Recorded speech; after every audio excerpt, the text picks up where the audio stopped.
Okay, I don't know if anybody can hear me, but we're going to try and see if this is live streaming. Let's try and start this now. Hopefully someone is out there. We missed T-Tank Berry last episode. He wasn't in the chat, so let's hope he's there tonight. We'll see if I get anybody by basically conducting a phone call, as always. Skype call. Okay, let's try with anybody we can. Viviana Sanchez.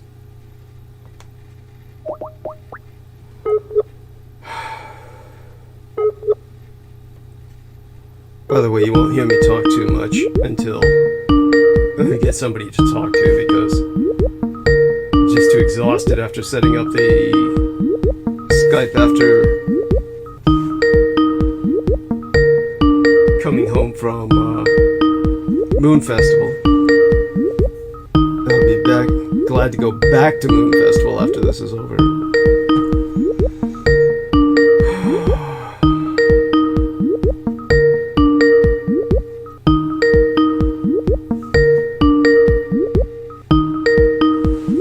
At least your phone's ringing.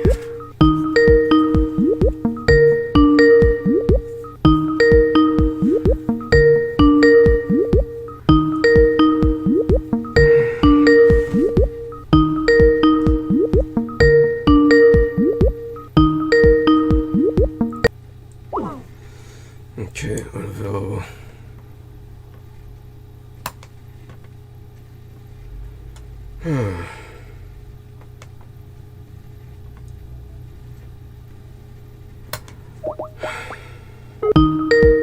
Oh, that's right. He's on a date. He won't be home yet, so let's try this.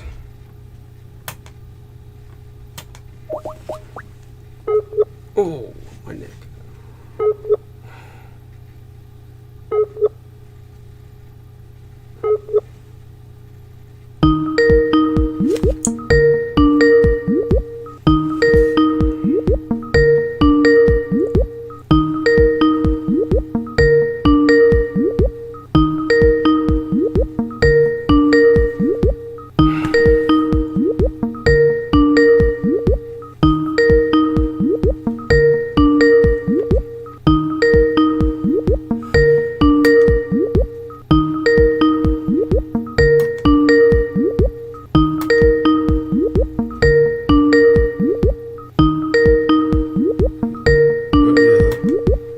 Don't forget to hit the upvote.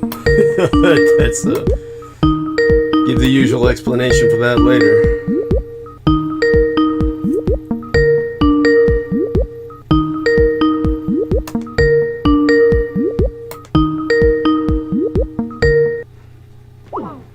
Okay, she's unavailable. Thanks for those of you who have hit the upvote. And again, I'll give the usual explanation later. I'm not in the mood to do anything right now. Okay, and whoever can acknowledge presence in the chat room, go ahead, as well as quality of sound. Oh, my arm. Okay. Oh, God, this whole thing might happen again. Alright, let's see now. Since this will be available later, which I presume meant he wasn't available now.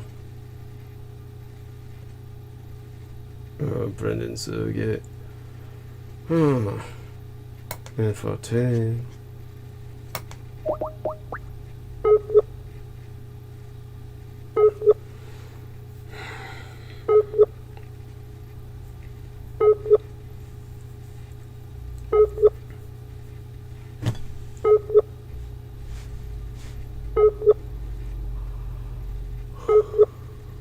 Ooh, this one's not going to work out.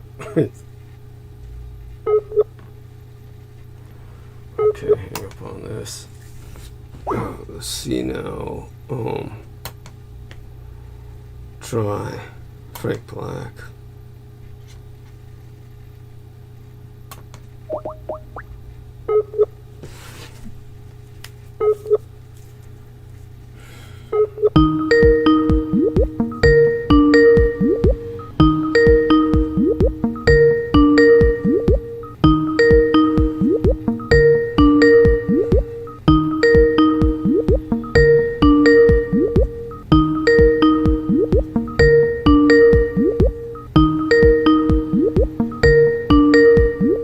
Hope everybody likes the sound of this ringtone.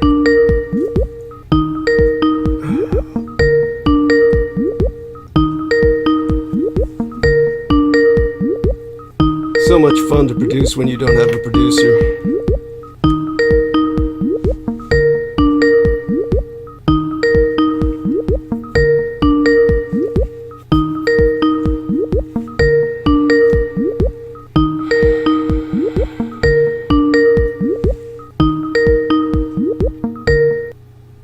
Okay. Not available. Randy Young.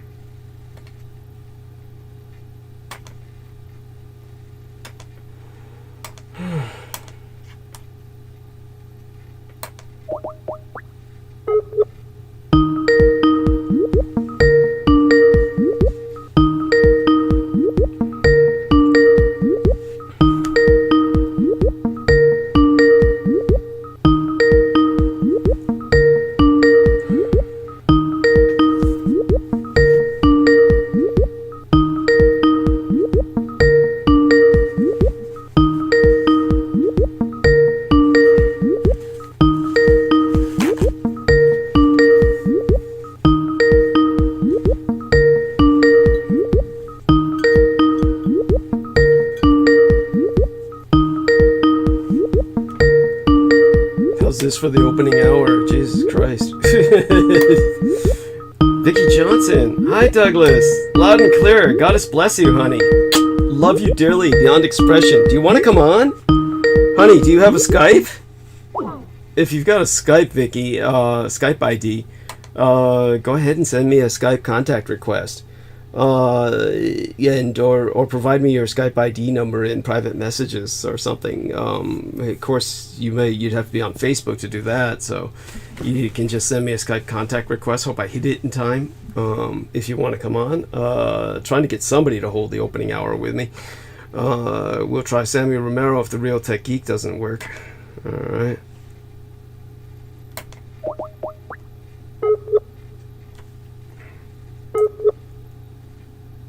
Okay.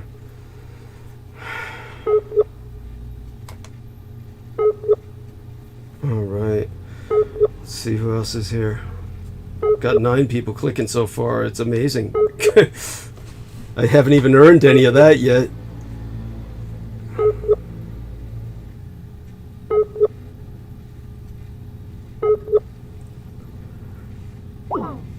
Actually, we've hit quite a few people considering I've only been on 7 minutes. Oh, let's try Sammy.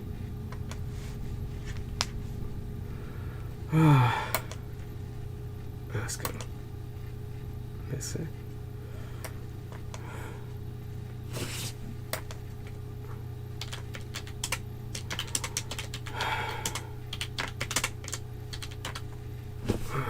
At any rate. Diane Hillis Buchberger, if only she had, like, prepped for this. Let's see now. Okay.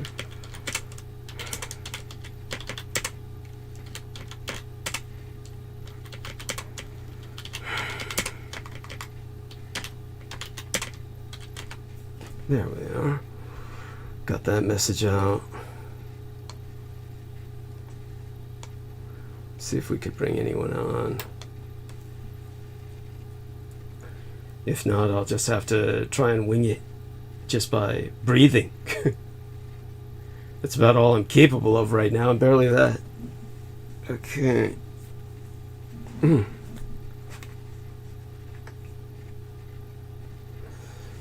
Okay. What do we do now? Okay. Enough of that word. I guess I'm stuck with, let me see now. Brett Loiter, I know. Let's ask him. Okay. Brett.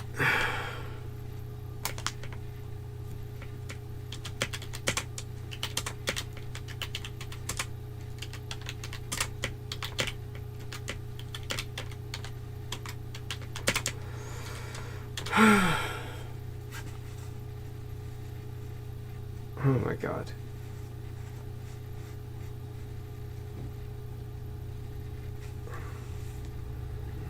Okay, and I doubt that he's around even.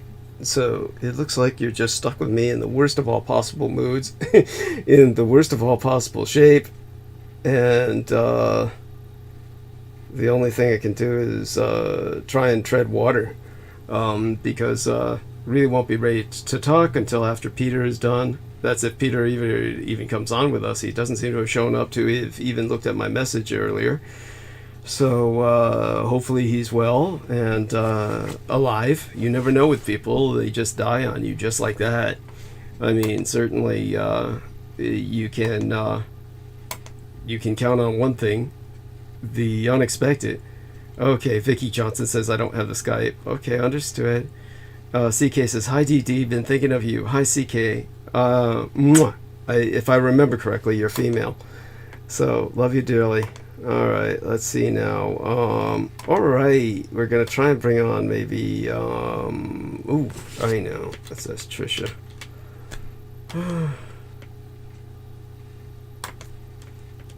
Be you available?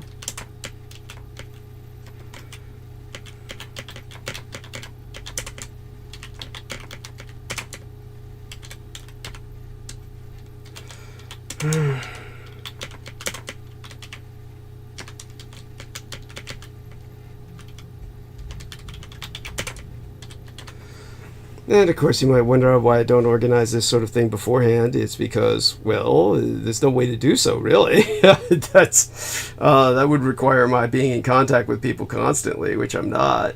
And so, you know, I'm stuck with myself. Honestly, I should probably just starting these programs later than I do. But then again, you know, we're trying to keep things going for people on the East Coast, trying to accommodate. And for all you people here, help me out. If anyone wants to come on, let me know. Let me try Clarice Claudette. These opening hours are the worst.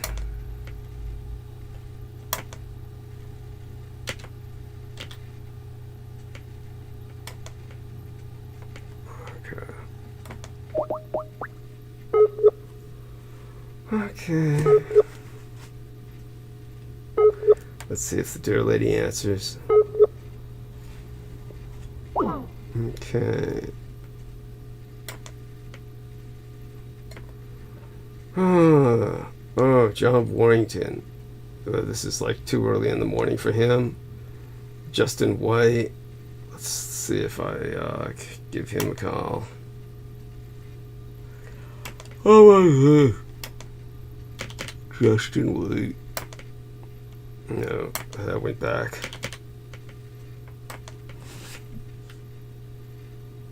Okay.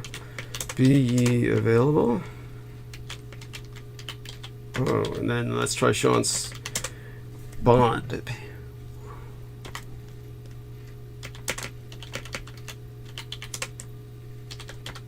Okay. Sean Bond.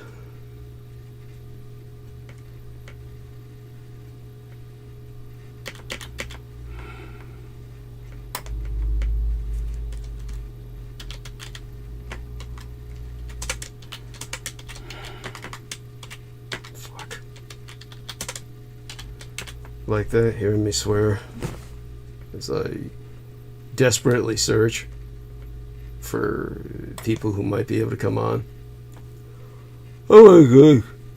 Nijikia 1 Young.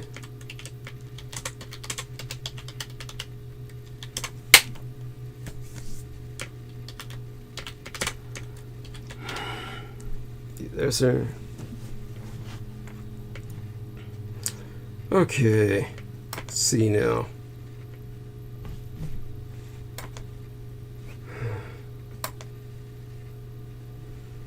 In a way, this sort of thing is too stressful for me. Maybe I shouldn't be doing it. But then again, I need to pay the rent. So, everybody, understand this much. I am desperate. This is like the 1 month in which expenses have left me with absolutely nothing towards rent, so I have to raise that before the end of the month to pay rent.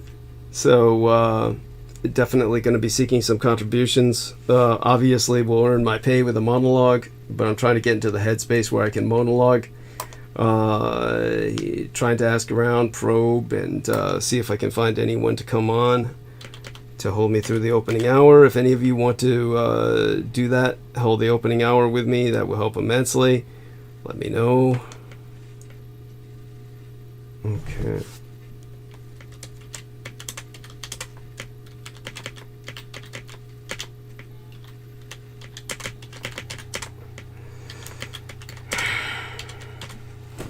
Okay. See if any one of these people answer. And if none of them do, then I just get started, you know, to the best of my ability. And if only Seth Mount Pleasant or, geez, any of these other guys would do it.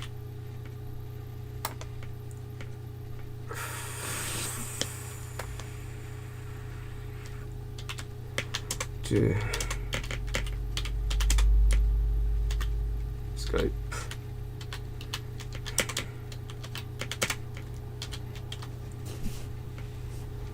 Okay. Other than that, searching around. The whole opening hour is probably going to be like this. I mean, seriously. I'm just trying to recover myself. And any one of you in the chat wants to come on, let me know. Otherwise, it's just going to be talking to myself. We'll see what happens. Shoutouts. There is a contributor, Common Sense Secures, sent $4.14. The message being, here, Grandpa, encode it in the numbers, 414. Our special omen to spice up that anti-life you get hit with every other second. Don't worry, we are in this together. Love entity. Jonathan, Eve, Gabriella. Okay, so let me tell everyone, today is September 11th, and if you are old enough to remember the events on that day, 21 years ago, you know the painful memories of loss and sacrifice this anniversary invokes. Channel those feelings into something positive today by reflecting on what's most important to you and performing at least one good deed that helps someone else in need. That would be me. So I definitely need your help in this time of tribulation. Suffering from an inability to pay my rent. I did it last month, barely. Made it, thanks to your help. Going to need your help again to make it this month.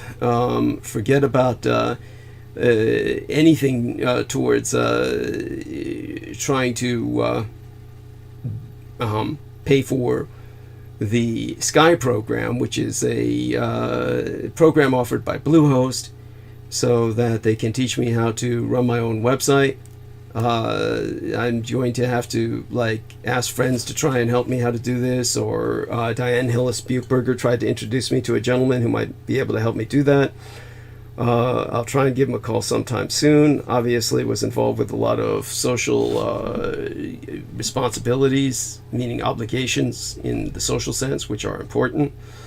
And now one of the most important things would be to get through tonight, catch up on some sleep, then go back into the Moon Festival for the morrow, it being a day off in China, and then just kind of really getting some sleep after that on Tuesday, and seeing what I can do to just start raising money with every venue I can think of, every avenue I can think of towards rent at the end of the month. Now, I received an email from Tim Schmidt, the president and founder of the USCCA, and or double CA, the USCCA. USCCA stands for the United States Concealed Carry Association, And the USCCA was founded on the belief that every responsibly armed American has the right and the duty to be his or her family's ultimate protector. Now, all of this is, conservative kinds of politicized gun rights advocacy. And, of course, I signed up for it because I myself conceal carry, and therefore, as an armed individual, I try to keep up with the politics of firearms because I have an affinity for firearms. I like them myself, love them, as a matter of fact, and therefore try to carry them responsibly, and so I get plenty of communications. So aside from that, oh my God, if only somebody could come on to help me. When on a day like this, they'll send out an email that's a form letter, and in this case it's 9/11, lest we forget. And here's what they have to say. Today is not, very emphatic, today is not about opinions, politics, politicians, division, the media, terrorists, us versus them. Today is an opportunity to give honor. And they say that emphatically, all in the uppercase as well. Honor!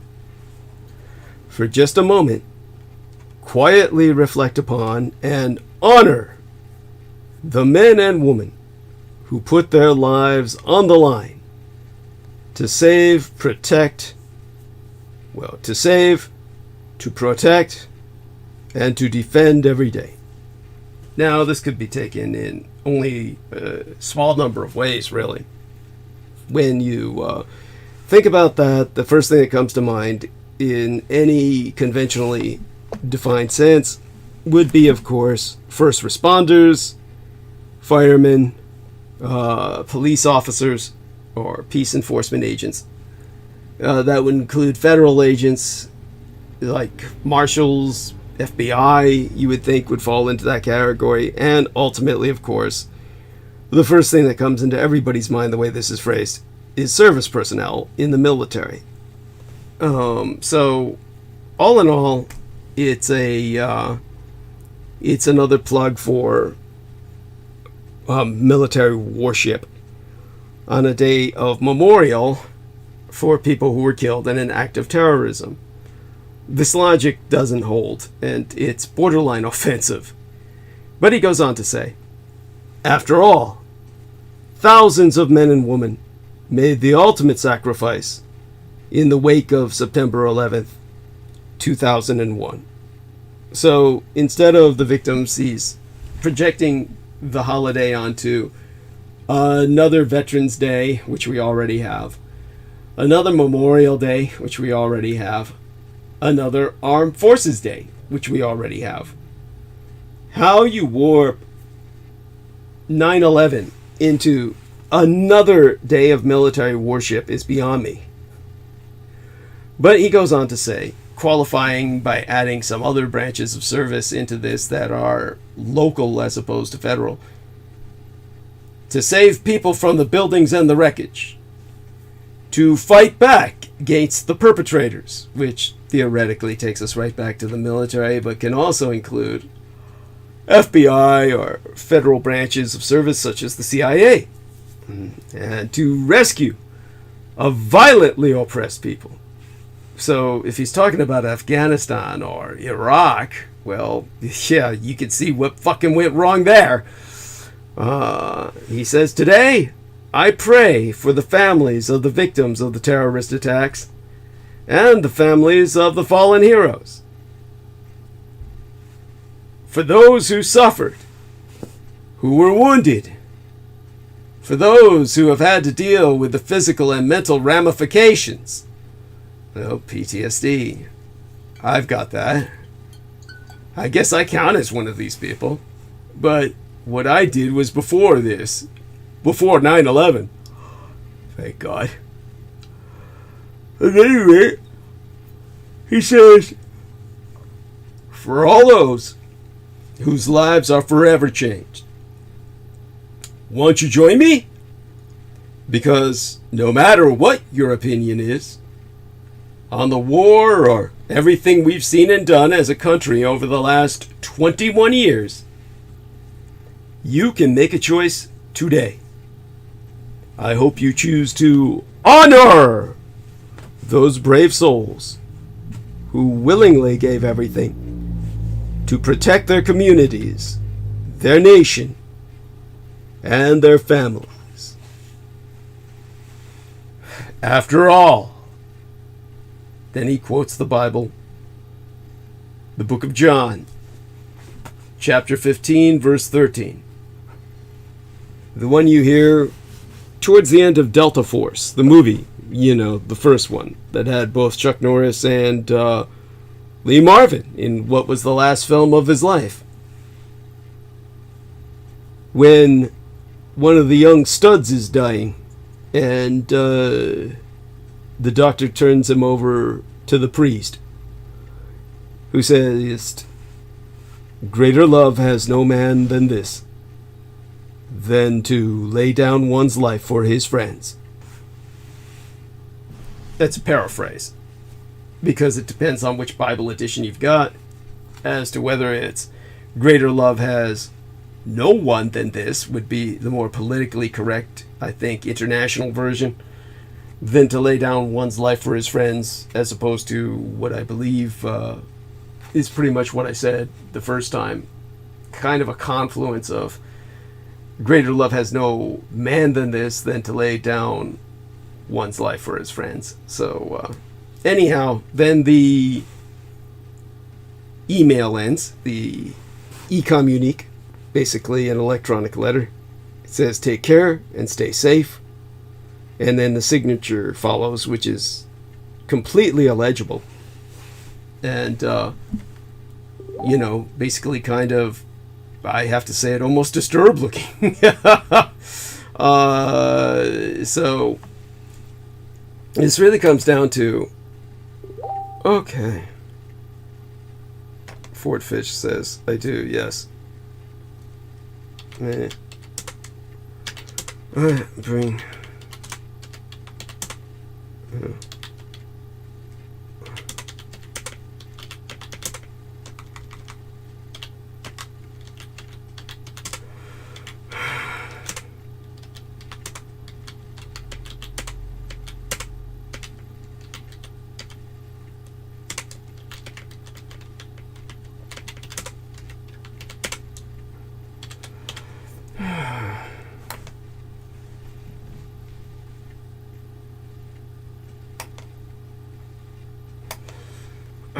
Let me tell this guy.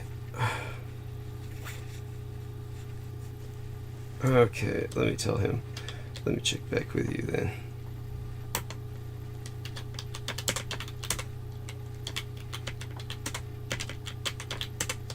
With you then. Yes.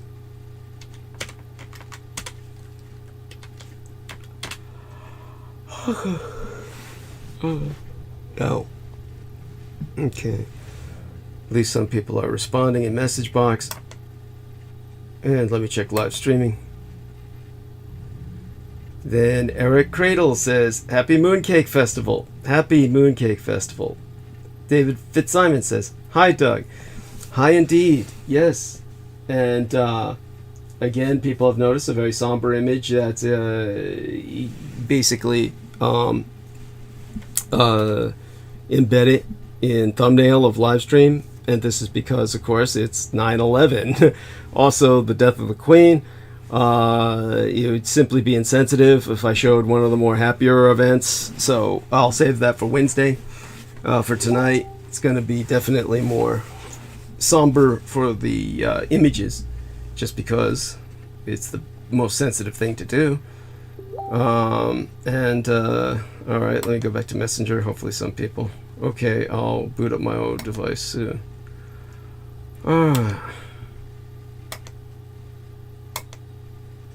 Okay.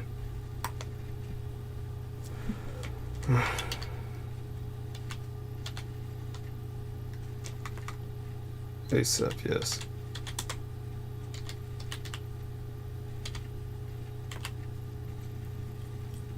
Okay, then I'll tell him.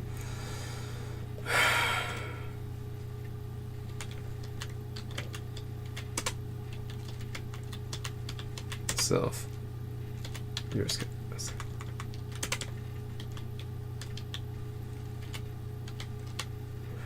Contact request.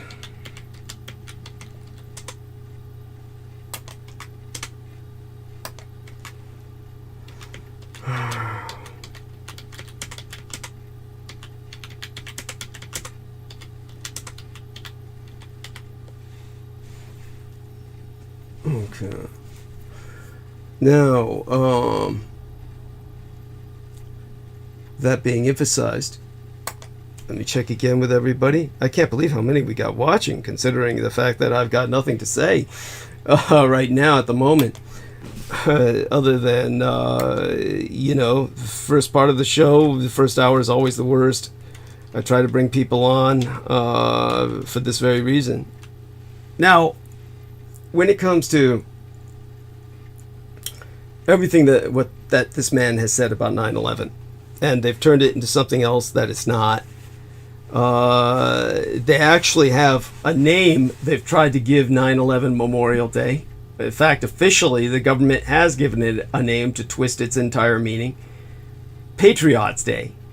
By doing that, they're trying to co-opt the name Patriots Day into a federal holiday, completely separate from the meaning of Patriots Day as it's celebrated in several states, which is, of course, on April 19th, which was when the shots heard around the world were fired, and the American Revolution, the revolution that begat all other revolutions thereafter, were in one way or another impacted by the American Revolution, which was an incredibly unique revolution. That's not a positive. It was a white supremacist slaveholders rebellion. The only equivalent was the Confederate States of America's rebellion, which was simply, very honestly, the Second American Revolution, exactly as the Confederates themselves so phrased it, because they were simply emulating what their slave-owning founding fathers had done. And now, if anyone starts giving me shit about the slave-holding founding fathers of America were seceding from some kind of tyranny, I mean, eat it. The King George was enlightened enough where ultimately he was trying to prevent the Americans from expanding any further westward to protect the Native American peoples from their predations. Hence, he issued the Royal Proclamation, which said, "Thus far and no farther. Let the French cohabitate with the Native Americans, and you stay where you're at as a coastal culture and involve yourself with mercantile benefit to the empire." Granted, this was an unfair balance of trade, but nevertheless, America was a colony after all. So when the Americans said, "No, let's become a country," it was for the most selfish of reasons, so that not only the founding fathers, but effectively everybody could have slaves, as all the founding fathers in the overwhelming majority did, including George Washington. So then the British were on the side of right. They provided slaves who rebelled against the rebel Yankees with freedom, as they had promised, relocating many of them to particularly Jamaica, which became all black because of that. And Thereafter, Jamaica became, well, a foundation stone in the Commonwealth, which I'll speak about at some length later tonight if I survive this opening hour. And the next few hours if Pete the Moon Man doesn't show up. Okay.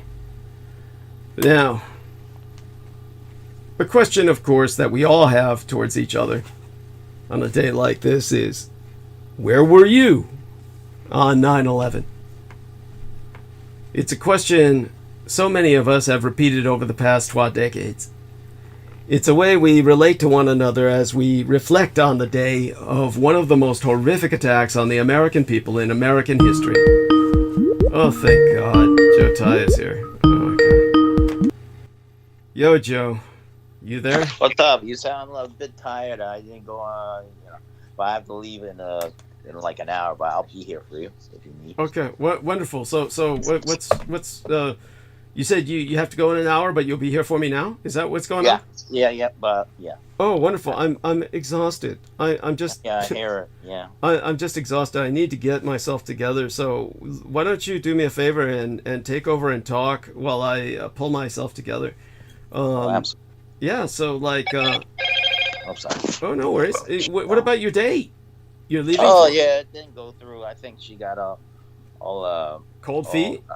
Cold feet, and it's 9/11, and she said she feels sick. It's all right. I think I found another younger girl. Okay, wonderful. So I'm excited for you. I'm going to go mute for several minutes, and can you hold the stage for about 10 to 15 minutes? I mean, like... Oh, absolutely. Go rest of. I'll try to fill in something. Yes, yep. Wonderful. Yeah, so I'm so glad you're here, and everybody do help Joe Ty out.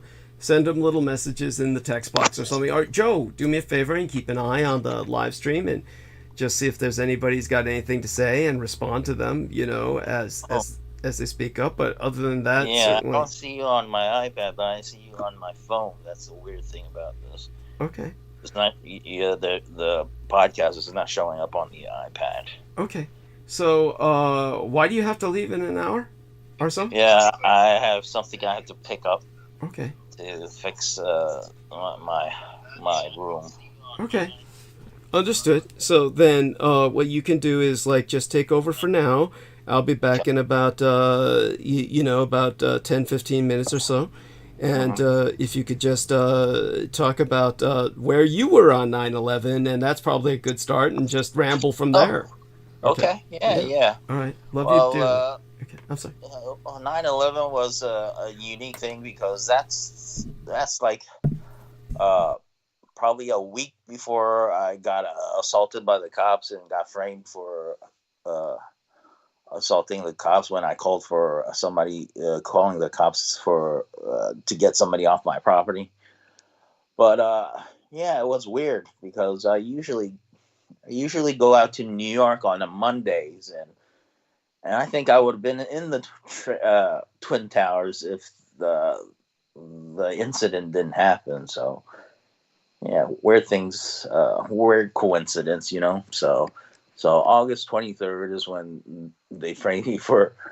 So I was like, they crushed my head in, and I was like, what the fuck? What the hell's going on? So I was in shock for like a weekend. It prevented me from going out to New York. I usually go out to New York that day, taking the A train to the world from Penn. So I go from Hamilton, New Jersey. I take the New Jersey Transit to go through New York Penn Station. And when you take the New York Penn Station, I would take to go to Chinatown. I would take the A train. Sometimes I would take the C train and change to a D or B train and get off of the East Broadway. But yeah, things happen for a reason. And the weird thing is that even after that, even I think before that, I was trying to get a job as a postal worker, and thank God I didn't, because when I took the postal thing, the only thing that prevented me from getting that job was a speeding ticket in Columbus, New Jersey. I was going towards Atlantic City with my ex, and we were going down there, and I got pulled over, and you can't have no tickets at all if you have to work for the postal service. And I'm glad I did, because they opened up I was supposed to work in the Hamilton post office over there in Hamilton, the new one that they sent the anthrax through. So sometimes things work out in weird situations. I'm glad I'm not dead by now. So yeah, there's a lot of weird coincidence. And the weird thing is that my father's restaurant was the old post office, and I also worked in one of these restaurants in Hamilton. I think it's Kenji's Bistro, and that used to be a old post office. That's I heard there was some bad things that happened over there, that the post office over there, those guys got gone postal, and I think one of the ladies got shot over there. I've only found out about that when I was working there. I was wondering, why are these Singaporean guys burning paper money and feeding something over there? I was wondering. I was working next to like a Tibetan, former Tibetan Buddhist in that restaurant. So it was a weird combination. And yeah, I was working there, and I was watching the owner's father and mother helping out in the kitchen, and every night they would save some food to feed this dead postal. I think she was a lady, a postal worker over there. It's just coincidence or something. I guess it's synchronicity. Every time, it's just something weird. And later on, they opened up this on Route 130, right across from that anthrax-laden new post office over there. Right across the street, they were going to open up a hibachi place. It was a dead mall. I mean, it was brand new. It had Old Navy. They were going to put in new restaurants right across from the street from that anthrax-laden post office. But it was on a main highway, but it never got any traffic. You talk about bad energy over there. The guy was offered Kenji Bistro, Mr. Lee. The guy was offered like free rent for like almost half a year, and he still couldn't make it. He probably put in like at least 100,000 for the hibachi tables and the sushi tables over there. But yeah, and it's just weird. It's like it's less than a mile away from his original restaurant. I was always wondering why he would open up a restaurant like less than a mile away from his original restaurant. But yeah, you never know, because I heard Dunkin' Donuts, they make, if you have a franchise, they would do a study on the location, and if they think that they need to open up another one, you either got a choice to open the second one across from the street from your place, or they're going to send another franchisee to compete with you. So you have really no choice in the matter of if you don't open one up, they'll open another one with another franchisee right across from the street. I was talking to this guy who owned like a bunch of them. I said, "That's ridiculous. You would have 2 Dunkin' Donuts on the same street, opposite of each other. That's some crazy franchise redistricting. But I learned about franchisees. But that's, yeah, it's about I guess, location. You know, I was unlucky enough to be living across the street from a fire department in Hamilton, New Jersey, where the chief of police was also the fire police over there that set a bunch of houses on fire so he can get the contracts to to to rebuild these places, but he never built them. He took the deposit and went to Atlantic City with this guy I was trying to get off my property. Uh, yeah, Richard Petty. I think, yeah, their family is is associated with asphalt paving. So you know how the old days the Italians had their way with road construction, and that's where the millions of dollars were. And I think one of the I had on that property on 5 Points in Quaker Bridge Road. I had to repay that area.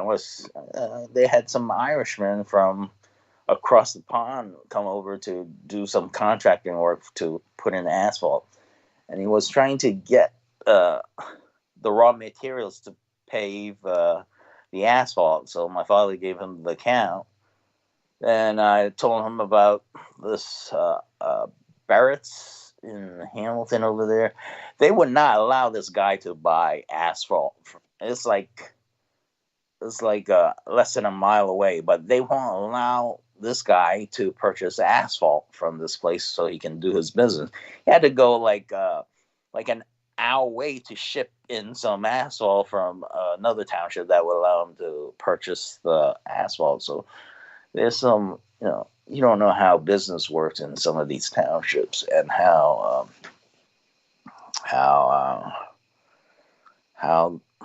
the business works, and how some of these paving contracts work. But it's interesting, running into these things. There's certain things that you can and cannot touch, and you realize that there's certain they're not supposed to have kickbacks, but most of the Central Jersey townships over there, some of these inspectors would take some money, like bribes. I mean, my father had a property by Alpin Township there, English Town, and we ran into one of these guys. He knew this inspector from Westland. They're clean, these guys, and he was trying to help my father check out the property. Chinese guys, they don't know what the hell they're doing when they purchase properties. They don't realize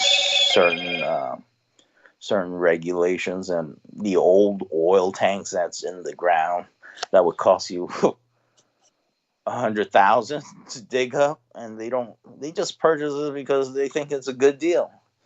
And if you tear down the whole thing, spend another $500,000 and another $1 million to rebuild that property, it'll be worth something. But and you deal with the EPA and a lot of regulations, and you got all these contractors who said, they'll do a test if the ground is polluted.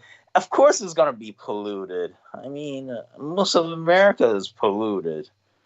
That's what I realized. And, it's like grandfathered in stuff that you don't understand. And you have to be in the industry to really know what goes with what and what doesn't go with what. And you have to have deep pockets to deal with this stuff, Sometimes the pocket's not deep enough, and you shouldn't even touch the property, because property taxes in New Jersey are ridiculous. I think they're second to California. California has the highest property taxes.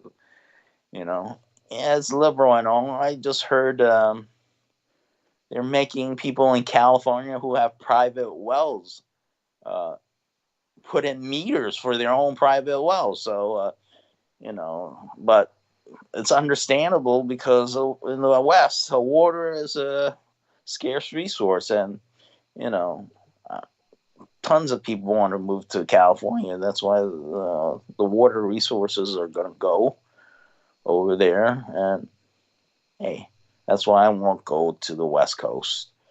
I mean, I you know, my ex girlfriend was in Las Vegas. I told her, why the hell would you be living in a goddamn desert when, you know, they're having water crisis over there, and why the hell would you be there? Because water is survival, and well, I guess she got used to buying water at the store, you know. But I wouldn't want to use reused water. I mean, even though up here in upstate New York, some parts are pretty polluted, but you know, the Adirondacks is where the water is. So, as a feng shui practitioner, water is the most important because basically it means wind and water. So if the water is, you're gonna have water problems, and I guess the feng shui of the area is not gonna be any good. You know, but you know, that's how I learned about feng shui. I was living I had my restaurant across the street from a fire station, a water tower, and a bunch of gas stations with a bank. The only thing good about that location was the banks that were across the street, but otherwise, it was the worst location ever.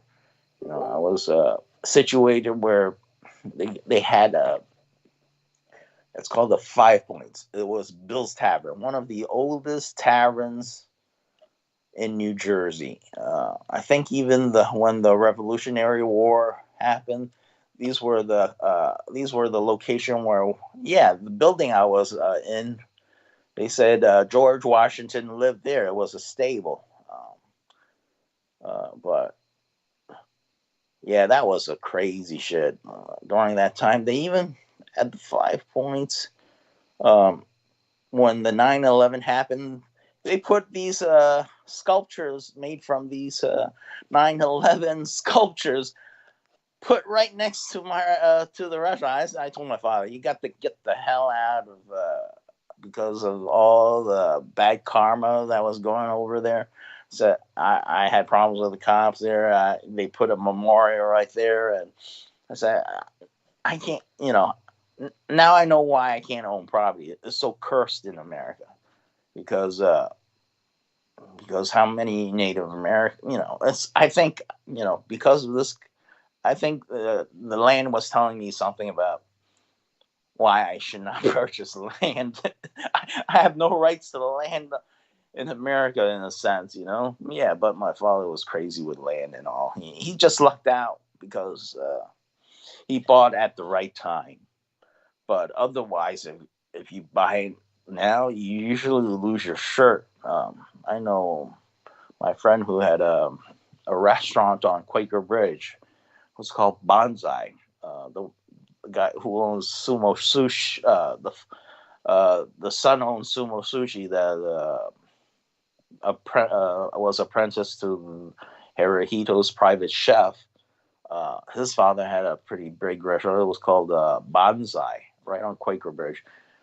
But you know, he lost. You know, when you pay attention to certain things, there's some weird things that happen to these properties usually, and he bought like a dormitory right across from the bank. It should be nice, but the house was termite infested, and not too long after that, he lost that property. So, you know, termites are like a bad sign.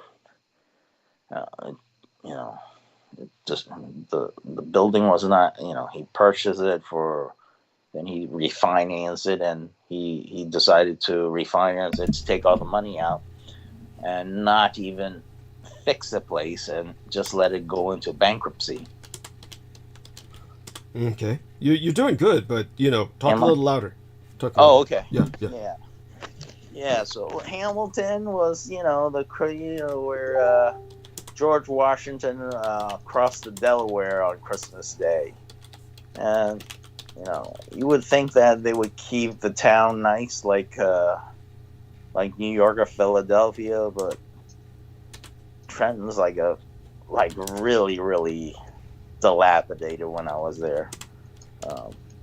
Wait, how did you get onto George Washington? I mean, the other subject seemed okay. Oh, the location of the place. This is in Mercer County, and this is where the trails of the Revolution is, and how they crossed the Washington, on Christmas Day from Philadelphia to Trenton to beat the Prussians. You know what I'm saying? And yeah.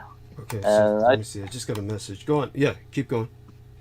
Yeah, 9/11 is it's interesting. I would have been I guess I would have been under that building if the cops didn't frame me. If the cops didn't frame me 2 weeks ahead of time of this false framing me for resisting arrest. I would be underneath those towers. So how did that work out? That story? Did you tell? Oh, that worked out perfectly. That was in 2000. Okay. August, like a couple of weeks before 9/11. Okay. 2-3 weeks. Hold on for just a second. I just want to introduce Brett Luter and make certain that his background noise is under some control. So Brett, thank you very much for spending your time with us. I definitely glad to have you here.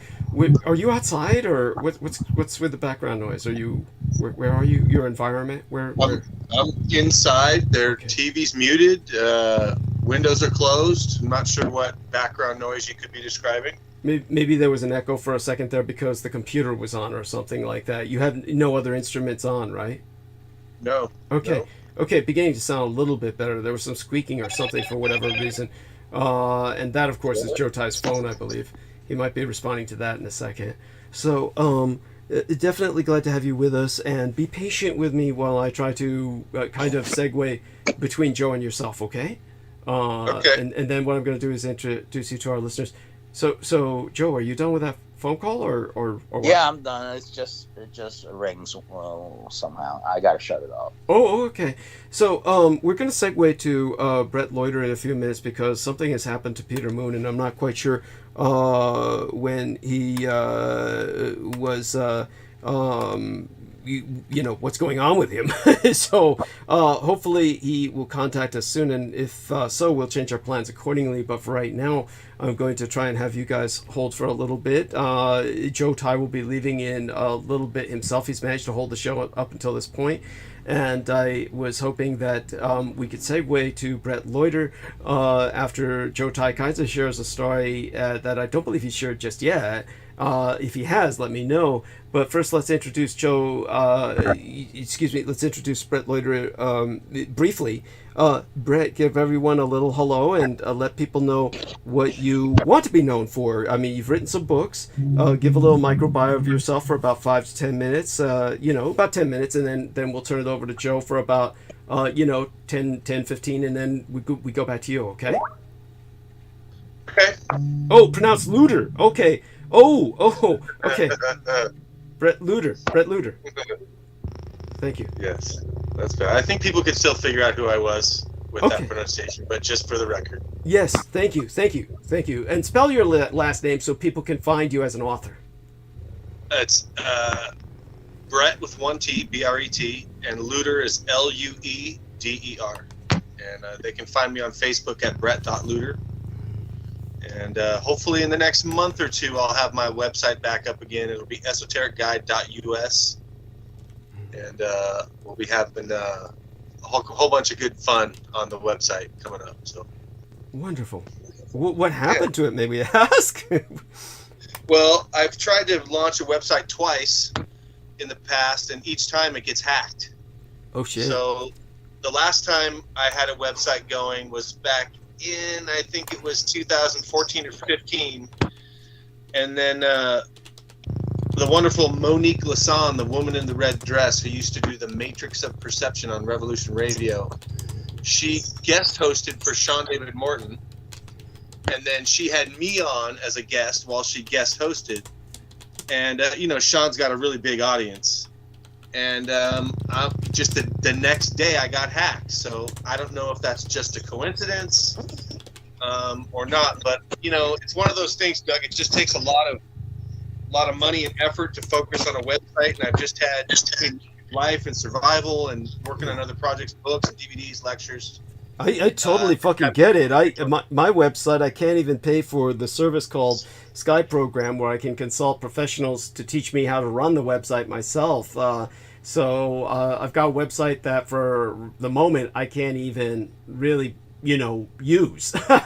So Right. yeah, I'm right there with you. And, I paid to renew it, but I can't do anything with it at the moment. So, Right. oh my God. But do go on, tell people about the books you wrote and where they can find them, and a little bit about what you're doing right now. And obviously you've been going through a lot, just as I have, and all of us are. So share what you're willing to share, a little bit about your present struggles. Okay. Yeah. Well, I think it's just the sign of the times right now. Everyone I know is going through some kind of weird stuff at the moment. Some people are doing better than others. Some people have more serious issues than others. But it sure seems like a lot of stuff is going on. A lot of people are having to face their dark side, their shadow, their issues. I'm definitely no different. I've had some of my own issues. I've grown out of, evolved out, if you will, out of some issues. I no longer live in a tent like I did last year for 7 months or 6 months. I lived in my car for 3 months, and I'm from a middle class family. I've never experienced this kind of issues before, but I really think that the good Lord has taken me through some experiences to show me the importance of what I really need to be doing on this earth. And part of that is going to be being in service to others.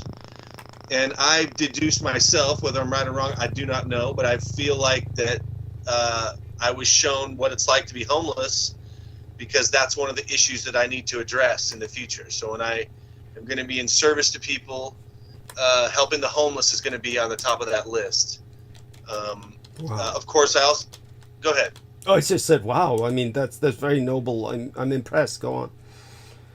So maybe I'm not interpreting it right, but I think you can't go wrong interpreting it that way. Service to people is always an honorable and noble thing, and it's something that when you get into the philosophy of students and teachers, we have a kind of a glossy, on a pedestal kind of idea of what a teacher is. But really, when you find out, especially if you study the martial arts and a lot of those ancient traditions of student and teacher, sometimes you can't tell who the teacher is, because the teacher is so advanced, they're in service to other people, and you can't really see that they're actually the teacher. A great metaphor for that is the gardener. That gardener that's just out there taking care of the plants. He doesn't really talk to many people, or she doesn't talk to many people. They have that knowledge of the universe. They apply that to the plants, while the rich people who maybe hired them are living their lives and maybe kind of look down on the gardener a little bit. But really, in the end, that gardener is the one that knows what's really going on and is the teacher. So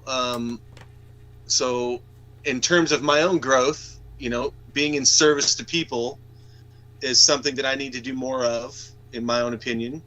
And then I think that's why the experiences. So, geez, is that you, Joe? Is that noise you, Joe? Holy shit! Yeah, I'm so sorry. I can't hear anything. Oh, okay. Yeah, I'm getting some other sounds coming in. I'm glad you can't hear anything, because that's very distracting. Our listeners can probably hear it though. So, at any rate, so go on. Implants. Yeah. So I do want you to know that I think that you're profoundly courageous to share that experience of being homeless.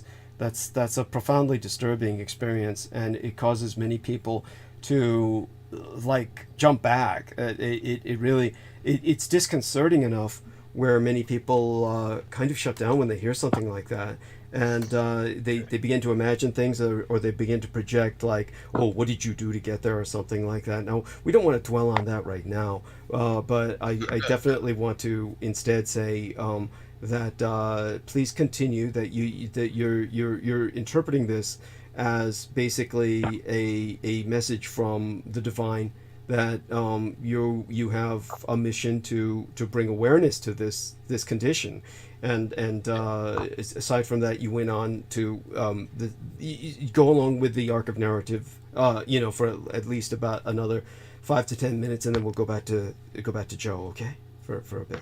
Okay. Yeah. So I've through divine providence, I got a place to live last November, and that is coming to an end this October 1st. So I've been here 11 months. I started writing again. I produced my first article sober. And, cool. By the way, yeah. I get the challenge there too. So yeah. God. So, I smoked pot. I think I mentioned this last time on the show. I smoked pot for 38 roughly years, and wrote my first 2 books, roughly 700 articles across 16 publications. High, basically, right? Yeah. And I turned in my first article sober last February to MEMqəd magazine. And in the current issue right now, August issue, my part 1 of my COVID article titled Plan Demonic is out right now, and that's at www.phenomenamagazine.co.uk. And I'm in the process of writing my first book sober. And saying sober sounds kind of weird, because when you're high, you don't really think you're drunk. I always associate the word sober with being drunk or not. But I guess it applies, and because I'm using it, right? So no, I get it. Right. Or you can also use the term grounded. You can also use the term grounded, I think. Grounded works, sure. And so I'm writing a book right now, and just doing the writing now with a different mindset is a little bit different. It's proven to be tricky. I'm not as fluid with my current mindset, so I'm having to relearn my process a bit.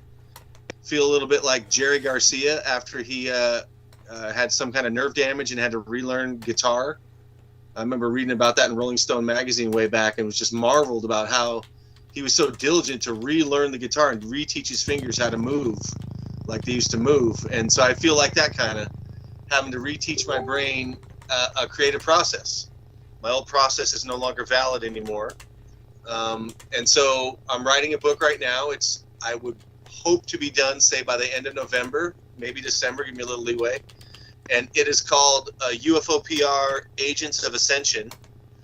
And it's about, loosely, let's say the good guys and the bad guys are both using public relations in many lower level ways, in America for advertising or PR, or for infiltrating, let's say, communists or supposed Nazis that survived after the war, or Asian influences, whatever. They're all using public relations.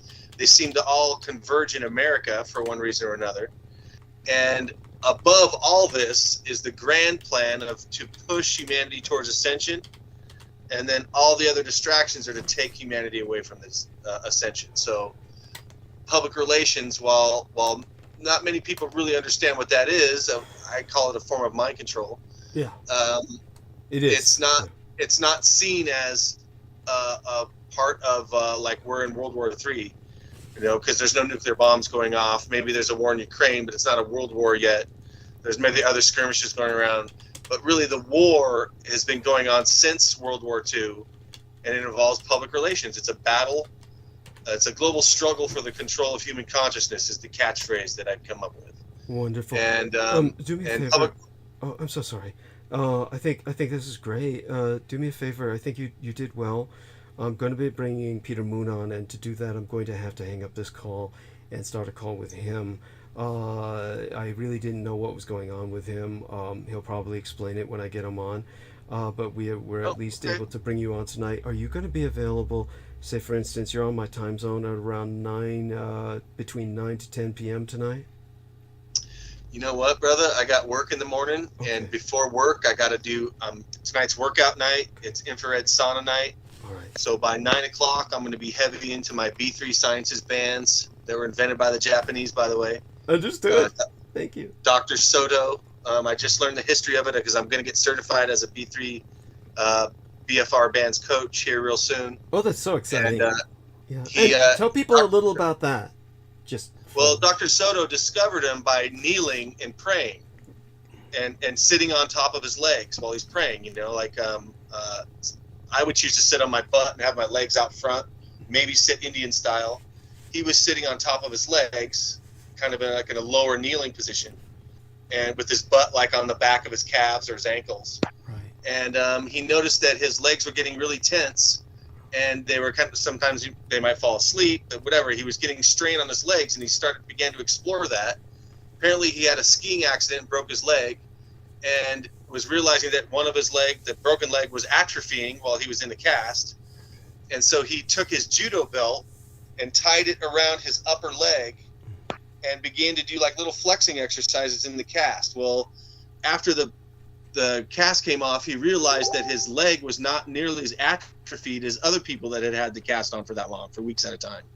And so that's where it started. He started to realize that if you restricted your blood flow and worked out, you didn't really need to have all the weights. You didn't really need to take as long as what you would normally work out for. What I meant is, this is fascinating. I want to hear more about it, but what I meant was, is there a number where people can contact you about this if they want to learn more about it or something like that? Or anything you can give quickly so I can end the call? Yeah. Right now, Facebook, Brett.Luter. I'm on Facebook. Send me a private message, put a message on my wall, and we can connect if anyone's interested in this kind of stuff. So say hello to Peter for me. Hopefully I'm going to get you and Peter on my show at some point here, and we'll talk about your new book. Oh, wonderful. God bless you. And again, what I'll do is I'll contact you, if with your permission, maybe Wednesday, and we can talk about more about this on the opening hour, okay? Okay. All right. We'll talk soon, Doug. Bless you. I look forward to that. And with Joe, what I'm going to do is, hopefully, can you come back maybe between 9:30 to 10 p.m. if that's possible? If not, don't worry about it. Is that possible? I can be between those times, but I think I'm leaving at by 10:15. I can be in for the date or something? Yeah, I have to pick up some flooring. Oh, okay. So you might be leaving around that time, between 9. Yeah. 9. Okay, but I'll be back. Okay, Yeah. so I'll tell you what, I mean, just let me know if you're available. I'll check in with you at around that time. If not, everything will go smoothly anyway. And I love you dearly beyond expression. I want to hear more of that story you were telling about being arrested or whatnot. Right now I'm going to hang up and call Peter, okay? Yeah, that's how I got into feng shui. That property got me believing in the feng shui stuff. Interesting. Yeah, there was a lot of bad examples on that property. Okay. Can I blame the cops for being assholes? Yeah. But can I also blame the property for being a piece of shit? Yeah. Okay. Yeah. Okay. Thank you so much. I'm going to hang up now, and we'll call you back sometime soon. If not tonight, then Wednesday, okay? Okay. All right. All right. So now we're going to contact Peter Moon and bring him on. Let's take a look at Peter here. Peter. All right. Peter, thank God. All right. Now we are going to call. Okay.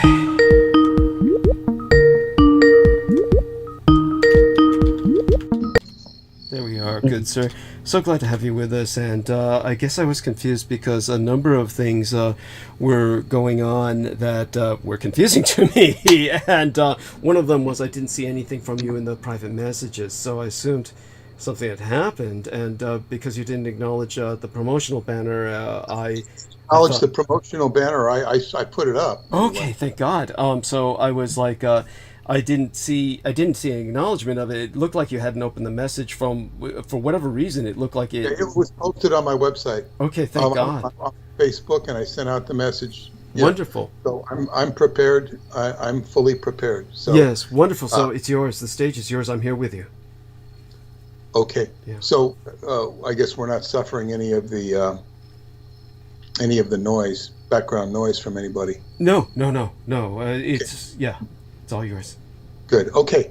All right. So as I said to my audience, I said I was going to start the first 15 minutes by just talking about what happened yesterday on with Long Island football, high school football. This is just a personal story, but it gets a little bit interesting. We met, those of us who play football, we met to support one of our fellow players, Thomas Fletcher, who plays, he's a junior in high school. He plays for the Westbury Dragons, and they had their first game of the season. So we showed up, or I was the first one there practically, for a game at 2:00 in the afternoon on Saturday. We were there to cheer him on. And it was, I think I've only watched one high school football game in my entire time on Long Island, which was a homecoming game when my daughter went to school. I went to the homecoming game with her. And it was very interesting because I'm sitting there and there's this man, as they said, he had a bigger mouth than my friend Terrell. He was yelling at the refs, yelling at the team, yelling at the coach. And I went up to him and I asked him who his son was. And then I told him I was here to see Thomas. He goes, who? Who's Thomas? I go, Fletcher. He goes, that's my son. Oh. So I got to meet Thomas's father. So I sat there and watched the game with him and enjoyed his yelling at the referees and stuff. But it was very interesting to watch these guys. It was the first game of the year. And it was, Thomas was making good plays. He came over to the sideline, shook my hand, and we talked to him. And he said, we're telling him what to do. The coach, he says, yeah, but they don't listen. The coach was screwing up the game. Right. I later found out the coach has lost 20 games in a row. Holy shit! Hasn't won in over 2 years. In 2 years, he hadn't won. So they put Thomas in at quarterback, and he scores 2 touchdowns immediately and an extra point. He changed the whole game, and we're cheering him on. The rest of our guys showed up, and I'm not doing so much of it, except that my friends are all critiquing the coach. And I realized how easy it is to coach high school football. All you have to have is common sense, because it was just a disaster. However, then it got into the third quarter. They were ahead, and the next thing we knew, I think they did some stupid play. They should have punted, and they went for it on 4th down, and they screwed up, and the other team got a touchdown, and it looked kind of shaky. And then the next thing we knew, Thomas was on a play, and then he was down on the ground screaming. Jesus. It was very dramatic. And what the hell's going on? He had a cramp. He was playing offense and defense, doing very well, and they had to work out his cramp. He recovered, went back in the game, and made another score, and they won. It was fantastic to watch him. He's a junior. He's not a senior, so it's he stood out amongst everybody. And I said to one of my friends, I said, what would happen if we all suited up out and went against these guys? What would happen? And we're not in shape to play tackle. These guys are at least a month in shape. What would happen? He says, we'd beat them because we know what we're doing. Right.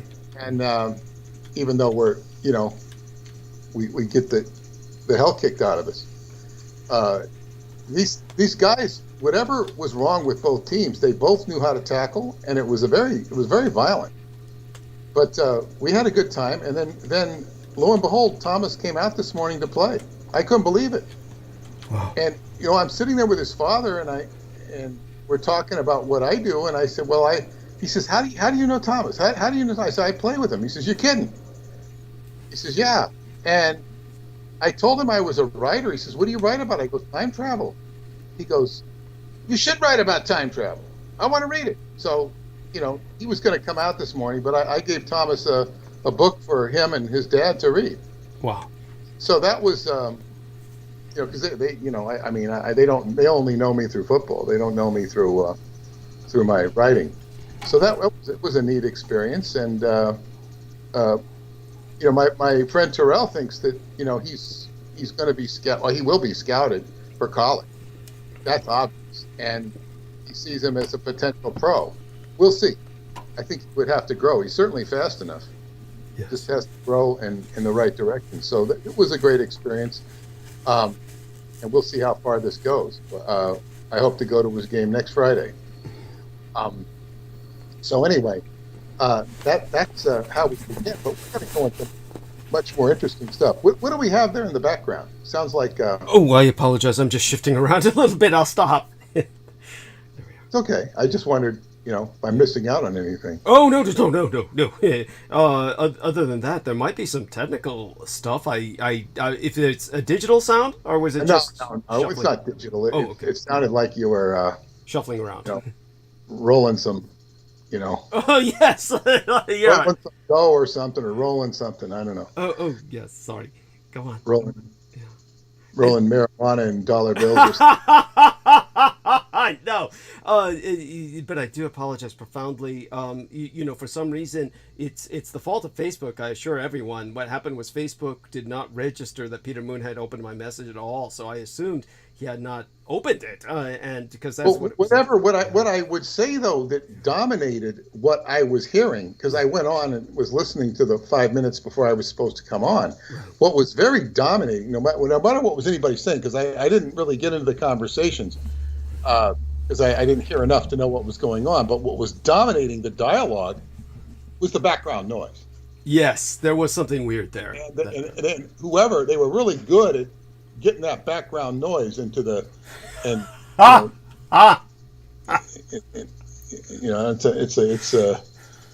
it might be a good way to present yourself. Background noise, kind of have the president speaking in the White House with just a lot of background noise, so it sounds like he's just kind of there in the background.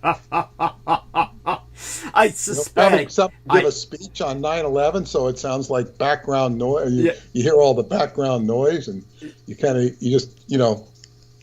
so that it minimizes the import of what's being said. I suspect that was Joe Tai, who when Brett Luter was talking, Joe was kind of like moving around. I think he was taking advantage of that time and had forgotten to go mute, taking advantage of that time to do something like maybe reach into his potato chip bag or something. And not really paying attention to what's really going on. But that's okay. It might be more interesting if he brought a girlfriend over or maybe a boyfriend, and you kind of hear the background noise of that. It might kind of make people a little more interested than hearing potato chips crunch. He did say something almost to that effect the other day. Now he set up dates with females through Plenty of Fish, the website, but he did say something just the other day. It's in the latest transmission before tonight. He actually said something to the effect of, not that he was thinking of this himself, but somehow brought up like boys are girls, like after a while, just almost taking that attitude of friction's friction. But let's drop that for now, and we can get back to what you have been denied, which is your rightful time. And thank God you're here now. So we'll try and make up for the lost time. And by all means, that was fascinating. And I think that the coach was, through his yelling, really ruining.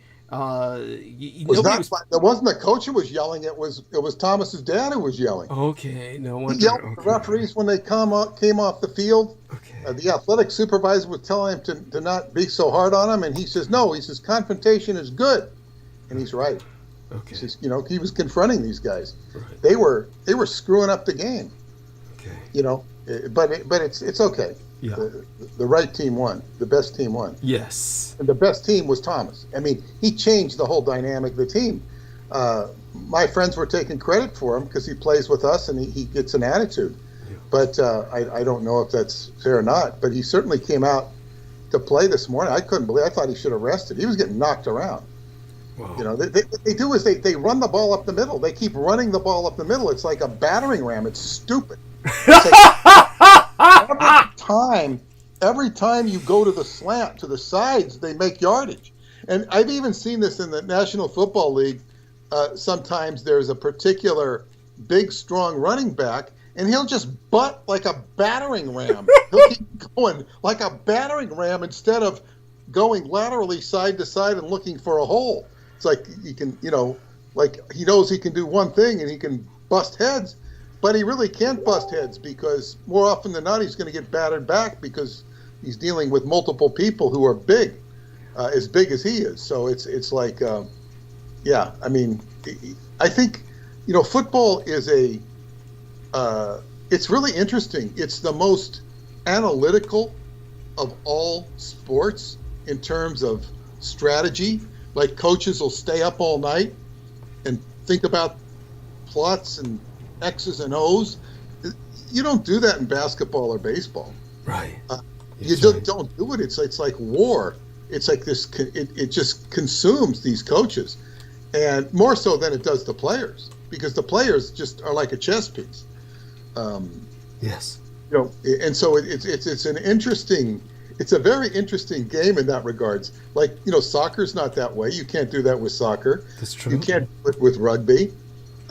It's just this big X's and O's thing, and it's like, and then you see the obvious, and whatever. But it was a lot of fun, and we all intend to root this kid on and see where he can go, yes. and hope he doesn't get hurt, because when they keep running him up the middle, it's insane. Yes. It doesn't even gain yardage. So whatever. So much for football.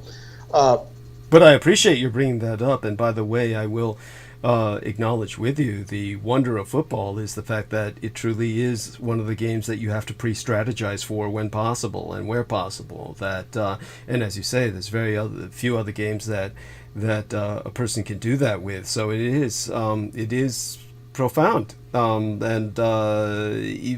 please continue. Well, it's profound.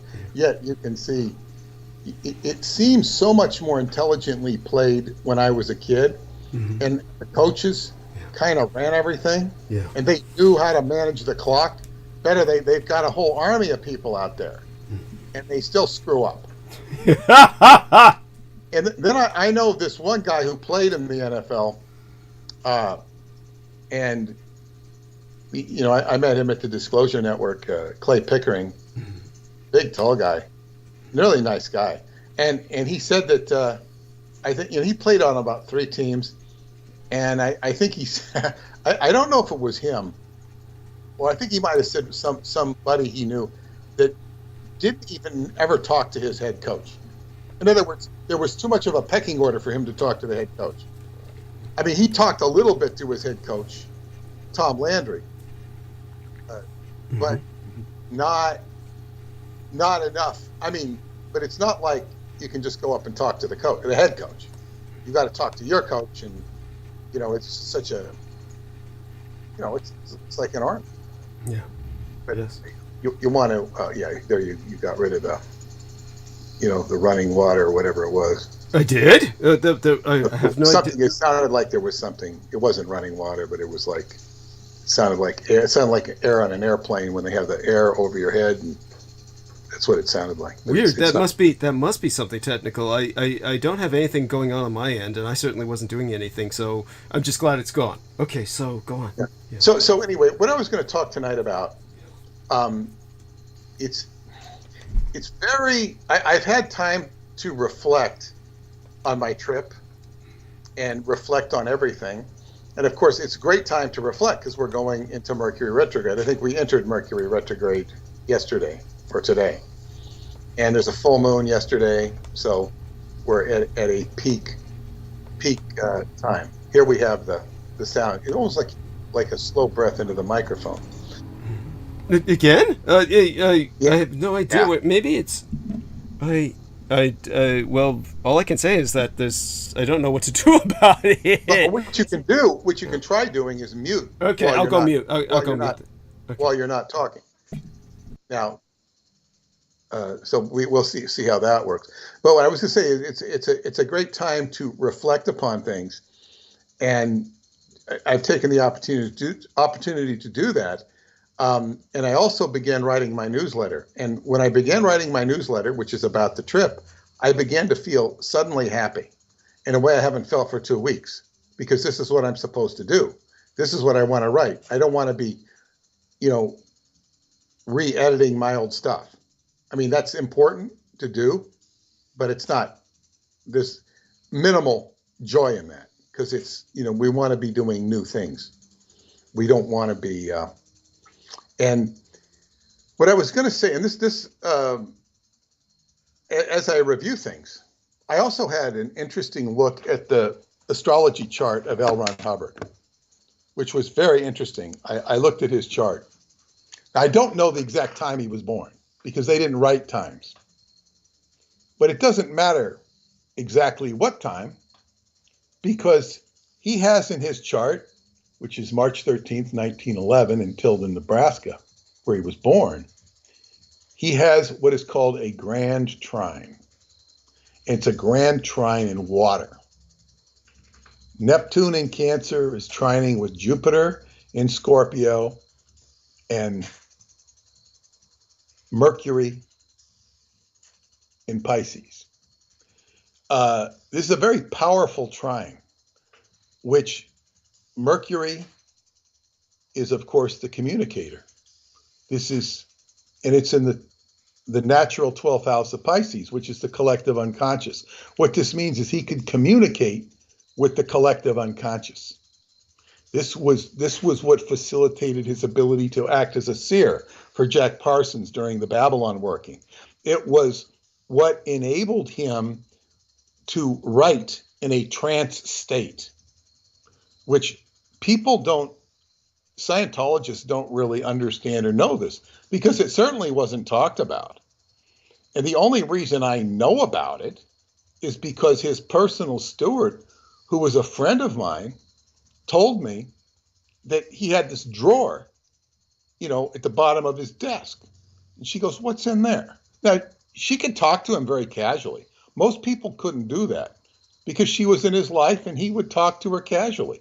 If you worked for him in that capacity, you had the opportunity to chit-chat with him, so to speak, which was very unusual. And most people wouldn't chit-chat with him. She did. She grew up in Scientology. And as much as that can be a detriment, she didn't let it, bring her down. Because she had to, disconnect from her family disconnected from her. They thought she was a lost sheep when she left Scientology, which was kind of ridiculous, in her opinion and in my opinion. They had nowhere near the access to Hubbard that she or I did. And she had a more personal access than I did. And I learned a lot from her, but she says, "What's in that drawer?" And he says, "These are, bulletins or policy letters or technical things that I start writing. And I write, and I'm writing, and I get interrupted. And when I'm interrupted, I can't write anymore. In other words, it stops the flow." And he says, "I can't get it back." So he puts them in there with the hope that, maybe someday he'll be able to go out and continue the stream of consciousness. And rarely, he said, would he be able to regain the stream of consciousness. I don't know that he used the word stream of consciousness, but that's what he meant.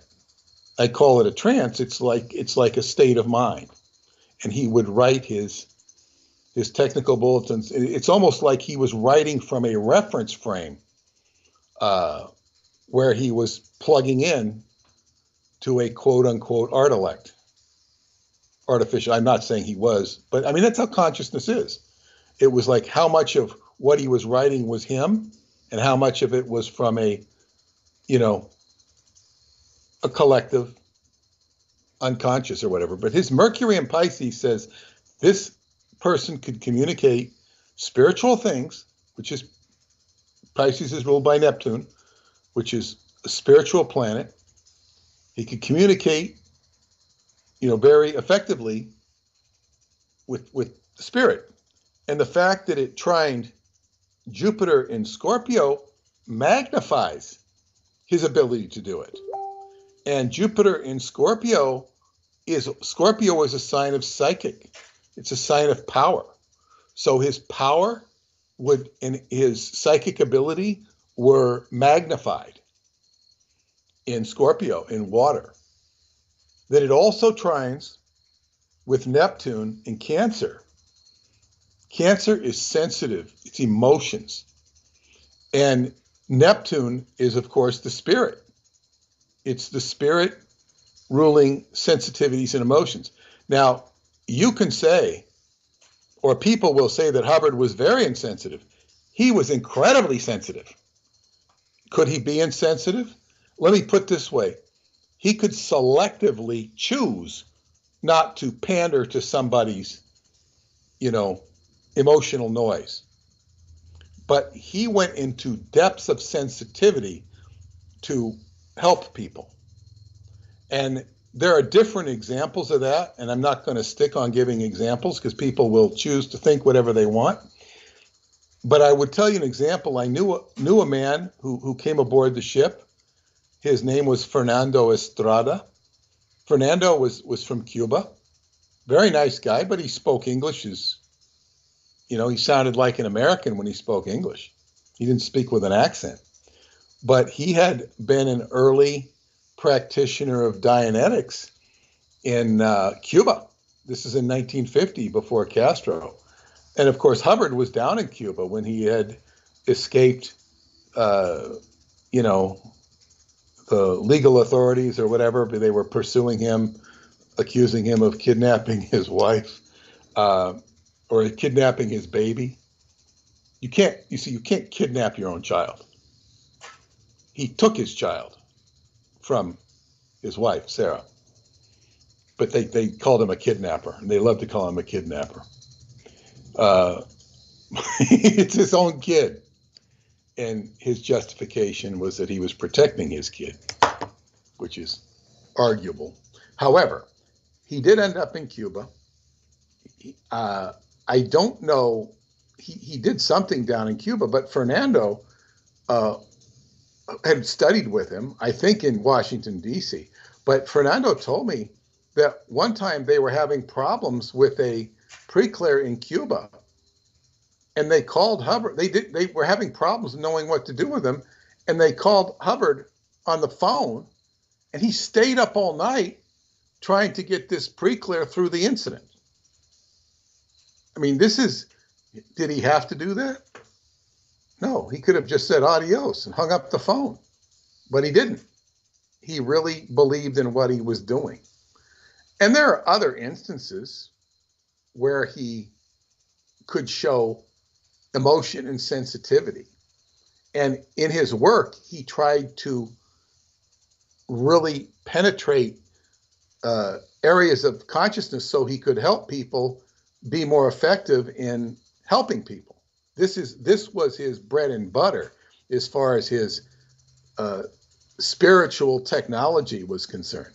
To go in, and then when people were very well trained in his techniques, they could go into an area and teach Scientology at what were called the lower levels and really create a stir of enthusiasm, excitement, and spirit. And one of the great practitioners of this was, what the hell was his name? Phil. I don't want to confuse with Phil Spector. Phil Spickler, I think it was. God, I don't even remember his name. Phil Spickler from Menlo Park in the Bay Area. And he actually got John Brody, the San Francisco 49er quarterback, involved. He rescued him.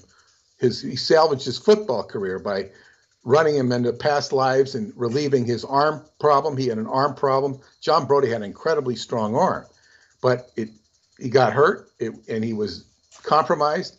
And after John Brody, got rehabilitated by Phil Spickler, he became the MVP of the San Francisco 49ers. He won the MVP award. And that was a big Scientology success story in the Bay Area. but there were many others. He worked with the people at Stanford Research Institute. He got some of those people involved, and he was somebody who could sit down and just melt you with love and understanding, and effectively do things for people with Hubbard's techniques. So that he was a very good example. His daughter was a movie star of sorts, Mimi Spickler. She married Tom Cruise. She actually married Tom Cruise and apparently kind of fixed him, kind of. But then he divorced her, and I think she wandered out. I don't know if she wandered out. Phil had to leave Scientology proper because it became so crazy. But what I was going to say, I was just talking about Hubbard's chart here, which is actually not the subject I was planning to go into, but it does fit with what I'm going to go into. So he had this incredible trine, which means that things can come very easy to him. And his gift, it's a great gift. Now, it also says it can make you lazy, and you can take advantage of this. And there is room for saying that he took advantage of his powers. And I can see it both ways. And he even recognized where he screwed up. But okay, so one of the things he did, and this is what I was thinking about this, and it inspired me to how we can be more effective ourselves, you and me, Douglas. He had he had a certain gift when it came to counseling people, and it's hard to explain this to people who are not familiar with him or his techniques, but even with people who do have some familiarity with his techniques. Now, I'm going to meet a woman. I'm so excited to see her. I haven't seen this woman since 1980s probably. And even when I saw her, I just knew her. Where I really communicated with her on a daily basis was in 1972 during lunch, breakfast and dinner. She was she sat at what we call our mess. And she was a technical person. Lovely woman from South Africa. And she just was always pleasant to talk to. So I'm going to see her for the first time in umpteen years. I found out she enjoys my work, which I didn't know. And I'm going to go into the city and meet her on Tuesday with a common friend. Be very excited to meet her and just to find out what the hell happened to her. The first thing I'm going to ask her is, I thought you were, the last I knew, you were dying of cancer, and because I wanted to put you on a particular job, but I was told that you were leaving to go handle your cancer with your husband, and I don't know if that was just a story that she made up or her husband made up, but whatever. They left Scientology. And I think they moved to San Diego. I'm not sure. I'll find out. But her husband's passed away. But he was a very, I guess, what you call top counselor, and a very nice guy. But so it'll be very exciting to meet with her and just compare, like, what the hell happened to you? This is what the hell happened to me. I mean, my life's a little bit public, some parts of it. So it'll be interesting. I'm very excited to meet with her. But in this context, Hubbard, and certainly I could talk to her about this very clearly, he was always trying to improve on what he did consistently, just as theoretically, Apple Computer tries to improve on what it does. Certain problems is they'll do one thing that will improve something, and then they'll screw up something else so it doesn't work with the old software or whatever. And just in the whole computer industry, then they improve the operating system, and then the old software doesn't work anymore. So it's less that way than it used to be, but it's problematic. But Hubbard always was trying to improve what he did. And it's hard to explain the subtleties, but what part of the whole challenge in, I guess, what you call fixing a case or curing a case, and a case is basically what's wrong with somebody, is how to address that which is in their mind. So it's like hooking a fish. You use bait to hook a fish. And if you use bait that the fish wants, like there's different types of bait. Like if you wanted to catch a yellowtail back in the old days, which is a big fish with a yellow tail, the best bait to use was a California sardine. A California sardine. These were these big sardines. They were big. That was a real sardine. What passed for sardines and after that were anchovies. Sardine was a pretty big fish, about 8 inches to a foot long, and it was a little colored, like kind of leopard-like, not leopard, but like leopard-like. And the California sardine, and they fished them all out, mostly in Monterey.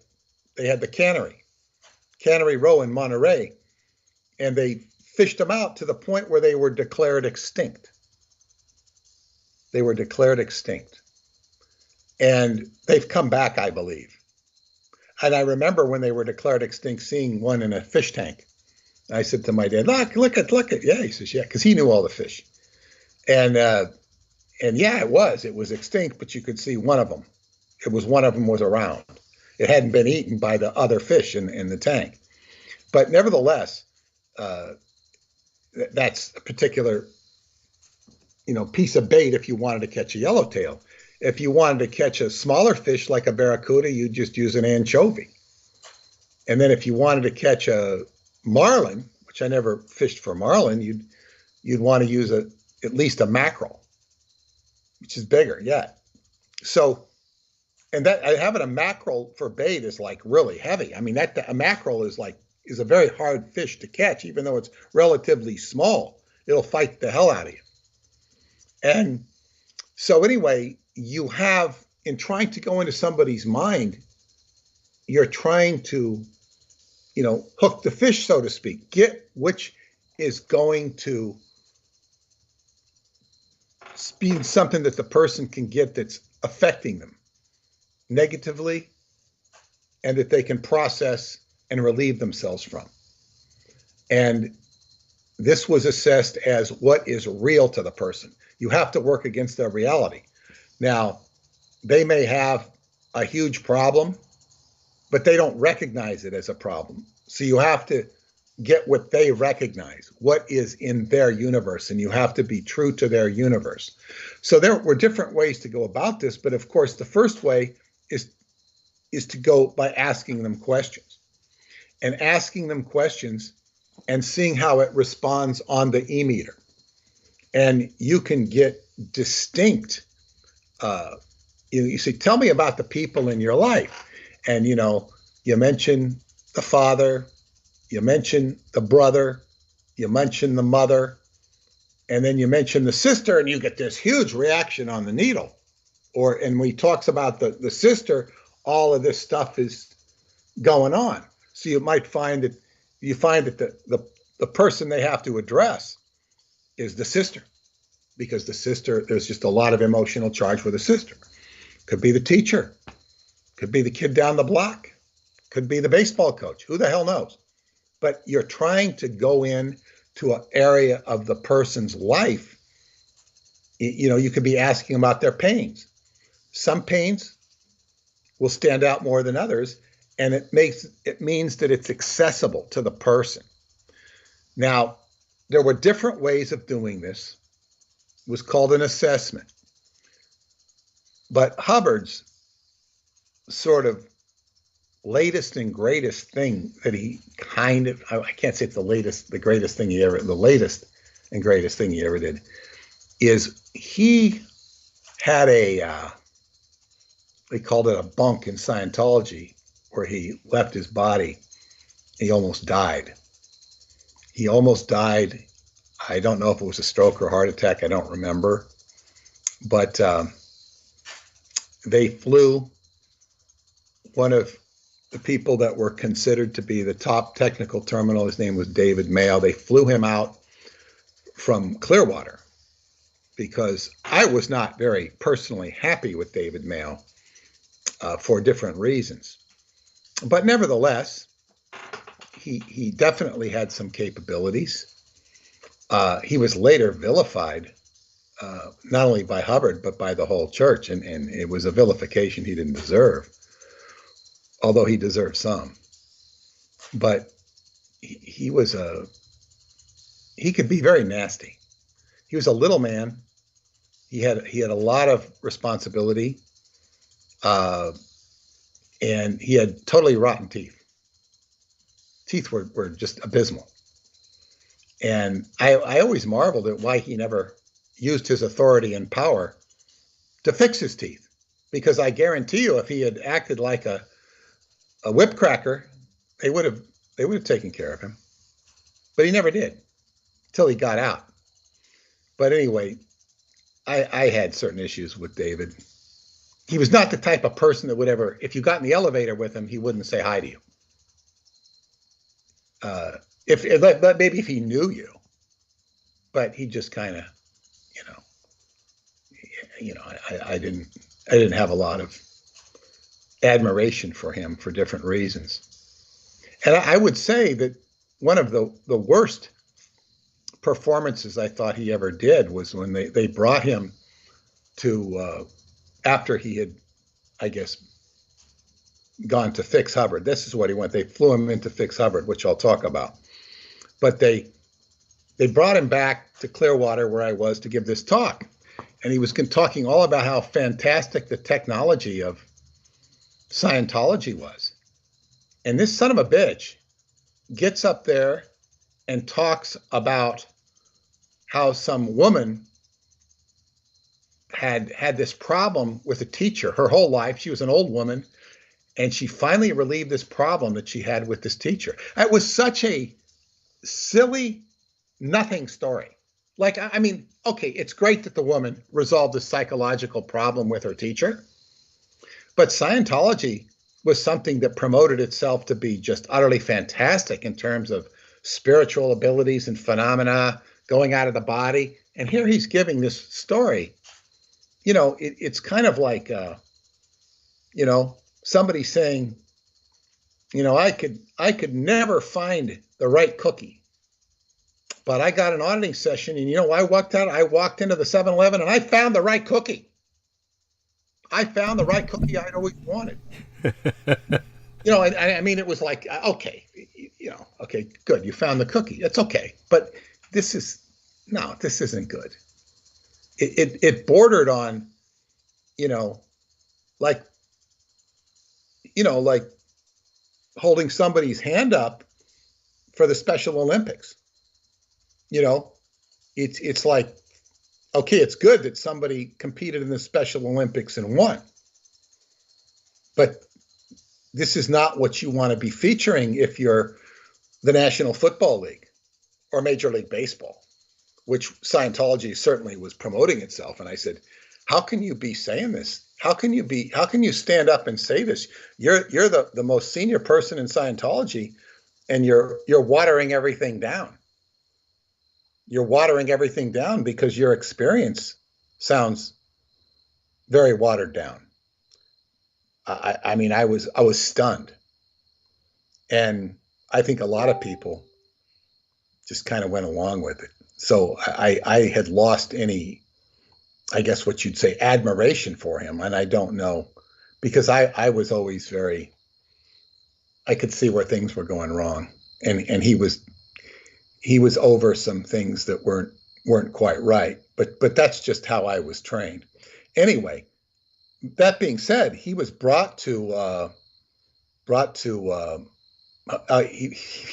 he was flown to LA, and they took him to this is, I'm talking about what he said and what I read him say. And they put a blindfold on him. And Then they took him out to the desert, which is, out near Indio, Hemet, different places that they had out in the desert beyond Palm Springs. That general area, a couple hours out of LA. In other words, it was supposed to be a big secret where he was going. I could go into the local library in Clearwater and read the Reader's Digest article on Scientology that said Hubbard was out in the desert because somebody had squealed. Somebody had squealed and went out there, and they wrote about it. So you weren't supposed to know it was the desert or where they were. David MEMɁ was being blindfolded. Yet you could go, maybe not at that exact time, but maybe a year or two later, you could go into the library and read where the secret Scientology hideout was in the desert, because nobody knew except those who went there. I did not know on official lines, but it was kind of obvious. So anyway, David was blindfolded, brought to Hubbard, who was basically unconscious in a coma, and he used Scientology techniques to bring him out of the coma. And what those techniques are, I don't know specifically which ones he used, but I had used this on my brother when he was in a coma with success. And you say, you make that body lie in that bed, squeeze my hand, because a person in a coma will squeeze your hand. They can hear you, and they can usually squeeze your hand. So you say, you squeeze my hand when you do what I say, instead of saying, yes, I have. You make that body lie in that bed. Okay, thank you. When they squeeze your hand, you make that body lie in that bed. You do this repetitively. And what that does, it engages the spirit with the body. He's now connecting. He's making a spirit, mind, body connection. You make that body lie in that bed. You make that body lie in that bed, to the point where the person is actually doing it. I also took a person out of an epileptic seizure doing that. And in the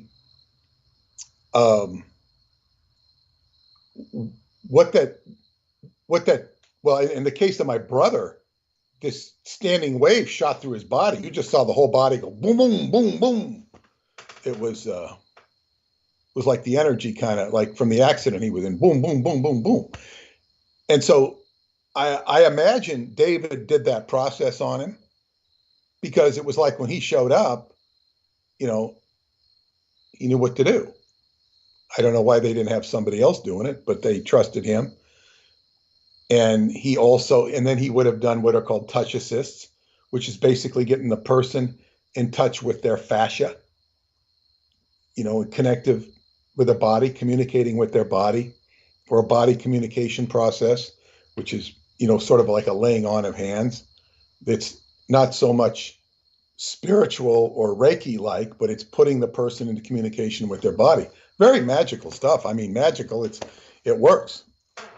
And so he would have done remedial things like that, but then he began to audit him. He began to audit him. And what transpired out of this auditing that took place between David MEMǘ, and he credited David MEMǘ with saving his life, which I believe was the case. Certainly pulling him out of the funk he was in for whatever he suffered. And, they had a doctor, deal with him as well, Scientology doctor. But David MEMǘ, what evolved out of this was a more sophisticated way of doing Dianetics, whereby you would assess more directly and efficiently what was bothering the person.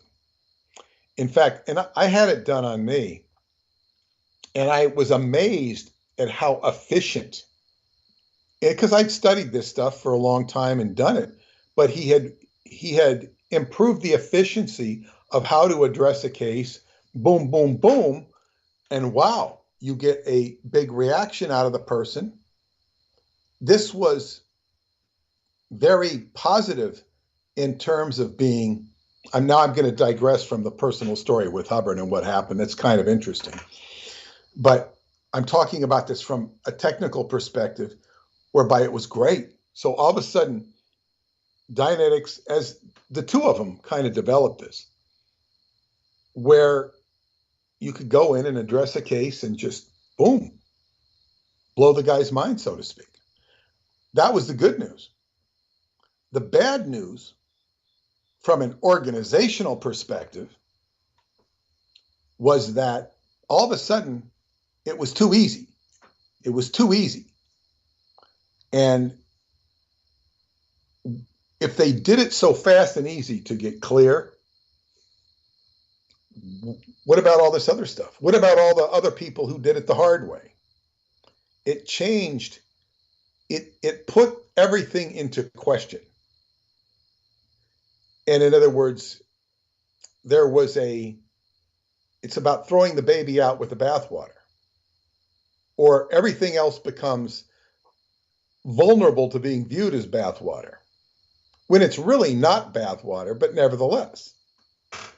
So there have been assertions by various people that he had to, that they started manipulating the procedures so as to screw everything up. In other words, his discovery, which was efficient, resulted in people not having as thorough experience. So everything, and this was always a problem in Scientology, people would not do the work. They would do it fast and easy. It's like, if you don't have certain foundations and certain basics in, you're going to lose something. So it was like, okay, and people would not do things would do certain actions without really doing the work. So therefore you have a person who is, as Tom Cruise called Matt Lauer on TV, he says, "You're glib, Matt, you're glib." What that means in Scientology is you mouth the words, but you don't have any real depth or substance, because he was arguing with Matt Lauer about psychiatry. Years later, Tom Cruise shows himself to be correct, but he was highly ridiculed. And Matt Lauer, held him up to ridicule. Since then, Matt Lauer has been held up to even more ridicule because of all the sexual abuse he was doing at NBC. So that, but Tom Cruise took the brunt of that. But he was calling him, he says, "You're glib, Matt, you're glib," because he was just mouthing words that he didn't understand. This was about some of the abuses in the institution of psychiatry. So anyway, but nevertheless, what was very positive in what Hubbard had done was he had created this method of assessment going into somebody's head and being able to detect and discharge. There were many times he did this, and it was, he would take what he knew and what he had learned and improve it. Just like I know David Anderson has improved all the aspects of his time reactor. He was somebody who, told me in 2001 that he needed instrumentation. He was weak on instrumentation. Well, 9 years later, he announces that he's got the instrumentation solved to the point where he's got a huge reference, we call it self-contained field, whereby he can send people back into time. So he had, improved his device. So that's something what one is, improving. I think I should digress back to the personal story with Hubbard, what happened with David MEMɁ. David MEMǘ had worked his way into a great position of trust with Hubbard and had saved his life. And even though I have, delivered some criticism his way, I don't begrudge one iota that he saved Hubbard's life and that he used what he knew very positively. But look at the guy was a human being. He was capable of making mistakes. Well, I also read that Hubbard he used to go swimming with Hubbard sometimes in the pool, and Hubbard liked to go in the pool. And then one day, I think he read, Hubbard was asking, "Where's David? Why doesn't David come in the pool?" And I got the distinct impression from MEMqəd, or from what MEMqəd said, that he didn't really like hanging out with Hubbard so much. This was a major mistake on his part, in my opinion. It's like, you want to go in the pool with the old man. Now, he also developed some contempt for Hubbard as his auditor, because in the auditing sessions he did, Hubbard mentioned that he had a lust for wealth and power and all this, and of course these are Hubbard's personal considerations. And when you're an auditor, you don't judge people. And here he was judging the founder of Scientology, which is understandable. However, you don't use that against the pre-clear or the person you're counseling. You don't do this. And he judged Hubbard, perhaps justifiably, but he began to, in his own mind, kind of think that Hubbard wasn't all he was cracked up to be. Now, MEMǳ had been on the ship since 1967 or 68. He was around a long time consistently. He worked with Hubbard more than I did. He had more personal interaction, but it was in a different reference frame. And he, maybe he thought that things weren't quite the way they should be. And MEMǳ was also somebody who despised administrators. And this was not a healthy thing. Administrators could be very problematic. There's no question of that. And they could do very stupid things. But Hubbard had always taught that you have to learn the administration and the technical. You've got to do both. Most people would tend to specialize in one or the other, and they often were pitted against each other. I found this same thing happened in my experience with my friend who worked at the Met Opera, because the administrators would hate the artists, and the artists, would be victims of the administrators, because the administrators couldn't do the art. They didn't understand the opera, so they would polarize against each other. This happens, just like suits in the music business can have contempt for the talent, but they are not the talent. And in Scientology, you had administrators having contempt for the technical people and would fight them. And the technical people were the only reason Scientology was there, to deliver what was good about it.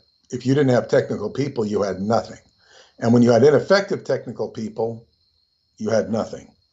So this was, So in any case, although, and Hubbard had written a long letter to MEMǳ saying, I want you to make sure everything's good after I die. It's like he charged him with the responsibility of the technical aspects of Scientology. And he wrote him this letter. It was a long letter, which he later, showed. It's somewhere on the internet. And then MEMǳ decided that he wanted to go home for the first time in many years and take a leave to New Zealand, his home land of New Zealand. Big mistake. Not that he didn't deserve a vacation, but what happened when he left? Well, I should say there was something else he had acquired. Hubbard did not like, he was suspicious of David Miscavige. So he ordered that David Miscavige be security checked. And MEMŊ was the one who would have supervised the security check. It was done by Jesse Prince, and he would have been privy to that. And of course, Miscavige had all sorts of crimes against Hubbard, taking his money, meeting Pat Broker in Las Vegas. They would use his money for gambling and women, and they were generally what Scientologists would call out ethics. And Hubbard suspected there was something wrong. But when the report on Miscavige went up lines to Pat Broker said, no, it's all clean. David's all clean. Because, you know, he would have gotten in trouble too. So they lied to Hubbard. Then Miscavige targeted MEMÄ to get rid of MEMÄ because he knew that Miscavige was corrupt. So then when MEMÄ went on vacation, they isolated MEMÄ. They gave false reports and made Hubbard think that MEMÄ was, you know, not communicating to him, AWOL, so to speak. And they play games. So MEMÄ was, when MEMÄ came back, they put him in the rehabilitation project force, put him on this crazy program where he had to run out of the running program where he had to run around a pole in the desert. It was crazy. And they had convinced Hubbard that MEMÄ was evil. And Hubbard apparently got on the bandwagon. And MEMÄ's own, I guess, he finally escaped Scientology and was villainized way beyond whatever villainy he was accused of. He was villainized, or could have even been guilty of if he was guilty at all. So it was really, you know, they pitted one against the other. And he became, I guess, what you called, he went and created his own ability center in Santa Barbara. And he sucked a lot of people out of Scientology, old staff members. But they had a big legal fight, and Scientology beat him in the legal fight.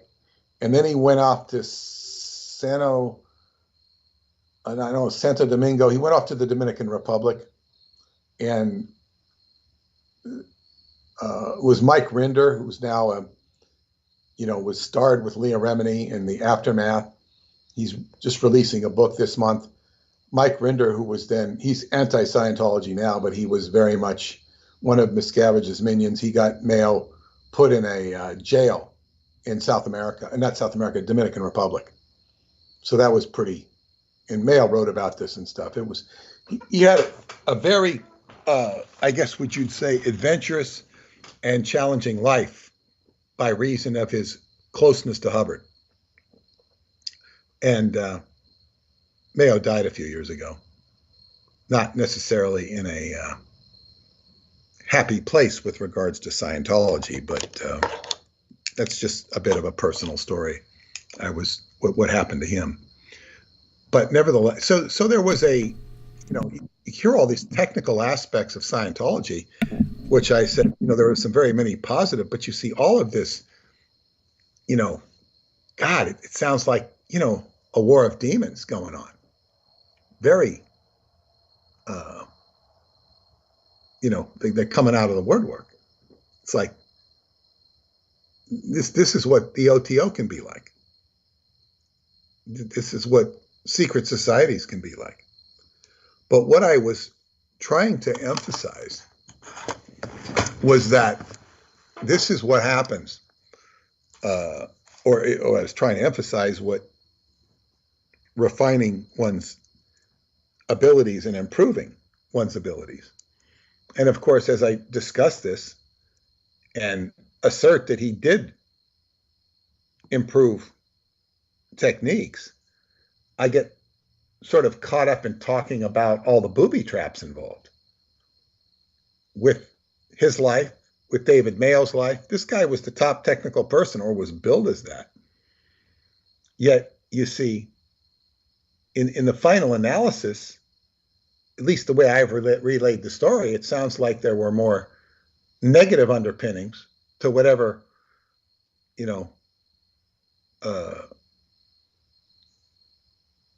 whatever gold or silver was there. There were so many booby traps that that in the end, people don't have any reason to have a positive opinion of either one of these people. It's not that they were all negative, but it's any comment, Douglas?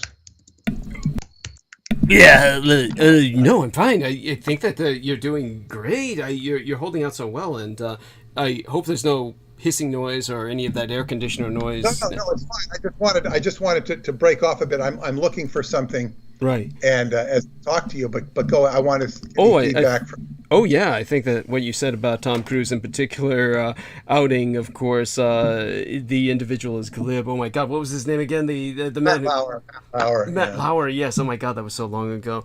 I'm going to position my microphone a little bit further away from the computer. It could be the computer that the microphone is picking up, and hopefully that will maintain it as being much better. But honestly, you've been on such a roll with this, and I love what you said, of course, pointing out the California sardine and its size, and yes, so sad about what we identify as sardines now, because the other ones were just basically fished or trawled to extinction. I mean, so sad what we've been doing to our environment, and hopefully man's awareness will someday be able to bring such creatures back through cloning or the like. I mean, I thought it was just so touching. I think there are. I think you can get. I think they do exist now. Oh, thank God. I think so, yeah. But I haven't. Followed up on it. Yeah. I lost a lot of interest in oceanography. At one point, I wanted to be an oceanographer. Oh, really? Oh, my God. Well, that was my friend Greg. He wanted to do it, and that inspired anything he wanted to do. I wanted to do. So interesting. But we talked about that. Wow. But we never did. And he became a literal sea captain. He had a boat and whatnot. Oh, wow.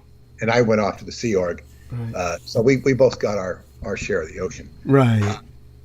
And I still, to this day, want to take his daughter to Catalina. I want to take my daughter too. Yeah. Because he never got to take her to Catalina, which is where we went as kids. But in any case, flying fish. A lot of flying fish are famous at Catalina. Go on. Well, they have. I was 5 years old when I went there for the first time, and of course, what impelled the visit to California, to Catalina in 1958, was this song by the Four Preps, 26 miles across the sea, Santa Catalina is waiting for me. And it's like this song was, you could hear it on the radio, FM radio, over the refrigerator. And, what's Catalina? And so I remember Greg's parents went, they took him, he came back with a hat that said Catalina on it, and then we went. We went on a seaplane. It took about 10 minutes to get there. Went to, and they had the flying fish. They said, okay, you go to a glass bottom boat and a flying fish, and you go out to see the flying fish. And, you don't really see much. You see these kind of like things skimming over the water, and I'm like, I'm sleeping. I can barely stay awake. I'm like 5 years old. But the flying fish are a very overrated experience. The glass bottom boat's okay. Well, thanks for clarifying that. Otherwise, I would have taken the trip to see them and would have been disappointed. Yeah, you would be disappointed. A whale watching might be better. I know they have whale watching off of Montauk. I've never done that. I really wouldn't be too comfortable going whale watching personally because, one thing goes wrong, those whales can lay over your boat in a heartbeat. No, I don't want to go whale watching. they necessarily do that, but in this day and age, you never know. My dad would have been concerned about that, so you're wise. I mean, that's it's. Oh, yeah, but I would have gotten along fine with your dad because he would know that anything that can go wrong on a ship generally will go wrong, and you have to expect it to go wrong. That's true. And you expect it continually, and if you don't, you're a fool. Yes, it's so true. And it's just, and of course, that's the mindset of a landlubber does not recognize potential dangers. So it's like you're in a continual state of alert. But what I was going to say is my favorite moment of Catalina is when I'm in baseball camp there, and they say you can everybody says go on Sunday. We're all allowed to go to church on Sunday if you go to church on Sunday. Mm-hmm. So we say you get to go away from the camp and you get to go into Avalon, which is the town there, and you get after you're not just going to spend time at church. You'll get to walk around the town while you wait for the boat to come back and get you. So I say, okay, I'll go in and we'll go to church. And they say, okay, who's Catholic? Who's Catholic? And I don't know whether to say, am I Catholic? Because, my parents are kind of what you call disenfranchised Catholics. And, right. My best friend, Greg, was Catholic. So I kind of could identify as a Catholic. I could always hang out with Catholic kids and be one of them, but I was never really Catholic. And they have about 6 people that say, okay, we're Catholic. And I said, they're going to go into this creepy church. I said, no, I'm not going to be Catholic. You just know you're going to get creeped out. They're going to give you the Eucharist or something, And I said, I don't want anything to do with that. No, so I'll be with the Protestants here. and I was not a Protestant. So so then we go and we sit in this beautiful amphitheater. It's still there. It's beautiful. Well, great place to give a lecture on Roswell. Yes. It's just beautiful. You're out there by the sea and it's morning time and it's just beautiful. It's Catalina. It's beautiful. It's one of the most beautiful mornings I can ever remember. Wow. And this minister gets up there and he talks and he gave a very nice talk. It's very inspirational. Mm-hmm. It was just nice. It wasn't so much religious as inspirational.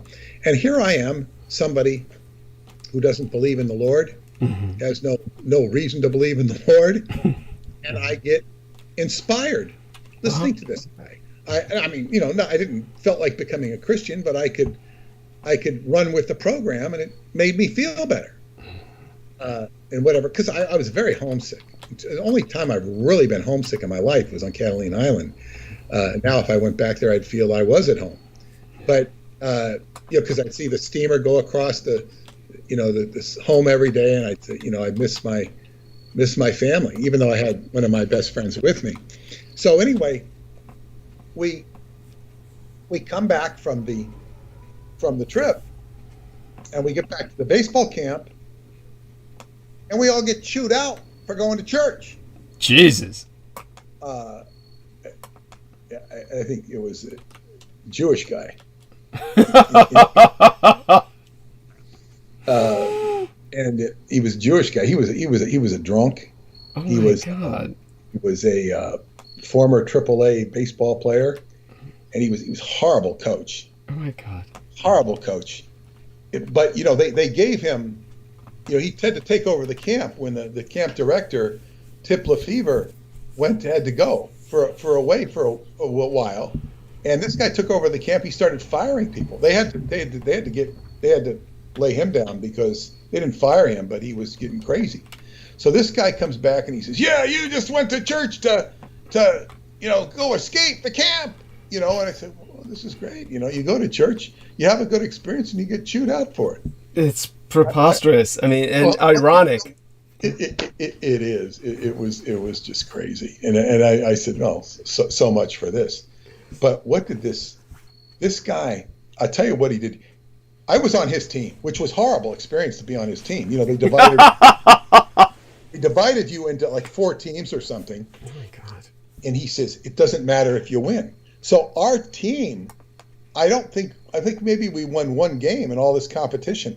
And it was so discouraging and disheartening to go up there, and he doesn't give a shit if you win. That's what you're there to play, to win. And it was so discouraging. It made you feel like crap. And, you know, because you're not here to win. You're here to learn how to play. Well, when you're learning how to play, you're trying to win. But what he did teach me how to do, he taught me one thing that I've never seen a major league ball player do this. He taught me how to play first base as a right-handed first baseman. And I swear, I've never seen a major league player who knows how to play first base the way he taught me.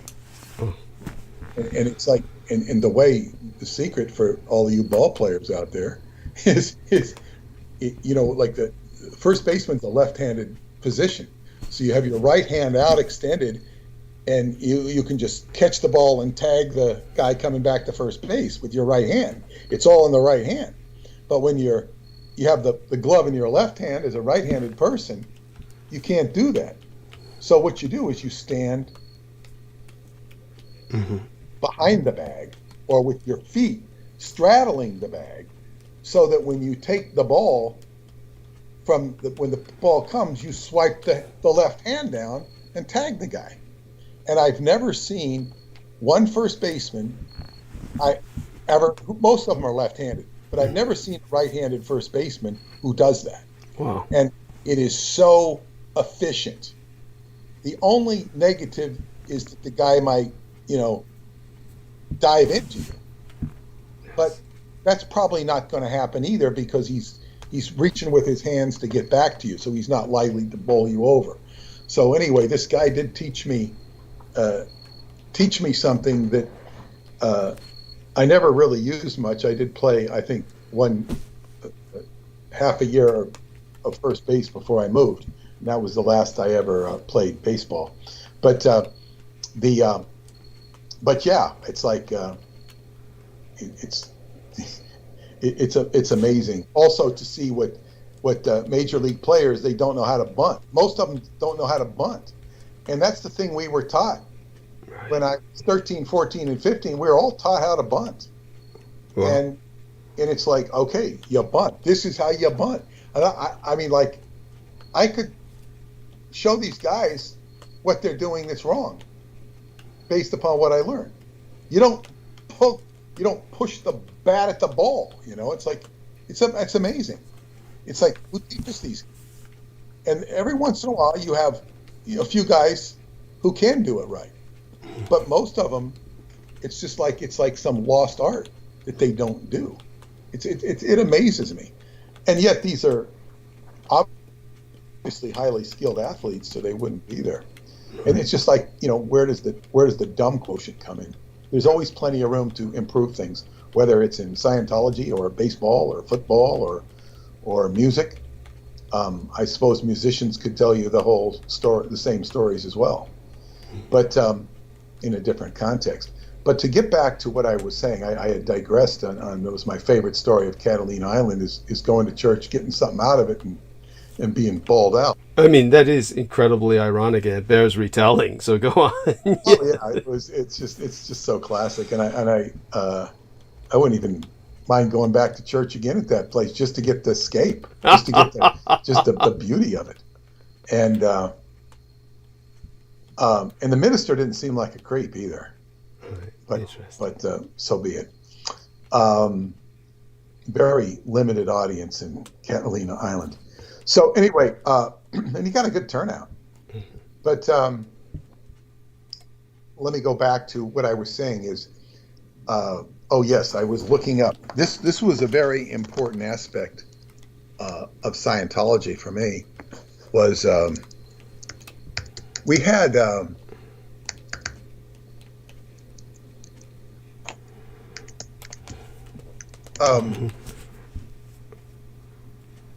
okay, here we are. Now, Hubbard, here's a quote. I have a chapter 22 of my book, L. Ron Hubbard, The Tao of Insanity. Chapter 22, Qualifications, it's called. And the quote at the beginning of the chapter, I have quotes at the beginning of each chapter. It says, the only person that is qualified for miracles is the person that has been qualified in the real life. By somebody named Sndy Adelaha. The only person that is qualified for miracles is the person that has been qualified in the real life. What does qualified mean? It means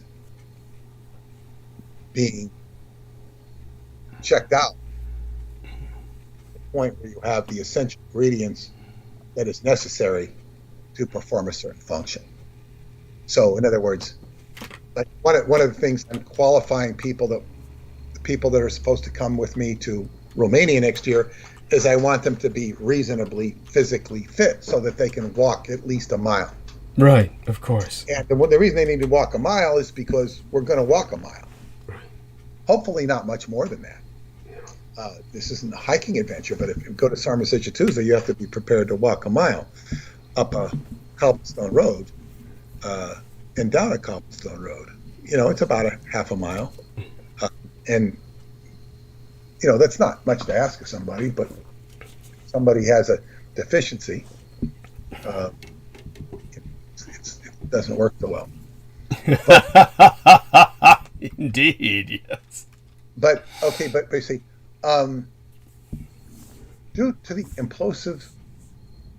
explosive impact of what Hubbard had created and the relentless immediacy to implement his wisdom, he commented in his own words that there would be considerable collateral damage to what he was doing. Of course, that's mostly what you see and hear about on the media in Scientology is collateral damage. Yeah. It's all collateral damage.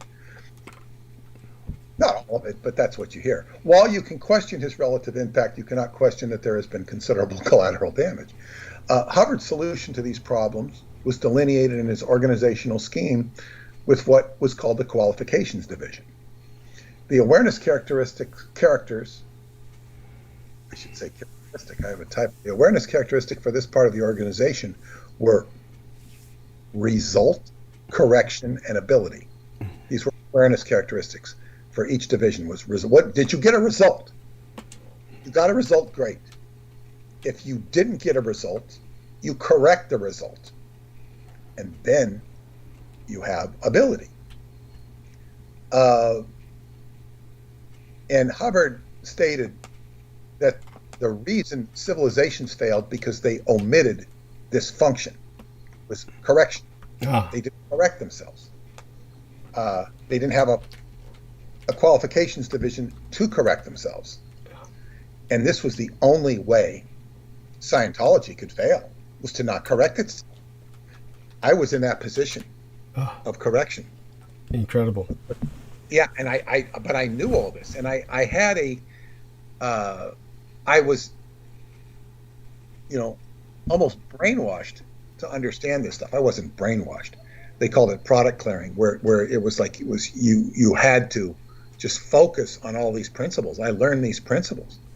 Now, I did learn the principles, and to the degree that I would communicate them, I did not have the political authority to enforce them. I had the technical authority, but then there's a certain realm where you get into politics. And what I would call a case in point, you would take, say, somebody in the FBI that had the authority by their job description to go after Hunter Biden, Joe Biden, Hillary Clinton, Donald Trump, whoever, George Bush, whatever, because they have certain criminal acts or certain criminal acts that would reflect poorly on the president. And they get stonewalled because they don't have the political authority to execute them. or if they do, they're going to run into political authorities that will undermine them or what they're doing. So he said this was the key to everything. And I was subject to a lot of correction, both technically and administratively, especially when it came to the answering of Hubbard's letters. I was routinely sent for correction for things that I did wrong. And it was basically what you get out of that is an ability. Because you're saying, okay, you can't say it this way. You can't put your own emotion into the letter. You've just got to do this, because this guy's a butthead. You can't. A butthead. It never really came to that, but you had your own opinions of people, and they could sometimes influence your communication. And what it taught me was to emulate how Hubbard would communicate, which was extremely gregarious and friendly. And I actually saw some of his letters that he wrote to people and his messengers, and he was exactly, I said, God, that's him. That's exactly how I was taught to write. Right. And when he was writing it, he wasn't faking it. But he would, he could be very upbeat. He could also be terse at the circumstance. But when he was talking public relations, so I had to put all my emotion aside and embrace a very, I guess, high-toned aspect to communicating that I would not have had I not been subject to learning how to communicate like he wanted me to communicate for him. But one of the things, qualifications, one of these subjects was review. One of the divisions was review. So it was my job to review anything that went wrong. Right. And to recommend how to correct this thing. So I had quite a bit of, I guess what you call, really supreme ecclesiastical authority to assert things. And certainly I did. But then sometimes ultimately, what cost me my job was I had began to enforce Hubbard's policies. Mm-hmm. I was embarrassing, the executive director international. Right. I was embarrassing him. Interesting. Because he was doing things that were just wrong. And it was over one particular friend of mine, and I wasn't backing him up because he was a friend of mine. I was backing him up. I mean, I knew him well, and I stood up for him because they were illegally taking him off his job. They were illegally taking him off his job. And I said, you can't do this. You have to do a committee of evidence to take him off his job, which is a court-martial, which is the equivalent of a court-martial. Yes. And I said, you didn't do this process. So he has to go back on his job until you do this. And they were just outraged at me. How you did? So they brought me up to this guy, and he just started to, it wasn't the executive director, it was his minion. And he started to just rip into me and insult me. Jesus. And I said, you can't talk to me that way. Right. And he kept the eye. I said, if you continue to talk to me that way, you're going out the window. I'm going to throw you out the window. This is the third floor. Oh, my God. Throw you out the window if you continue to talk to me that way. I didn't yell at him. I said, but if you continue to talk to me, I'm going to throw you out the window. No, I get it. When somebody speaks very softly about that serious an issue, a life and death issue like that, then that's far more frightening than if you broke down and shouted. So believe me, so go on, please. I'm certain that this impacted him. I'm presuming. I drug him over to the window. Oh, shit. I did, but I could not open the window because I had one hand holding him, and the other hand I was trying to open the window. Right. And then while I'm doing this, the executive director had called across the street to qualifications department, my qualifications, and they brought John Jones over. John, he was a friend of mine, I guess, and he was about 6'7". They sent him over as the bouncer, and they sent him over with another guy. They sent these two guys, and the other guy was like very skinny. But they come over like, what's going on here? And I told him what was, of course, at that point I let the guy go because, I wasn't, he kind of retreated into the woodwork. He left the room. No doubt. And the executive director's in the next, across the hall listening to everything that's going on. And I said, they said, well, you can't. I said, this guy's yelling at me. I said, he's not following the policy. I said, you can't take a person off the job if you don't give them a committee of evidence. They go, oh, yes, you can. They go, yes, you can. I said, no, you show me. And they were going through these packs, and they kept flipping through packs like going through Funk and Wagnalls, going, oh, and they couldn't find anything. They were stupid to even look. Right. They were to find something. So I had won. Yes. I had defeated that point. I'd made my point. That's an incredible experience, and you handled it. Me standing up to all of the shit Right. that was starting to come down. So what happened was then I don't know if it was that. No, I know what it was. They were already planning to ship me off to Africa. Oh my God! They wanted to ship me off to South Africa because they knew I wasn't on board with their machinations. Right. So they wanted to ship. Now they could do that, but rather than getting rid of me, they wanted to ship me out to Africa, where I would take care of the commanding officer who was going to be assigned there. I would take care of her. I'd take care of her medical issues and stuff. I would have been actually perfect for her. Okay. I would have done so well for her, and I had nothing against her. But, what had happened was when I did this guy, my friend, I put him back. He was the African programs chief. So I said, so they didn't want me going to Africa because I was screwing up Africa as far as they was concerned. I wasn't qualified to go now, in their minds, but I was qualified. In fact, the girl that they sent instead of me was a disaster. It was an absolute disaster. I can imagine. And undermined the woman who was there to run Africa.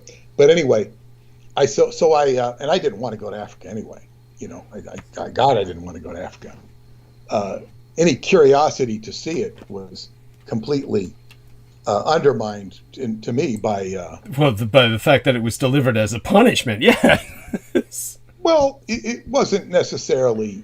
I didn't want to go. I didn't want to leave. Right. It was my home. I didn't want to leave my home, and because there's always the possibility that you might never come back. You might come back. You'd have immigration issues, but no. No way I wanted to go to Africa. So anyway, they said, okay, he can't go to Africa, which is great by me. So I didn't have to go to Africa. But what then they did? They conspired. He basically promoted me to full-time training because they had a program to put somebody on full-time training to do all their administrative. So I studied all the administrative stuff, which was quite light. Okay. But what was interesting was, so they promoted me off my job, so to speak. Mm-hmm. But what that did is it screwed up the executive director because then they removed him from his job. And I had enough pull to keep him on his job. And I would have kept him on his job because they took him off illegally. And there was still, Miscavige didn't want him on the job. But I had enough pull at that point to be able to keep him on his job. So when he got rid of me, he got rid of his own job by being, I guess what you call, not following procedures, not following law. So those were, I had a very sophisticated and mature understanding of what was going on and a lot of experience. And of course, there was so many shenanigans going on. And I was not in, the shenanigans that were going on with Miscavige and Pat Broker and getting rid of David Mayo were horrible. So I was not privy to those. In fact, they didn't want me. It's possible I could have been put in a position to go ferret that stuff out, but that was, people didn't want me in that position for their own political gain. So it's okay. It all worked out the way, I'm very glad everything worked out the way it did in the long run. But more to the point is, the key to qualifications or review is humility. In other words, you have to realize when you're wrong. When you've been running at the offensive line like a battering ram 10 times in a row and you're not making any yardage, you should say, maybe we're doing something wrong. Right. Maybe we should run this way or run that way or maybe we should pass the ball. So this is, being humble. And this is the first thing I want to say. And in our last transmission, I was talking about, possibly dissecting people who weren't helping us. Mm-hmm. Yeah. Yes. I've got some positive response. People who do want to help us. Certainly, people I was not planning on. By the way. Yes. Sonia Barrett. She contacted me, and I did a show with her. Oh yes. How did that go? And we talked about Roswell. Wonderful. We talked about my trip for about half the broadcast, and we went into Roswell, and she was totally on board. Wonderful. She understands it. She's read it or read enough of it, and she totally understands what we're up against. And she was very supportive. Oh, wonderful. And I have another guy who wants to interview me, and I'm supposed to talk to him tomorrow. So, and the other thing is, but I realize when you scream loudest, yeah, sometimes it's a mistake to scream loudest because, you're yelling at your mother and saying, "Well, I want ice cream. I want ice cream. I'm getting ice cream." And you're starting to chew her out that you don't have ice cream, and then there's a knock on the door, and the ice cream man's there. Because she called him. Mm-hmm. And you've just told her what a bitch she is for not getting you ice cream. And then, because you're so angry. I get it. Yes, this sort of thing happens. Yeah. Yeah, I've always stated that one should never commit suicide because if you're committing suicide because you're broke and you don't have enough money, 6 days later, the check from the sweepstakes will come in. Yes. And then if it's because your lover ran out on you and you're just dejected, well, 6 days later she'll come back. Where is he? Oh, he committed suicide. It's like you can't. And that's the way. What is it? The Anthony and Cleopatra pan out in the Julius Caesar play. Yes. Or in Cassius and Brutus, they kind of don't have their communication straight. So one, they kind of kill themselves because they think the other one's dead. I forget how that works. Yes. And but anyway, it's like we could have good things right around the corner, and if it's not right around the corner, it'll be soon around the corner. So it's best to not respond or react in any way. That was step number one. But to get to what I was alluding to with Hubbard, where he went back and refined his techniques and kept improving them, I said, well, there's many things that I've done right in this life. Yes. Of course, there's things that I've done wrong, but I focus on what I've done right, whatever I've accomplished. And there's certain things that you've done that are right. Thank you. And if I will delineate some of them that come to mind. I didn't do this as a premeditated. I said I will do this live and on the air. I think, well, one of the things, as I said, one of the best things I ever did in my life was get involved with Scientology and learn what I could about my own mind. Yes. And one of the second best things I did was leave Scientology, right, and yes. escape with what I learned. Yes. Another thing that got me what I learned in Scientology is that I was incredibly loyal to the program. Yes. I was loyal to the program, and I was loyal to Hubbard. Not blindly so. There's always some myopia involved when you work for somebody else. Understood. You have to defer to them. And of course, everybody deferred to him because he was kimosabe, he who knows more. That's how we all looked at him. Yes. And he does know a lot more than most people. That's evident by the way he was able to negotiate his life and influence other people. But so these are things. But more than that, if I look at why I was successful, is because I actually did things. And as one Tai Chi teacher says, it's more important that you follow the lessons being taught. This is the most important thing you can do when you have a teacher, is do what is being taught and follow that. You'll get more out of that than doing it your own way, so to speak. Why is he teaching you what he's teaching you? Now, we're assuming that the teacher has some actual knowledge. And but beyond that, you're actually doing things to create certain effects. Yes. Create certain effects in your mind, in the environment, to do certain things. And then, of course, learning various functions.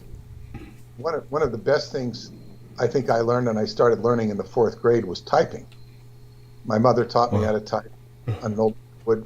My father had an Underwood typewriter, and I typed, my report on California Indians, California explorers. I typed it myself. And that's kind of when my first, experience typing. Yes. And then when I got into high school, 10th grade, I did a typing class. And then, oh boy, you're home free then.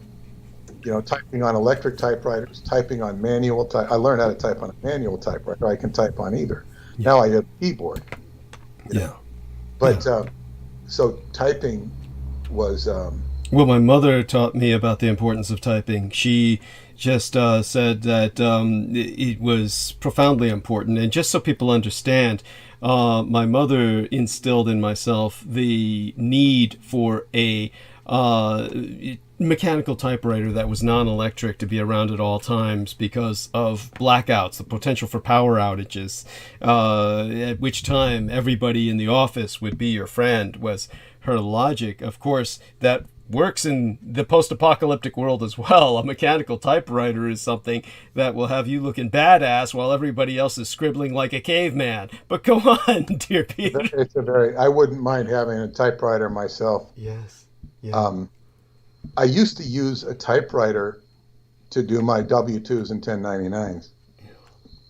And I had to go to the library until finally they don't have a typewriter at the library anymore. So sad.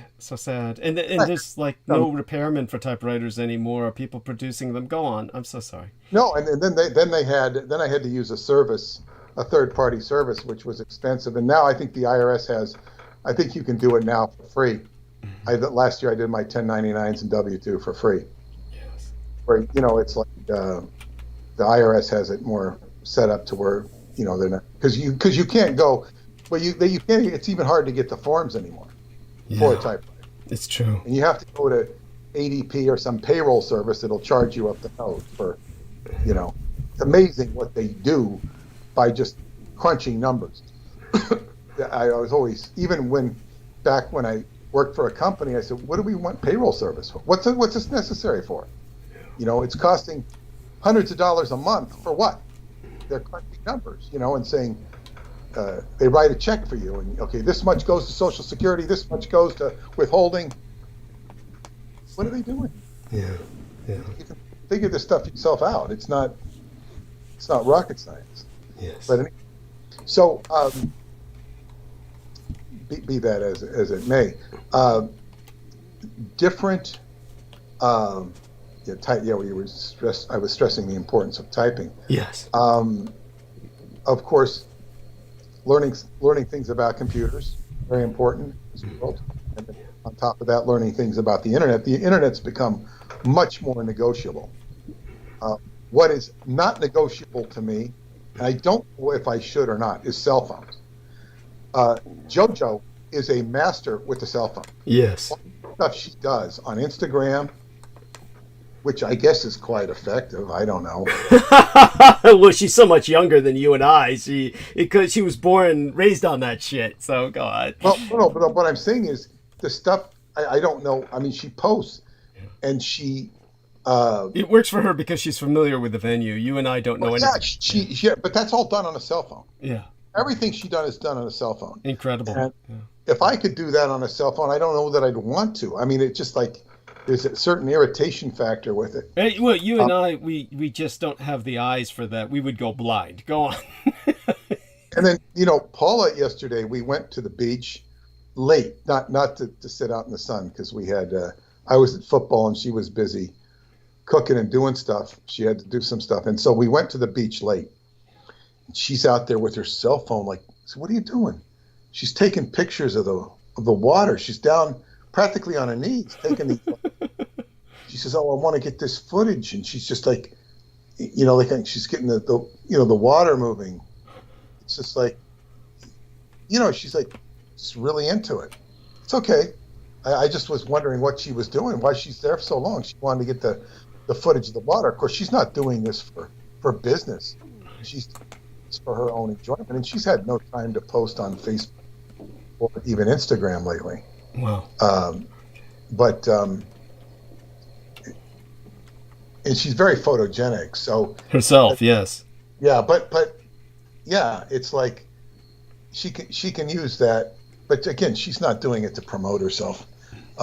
So it's different. But anyway, those are tools that are certainly I've not needed. And Facebook, I haven't needed either. Facebook, the only thing I use Facebook for the most part, is to promote your. Bless you. And we got, I was up to some mischief today, not public mischief. I don't think I posted it, but it has to do with our friend Brezhnev. I got a good one with. I don't know if I maybe I don't know. Maybe did I quote Brezhnev? Let me take a look at you. It was mischief. Maybe I quoted him in an email to a friend of mine, but let me see if I quoted yes, let's see. Brezhnev. It was a false quote. It wasn't really him. And thank you. I can see you did put and believe me, I should have checked it earlier. I'm so sorry. I should have checked your timeline earlier to see what you did. I was just there was a lot of things I was overwhelmed by, coming home from the holidays and all that stuff. And of course, looking forward to going back into the holidays. It's a 3-day holiday in Chinese culture, and tomorrow is a day off. Yesterday, or today rather, for the Chinese who are a day ahead of us. But by all means, take your time. I don't see a Brezhnev quote. Yeah, I don't see it. I think I will look it up, because I sent it to my friend Tantra, and it was. This is quite a digression, but maybe it's good to have. I see you quoting Exodus, which is like the last quote that I really see here. I don't remember quoting Exodus, but let's see here. This is, in fact, I'll have to. Let me see here.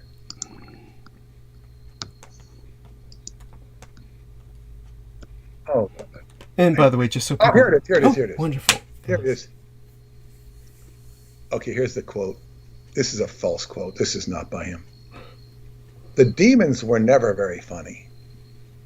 But if the heavenly host can't amuse you, who else do you have to depend upon? I was talking about indulging in self-amusement.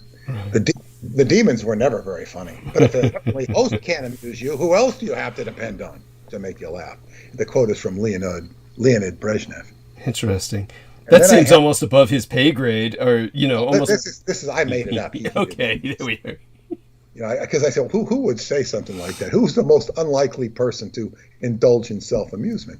It would be Brezhnev. So I looked up Brezhnev, and I found this very interesting entry on Wikipedia, and it says, "Socialist fraternal kiss." Look that up right now. Or do you Oh, want it's me- disgusting. I know all about it. It's in Oh, yeah. Eastern Europeans and Mediterranean peoples, they the men kiss each other like they're mobsters. Yeah, You know, but there is a picture. Yeah. It says, "My God, help me to survive this deadly love." A graffiti painting on the Berlin Wall depicting Soviet leader Leonid Brezhnev kissing East German leader Erich Honecker. That's right. That's The famous. social- That's famous. Go on. Yeah, the socialist fraternal kiss was a special form of greeting between socialist leaders. The act demonstrated a special connection that exists between socialist countries, consisting of an embrace along with a series of 3 kisses on alternate cheeks. This is very Romanian. Yeah. In rare cases, when the 2 leaders considered themselves exceptionally close, the kisses were given on the mouth Yes. rather than on the cheeks. The socialist fraternal embrace consists of a series of 3 deep hugs alternating between the left and right sides of the body without kissing. This is something you do in Romania. Okay. The modified greeting was adopted by communist leaders in Asia, which lacks a tradition of cheek kissing as greeting. They know their hygiene better. During the Cold War, communist leaders in Asia consented to receive kisses from Europeans and Cubans, but they themselves omitted the kiss. The ritual originated in the European practice of cheek kissing as a greeting between family members or close friends. It has also been associated with the Eastern Orthodox fraternal kiss. With the expansion of communism after World War II, the Soviet Union was no longer isolated as the only communist country. The fraternal socialist kiss became a ritualized greeting among the leaders of communist countries. The greeting was also adopted by socialist leaders in the Third World.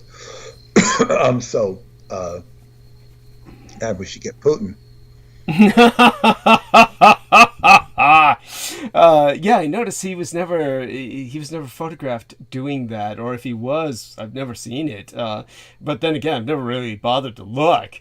But yes, just so people understand, in the Mediterranean, Balkan, Eastern European world, the men do this kind of power mobster, mafioso kissing. Like the higher rank they get in terms of their power hierarchy, they behave like mafia dons. So this is how mafia godfathers would kiss basically each other. It's something very similar to that, and it's like this male power trip, kind of like the overworld version of what men do in prison by fucking each other. I mean, there's nothing romantic about it. It's all macho domination. So it's this form of these 2 guys acknowledging each other's it's disgusting, and there's really no point in trying to rationalize it or even contextualize it.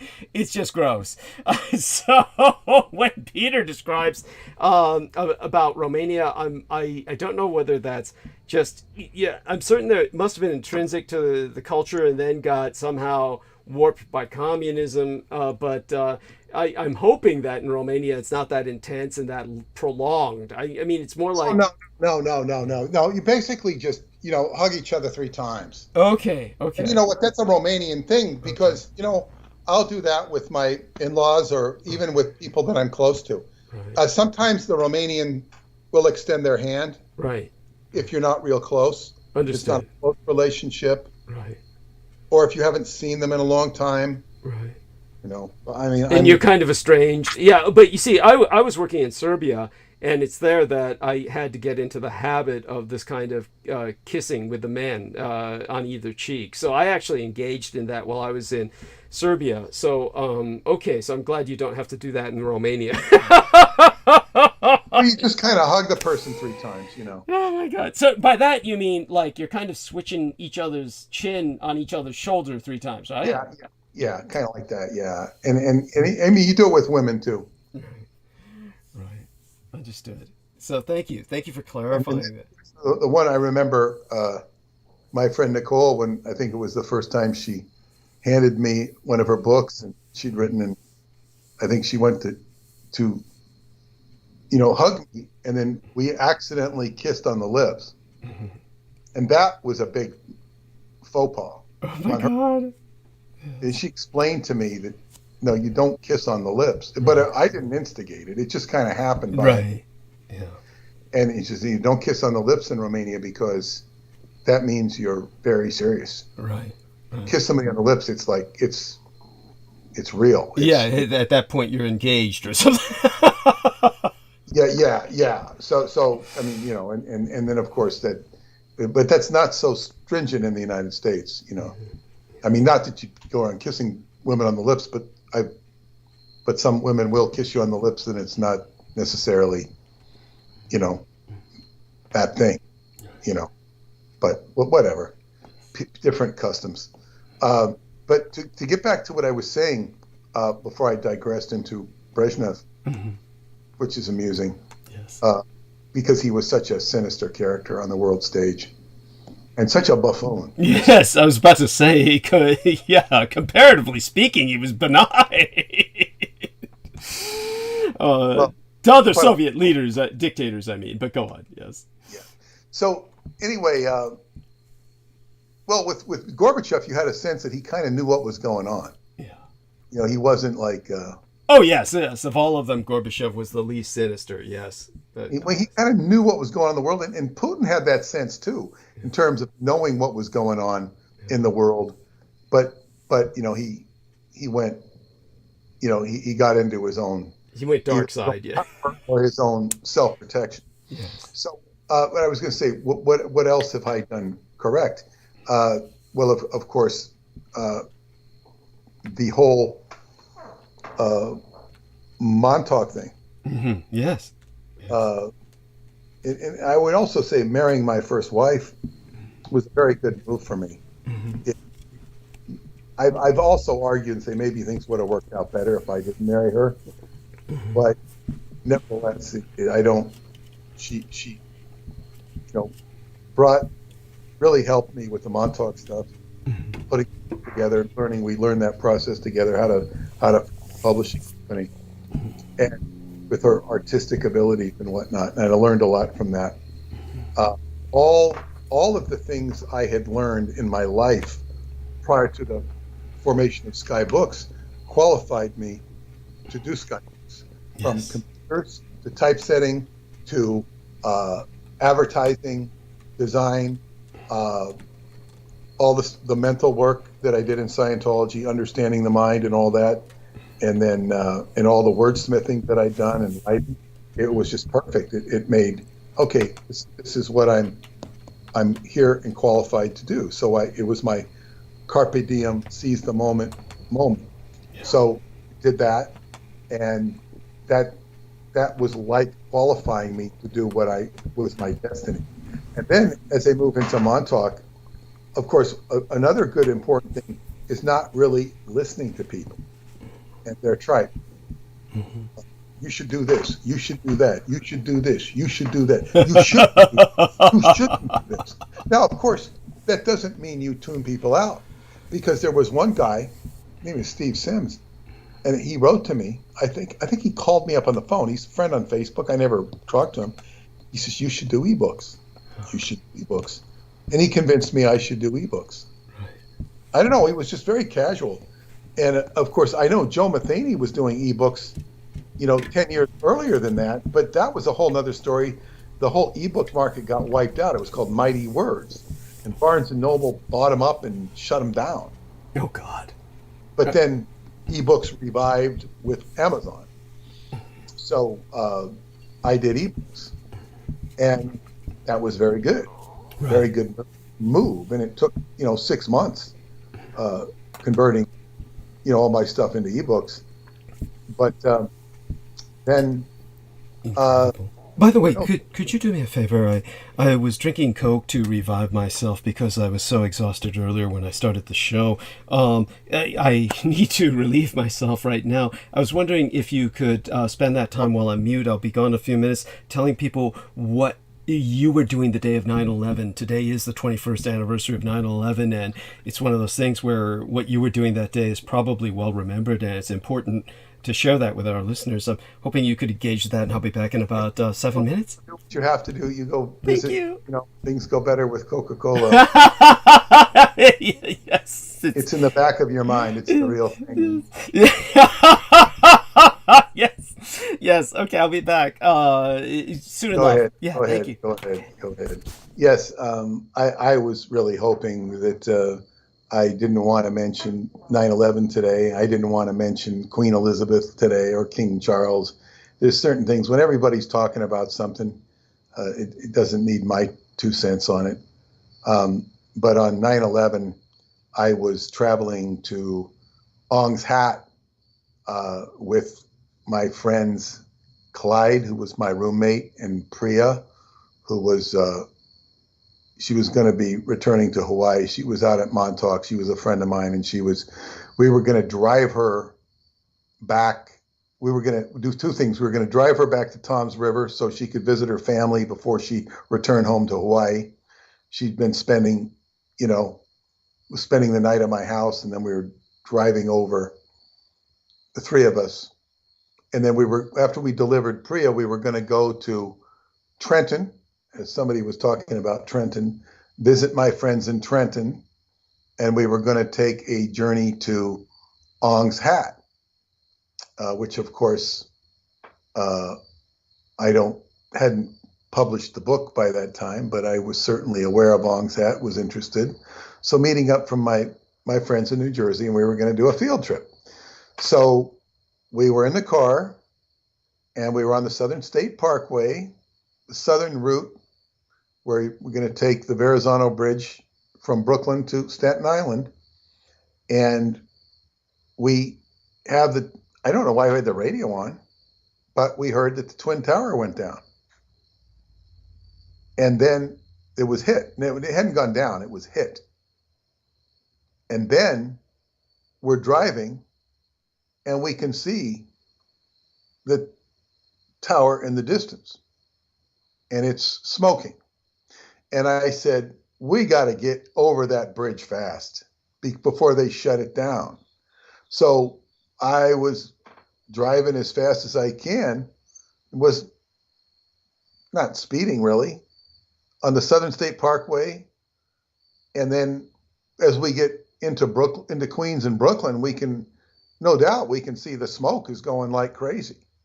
And then we see that the second tower is hit. So we see all this smoke coming up. And then we're driving, and then we see that a long line at the Verrazano Bridge. And not only is there a long line, they're stopping the traffic. So they're checking everybody who's coming out to see if you have bombs on there or if you're one of the terrorists. So it's stuck. And I said, you know what? We could be stuck on that bridge for all day. And not only getting to Staten Island, this was not a pretty prospect. So I said, you know what? We got to turn around. So rather than getting on we got all the way to the Verrazano Bridge. I said, no, so we turned off onto some road in Brooklyn. And as we're riding around Brooklyn, trying to turn around to get back on the parkway, the first tower went down. The second tower went down. So by the time we got back on the parkway, both towers were down. And we're driving home, back to my house, and whatever we were planning was finished. So that was on was it a Tuesday? I think it was a Tuesday. And we get back, and then we got to worry about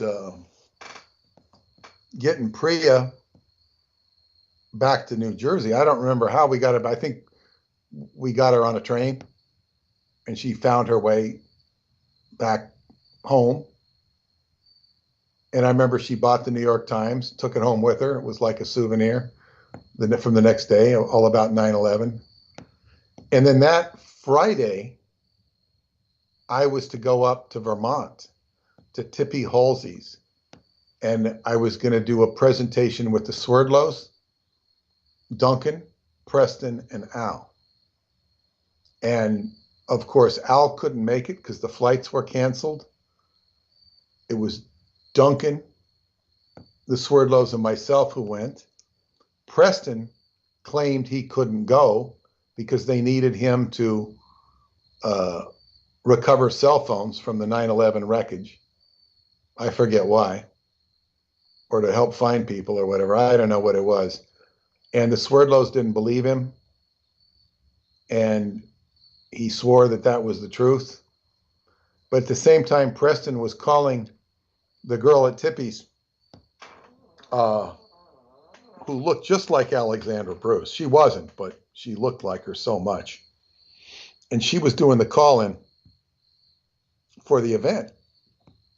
And Preston was telling her that F-14s were going to come and kill us all. They were going to target him and Duncan and Al and me and the Swerdlows. It was going to kill us all. They were going to go over and bomb the place. And it scared the girl so much that she didn't come to the event. She did the call-in, but she didn't come to the event. Of course, Preston had really pissed off the Swerdlows for doing that. Of course, I didn't believe we were going to be targeted by F-14s. I went. No F-14s flew over. It was very peculiar behavior on Preston's part. Maybe he was told that. Maybe he believed it. But whatever it was, there was no. We did the event. It went over very well. A lot of people came because they were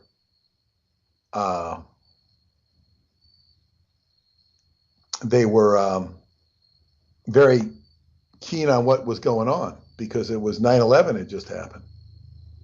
And I remember talking about my experience and being very shaken because it was so frightening. It was like I kept thinking of getting off the island. All I wanted to do was get off the island. And I wasn't even thinking about the fact that my daughter was still on the island. I wasn't even thinking about her. She was at my wife's house.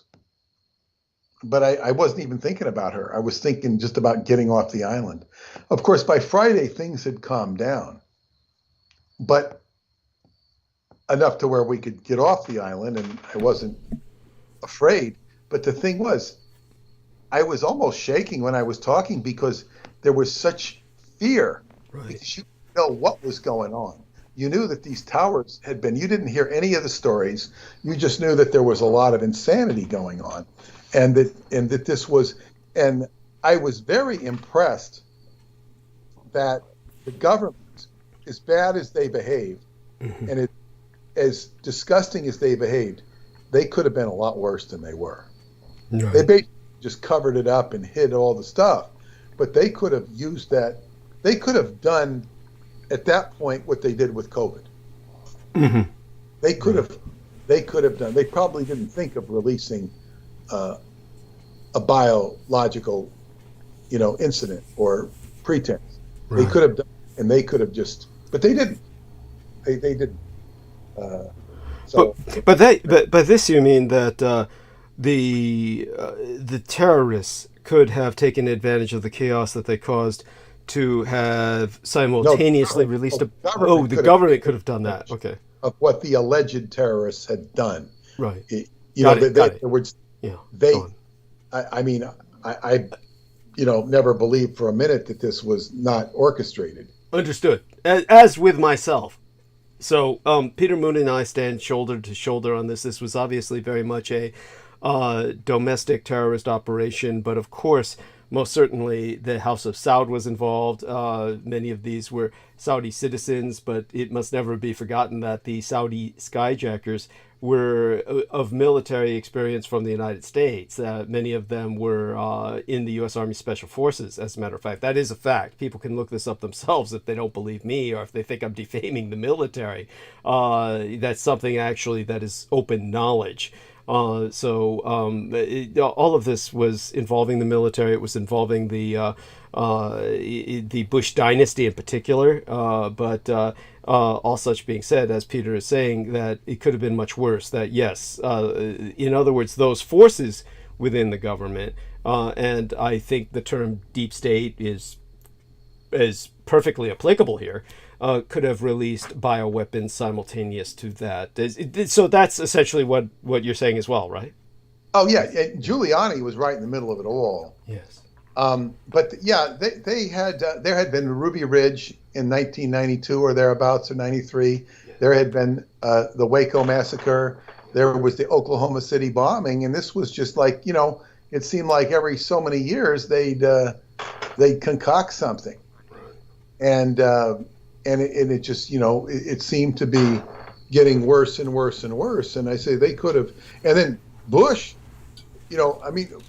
probably the best humane thing he ever did is he basically stood, okay, we're going to insure everything. You insurance companies are going to pay for it.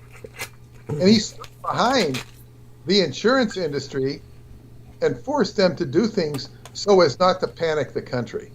Right. I mean, he could have been like Biden and said, "There's nothing we can do." The oil prices are going up. It's because we got to get on electric cars. You got to go buy a Tesla. Now, personally, with Kamala laughing in the back, doing her coyote laugh in the background, her hyena laugh. But Bush did not do that. And then you had other stuff happening with Cheney, which just began so sinister. Then there was the war in Iraq. It seemed like they won the war in Iraq. It's like, we will be greeted as liberators. That was Cheney. We will be greeted as liberators. Oh my God. And he got away with all that stuff. But so anyway, it could have been much worse than it was. But I don't want to talk about 9/11. Understood.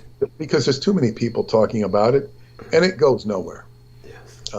It goes nowhere. But I was investigating interdimensional connections in Ong's hat, but it didn't happen. It was not to be. You mean at that time of 9/11? I was going to Ong's hat. You were gone in the restroom, but I was actually driving with two of my friends to go to New Jersey. I was going to let this friend of mine off, and then we were going to go to meet up with my friends in Trenton, and we were going to then go to Ong's hat. Okay. Adventure. And then I tried to get across and couldn't get across because it was too long. So I went home and, prepared to go to Vermont that Friday, which I was able to. So anyway, that was 9/11. And, and I, not happy that they made such a big deal out of it. And they still are making a big deal out of it 21 years later. They are. Yes. And it's like, and ever since then, they play God Bless America at the seventh inning of a baseball game. They used to play, what was it? Take Me Out to the Ball Game. The seventh stretch. Maybe they still do, but they also play God Bless America, a song I don't care for. The actual song is God Save the Queen. Interesting. You mean they just changed the words? Yeah, to the words, God Bless America. Interesting. I didn't know that. Yeah, I mean, I've always liked the song. I think it would be a better national anthem than the one we have now, simply because the one we have now sounds like a funeral dirge, if nothing else. I mean, there's other reasons I can protest it. But I don't dislike the Star Spangled Banner because I grew up with it, because it was, I don't know, I don't dislike it, but America the Beautiful is the best of the songs. We had to sing after the Pledge of Allegiance every day, either the Star Spangled Banner, America the Beautiful, or My Country 'Tis of Thee. No, I think it's My Country 'Tis of Thee is God Save the Queen. Okay. That's the one that's God Save the Queen. Okay. That makes sense. Yeah. God bless America. I don't care for the music. I don't care for the words. America the Beautiful is what does it have? They do have God in there. God shed grace on me. Yes. So you have God there, but it's to me it's much more tasteful song. But whatever. So anyway, so be it. But to get back to what I was saying, things. One of the formulas for success of any type is to see what you've done right. Yes. What you've done right. As they said when I was into the advertising and design business, I said to the guy who had the Long Island paper, I said, what would have been successful ads in the past? And he said, oh, this guy did this. He said, okay, put an ad in it. And he says, I will do a logo for $750.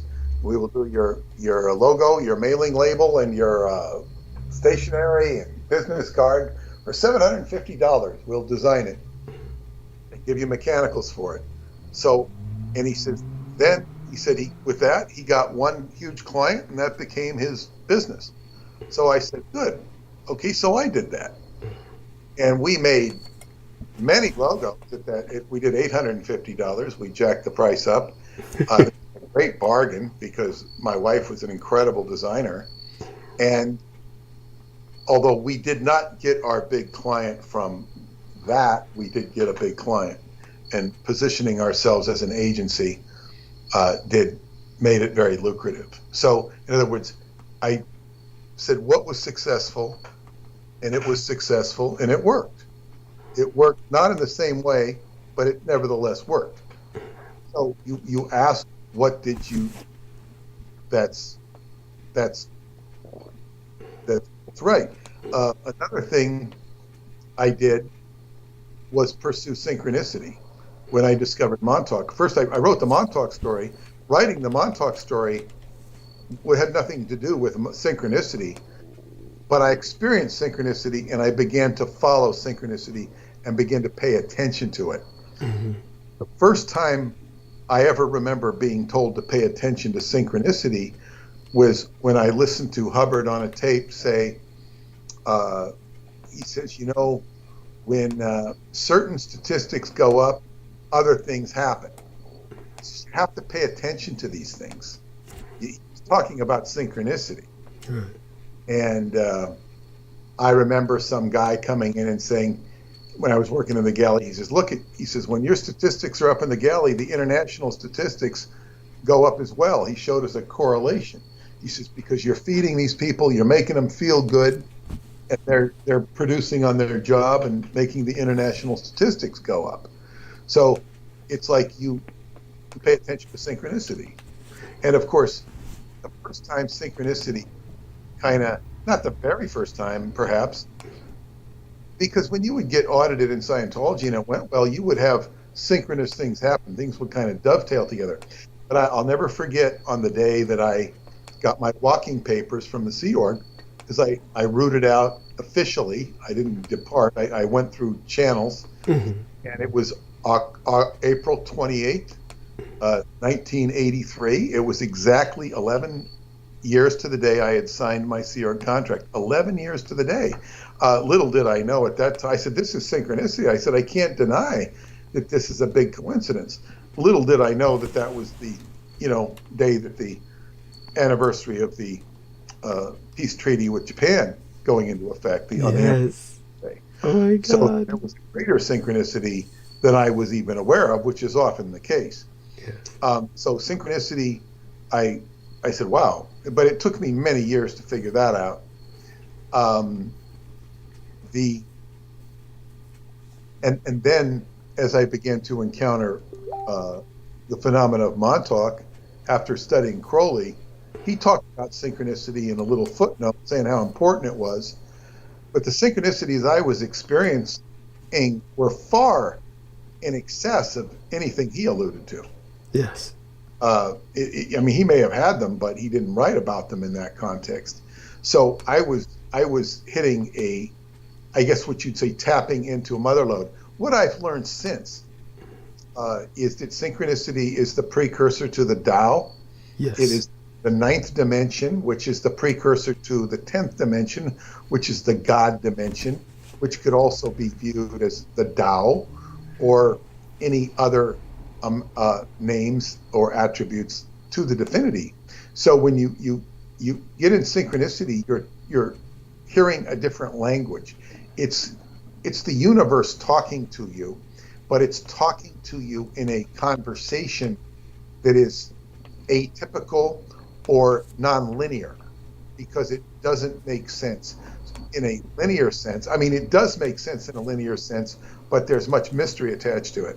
So you're getting a communication from a source that is coming from another region. And so you pay attention to it. And then, of course, I would mine it just like you would mine for gold. And certainly, I have all sorts of experiences and correlations of synchronicity. And as you've so dutifully noted and recognized, my, coincidences with the name Anderson, Yes. taught to me by Al Bielek and whatnot, and that, they're the custodians of time. So you see that there are certain things that make sense to me by reason of my own experience, and that I'm taught to pay attention to. And not only that, when the Andersons coincidence, because the Andersons, I was told, were the custodians of time, you have that actually delivered to me in a big way. It's delivered. There's actual meat attached to the bones. Yes. So it's very, very fascinating and very interesting.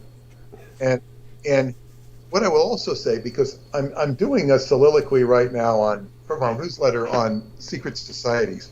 Yes. I had met with my friend Theodore Vasily, who for 13 years, no more than that, like 14 years.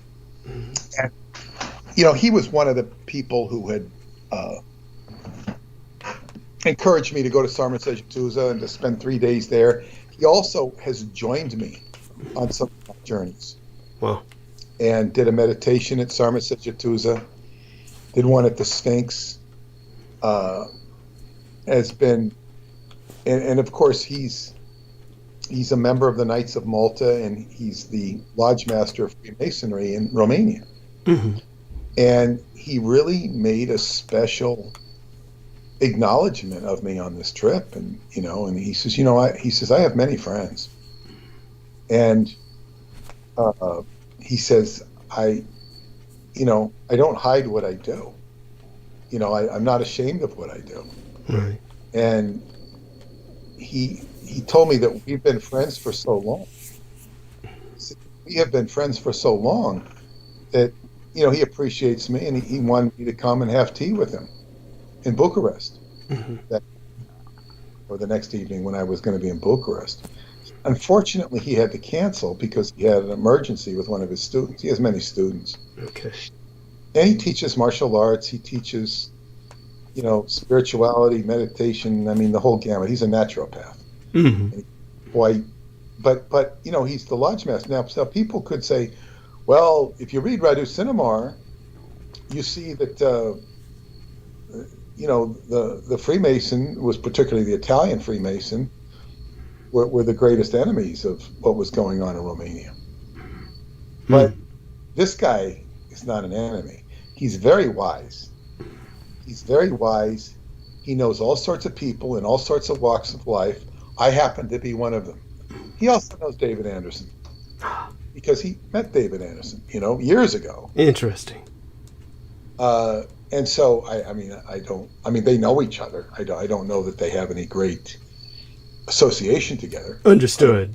It's hard to imagine David Anderson having a deep association with almost anyone, but go on. Yes.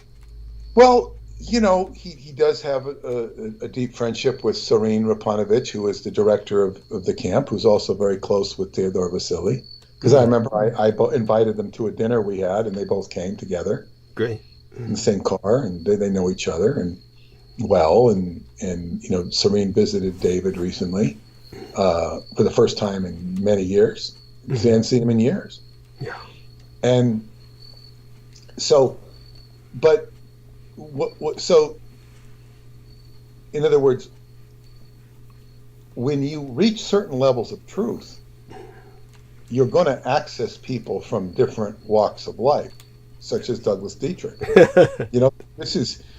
Douglas is loaded in as much secret lore as any person you're going to meet in any top secret society. Thank you. He's arguably more interesting than if Kissinger opened all of his secrets. Thank you. Yes. Now, Kissinger could open a lot of secrets. Understood.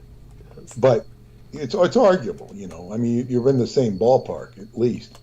and probably going to, and you know, he's not going to open his secrets anyway. Yeah.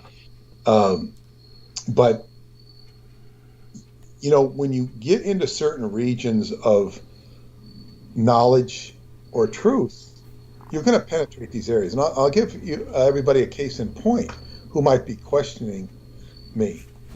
But when I was investigating the synchronicities of Montauk, and I discovered that Marjorie Cameron called herself Cameron. I didn't know there was a Marjorie Cameron. She had edited the book of her husband, Jack Parsons. Her name was Cameron. I said, I want to find out who this lady is.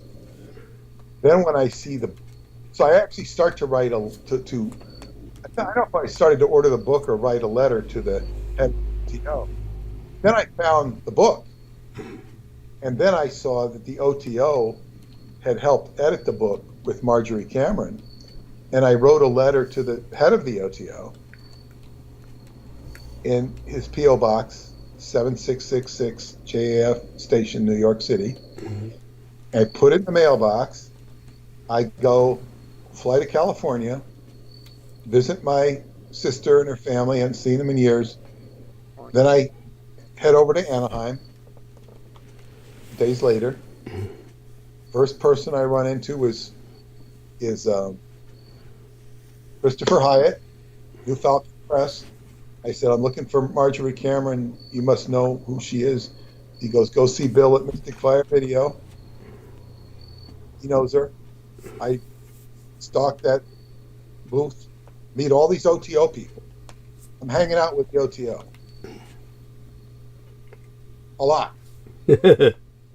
Just because they're there.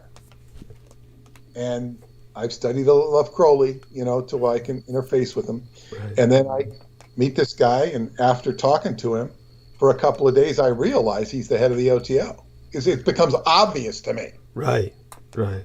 And I said, I got here before my letter did. And he introduces me to Marjorie. Now, that's accessing somebody from a secret society because of the path of truth that I'm on. Yes. And the OTO has a much more sinister reputation than Freemasonry in general. That's right. And so what happens is, when you occupy a seat like that, you're occupying a seat. Just like if you're the president, you've got to deal with all this stuff that's been done that you may believe or disbelieve. You're dealing with the relations of different countries that you have no experience or track record with. Mm-hmm. You have to deal with the track record of everybody who's dealt with this country. So it's not, you're doing a job. You're a functionary.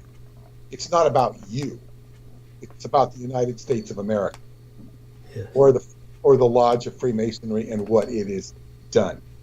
And from talking to other Freemasons, I know that they will cover the ass of other lodge members to protect the lodge. Yes. Not that they agree with the lodge members. Lodge members are just like anybody. They can do evil, they can do good. And what really impresses people when you do good work. Now, this particular friend, I had actually introduced him to the Solomonari. He did not know who they were. Wow. He listened to me and investigated it and found indeed that they were real, according to his assessment. He also followed me to Choclavina Cave. He got into the dry cave before I did. He went in there twice. Shared videos. Of course, now I've been in there myself. I asked him how he got in, but he wouldn't tell me. Interesting. Now, it's not that hard to get in. It's not that easy either. Right. Because my friend did it for me because he applied, and he knew how to apply because his wife's cousin is a cave explorer. So he knew all the rights. So and then my friend got sick, but it carried on. I got in there. So it was, access is granted when you get access. So I have inspired him, and he recognizes me And so the first thing he said to me when he saw me on the island, he congratulated me on the Roswell book. Yes. Oh my He knew God. Now, I know him well enough to know that he's not following Peter Moon on the internet to see what Peter Moon's doing. He's too busy. Right. But whatever channels came across him, I figure that every Freemason who's actively doing things, and anybody in all secret societies who are of any import, are aware of our book. Yes. Thank you. It's much more recognized than we might even think. Yes. You might be more aware of it than me. However, the fact that the thing is that goes on in these societies, there are some, just like Radu says, or even David Anderson says, or there's some people that want information to get out, and there's some information who want to hold it up. And I hate to use the term good black hats and white hats because people use that in the most disgusting way. Thank you. I hate that. Yes. So do I. They believe in all this stuff, but nevertheless, there are people who are working for you or want you to succeed, and there are people who don't want you to succeed. And or at the very least, there's benign elements and there's malevolent malefactors. Go on. Exactly, and there's shades of gray in between. Yeah. So, and he made such, well, the first thing he talked about that, and then he said something to me, and I figured these out. He says, like, I'm going to tell you, he says, I'm going to share a secret. I'm going to share a secret with you. Now, when he said this, it's like he's delivering some big secret of initiation. And I'm thinking like, well, okay, what's the secret? He says, there are 7 gates of initiation, 7 gates. Now I'm thinking like, okay, 7 gates. Well, big secret. Thank you very much. It's like, what is this? A miniature golf course with 7 holes? That would be much more expository,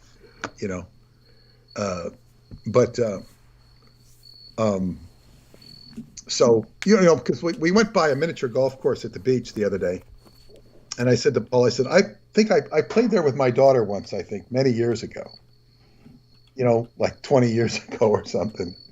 And I said, I wonder who makes all these things. I said, look at that whale. Who makes that whale that has a hole in it and it goes through the hole goes through the thing? I'm thinking like, and who makes these windmills on these, She says, you spend too much time thinking about this, she says. Because I was telling her there used to be really elaborate miniature golf courses in Southern California. It was sort of a thing. And I've never seen 2 that have looked alike. Interesting. Who makes these things? Who makes these things?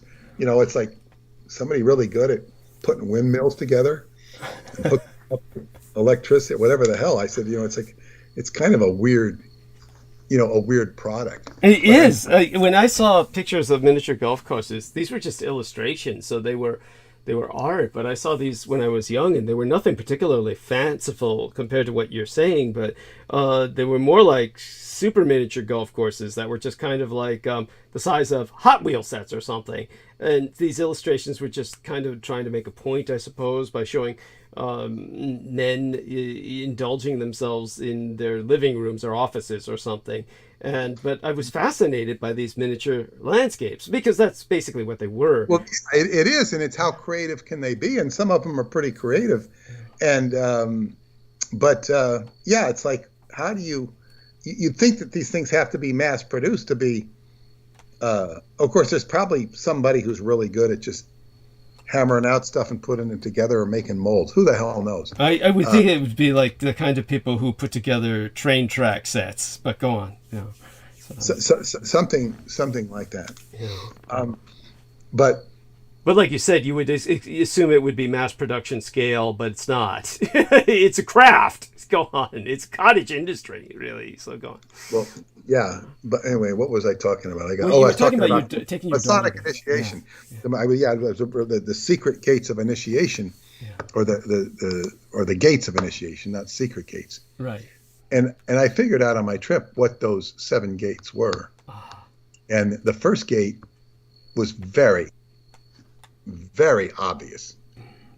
I went. Now he was supposed to have tea with me, and I felt like I was going to have a whole Masonic initiation. Not that it was going to be elaborate or anything. It was the energy. But that didn't happen. And then I also felt like so many of the things that have stopped me are now over.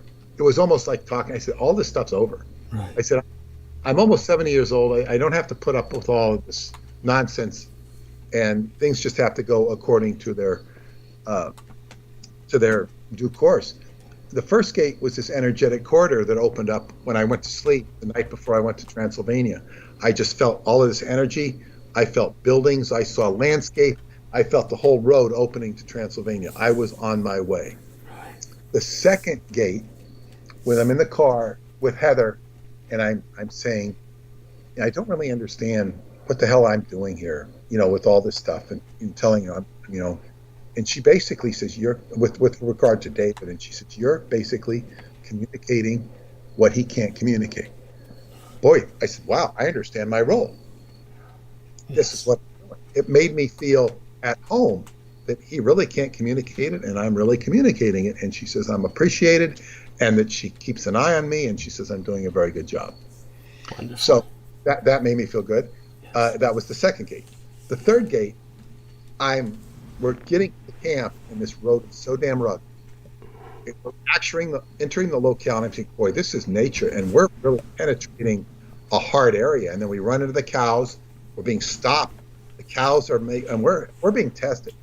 My driver's being tested. He's quite capable, but he's still being tested.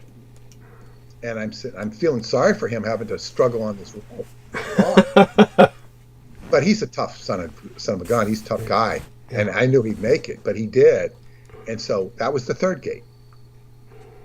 Yeah. The fourth gate, I'm there, and I go in and I give my friend Guillermo money for this is what we're going to do. We're going to stay here for so many days. I give him the money, and I said, look, I want to rent this place out for next August 10th to 14th. He says, fine, you just pencil it in and I'll reserve it for you. Mm-hmm. Reserve it for you. At that point, I knew I had it. I mean, it's so much in person as opposed to talking through somebody else. Yeah. And I said, then I also, so I'm sitting on this bench, I walk away, and then I hear they're talking about me. I said, they're talking about you. And he's explaining to you, the scouts, who you are. And because we walked up with our luggage and stuff. So I'd only been there 15 minutes. And I said, you know what? I said, I've accomplished everything I wanted to. Mm-hmm. In 15 minutes of being here, I secured for next year. I secured the location for next year. And I've now become a legend in Chalklavina. And I always wanted to become a legend in Chalklavina. And I'm already a legend in Transylvania. Yes. Of course, for a long time, that's how Paula got to recognize me. Yes. But it reaches beyond Paula's family. Mm-hmm. So, okay, big deal. Being a legend doesn't necessarily pay. Yes, after all, legends are hard to find. But go on. Yes, meaning anyway, it's hard to locate. It's hard to find, and you have to pay them. Yes. But anyway,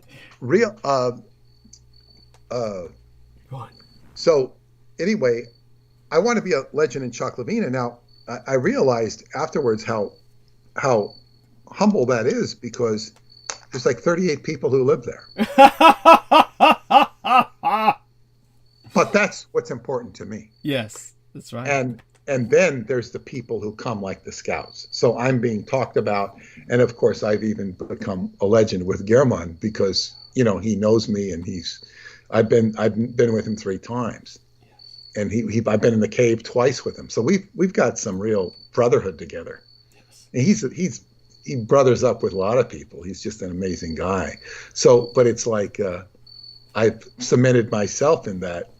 So I said, wow, I'm here 15 minutes and I've accomplished everything I wanted to. Yes. I didn't have to do anything else. But of course, there's more to go. That was the 4th gate. Yes. So the first gate was the energetic corridor. The second gate was Heather telling me my role, making me feel good about it. The third gate was penetrating this area with a rugged road to nature. The fourth gate was realizing I accomplished everything I wanted to in 15 minutes. The fifth gate was actually entering the cave, the great mystery that I've been trying to enter the cave for so long. That's right. And I got into the cave, got to the bivouac room.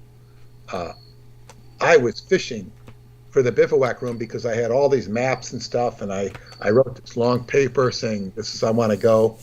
So I didn't even know where the bivouac room was, but I didn't need to know because I was taken there. It was obviously the bivouac room. I was all confused about the maps and stuff. I was taken there. I know where the bivouac room is. I will always know where it is now. And that's where the minerals were, where they were evidence of space-time motive discharge. Now, the sixth gate was meeting my mother-in-law, Tamarinda, and having her and Heather connect so divinely. Yes. That was a super connection.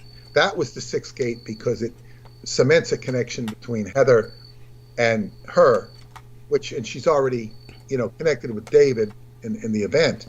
And I would like to make that connection go further. Heather's just written me an email saying, I want to thank Tamarinda for all the hospitality. Her hospitality was over the top. It was not, I've had her hospitality before. And, where she's putting me and Paula up in this hotel, facilitating our honeymoon, in effect, which is really, how many people are there in the world that will, bring you the most beautiful girl in the town and bring her to facilitate you, not only to make love to you, but will send her to your country to marry you. Yeah. I mean, she in effect had to push Paula. Mm-hmm. I mean, it's not that Paula came kicking and screaming. I was about to say. But there were elements of that. But Paula wanted to come, and she told me I was her destiny. But what I'm saying is, this is who Tamarinda is. She gives people things. Yes. She's giving me this great gift. Of course, Paula is a participant in it. It's not like she's a marionette. Mm-hmm. And she has her own issues to work out. She's working them out. She's also maturing as a human being. She's only 34 years old. Right. But she's going through maturation, and she's figuring out her life, and she's doing very well. And it's quite a pleasant soul. So so I'm saying she's giving me this great gift, and now she's connecting with Heather, who invited them to her home, which made me very happy. I had invited David to their home before. I said, "You're up there, you have a place to stay." And Heather's now seen the place. She sees how nice it is. Yeah. And it's out the top nice. And then they treated us so nicely that, you can be treated nicely, but sometimes,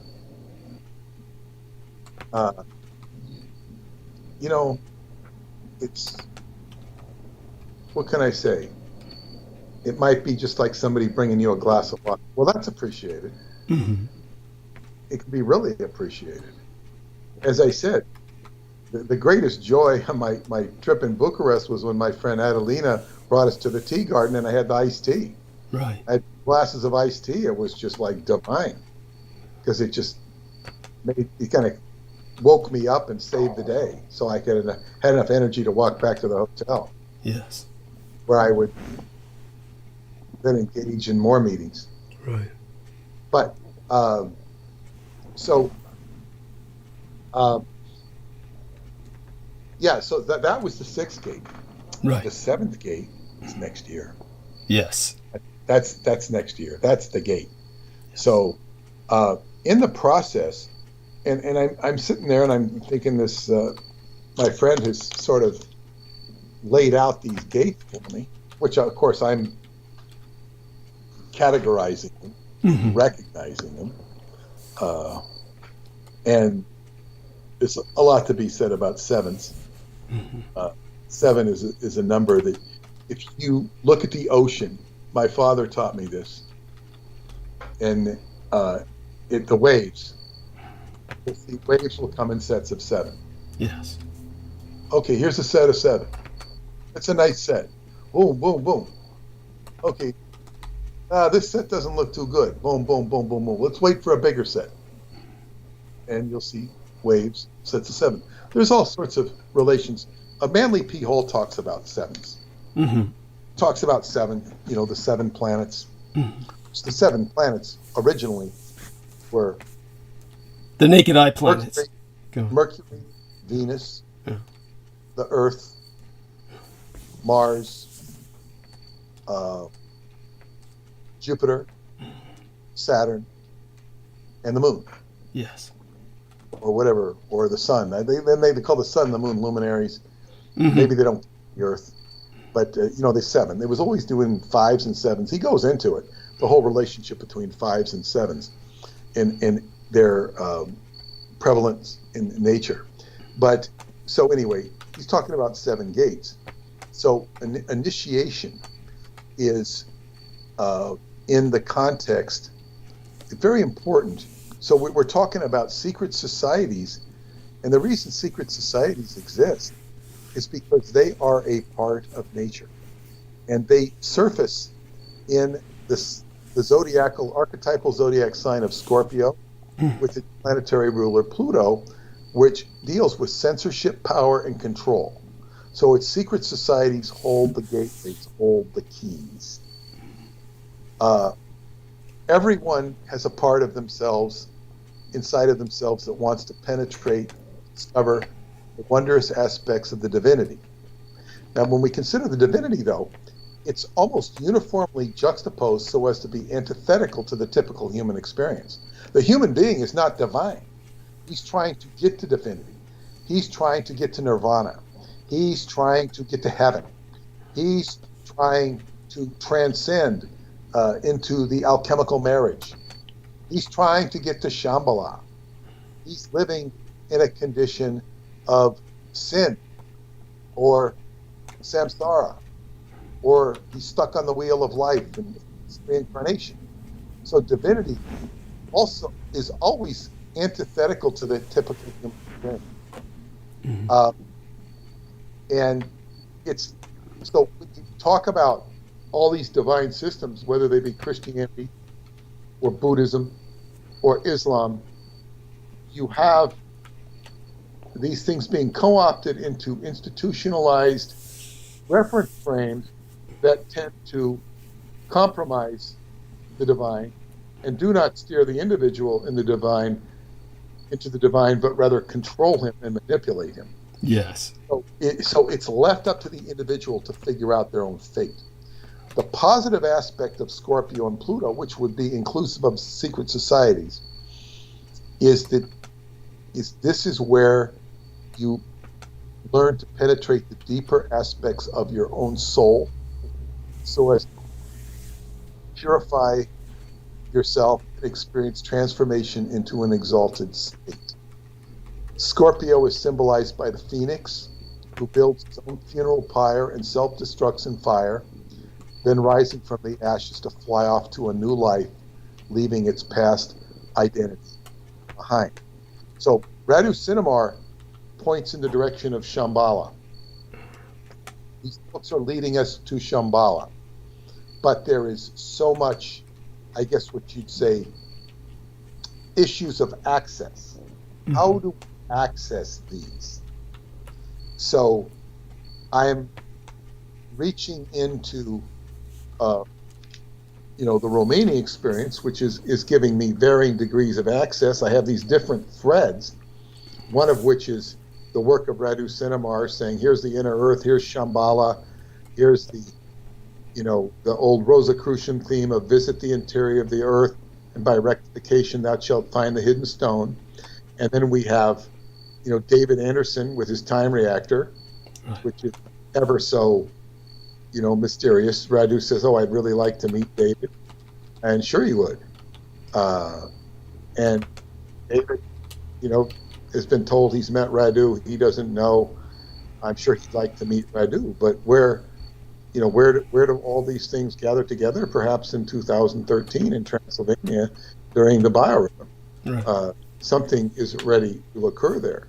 So it's like, the other thing I would say about Scientology, or any system, whether it be Catholicism or anything, the whole secret,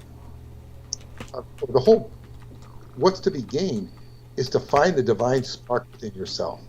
And when you find the divine spark within yourself, that's what you want to recognize and cultivate. That's your qi.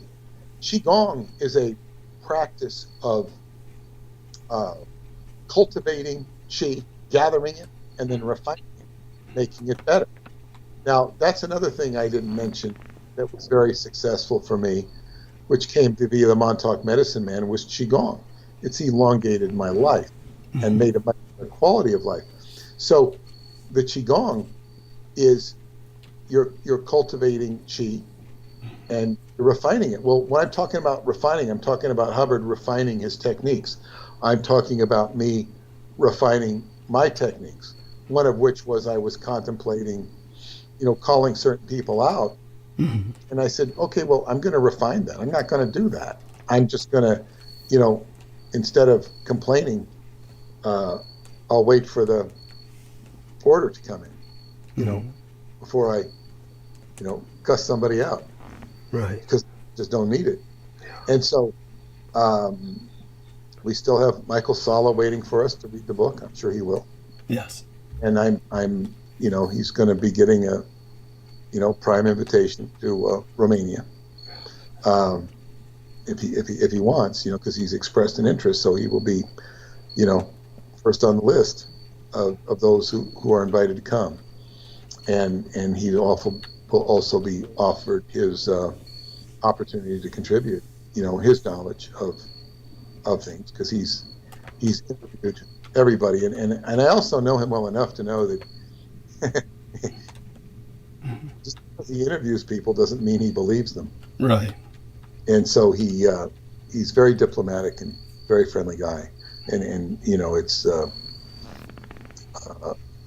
he interviews people that I would not interview, but then I leave him to his job and I'll do mine, right. And which is quite okay with me, because so anyway, with regards to our work, there's also things that you've done, and one of the things that you've done is you incarnated into a position of great knowledge. Thank you. Of supreme knowledge. Your knowledge is on a level that is not for ordinary humans. Thank you. Ordinary humans cannot process the information you have, and if they do get into this realm, they're very vulnerable to being destroyed or compromised. That's true. So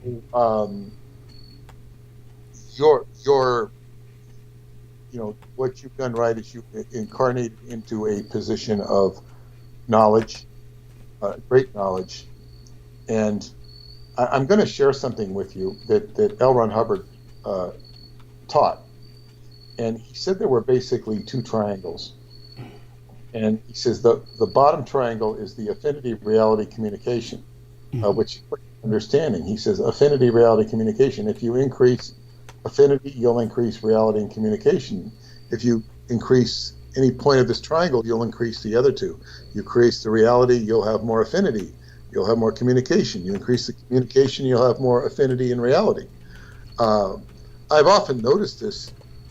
I've noticed if women are around a man for a long time, they can develop an affinity for the man and actually fall in love with a man. Right. And you never have thought that they would have been partnered. Right. For whatever reason. But women are, not all of women are this way, but many of them are so sympathetic Yes. that they will sympathize and they will take on that person and they will just become one with that person. Yes. I don't know if relationships are best that way. I had one friend in Scientology that we really didn't like each other. Now I say we didn't like each other. We didn't hate each other. Mm-hmm. We had many differences. We ended up spending so much time together and having so many adventures together that we developed a real fondness. And, we used to write letters to each other. Wow.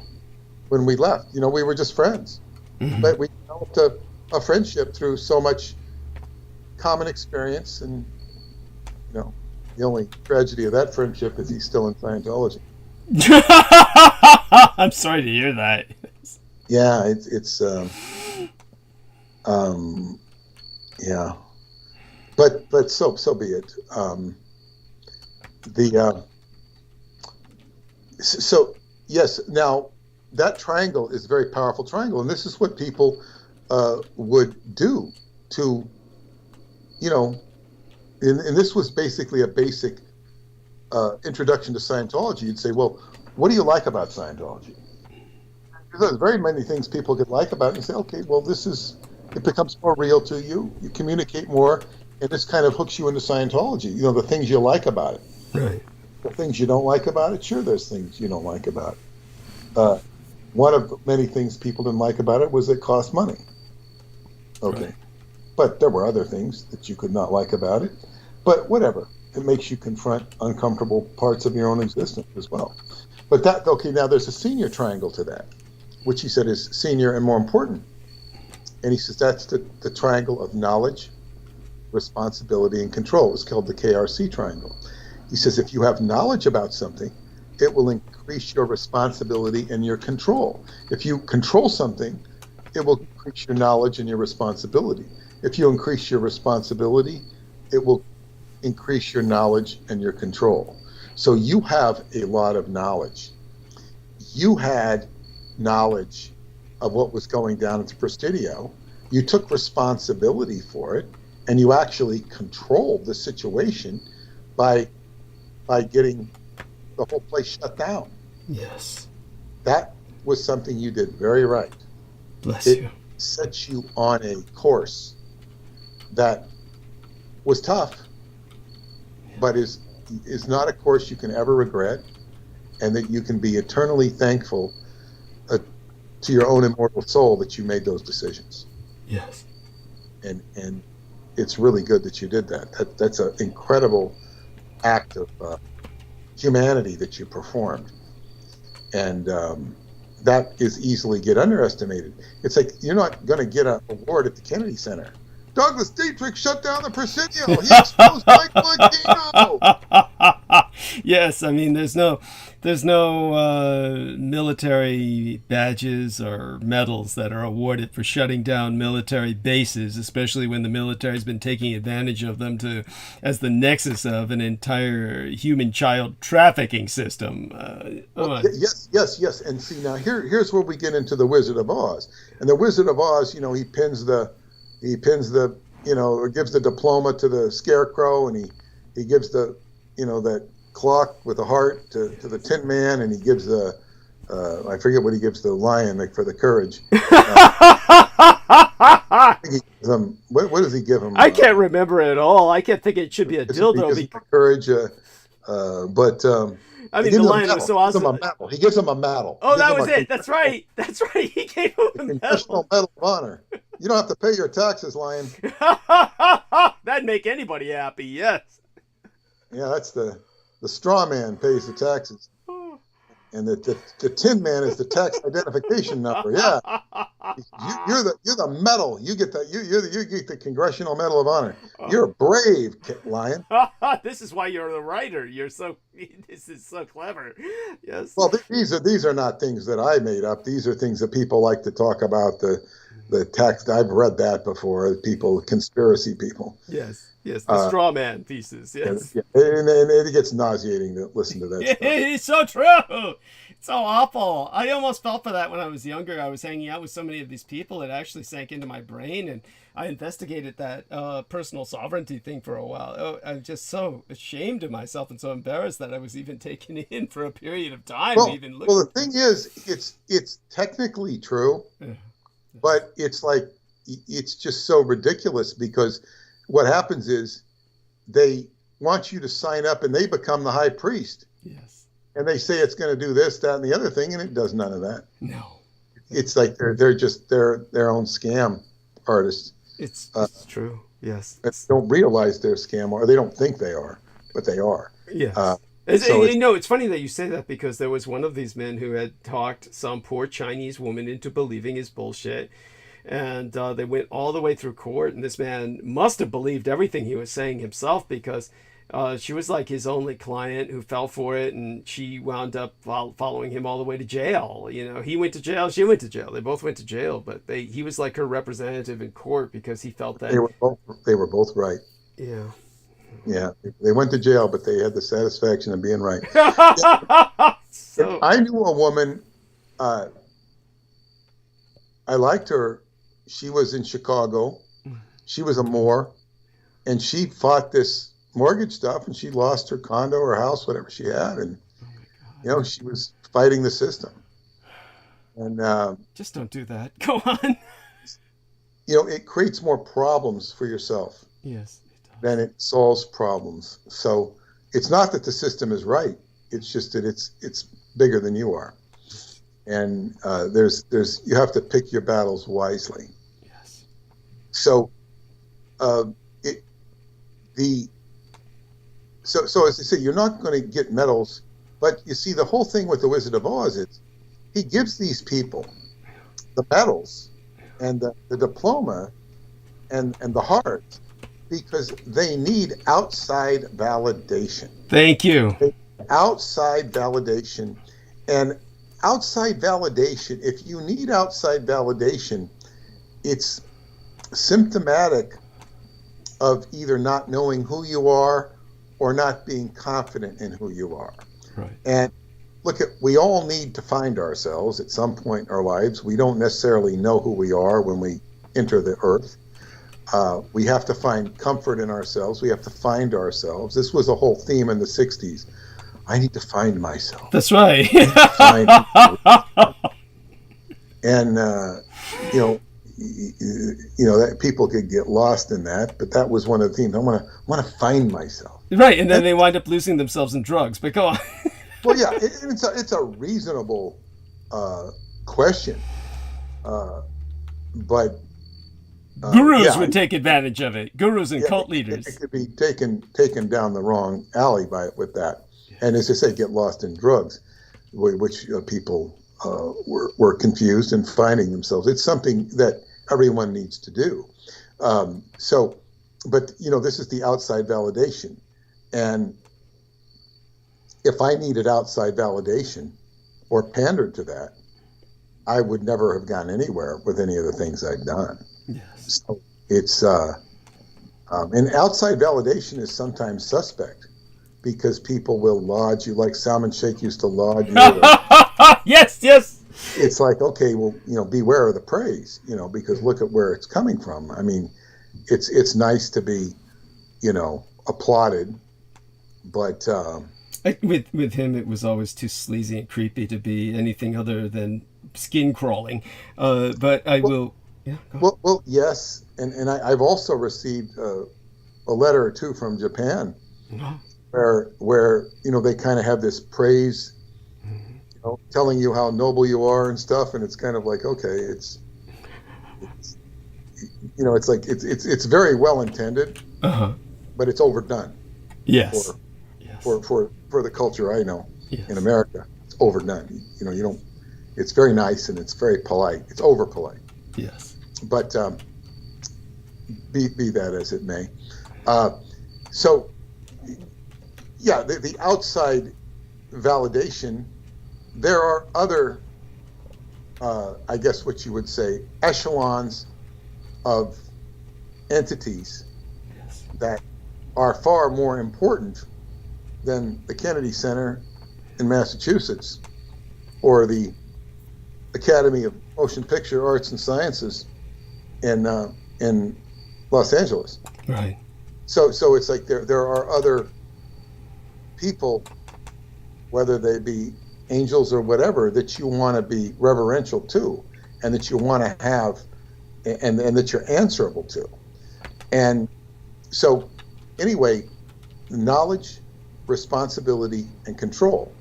So, with the knowledge that we put into this book of the Roswell deception, very important. We've taken responsibility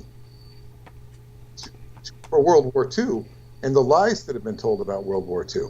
Yes. We have offered an accountability that, look at, somebody's been lying their ass off and they've perpetrated foolishness and ignorance on the American people. Yes. This has been flagrant, it's obnoxious, and that breeds control. Yes. It's control. We're controlling the information, and all of a sudden it begins to help break down the institution of lies. Yes. It begins to break them down. So this is the step in the right direction, and it's taking responsibility for what we can. Now, this moves into a bigger realm because we have certain things that are even more intriguing and more substantial than the lies told about World War II. Yes. And this is where we get into the esoterica, we get into the spiritual realm, because the spiritual realm is ultimately what controls the mental realm. Yes. And that, the mental realm is what we all suffer from this stupid mindset of people who cannot perceive the value of what has been offered by Douglas and or myself. Yes. in this book. So we're moving into the realm of spirit. So the spirit is there are friendly spirits and there are unfriendly spirits, or positive and negative. And you could, now I'm going to add something. It's getting late, but I saw something very interesting. There's this Taoist priest who's on YouTube. He's kind of a character. He speaks good English. He speaks Chinese, but he will deliver many of his talks in English. And he's got a lot of wisdom and knowledge. This particular video is hard to digest, and it's quite a, I guess what you'd say, ironic that it's hard to digest. No, because he's talking about evil, spirits. Yes. And he's talking about digestion process. And he's talking about the digestion process, and he's comparing it to evil. Yes. And basically, I can't really quote him very well because a lot of it was hard to understand. He goes into very elaborate. I'd have to put a lot of time to really make 100% sense out of it. But he did make sense. But he was comparing the process of evil to digestion. And he's basically saying so much of what is evil has to do with what's said out the mouth and what's listened to. Hear no evil, see no evil, speak no evil, what is seen. But compared to the digestion, he says, like, when you digest, he goes into it in quite detail, and that's what I couldn't follow, because we're not just dealing with ordinary Western digestion, we're dealing with the Chinese viewpoint on digestion. However, what makes a lot of sense is when you have something that is not gestated properly and it will come out, it's no good. It's toxic. Yes. When you have thoughts that are not fully mature and you speak, like, it's like a baby. I want my milk now. Well, that's where the baby's developing. Mm-hmm. But if you carry that habit into later life, you become toxic Yes. as an adult if you're acting like a baby. Yes. If you're acting on immature thoughts, if you're demanding things that you shouldn't demand, and you become, and that acts as evil. Now, it's not evil in the context of a robber, murderer, but it is nevertheless toxic. Yes. So, like, we have to digest the full experience. And this is what led me to say, okay, well, let's just, mark our time. Let's not overreact to any of this stuff, because the waves are in motion. We set the waves in motion a year ago. And then there are, and I said, I felt so good when writing this newsletter. I said, well, I'm getting back to what I'm supposed to do here, writing my story instead of rewriting my story. Yes. And re-editing my story and re-typesetting my story. Because that's just going back and revisiting the past. And then I shared this stuff about the gateway, which I'm putting into my newsletter, because it puts it in writing contextually. Yes. It precipitates so much. And we have, it's also, well, I'm not going to go down that pathway because we're getting toward the end of my part of the transmission tonight. But so we have.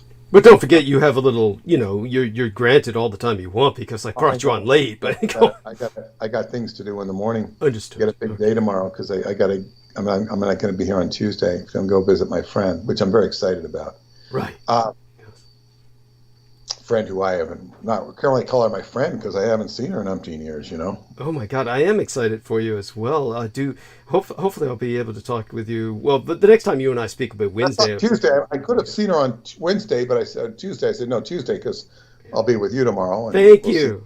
See what we figure out. Yes. We'll see what we figure out, and then I'll be with another friend who's kind of facilitating us, who will feed us, and we'll have a great. If I go over to this other friend, we'll be, we could easily talk, and we could talk all night. Yeah. We could talk, but we're not. We never do that, but we could. Yes. It's just so beautiful to see her. Yeah. But in any case, what I was going to say is, we're put our talents together with this book. Mm-hmm. We'll put our talents together because we really haven't been focusing on it. And for the last month, I've been talking about my trip to Romania and whatnot, and which is all fine. And I'm not minimizing that. But we talk about, the censorship, the access, the where we're going, and for everything, no matter what we say, it's always an individual journey. It's always an individual journey. Not everybody needs to learn the work of Peter Moon or Douglas Dietrich, but some people do. It helps people grow. I confer. It's easy for me to underestimate. It's even easy, as I said in my newsletter, to underestimate all the work that I've done in Romania. I can underestimate it and say, God, I go back and I'm saying, God, I knew nobody. Now I know all these people, and I'm, a vibrant force. Yes. Without saying how much of a vibrant force, because I don't know, but I'm a vibrant force on a very special level.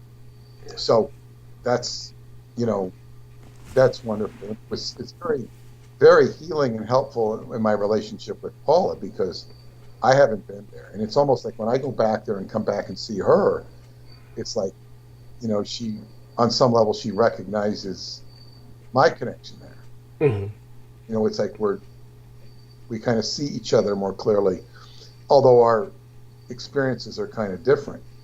There are different contexts to them. Mm-hmm. But we're still connected. And but with regards to the work we're going to do, is we've done some, you've shut Presidio down, and Preston and I got Montauk shut down, at least to the Flint State Park. Yes. George Lucas doesn't own it, and Disney doesn't own it. At least that we know of. Yes. So these are commonalities we share, that we both got a, negative project kind of choked off, at least to some extent. They don't shut everything down. There we are. And so I do want to ask something of you before you take off for the night, but feel free to round up anything else you want to say first. I think you've kind of, do you feel you've said what needs to be said, or some more things you can think of to kind of close that? Because I can appendix something to it. I definitely... Okay. What do you want to ask? Oh, well, I just want to ask of you that in your private messenger box, I sent you a link, and because there's a lot of delay, depending on how people turn what they're sourcing tonight's program from, or any night, depending on what platform they're sourcing this from, there can be a heavy delay, and so you'll still be broadcasting for many hours, and people will be catching you, and also people will be listening for the first time tomorrow. Make certain to share that link if you would, and that way people can use that hyperlink, then they can just listen to the program from your timeline. So that will help. Other than that, I do want to share with everyone that when it comes to what Peter was bringing up, the need for some kind of outside validation from an authority figure for oneself, it is amazing how the enemy operates on that scale of the need for authoritative validation. In other words, the cult of the kings of Edom, which is a cult of chaos, and the cult of entropy, and the cult of disorder and disintegration. These same cultists attack myself with an endless barrage of quote-unquote authoritative abuse. In other words, they dox myself with an endless amount of documents.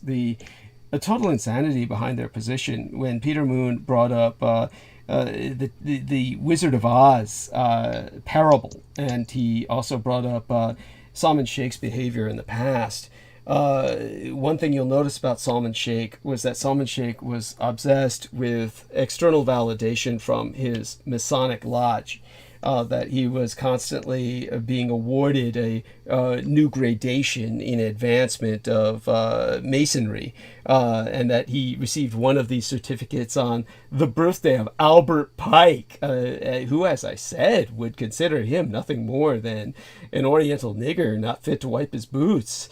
And you have this situation where when himself and Jambo the Reese Monkey, who I shared privately with Peter Moon, but now I'll share publicly with everyone, something that Jameson Reese was actually quite open about, but I don't think anyone ever noticed it because he never really expressed it coherently, was that he suffers rhabdomyolysis, and that all the drugs he's taken have destroyed his liver, and he's basically dying with his muscles melting while he lives, which is excruciating. And the reason he was such a useless producer and would drop off pretty much after he started the show, and I would get all these private messages of what agony he was in, and he had to stop, and thought he was dying, would probably go to the hospital, and this was every program, to the point where, of course, I never really noticed it. He was dying every program, but this was like something similar to Derek Talley, who suddenly was, now I'm on, after cancer, then he was on dialysis. And then with Jameson Reese, it was rhabdomyolysis. I mean, they've all got something that's just taking them down, because this is the nature of their affinity with chaos. It's an entropic force. What do you expect? You play with fire, you're going to get burned. You play with disintegration and decay, you're going to fall apart. This is what happens, and this is the nature of their essence. And they all swore open allegiance to Cthulhu, the great abandoner, the great forsaker, and they've all been forsaken. They're all in retreat, just as the Russians are. And they've all paid the price. Current radio has been shut down, with Penny Bradley calling Peter and I criminals. But when it comes to the overwhelming need for validation, here's the ultimate insanity thereof. You have them claiming I'm not Douglas Dietrich, that Douglas Dietrich is not my real name, that none of my photographs are my own, and they throw out my runway name along with the runway name of my son, and the runway name we use for my mother's photographs, all of which have a large following in East Asia, thanks to, of course, my son's sponsorship there from my father-in-law, his husband, sugar daddy. And the end result has been that they try to use this to claim that our photographs are not our own, that they belong to these people who are just our runway names. And then they say that I'm not Douglas Dietrich, and yet on his blog spot, everything Peter Moon publishes is based on FOIA, Freedom of Information Act crap that he just forges, or whatever he asks for is redacted to hell and back, and then he snips these documents. You can see what he does with David Lewis Anderson. Claims he got FOIA on David Lewis Anderson, and of course they told him that they were provided so little information from him, they can't give him any information on David Lewis Anderson. So then he says that's proof David Lewis Anderson was never a scientist or in the military, and then takes the redacted documents they send him, and he clips them further and just publishes the headline of the document and says this is the evidence. This is kind of insanity, but imagine this. They're saying they got FOIA information exposing me for everything, and yet they claim that Douglas Dietrich's not my real name. Yet they're using the name Douglas Dietrich to get FOIA information on me when I'm not me. And indeed, none of my photographs are me, based on the stage names, the runway names my son and I use not only for ourselves, but for my late and sainted Cyrus, my mother. This is all the insanity of the enemy, because the enemy thrives on chaos. They thrive on lies and deception, and there is no truth for them. But the end result was all the cultists have been abandoned. Go on, Peter. Yes, by all means. I've got another point here. Sure. I got another point here. One of my Moorish friends wrote to me and was asking for links to my videos because he basically said they're hard to find. He felt that I was being shadow banned. And I did a search on Peter Moon on YouTube, and there's hardly anything that came up. Something came up, and I sent the link. So it seems that, they're making it harder to find Peter Moon on the Google. Yes. I mean, on the YouTube, rather. Yes. So I just kind of, this was just brought to my attention because I guess I've been getting a lot of attention lately. I've been told, I think it was my clairvoyant friend who I need to contact. Haven't spoken to her. Last month she said to me that I'm going to be getting very busy. I have a lot of demands on my time as we move into the fall. Yes. Which I can see it coming. Yes. It be like, in other words, first off, when they say this stuff about you're not being Douglas Dietrich and all this stuff, it's kind of just like throwing spit wads at the team you don't like. It's kind of like it's just stupid. It's not powerful. It does. Who wants to hear that? Douglas Dietrich isn't anybody. Let's say who he is. You really wonder, but then people were falling for it. The cultists were. That's here's another thing. Is I told you about the tragedy of Laura Eisenhower, and I heard even more details about it. Oh my God. Without going into that, I guess she was claiming that the cops had taken her down and were really manhandling her when it was just not that. That was an exaggeration. Okay. I think she admitted to that. But in other words, the bottom line is she has a big following. Mm-hmm. But again, my answer to that is, so what? Yeah. Art Bell had a big following. Yeah. So what? Yeah. It's like people are expert in misinforming themselves. Okay? Mm-hmm. Because that's what's out there. Yeah. Misinformation. Yes. And I haven't heard it in a long time, but if I were to start talk about, your work, and they'd say, the person would say, "Isn't this disinformation?" No, that's just offensive, but go on, yeah. Well, yeah, or of course, like I've been involved in this world of, what I've been involved in for over 30 years. So many people come to the party very late. Yes. And this unfortunate, woman who I thought was very nice. I did her show a few times, Monique. Yes. And she had some tragedy befall her. I remember she got a lot of broken bones or something. Oh my God.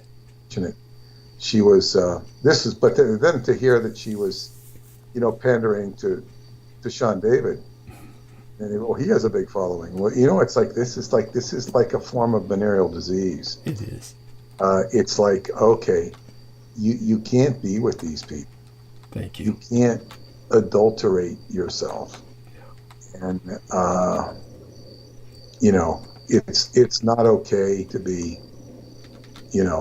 listening to Alex Jones. Thank you. It's not good. No. And people will listen to him because they feel they might get 50% of the information is okay. No, it's not a good reason to listen to somebody. Thank you. He's going on to trial again, by the way. His new trial begins. But go on. Yeah, and as I said, I don't know if you heard me when you went to the restroom, but I said, I didn't want to talk about 9/11. I didn't want to talk about Queen Elizabeth, King Charles, or Alex Jones. I really don't want to dignify them. I'll talk about Leonid Brezhnev. Right? Somebody the world has forgotten. Well, by the way, just more along the lines of something that, based on what you said about the national anthem, the MetLife Stadium was where two teams were playing earlier today. It just turned yesterday over there on the Atlantic seaboard, but I believe that was where the Ravens and the Jets were. The Ravens and Jets played today. Yeah. And the Jets were humiliated. Oh my God. They were disgusting. Oh my God. But the fans of both teams took over the stadium in singing the national anthem. So that was an example of what you said about that song. Well, although I'm not a fan of that, I think it was probably better than the game.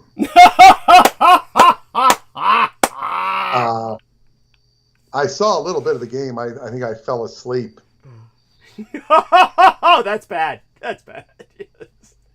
Well, I fell asleep because I was tired. Understood. But at the mall, there's a mall right next to the stadium. Yes. In East Rutherford, New Jersey, and two of our friends they're part of Tamarind School, and they're very good friends of ours. Mm-hmm. The mall, and this has upset Paula, and they heard shooting going on. Oh my God. And he took his young son into some store.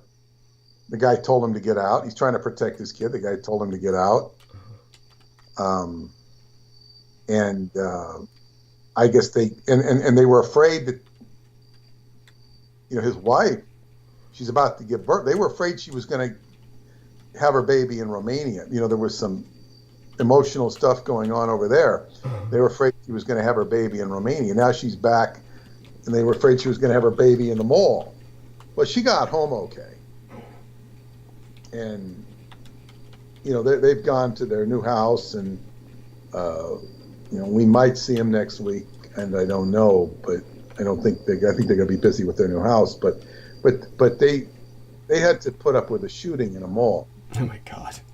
This disturbed Paula because we were in the mall last night. There was no disturbances whatsoever, just a long line. Right. But yeah, it's like, wow, you know, this was disturbing. They have shooting going on in the mall. It's a huge mall. Yeah. But yeah, I mean, this is something we don't want. Well, certainly. We don't. Things still seem pretty relatively around where we are on Long Island, but you don't know what nut is going to come out of the woodwork next, especially when you're in public places.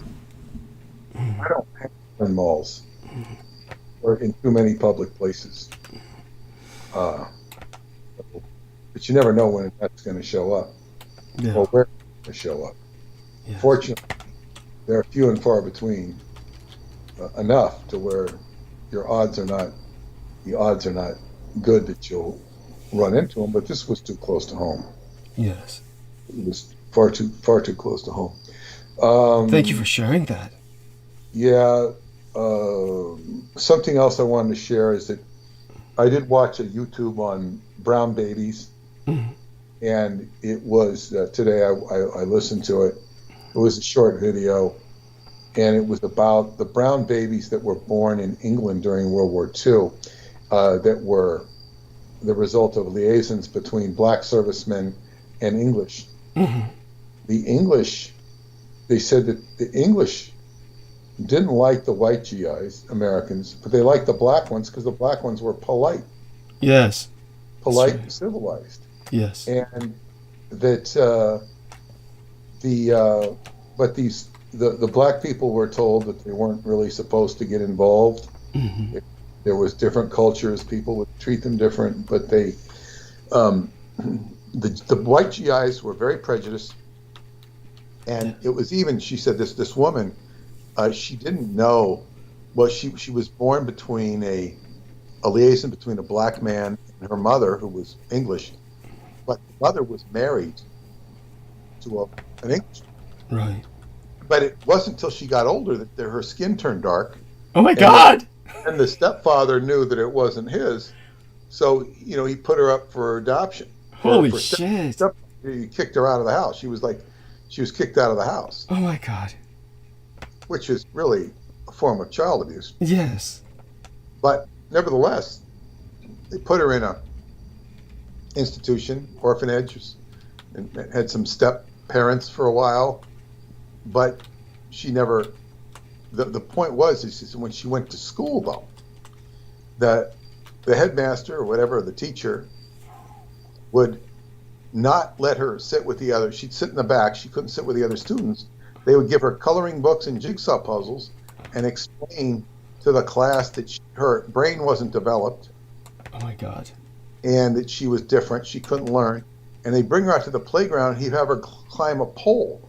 Say she could climb a pole like a monkey. Oh. This was how sick the prejudice was. This was in English. Yes. This was an Englishman. This is what she had to put up with in her life. She seemed to grow up very level-headed compared to what she had to put up with. Yes. And she never did get to meet her father. Lived to his 89, but she never did get to meet her father. And they would hide the information from her. She finally got some information with the Freedom of Information Act, but by that time it was too late. He was passed away. Right. But yeah, it was just horrible abuse. But to see to get some graphic depictions of how blatantly racist people were, to the point where it was just insane. Yes. insane, and they would treat people like this. And so you can see the injustice of yesteryear. Things have improved so much racially in my lifetime. Yes.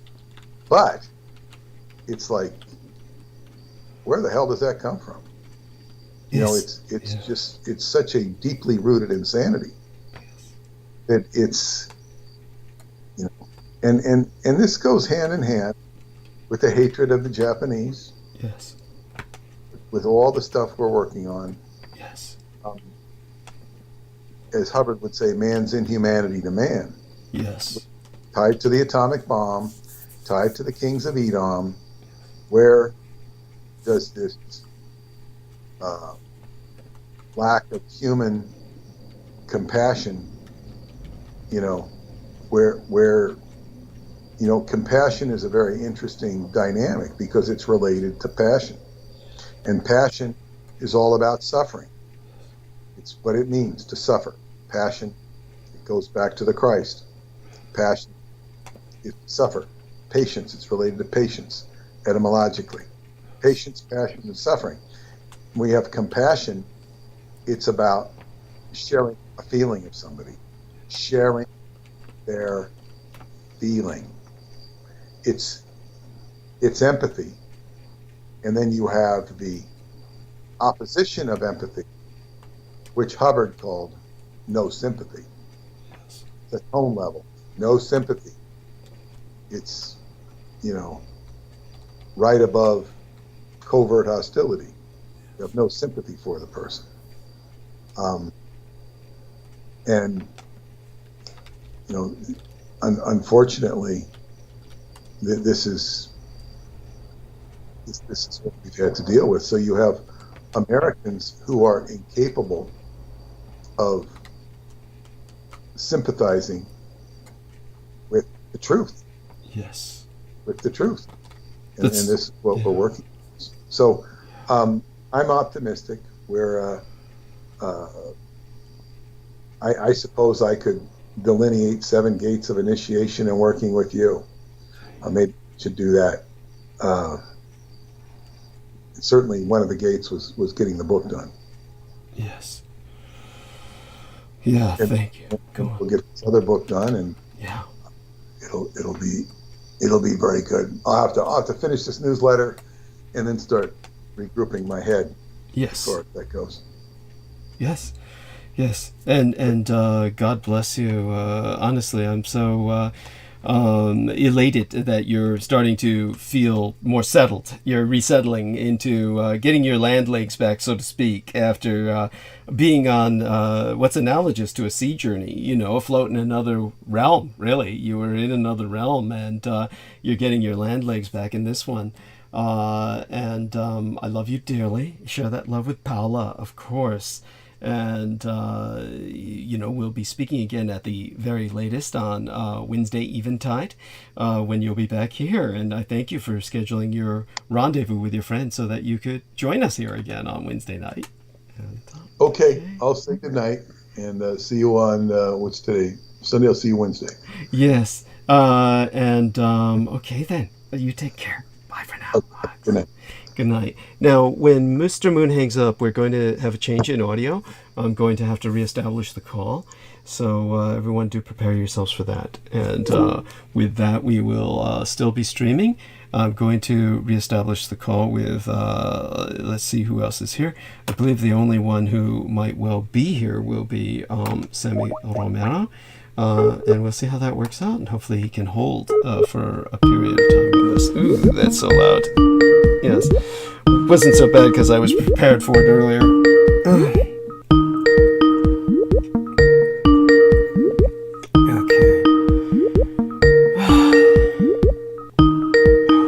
I pray he picks up.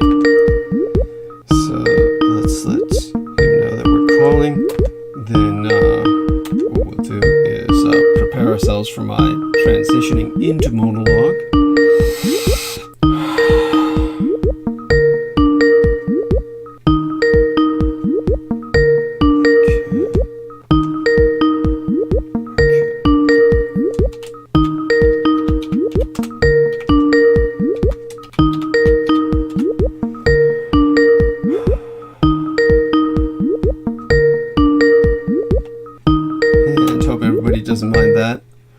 for a bit. Oh God. So let's ask Joe Tai. Okay, how are you right now? Because I'm not quite sure he was really coherent the time that I was speaking with him earlier. And honestly, with everything that we have to talk about, we have to speak about, and there being far too much of it tonight, and I will be covering everything that Peter Moon did not want to cover. The Queen, well, not Alex Jones, but 9/11 to a degree, the Queen to a degree. But, you know, I've just got to get myself a little bit more together to do that, to get into the zone. And let's see now. I wish Holly Kaditis Kiefer would download Skype so she could join us on these calls. Oh my God. And with that, Seth Mount Pleasant said an attachment. And so, there we are. Let's put a haha on that, and a thumbs up. Wishing he could join us. Let's see who else is here. Messenger. Oh, okay. Now, is there anyone? MŌNFEST-Cum-WORLD. Let's see if she's still there. By the way, I noticed everyone was there. I want to include all three ladies, Mirth Ling, Mona Hawk, and Anne Christine Fontaine in the response. X's and O's to all of them. Mwah, mwah, mwah, to Anne Christine Fontaine, the Mona Hawk, Mona Lee McRae, daughter of the famous actor Joel McRae, who V was very much familiar with when I brought it up a long time ago. Mirth Ling, a wonderful human being, and of course Chris Collins, who is in as Shining Shadows, was saying, what a badass. I presume he was speaking about Peter Moon when he was ready to throw that fellow Scientologist out the window. Oh my God. And with that, let me try and breathe and center myself so I get this feeling that I'm going to puke out of my system. Now, this was indeed from a combination of too much partying and being all stressed out before production because everything that could possibly go wrong went wrong. As I said, try to take a short nap, which just sometimes can make you feel worse. Woke up too late, had to get some supplies. Couldn't get all the supplies that I wanted, but, such is the nature of the beast. And now I'm just trying to get somebody to hold the stage with me until I'm capable of holding the stage myself. Again, if anyone can come on. And Christine, how about you, honey? Let me call you and see if you can hold the stage for me while I refresh myself, and then, maybe hold it for just a few minutes after that, and I should be ready to take over. So let me call Anne Christine Fontaine and see if she'll respond. Okay, now let's cross our fingers, cross ourselves, and knock on wood, and pray she's able to respond. Now, let me tell her in the chat room that I'm going to call her. Oh, what did I just do? Here we are, live streaming, and I am calling you. And I'm calling you. And she was able to join us in the chat room, so we don't know what condition her Skype is in or whether she's able to answer or not, but it was worth a try. Aside from that, who do we have? Oh, potentially the Real Tech Geek. So let's see if we can get him here, and then I'll try some of the other ones. Okay. Thank God. He might be able to answer. In the meantime, I'll respond to some of what he left us.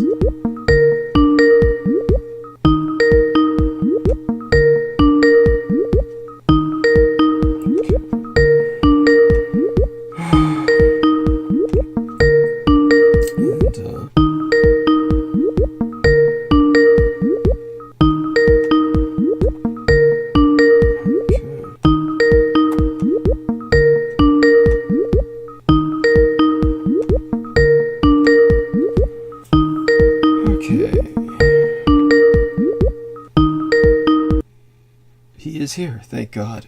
So, Mr. Realtek, I appreciate your being here. How are you? All right. Okay. You sound awfully tired, as bad as I did earlier. It's, It's exhausting. It's exhausting dealing with the demon. So. I'm sorry. You said exhausting day at the beach? No, I said it's exhausting dealing with the demon. Oh, I'm sorry. What happened? That's my mother. Oh, I know, see. Just hyper. Okay. Hyper. Mm-hmm.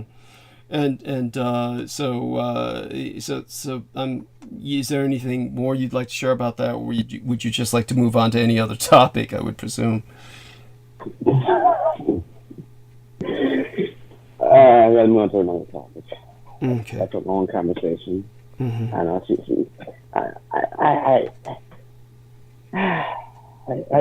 It's an issue though. I worry about having children. Mm-hmm. And having a girl, because all the women in my family are just nutty. Mm-hmm. My sister seems to be okay, but I don't know. I don't know, but then she agrees with she agrees with my mother at one time. She said about that the money I inherited, it came from her, it didn't come from my grandmother. That shit crazy, man. Well, ridiculous. yes. But that's narcissism. That's narcissism. That's these women in my family. Right. Well, that can definitely happen, and it certainly. I'm sorry to hear that. Distressed, and I can only hope that you survive. May I ask her age? Your mom. 66. 66. Oh shit. She's still young. Comparatively speaking. Her health, is it failing, or does it look like she could be around for a while? With the amount of sugar that she eats, I don't know. So she's helping to process herself out. So do me a favor, dear sir. I'd love to refresh myself. Well, could you hold the stage and speak about anything you wish? And aside from that, I will make one more attempt at attempting to add someone else to our call here.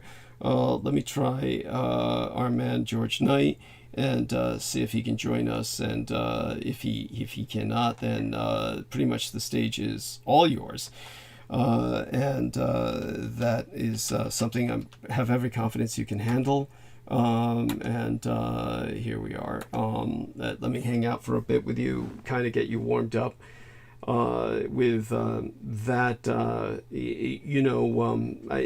Being a care provider myself for a long time, I know how distressing it can be. And you took her in because I take it you can't afford a rest home or something like that, or is it because, with my parents, of course, I love them profoundly and would never let them go into a rest home, but I take it in your case, it's more like you would probably have her installed in one if you could. Is that the case? Yeah, of course. Oh, of course. But dealing with delusional paranoia. So. Yeah, by the way, that's extraordinarily common. I mean, that's like... you probably have no idea how common that is, or maybe you do. What about your wife's parents? Are they still alive in China, or what? Yeah, they're still alive, but her father had a stroke. Okay. Oh my God. So, he's doing a lot better. Okay. I knew he was going to be a lot better, but it's still good for her to go. She wants to go see him and stuff. I want to go to China too, of course. Of course. Yes. But of course, the only thing I worry about, of course, is being locked down and stuff, because they just randomly do those things right now. Mm-hmm. Yeah, and so aside from that, I will now take my leave for about 10 or 12 minutes or so. I have every confidence that you can handle this. When I come back, I'll help you segue out, and I'll start taking over shortly after I come back and do monologue. For about... I have no clue what to talk about, though. What's that? I have no clue what to talk about. Dude.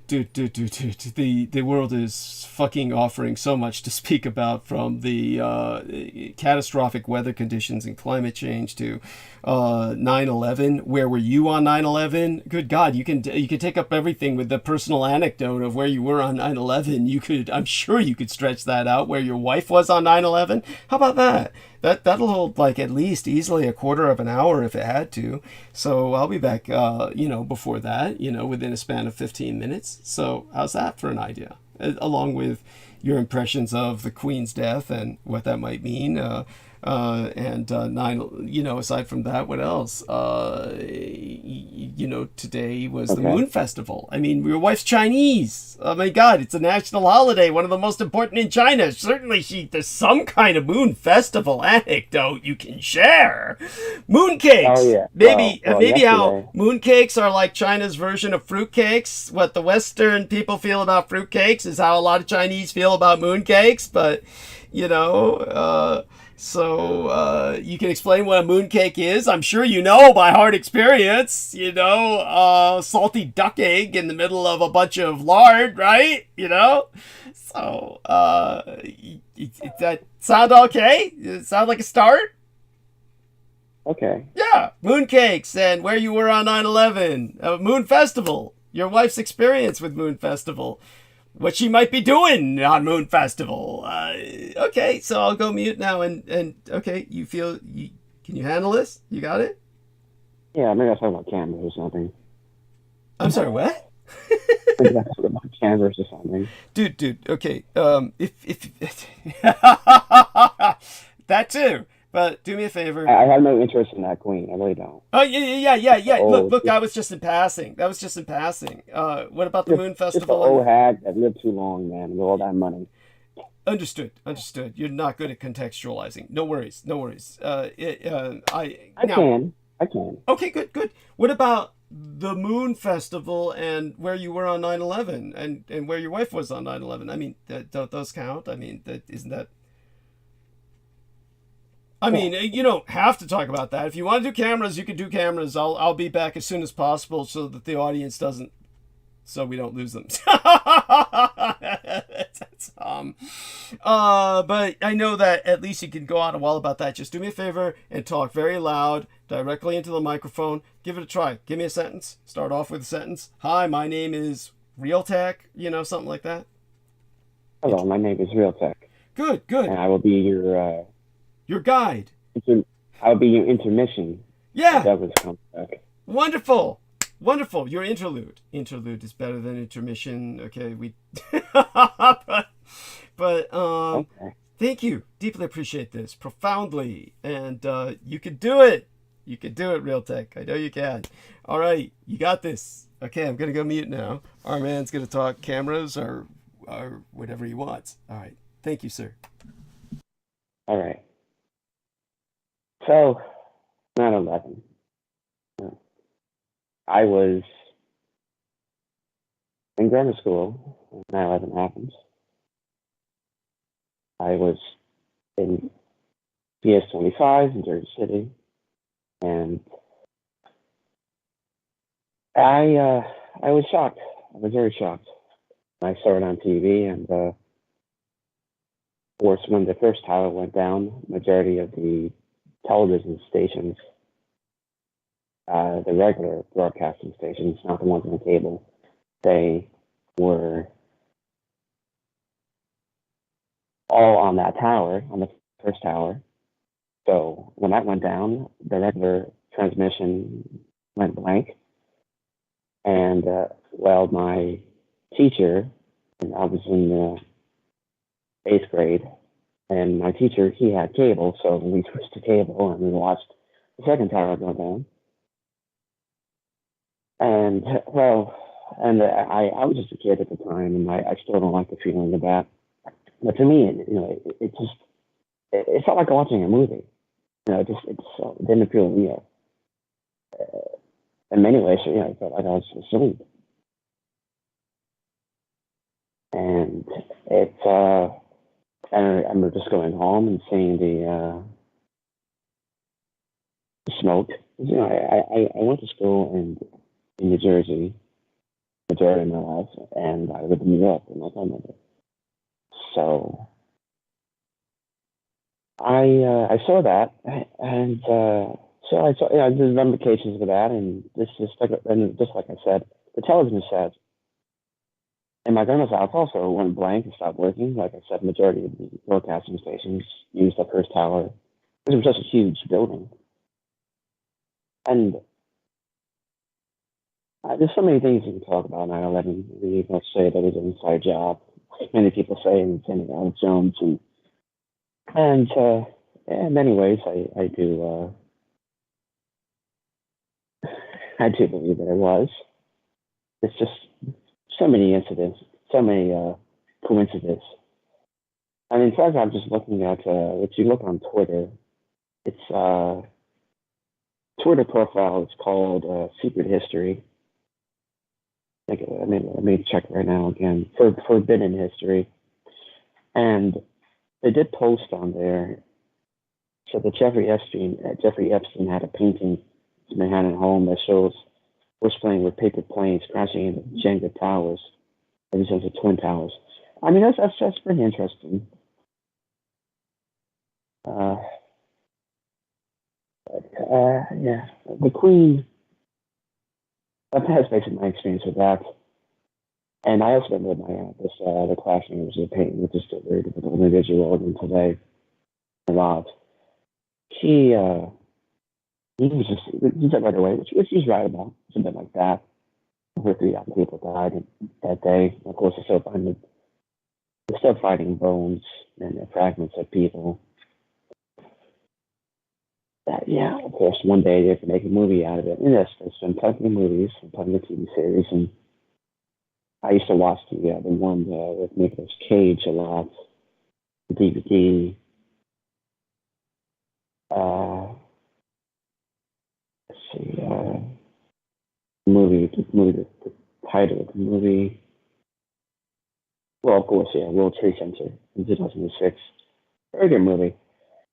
I just remembered about that too. There was a classmate of mine that actually lost her mother in the building. I don't remember which one it was. The second one, I think it was. And she actually was on over. So there's a little bit of story about that, which I just remembered. The Queen, Alex Jones said recently that it looked like she wasn't in anything satanic. But then I did hear about the Queen bathing in people's blood. But of course, that also goes back to I forgot her name too. English. I look her name up. Elizabeth Bathory, born August 7th, 1560. Actually, this is in Hungary. So yeah, blood countess. I just see that she's worth $750 million, and she really cared about those people in that country.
Sorry, I apologize. I had an incoming call.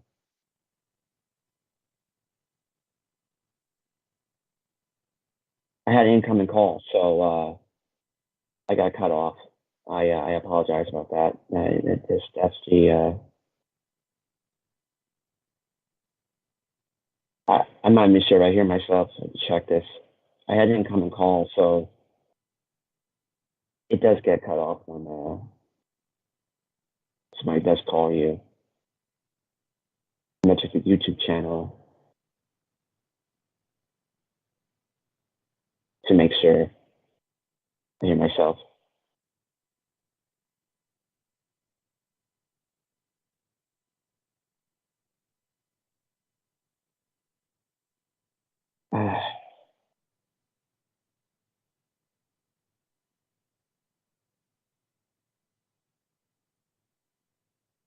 Okay. Oh wow. 32 people listening.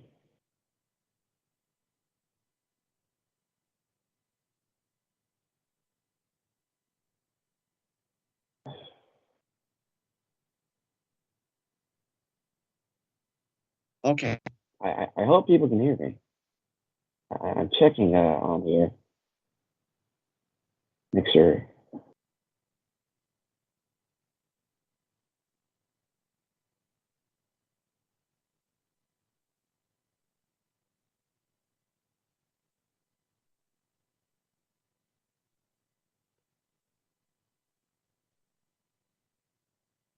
Hello. Damn it. It should be. I don't know why I can't hear myself. I should be able to hear myself on here.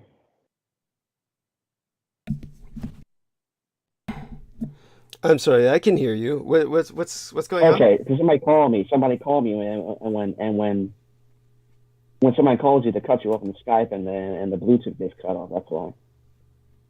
Oh, well, go on talking. People can Somebody hear called you. me. I'm sorry about that. Yes. Somebody a Just friend of mine called me, so. okay, and that confused you? No, it's not confusing. Sometimes the Bluetooth gets disconnected. Okay. That's why. I see. Okay. I wasn't sure. Okay. Well, you're fine. Okay. We can hear you. So Okay. keep talking, Okay. please. So I was about to mention about it's the only Florida journalist lost his life on 9/11. His name is William Bigard. Mm-hmm. He lived in Manhattan, and he went downtown, and he used Canon cameras. He shot on film, and you can actually still see his pictures that they recovered. No, he used digital. No, sorry, I remember now. He used digital. You can still look up online his pictures. So he was born July 20th, which is interesting, in 1947. It's interesting because July 20th is also when Colonel Stauffenberg. Mm-hmm. That's Franz von Stauffenberg, yes? Yes, which was the July 20th one. To try to take out Hitler in 1944. So anyway, yeah, it's an actual website, BillBigardPhotographer.com, and you can view all his photos from when they found his camera when he died. Because I remember reading the article about that. I just trying to find the article. Petapixel. So the article from September 11th, 2020.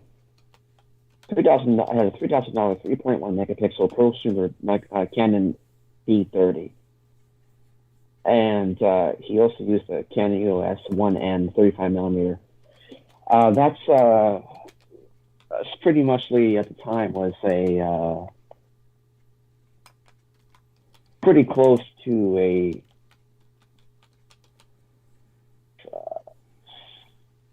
about second to third tier towards the flagship camera, because the last film camera that Canon came out with was the Canon 1B. So he shooting exclusively in 35 millimeter. A a lot of the photojournalism, they companies they jumped on film right away, and digital. They were using a Kodak camera instead. The first one I'm looking up right now. Mm-hmm.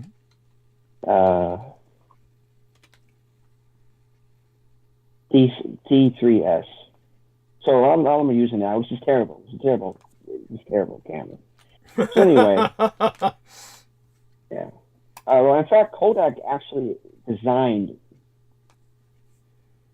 digital first in the 70s, Mm-hmm. but they didn't want to use digital. They didn't want to cannibalize their film, Right. which was a terrible mistake, of course, because look where they are now. Yes. Yes. So, yeah. In other words, they didn't want to threaten their own established technology, and because of that, they paid the ultimate price. When the Japanese first introduced digital watches in the annual watchmakers convention in Switzerland, everybody laughed, and they just dismissed it as a child's toy, and none of the Swiss companies would pick up on it. Of course, they ultimately had a lot of catching up to do. I still don't know if there's any Swiss companies that produce digital watches at all. But it's stupid. Yeah, I'm sorry. Go ahead. Yeah. I said it's stupid to make a digital watch. I mean, mechanical is just fine. Yeah. Understood. For them, for the Swiss, yes, because that's. I have Rolex. I have Breitling. Wow, amazing, cool. Yes. So go on with what you were saying. Yeah, about Kodak and all that. Yes, thank you. Oh yeah. So yeah, a lot of them use that camera. It's just terrible. And you can look it up on YouTube. Digital DPR reviews the company. It's Chris Nicholson and I can't remember the other guy's name. Jordan. I can't remember his last name. They made a video about that camera. It's junk. It's a junk camera. So a lot of photographers they jumped onto digital in about 2005. That's when this 35 millimeter film is about 12 megapixels. So that's when about Nikon D200, Nikon D3, D700. So the D700, G3, those are full frame cameras with 12.2 megapixels, and those are the first full frame, more consumer, professional, reasonable price cameras. But anyway, so using a Canon D330, 3.3 megapixels, and he ultimately died there. Unfortunately, and there's images in the Petapixel article which you look up. His press badge, Bill Bigart. So 144 passable images that he took. Only a handful survived, and also on a compact flash card. And you can see his pictures on his website. He was using also. Let's see here. I'm trying to see what else he was using. Mm-hmm. But I don't know something else he was using. But you look you can look everything on his website, the images. Him and I are definitely kindred spirits, and I probably would have died in that building. I probably would have died in the area too, because I'm a shutterbug, and I don't know when to stop taking pictures.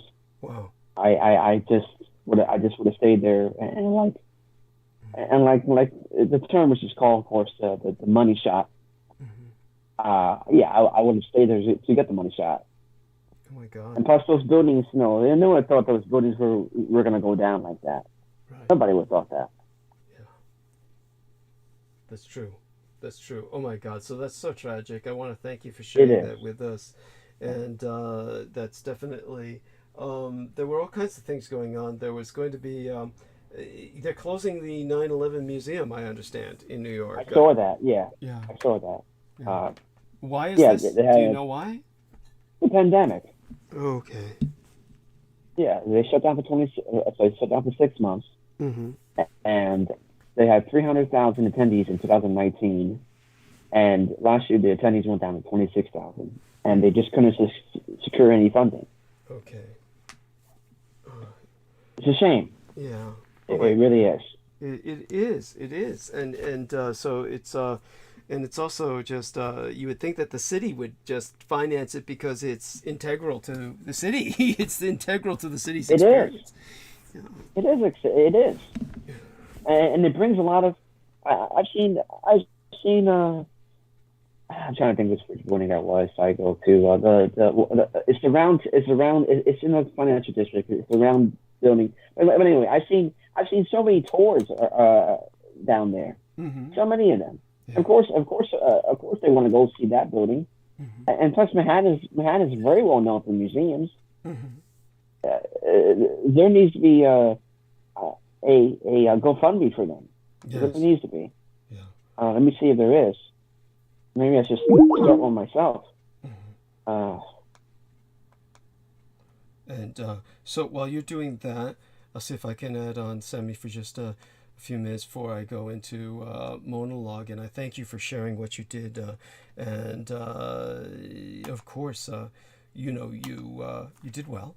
And of course, it's difficult at times, and it's hard to get used to, just being on live. So bless you, Real Tech. Yeah. And Sammy, you're on with Real Tech and myself. Say hi to Real Tech. Hey, I'm doing Real Tech. Hey, Doug. Yes. Hey, what's up? Hey, doing much better for your speaking with us, Sammy. You can buy me a few more minutes just to get my throat together, and then I should be ready to monologue the rest of the night because there's simply so much, just far too much to talk about. So my apologies. My apologies. I'm not at home. I'm actually I have social obligations, so unfortunately I couldn't answer at the time. But anyway. I get it. Okay, no worries. I get it. I understand it. I think I know the situational constraints. So definitely, now that you're with us, did you manage to sneak into a shed somewhere? Yes. Well, just say hi. At least drop in and say hi, and just tell you that there was a homeless guy in camouflage right across the street from my place today. Disgusting. Did you see the picture? Let me take a look at it right now, because the picture looked odd to me in the sense that it looked almost like it was something that I would see. It's Los Angeles, of course, so Los Angeles is loaded with kinds of these deserts. Oh yeah, I was walking down downtown LA, and oh my God, the homelessness. Yeah. Wow. Yes. Holy moly. But this is outside his home. So this guy was tripping out. This guy was high on something, man. Yeah, and I was walking around with two different cameras, and I wish I didn't do that. But by the way, because you wound up taking a bunch of photos of homeless people, right? Yeah, there's one fucking guy I took a photo of. He said he wanted money for coke and whores. Well, there you go. At least he's honest. So at least he's honest. Yeah, in terms of the photograph, I'm looking at it, and so are these weird spike things in front of your home? What are they? I have a really tall fence. Okay. It's a brick fence. It's really a brick wall fence. Mm-hmm. Then on top of it, there's privacy. I guess like a privacy border. Mm-hmm. Mm-hmm. And they're spiked. So cool. It's just the landlord is aware of the area. Okay. So it does the job. But what tripped me out is I'm going to my car, and it's this guy. He was squatting. Uh-huh. He wasn't taking a dump. He was just squatting and staring at me. But at the same time, he looked high. This guy's either on something. Yeah. So, he got up and he went there, and I guess he just sat there, and he pretty much passed out, and then he just kept getting up. Almost he was obviously on something. So, anyways, no, but he was in camouflage gear, like military camouflage. Of course. No, don't get me wrong. Yeah. Don't get me wrong. I mean, these could be sweats. Yeah. These could be some other attire. I mean, well, it would be unusual that a homeless person would get a matching pair. But come on. Well, I mean, hey, it's hard. I mean, I do live close to Hollywood. I don't know. Yeah. Let's just put it this way. It's like one of the first things that, I've dealt with some people who have worked in charity, or at least let's just put it this way. Beaver's girlfriend, she deals with a lot of drug rehabilitation, and of course, in the past has volunteered with different charities, and other people that I've known have done this sort of thing. And I never have personally volunteered to work in a homeless shelter, but I've certainly dealt with homeless people all my life, as San Francisco and Los Angeles and all of California is just saturated. It's seething with homeless people. So one of the things that you would notice that would be unusual, that would stand out immediately, would be somebody has a matching wardrobe. Anybody whose clothes matched, then go on. That's what's interesting about it that I found unusual is this guy was in camo gear, and he was drinking a Red Bull. He had a Red Bull in his hand. Not a Red Bull, like a Monster Energy drink. Right. Which, you would think that would get you, like, hyper or, quote unquote energized. But he was high on something, but he was squatting at me, looking at me. And then he would, like, just kind of, like, doze off. Yeah. And he was sitting there, like, I guess, high. I don't know, something. But what I did is, I just, managed to get my bat. I mean, my Louisville Slugger bat. And not that I'm paranoid, but, for security purposes. But really, it's just, always take precautions, yes, by all means. But here's the thing, that there's been not unusual clouds, but the clouds today around dusk turn really black. Yeah. Where I'm at, and currently where I'm at, it's just the clouds were almost like purple, like black. Yeah. Which started sprinkling, but interesting enough, most of the times that I've had these encounters with or seen these people in front of my place have been always after rainfall. We had rain last night. Yeah.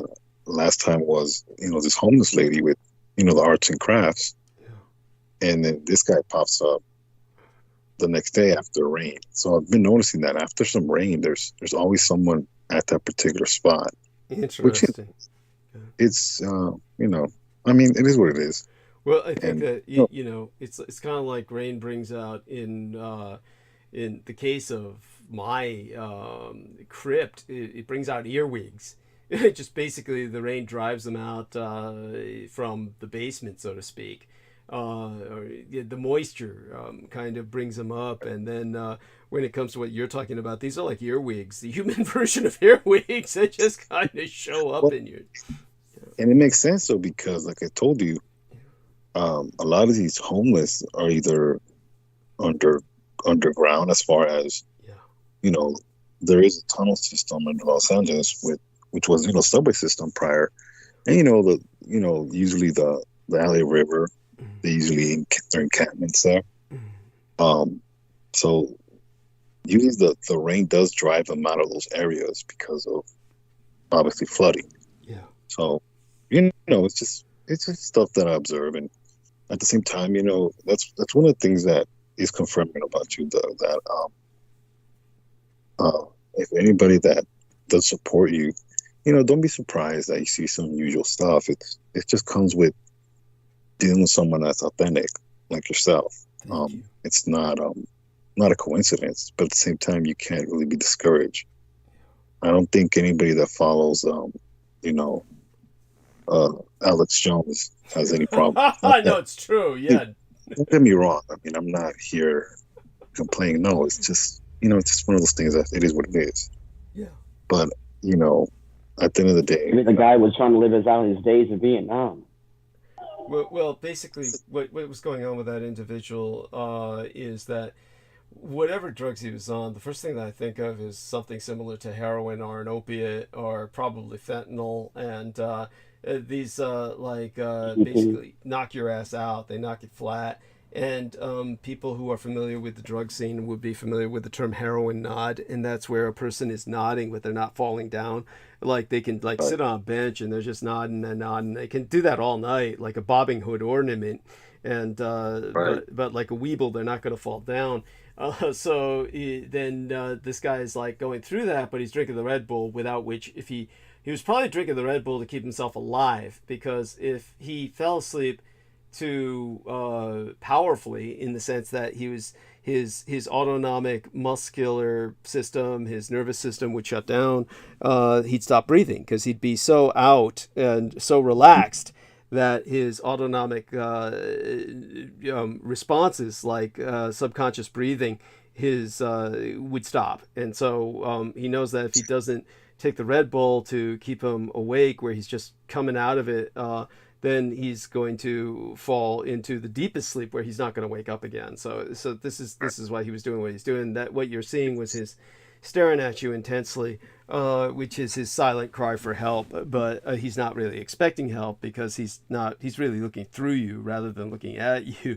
But here's the thing about it is, some of the homies were passing by already too, and that's why I was kind of looking at him like, he probably need to leave, because they're gonna kick his ass. Yeah, that's one of the things about my area is, it is a certain particular organization that is a territory, and it's just, and not only that, it's in front of a school too. So some of these homies got kids that go there. So it's one of those things where I did feel bad for him, because if the cops don't get you, then the homies will. Well, all I can say is, for the woman, I feel bad. I mean, example of this is, everybody knows I purchased my son off the streets.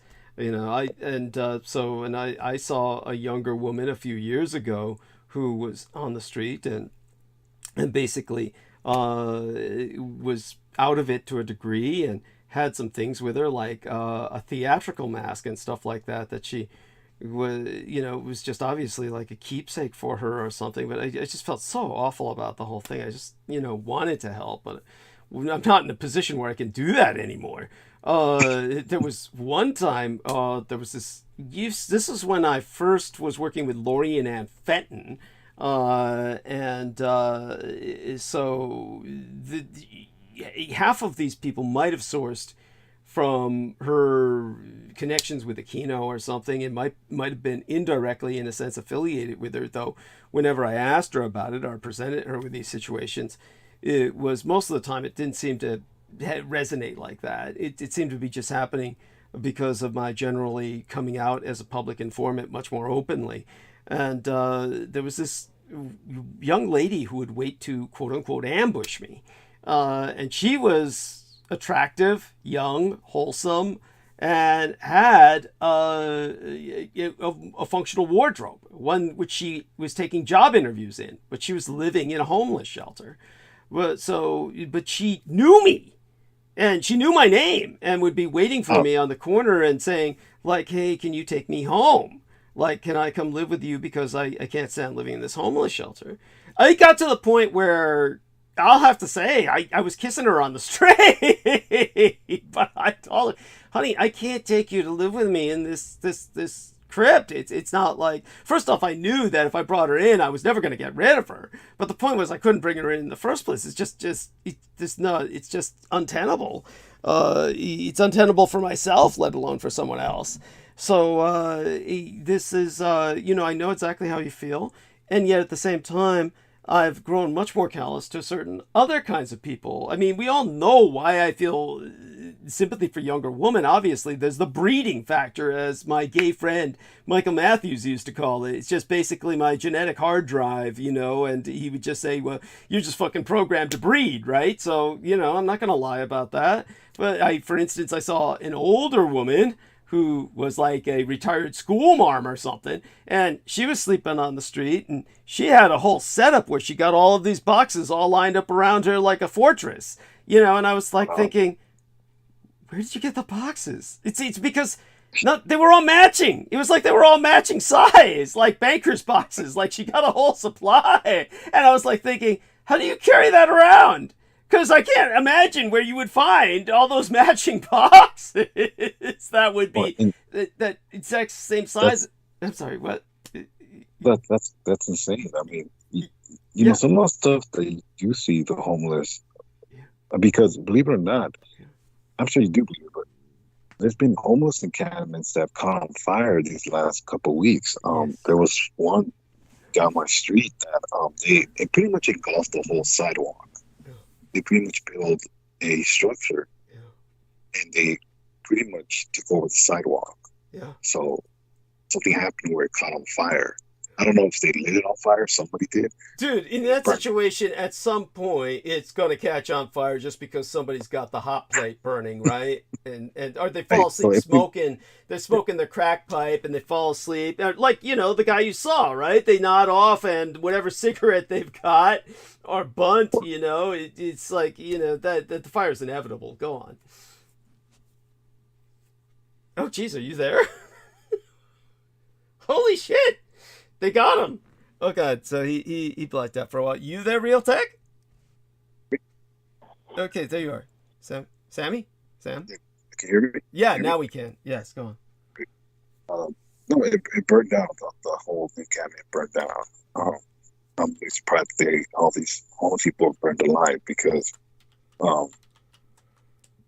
it burned all through the night. That's the crazy part about it. Jeez. Which, people are asleep. Not that people don't care, but to me, for some reason in the city, people are more callous. People are like, whatever, which is sad. But to a certain extent, I think people tend to loathe them. That you guys don't work. Everything has consequences. But get a long story short, I feel sorry for that homeless guy. It was, to me, more annoying, but it's more of territory he's at. And not that I'm involved in that world, but I'm aware of it. You know what I mean? When you're aware of it and just passing by, it doesn't really affect you. Someone like him, because I already saw some of the, I would say, lookouts, because they're usually kids and bikes. That patrol the area. You can tell. You can tell who they are. They were already kind of signaling like, "Hey, who is this guy?" And it is what it is. But so hopefully he's gone. Well, he's just it is what it is. He'll be gone from this world soon enough. I mean, obviously, I was just telling Peter Moon earlier that. Jameson Reese was honest about it, and he was open about it probably more than once on the show, but I don't think anyone really caught it. Probably most people were not educated enough in the drug scene or streetwise, quote-unquote, are hip to that kind of self-destructive behavior to understand or comprehend what the hell he was saying. But basically, like I was sharing with Peter, Jameson Reese had rhabdomyolysis. And that meant that he had taken so much cough syrup that it had destroyed his liver, and his liver was basically shutting down. And the first thing that happens is your muscles begin to melt. And your muscles are literally melting while you're alive. And you feel it, and it's excruciating. Now, this isn't like a film where you're like the Incredible Melting Man, but it kind of is that way on the inside. And so basically, he used to be cut and buffed, and, then he was like all turned into flab. As George Knight noted, who has an eye for such things because he used to lift weights himself and body sculpt. So Jameson Reese went from ripped and cut and buff and body sculpted to, Mr. Flab, and that's because, he can't help it. It's his muscles are melting. I'm not defending the son of a bitch. He's brought it all on himself.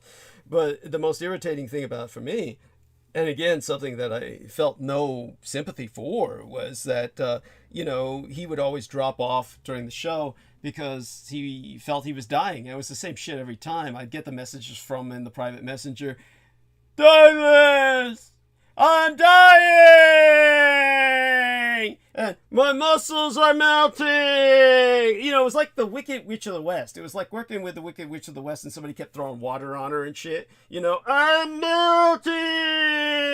And it's just like, well, you know, eventually he's going to die in agony.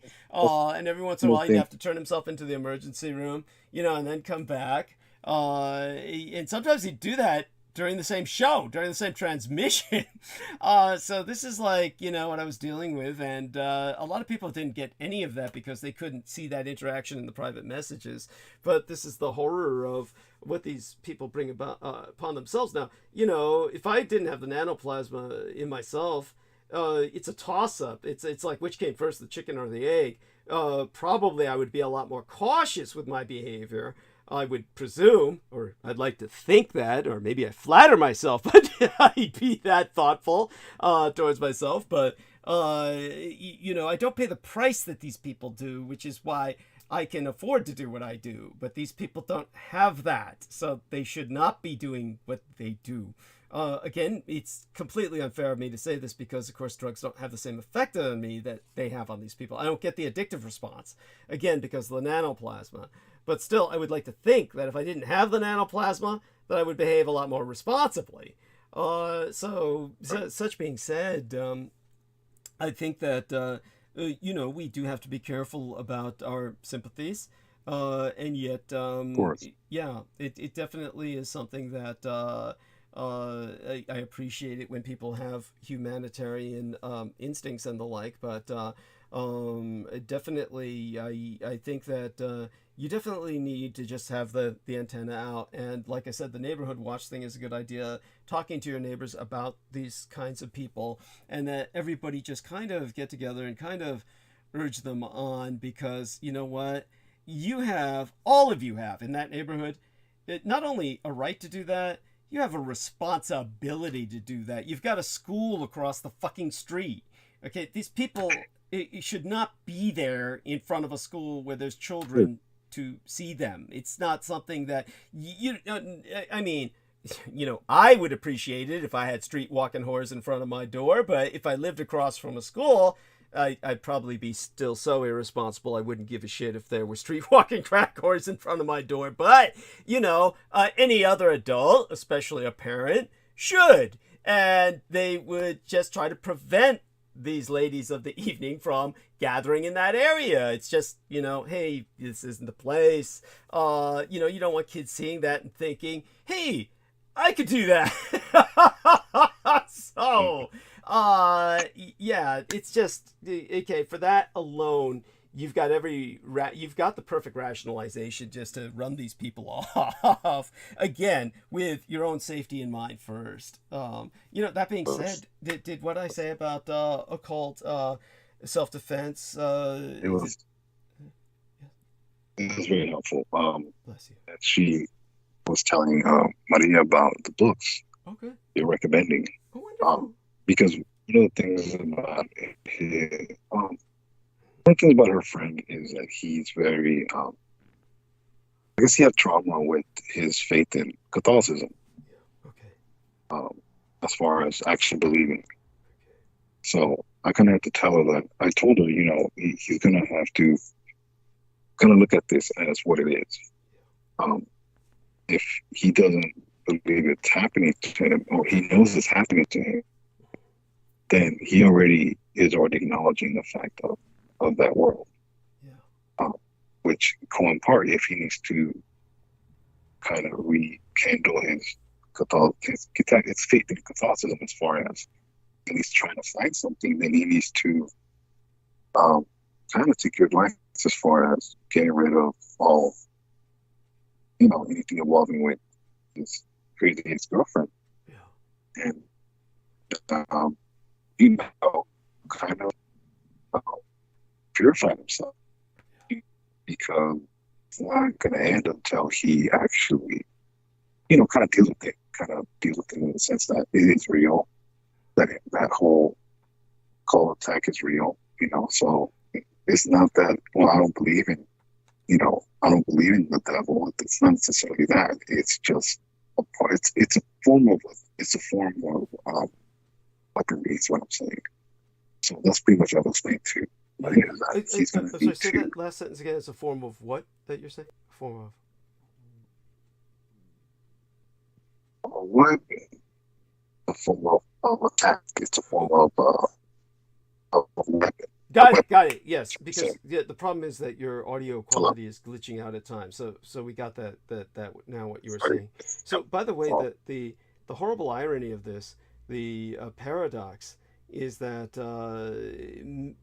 the humanity has reached a stage where I can understand perfectly what's going on with your friend in terms of his relation with the Roman Catholic Church, and what's going on there is that he grew up in it likely, and as a result, this is just something that the ritual, and if people were to be irreverent and just say, some people would call it the voodoo, the voodoo of the church, or the ritual of the church was just something that became hollow to him. And that's completely understandable. But at that moment, then it's what's necessary for a man like him is to reestablish a faith in something that would be positive, because the one thing we do know is that intrinsically, internally, he has a faith in the negative. He believes, as people who often lose a faith in God, or Peter Moon, for instance, when he expressed earlier tonight, he has no real resonance with Christianity at all, but he has this faith in essence with Scientology. So he has that, right. With too many people, what happens is they will lose their faith in something that is constructive, and they will still believe in the negative. Those people who don't believe in God, or Jesus just seems too unreal to them, that this man who died 2,000 years ago, and yet at the same time, if you say, hey, let's go ghost hunting, or hey, let's do a seance and use the Ouija board and call up Baphomet or Beelzebub, a lot of these people say, oh, either yeah, sure, or oh no, that's too dangerous. And either way, whether they're, going for the thrill, or they say, no, it's too dangerous, it means they believe in the devil and demons. So here they are, they've got no real faith in God and the angels, but they believe in devils and demons. You'll get this deeper belief in that. What does that tell us? This is where man's entire condition is now. Many people, Christians in particular, who are evangelicals, will say, the devil's greatest strength is those who don't believe in him. Well, the truth is, far more people believe in him than believe in God or the Savior of any sort. Well, Doug, I had to remind Isaac. Isaac went ghost hunting. He actually went to the Queen Mary in Long Beach. Oh my God! When did he do this? Well, this was during college. He had a girl invited him to a ghost hunting at the Queen Mary in Long Beach, of all places. Right. And Isaac actually went down to the lower deck, and was talking to somebody who he assumed was a security guard. Well, couldn't find out. This is what Isaac told me. He turned around because he thought he heard something. Well, the person he was talking to was no longer there. Of course. And then when he went up, he saw, oh crap, he went up there. He went back up to the lower deck, and he talked to an actual security guard. He literally touched him like, I need to touch you, see if you're real. Yeah. And he said, what happened to the security guard? No, there's nobody down there. Yeah. And you know why there's nobody down there? Because there's no security guard who will go down there. That's the guys looking at Isaac like, no, there's nobody down there. Yeah. And and pretty much he told him, that always happens. Yeah. You're gonna always talk to someone down there, but I'm telling you, there's nobody down there. Yeah. So pretty much Isaac kind of learned, I'm not going to do this no more. Good. And when I told Isaac, you're lucky that thing didn't follow you. Yeah, it is what it is. But what kind of, and I have to tell Isaac to tell you, I have to come on, but they actually throw parties at the Queen Mary on top of the upper deck. Like they still throw parties there. So it's interesting that, they party up in the upper decks, but the bottom, it's like, quote unquote, no one goes down there, at least. Yeah. You're glitching a little bit, but we got the totality of the story up to the point where you're saying nobody goes down there, which is, of course, we all know why. Most people would intuitively know not to. I think but at the same time, they're all partying up on the upper deck for the thrill of of being basically dancing on the dead. It's basically a cemetery dance, is what they would call that. Well, this is that Isaac told me. It's like, if I would have known what I was actually doing, I never would have gone. Because in a sense, you do, as far as my background, you do know, but it's not until you actually experience it. I don't know if I'm making sense. Absolutely. In the sense that, so it's kind of like don't ever go there. Don't ever go to the Queen Mary in Long Beach. That's the last place you probably want to be. Yeah. But Absolutely. Yeah. Absolutely. And I'd be curious as to, oh my God, yeah, if Isaac comes on again, and I'd like to ask him, just out of curiosity, how the security guard, the dead one, the spirit or the demon that was, because when something manifests itself with that degree of sophistication, a normal human spirit, a normal human haunting, a normal human entity, they really can't do anything other than be themselves. And when they manifest as themselves, you're going to notice that if it's a true human spirit, they're going to be like locked in their world. If they come from like the 19th century or the 20th century instead of the 21st, they're going to be not up on new things, new subjects like current events. They're not going to be up on, things like cell phones. If they saw you messing with your cell phone, they may not comprehend what you're doing. They may not ask about it, but they... Yeah. Here's the thing about Isaac. Isaac, I want to say he's a good spirited. Yeah. He's my twin. He's very good spirited. He's very, I wouldn't say naive, but when that gypsy went up to him and wanted to read him for a fee, Isaac just gave him the money. You don't know, just take care of your family. Like, you just gotta ask me. I'll give it to you. He's very, he's very kind. Yeah. So that gypsy told him, I knew you were gonna do that. That's why I came up to you. You're always gonna be blessed. And you're gonna be blessed for that. So I'm assuming Isaac really assumed he actually was a security guard. But when he went up, he went up there. The security guard looked at him like, no, there's just nobody down there. Yeah. And he kind of hit him. So. Oh, no, definitely believe all of that. I believe all of that. But what I was curious about, this is the point I was making. Your average human being, if that was like the ghost of a security guard from ages past, you would notice something different, like even the style of their hair. People wore their hair differently, or maybe they would have like a handlebar mustache that people would never wear anymore, that sort of thing. There's different things where you can say, wow, this is a human being who seems out of time. You know what I mean? Out of place, out of time, even if they were solid looking, you know what I mean?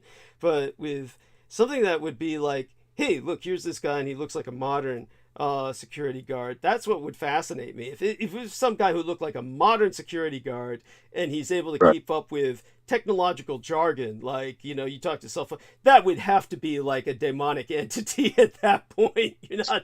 You understand what I'm saying, right? Yes, I completely understand now what you're saying. Yes. Now that you mentioned this, I'm probably have to ask him to at least message you, at least as far as his encounter, or something, because, I'm curious now, because, like I said, he really did thought there was someone down there, And I believe that. In fact, I will guarantee you there was something down there. You and I both know that it's seething. The lower decks of the Queen Mary in Long Island. Is it true that they used to stick the Irish down there? It was just all low. What they would, it's like you saw in the movie that Titanic. It was, they call low passage. That meant that these were like the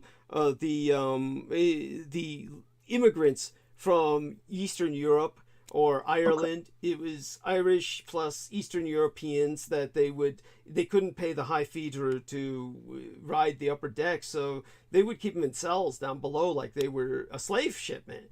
But they were paying to be taken to, say, a different country. But they would keep them as if they were prisoners, so that they wouldn't disturb the people who were partying upstairs, basically. So the people upstairs would never know about them. And so they were like just a secret, like they were, smuggling live goods is basically how they treated it. And so, yeah, all of that is true. It's true. That's one of the things, too, that when Isaac was telling me that it's not that the curator told him there's nothing down there. I think they probably told him to go down there on purpose just to see if he would have talked to somebody. Right. Yeah, I believe that, too. It's almost like they know. They just want to see a reaction. Yeah, I mean, there's that, and also it's kind of like a way to basically have the tourists do their job for them. Having been in security myself, I can tell you that this would be a perfect way to do a patrol. If you had that kind of job, you're getting paid to they're going to tell you, oh, we want you to patrol the ship and make certain homeless people don't get on the ship and squat down below.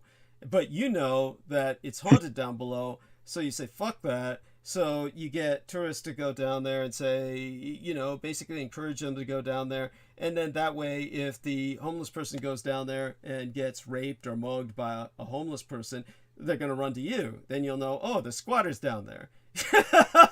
But this way you don't have to go down there and encounter what is down there otherwise. It makes sense? You get what I'm saying?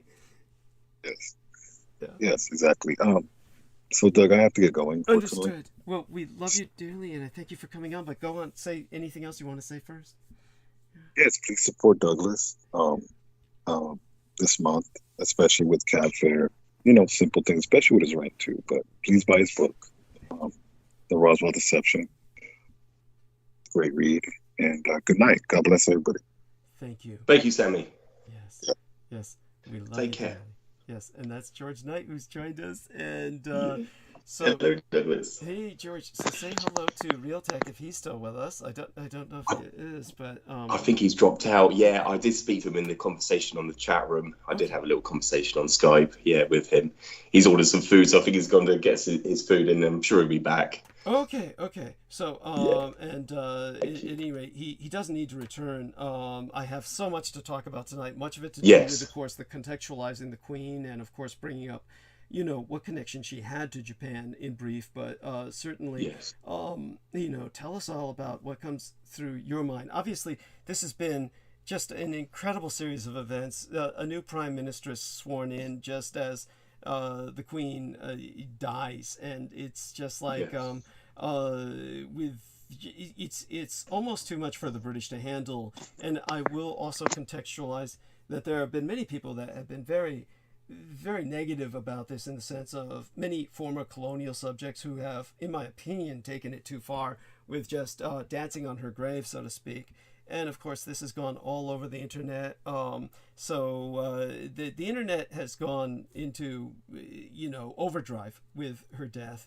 And of course, in England, people are responding. You have the Republicans, meaning in England, the Republicans, just so people understand, I'll explain this in greater depth later. The Republicans in England are not the Tories. The Republicans in England are anti-monarchists. So, now anti-monarchists are basically saying that, our man Charles is unpopular, so this is our time now. We can take advantage of this. And so we're going to see what happens with that. And altogether, it's just certainly take it from there. I mean, oh my God, I'm sure you have so much to say. So thank you, Douglas, and thank you for sending me the invite and for me to drop in with you briefly. It's such an honor, and thank you so much for having me on. This is a very sad time for the British people, as well as a lot of the Commonwealth speaking nations around the world. Many leaders in the Commonwealth have expressed their condolences to the royal family. It's a very sad and the times that we're going through with the passing of her Queen, Her Majesty the Queen Elizabeth II. The last transmission that Douglas had, I dropped in and we were discussing the passing of the Queen, and we actually predicted that she would be passing very shortly, and she actually passed on that very same day. Yes. And that's, in fact, you knew it because of her hands. You saw her purple hands. Yes. And you pretty much, you just got it. You got the feeling that this is it. So go on. This is it. Yeah, exactly, Douglas. And I've said on past transmissions as well that I don't believe that she is going to be with us for much longer, and that we're going to have a new head of state, a new monarch, which will be King Charles III. He will be our future reigning king with the Queen Consort, Queen Camilla, the Queen Consort Camilla.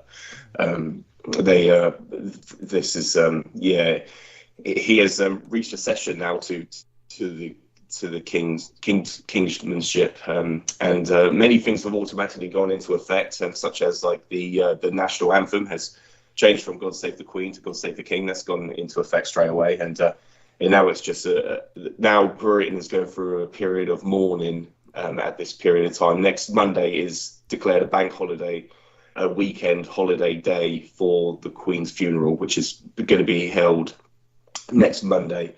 Her body has been transferred to Windsor Castle, to Buckingham Palace, beg your pardon, from Balmoral Castle, which is his favourite place in this world. That was where she passed away peacefully, and her body's now been brought back to Buckingham Palace. So that's where she is now, so people could go and pay their respects to her for this period of time. So yeah, it's a very sad time, and I had a few tears when it happened, and I was with my mother at the time, and I told her that I was only on this morning talking to Douglas, and I actually said that I think she's going to be going soon, and she did. And it was really strange because I got a message from Sarah saying that all the news anchors, all the news correspondents are now, they've taken away their coloured ties and all put black ties on, so which is a sign that, Buckingham Palace gave a statement that the Queen is in critical health conditions, so they believe that she didn't have much longer to live. So that's why everyone started. They cancelled all television adverts, television broadcasts, to just have the BBC News on in that period up until 6 p.m. to give a further statement on the update on the Queen's health. And unfortunately, I have no idea what time I found out.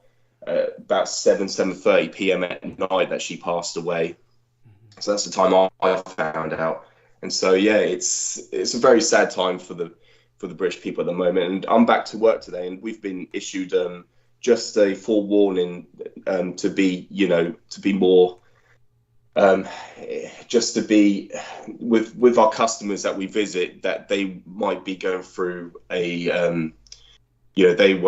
they might not handle, some people will handle it differently to others, and we've got to be a bit more sensitive to we just got to basically take every situation as it comes. And as someone as myself is fully aware of everything, then it'd be great to see the public's response to it. But I know a lot of people they are deeply saddened by the passing of the Queen. She has such a massive impact on people's lives. She's looked upon as like a mother figure to a lot of people. So this is how they respond to it. So it is a very, very sad time.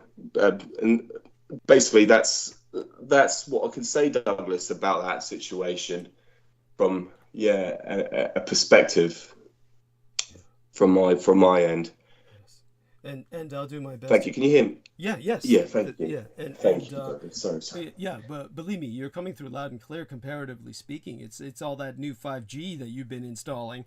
Whereas everybody here in America, from Peter Moon on the Atlantic seaboard to our man, I almost said Isaac. That's his twin brother. Sammy Romero was just on with us in Los Angeles. Yes. They were all glitchy, and I have no idea. Maybe the weather, but I definitely think that, as you say, you're going to be, it's like everybody you encounter in your work is going to be like dealing with somebody whose relation just died. It's going to be like that.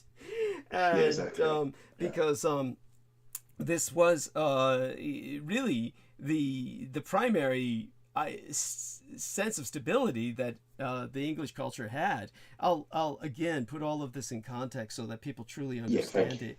As a matter of fact, I'm going to try and contextualize just how serious the end of the Elizabethan age, the second Elizabethan age, is in context of the species, the human species, because honestly, this is at such a critical point in history. It's not just like England is going through a hard time, but literally it's the world, and it's she of course being that last vestige of the British Empire that controlled so much of the world.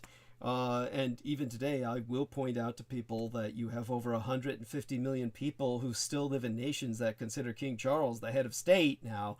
So this is, there's still that vestige of empire that is there. Obviously, you know, aside from the annual sports gathering, the Commonwealth really isn't worth a shit, but it's which is why Britain needs to return to empire again. And I don't say that, as people will know, out of any sense of sentimentality. That's just, if they don't do that, the British are going to basically wither up and die, starve on their island. So something needs to be done, and mostly that's why I predicted North Africa and Russia as the new areas of British interest in particular, because basically it's oil and gas that Britain really immediately needs. So that being said, in terms of yourself, is everything going okay? And how is Sarah handling this? Is she handling this all right? Does she seem to be going through this stably? Yeah, beg your pardon, Douglas. I do beg your pardon. It sort of cut out a little bit then, so I think I got the question. No worries. Yeah, do apologise. Yeah, no worries. No, it's not your fault. It's my end. Yeah, no worries then. I take it your wife is handling this okay? Is she going through this all right now? Oh. Sorry, Douglas. Could you just repeat that question one more time, please? I've just moved. Thank you. So sorry. No worries. No worries. Is Sarah handling this all right?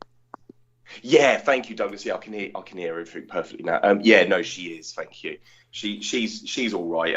She's got to a period now where it's like it's on the news all the time now. So she's got to that point now where she's actually like getting sick of it, so to speak. She's like, but she's got a great sympathy and great great sense of what you want to call it, melancholy or sadness towards the loss of the Queen. Yeah, yes. She has. It has. She's impacted a lot of people's lives and a lot of people personally. Her presence and her reign throughout 70 years and her passing, it's affected a lot of people. So. But yeah, and just like you said, there's a great deal of anti-monarchy, these Republican figures on the internet, trolls, and they're just publishing all these anti-royalist, anti-monarchy posts about our notes have got to change shape because King Charles has got these great big ears. They're not going to fit on the paper. That's so awful. Yeah. It is. Yeah. You got to see the funny side of it, but you can see this. All of this is to basically wipe out the monarchy from existence. All of it is it's a campaign to get rid of them, and I've seen that a lot, and I've seen it with a lot of the Labourite Party as well. A lot of the people that follow the Labourites, especially people that follow Jeremy Corbyn, he was very anti-monarchy. He wanted to get rid of the monarchy system in the UK.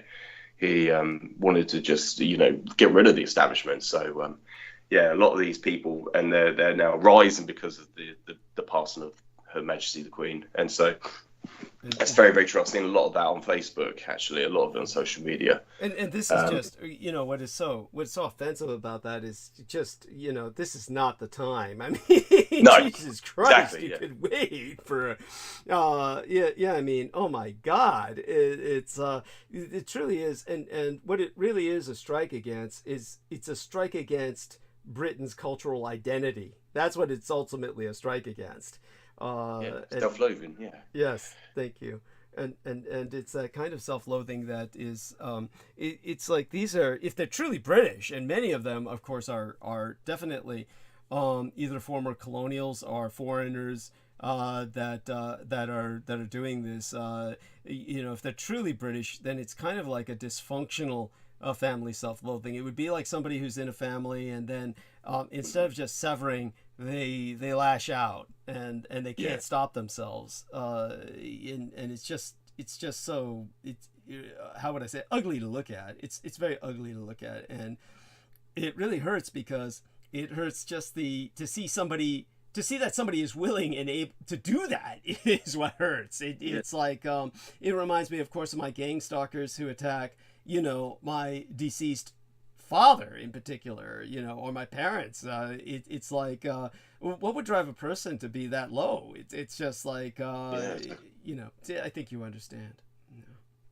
No, absolutely. It's incredibly demoralizing. It's great, how people got that in them. It just shows you the nature of the beast, don't it? It just shows you what they're capable of. It's truly profound. It's horrible. What I wanted to also say, Douglas, is now that we are certainly in our lifetimes, and most probably, my daughter's lifetime, we're going to have just males as head of state. We're going to have, and more likely, this is where during one of their reign, we're going to have, reestablish the empire across the globe, where wars are definitely going to be outbreaked throughout the world, as you've outlined in great detail with the Russian Federation going to become the next the British Raj it's going to be the British Raj of the northern part of the hemisphere. We're going to have all these we're going to reestablish our empire throughout North Africa with going to war against Spain. It's going to happen. It's inevitable. It's for the future of the survival of for the British Empire, for the British people and our culture. For the British people. Yeah, absolutely. It's inevitable. It's going to happen. And we're going to start with Russia, and hopefully we're going to start with Russia first. Yes. Well, I think that's already ongoing. That's already ongoing. I've mentioned in the past, I don't know if you've heard those particular elements of my transmission not too long ago, where I was talking about the British SAS has definitely been at the forefront of much of the action in Ukraine. That's a given, and certainly been training many of the Ukrainians to do what they've been doing. And of course, I'll get just a brief summary of what's going on in Ukraine out soon enough, and I'll just tell people that certainly right now you've got a new phase of the war unfolding, and the Russians are essentially on the run right now. Just like all my own enemies, it seems like evil is really on the retreat everywhere in the world. But when it comes to your daughters, they'll grow up in a world where at least for now we've got a female prime ministress, and she's very much at least trying to support the war in Ukraine. She's definitely adamant about that, and she also wants to declare communist China as a threat, which brings Britain closer to Japan. So absolutely. I heard her say that, Douglas. Thank you for bringing that up. I have heard her say that. So it's definitely it's a look up. It's a positive. And I'm certainly supporting that. Yes, well, wonderful. So honestly, what I'll do is I'll start earning my pace, so to speak. I'll start the monologue, get into a bit about 9/11, and then tell people a bit about the Moon Festival, and then go into the Queen, because I think that all of it in its own strange way is connected. Just so you remember, and I don't expect you to consciously remember this at all, it's the Moon Festival this weekend for the Asian culture. And so a lot happened, ironically enough, aside from the Queen Elizabeth dying just before the 9/11 Memorial Day weekend. This was also coincident with the Moon Festival weekend. And it's also the weekend just because the Moon Festival obviously changes every year because of its lunar calendar being very different from the Gregorian solar calendar. But this year it also landed on what happens to be Suicide Prevention Day weekend. So this is actually World Suicide Prevention Day weekend, just so people know. And with that, you know, I don't know if any British have felt that way, but certainly older British people must be truly impacted. How's your mother handling this? Yeah, pretty well, I think, Douglas. She's handled it very well, thank you. And also I noted that because usually what happens on the anniversary of the 8th of September, which is the date that Queen Elizabeth passed, I usually upload a post saying about the signing of the peace treaty at San Francisco, which is also the anniversary. The peace treaty was signed on the 8th of September 1951, and so this is the, you know, the anniversary date of the peace treaties actually signing, and then it went into effect on April 28th of 1952. But unfortunately, with the circumstances of what happened, I didn't upload a post. But that she passed away on the date of the signing of peace, the peace treaty, as well, which is quite, you know, that coincided with that as well. I think that that's divine, really. That's yes. Yeah, it truly is. And certainly Mr. Real Tech Geek, he pointed out that he noticed, of course, that you and I brought up what we did just before she died. Crystal River, of course. And by the way, of course, many people... Crystal River was one of them, pointed out that. So shout out to Crystal River. She pointed out, of course, that the Queen was in the company of some of these. Oh God, who was that sleazy child molesting guy who wore those rose-colored lenses, who ultimately died? Do you remember that British celebrity who he knew everybody in England? I'm sorry, who was it? Elton John? Oh, no. He's still alive. He's still alive. And beg your pardon, because you said about the glasses. So I thought, oh, yeah, is that Elton John? Is celebrity? Yeah, he's famous for those as well. Yeah, granted, but, you know, so far as we know, he's not a pedophile. But he's just homosexual, yeah, that's right. So far as we know. So far as we know. Yeah. No, but who was that other guy? But anyhow, at one point, he was seen in the company of the Queen. There was a photograph. Jimmy Savile. Thank you. Jimmy Savile, yep. You know, at that point, obviously, first off, she has social obligations where she has to mingle with elements of the public, particularly those that are rich and powerful, and it was inevitable at some point she would be seen in his company. But just to try and contextualize that for people, that doesn't imply on her part any kind of deeper connection with somebody like that. Exactly. Yeah. But and also there's the other complicating factor that fucker made certain he was caught in photographs with everybody. That was also his own conspiracy so that he could implicate everybody by association. So exactly. Yeah. That being said, we do have to thank the gods of our ancestors that it was Charles instead of Andrew that inherited the throne. Exactly. Yeah. Yes. Absolutely. So that being said, you know, I will tell people about how everything is changing in England, including the post office boxes, the currency. That's where people were making real fun of Charles. Of course, the big ears won't fit on the pound. John Warrington put up one of those pictures, and that was quite funny. But you know, such being said, I love you dearly. Share that love with everyone, and I'm glad you're taking the vacation you needed. You know, I mean the vacation from, you know, all the woman in your in you know, there's just too many of them. I know exactly how you feel. I've been there before, and you know, it is enough to drive any man to madness. So, thank you very much. Yeah, I'm so glad you're empathetic towards me. Yeah. No, it is. Thank you so much. No, definitely. No, I totally you get can it. understand. Yeah. Yeah. And now that I understand the context, I'm just so glad you've done what you've done, because I'm proud of you. I'm proud of you because that's something that, it's better for everyone. It's better for everyone in the long run. Better for everyone in the long run. So absolutely. Thank you so much, Douglas. Thank you for having me on today, and I look forward to listening to the rest of your transmission later on. Bless you. Love you dearly, and you have a blessed day. Yeah, love you lots, and everyone continue your support to Douglas. Thank you. Thank you. Take care, Douglas. Take care as well.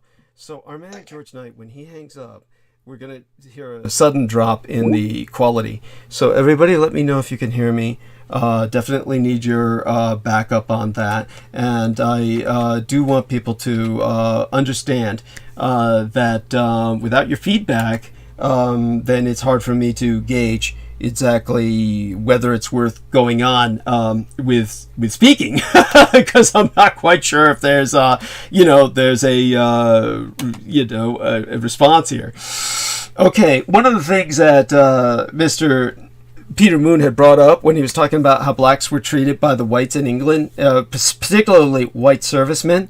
Remember, in context, I should have brought this up while he was here, the author of A Clockwork Orange, Aldous Budrys, based that novel on an experience that he had, a real-life experience, where white American GIs broke into his home, gang raped his wife in front of him after tying him up, and forced him to watch while they gang raped his wife. That resulted in that scene in A Clockwork Orange, that Aldous Budrys was venting, cathartic, purging that horrible experience. And yet the whites treated the blacks so badly, there were black riots in England, and these were black GIs who were rioting against how they were treated. Basically, it was called the Park Street Riot in particular. There were several, but what I consciously remember most immediately is the Park Street Riot, which occurred in Park Street and George Street, Bristol,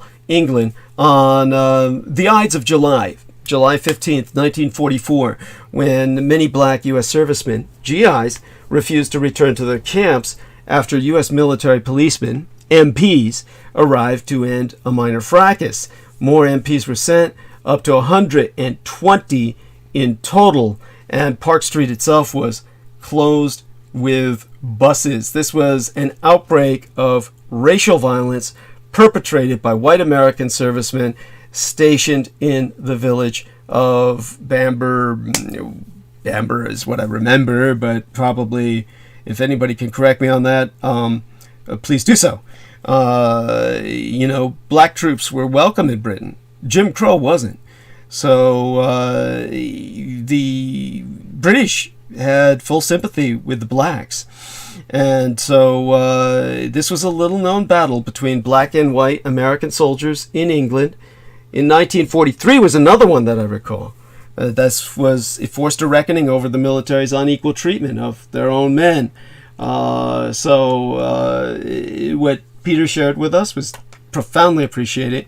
And again, this is World Suicide Prevention Day weekend. Here in America, we have just recently established the 988 line. This is now a number that people can call so that they can basically help themselves by getting help. So in July, the new 988 dialing code was established nationwide throughout all 100 states in Union. Do not hesitate to call if you feel you need help. With the 988 dialing code, you can reach the National Suicide Prevention Lifeline that the American Empire has established for you.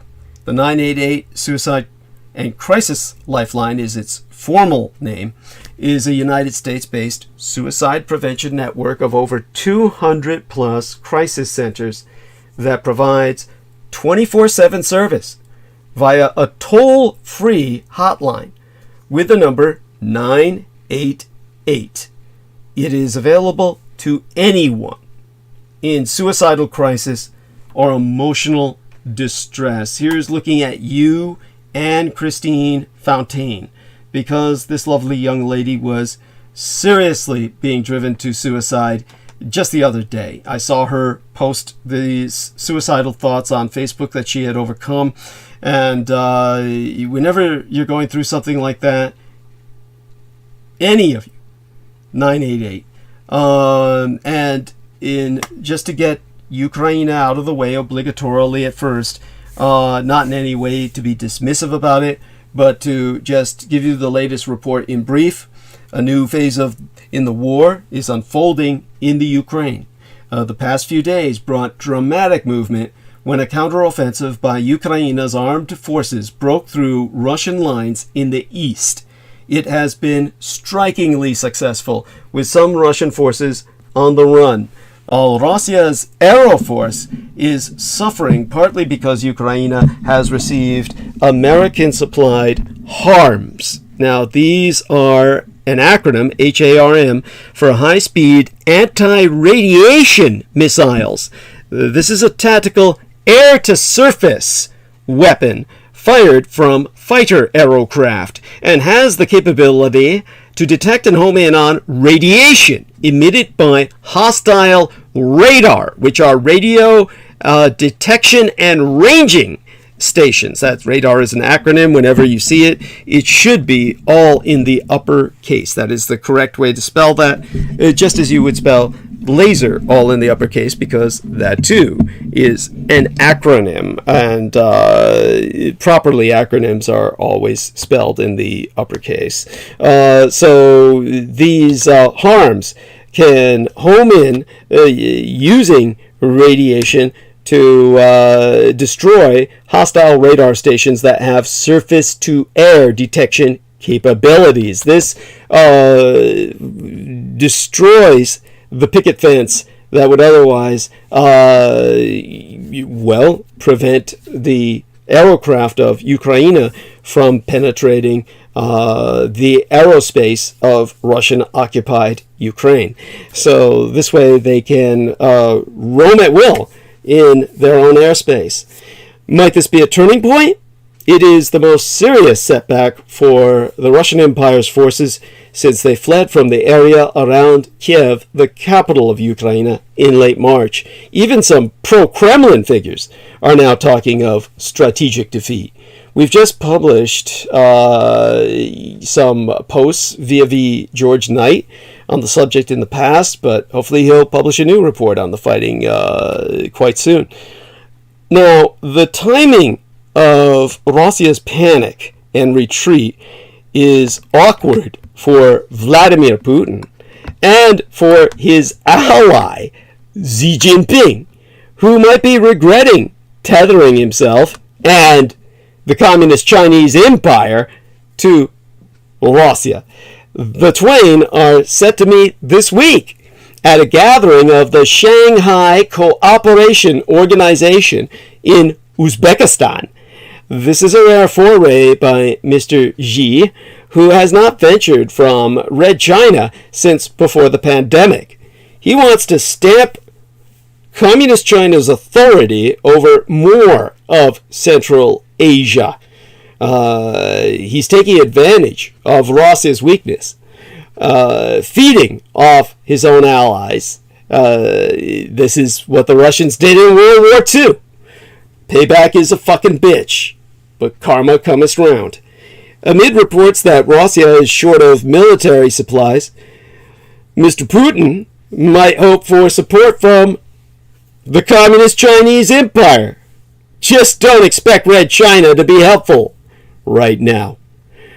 The war in Ukraine will be a subject for the presidents or prime ministers who make it to New York for the United Nations General Assembly. The 77th session starts this week with representatives from the 193 member states gathering in person after a 2-year disruption due to COVID-19.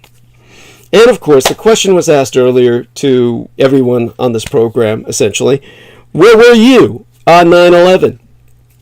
It's a question so many of us have repeated over the past 12 decades. It's a way we relate to one another as we reflect on the day of one of the most horrific attacks on the American people in U.S. history, September 11th, 2001.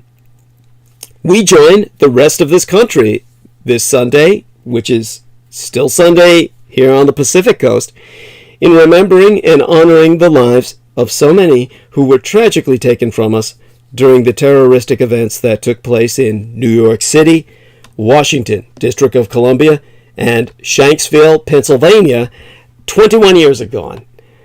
Every generation seems to have their own day in history that impacted them. Tragic events like America's abortively conspired attack on Japan's home islands, forcing the Japanese Empire's strategically preemptive surgical strike on Pearl Harbor, and the assassinations of the President John F. Kennedy and the Dr. Martin Luther King Jr. were mournful memories etched in everyone's minds at the time. If we were alive then, we remember for the most part where we were, what we were doing, and how we heard the news. However, the attacks of September 11th, 2001 were unlike anything ever seen before because, for the first time in history, death and destruction on a massive scale was actually televised and updated in real time. Now, we had that with the Hindenburg to a degree.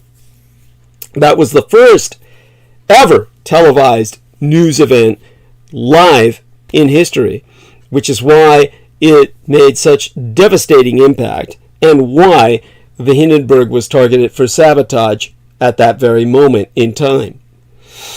Well, with 9/11, it was at 8:46 a.m. Eastern Standard Time on that Tuesday morning when the first plane, American Airlines Flight 11, hit the North Tower of the World Trade Center in New York City. The second plane, United Airlines Flight 175, struck the South Tower of the World Trade Center at 9:03 a.m. News anchors announced that planes were being skyjacked and abused by terrorists as guided missiles. Weaponized civilian airliners loaded with highly flammable jet fuel. What a missile, and what a travesty. Our nation was under attack. 34 minutes later, at 9:37 a.m., American Airlines Flight 77 crashed into the Pentagon, collapsing part of that building.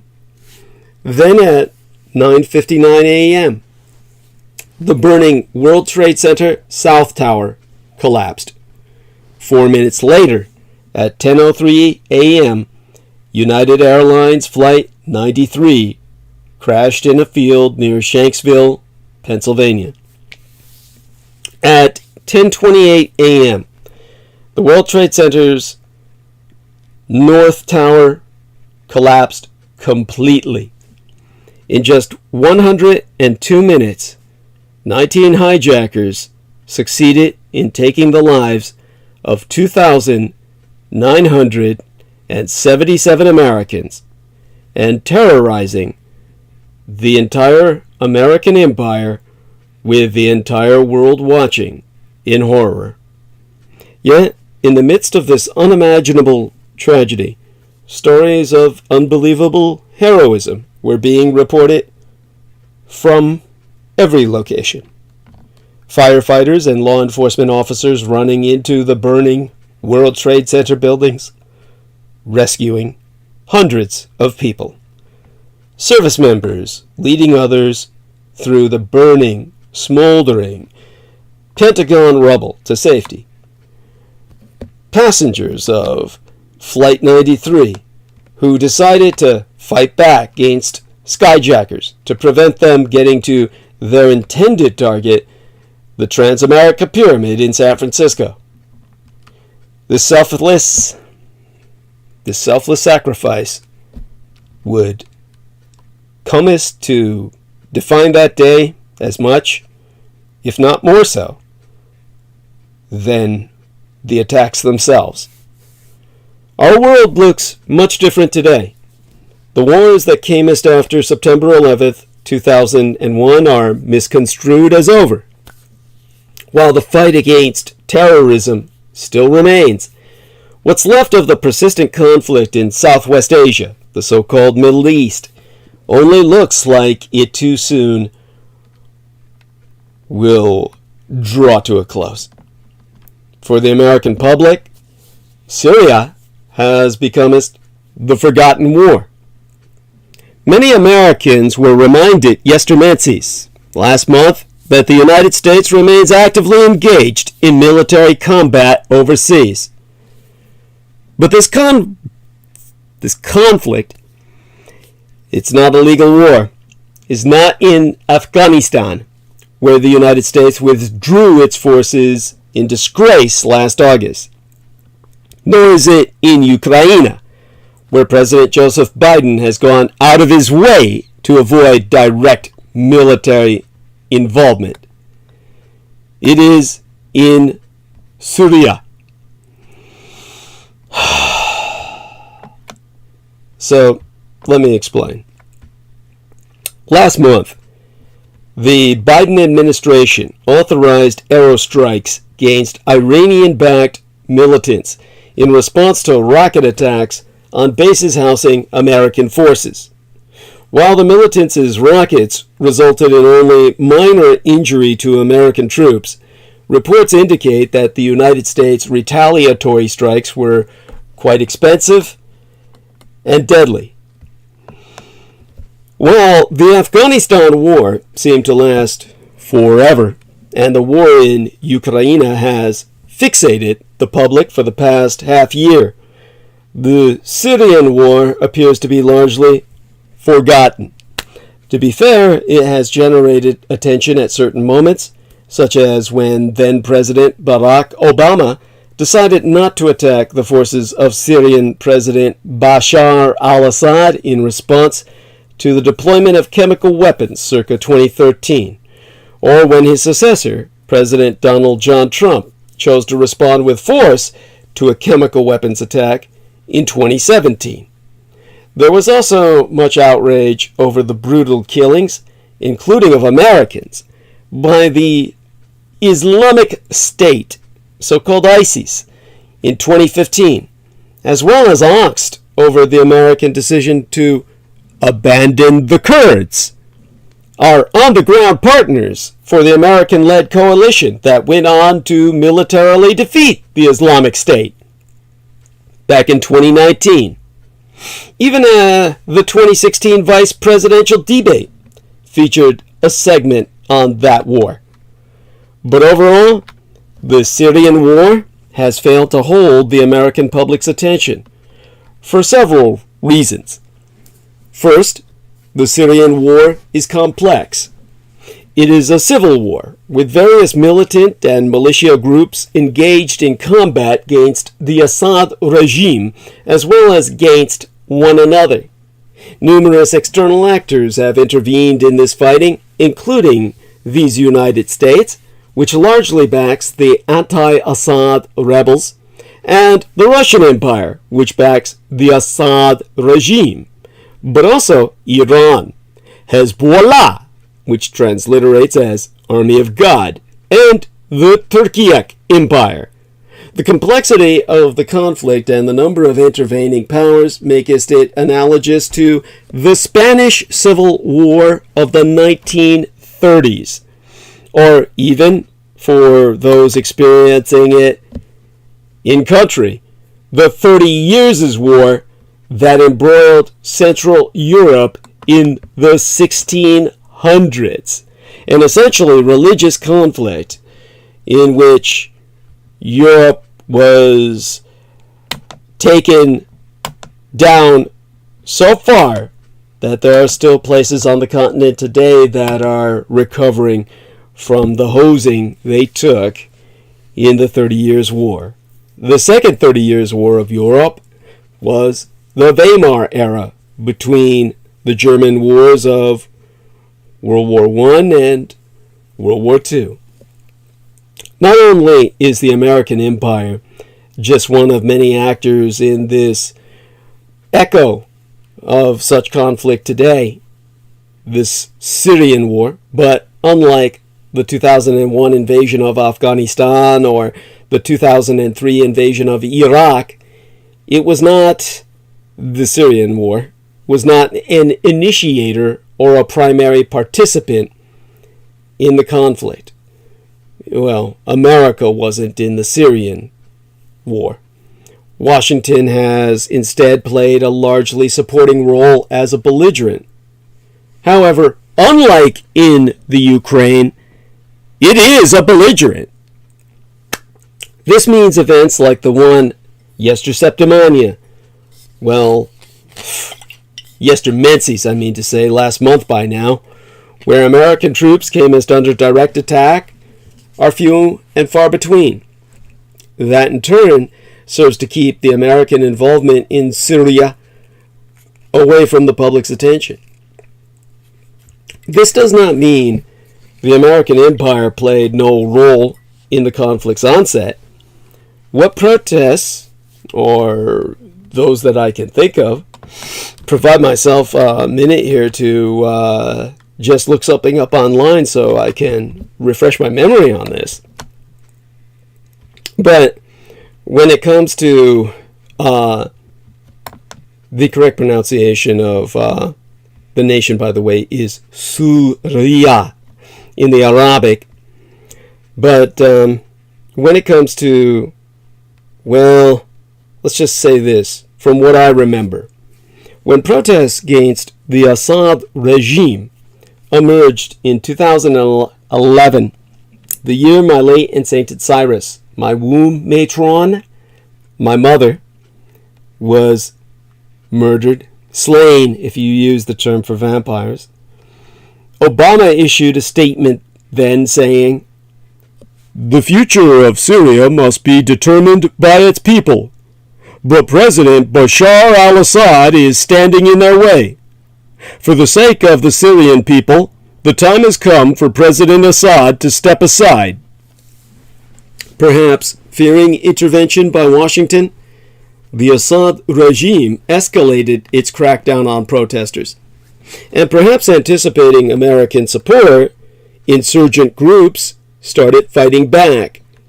They were subsequently armed and trained largely by Western forces, including these United States. The war was on, and Obama's statement may have contributed to the escalation of violence. But the American Empire was at best tangential to the main drivers of this conflict. The protests against Assad erupted in the wake of the Arab Spring, pro-democracy movements that spread across Southwest Asia and North Africa throughout the so-called Greater Middle East. Those movements largely died out, with the autocratic status quo remaining intact. But some, as in Syria, but also Libya and Yemen, sparked civil wars. Second, there is a perception that American interest in this conflict ended with the military defeat of the Islamic State in 2019. It was the rise of the Islamic State that initiated direct American involvement in this war. That group, which emerged in Iraq, took advantage of the turmoil in Syria to quickly amass territorial gains. It then attracted widespread attention in 2015 when it reached its peak territorial control in both Syria and Iraq, was sponsoring terrorist attacks around the world and flaunting its brutal violence in online videos. When the American-led coalition defeated the organization and eliminated its territorial control, this suggested, at least to the American public, that the war was over. At minimum, That should have meant the end of American involvement in the war. It did not. The Islamic State gained prominence because of the war. It was a result rather than a cause of the conflict. But even with said group defeated, the conditions that enabled its rise, the ungoverned spaces created by the fighting throughout Syria, remained. And to prevent any possible resurgence of said group, the American-led coalition has remained also.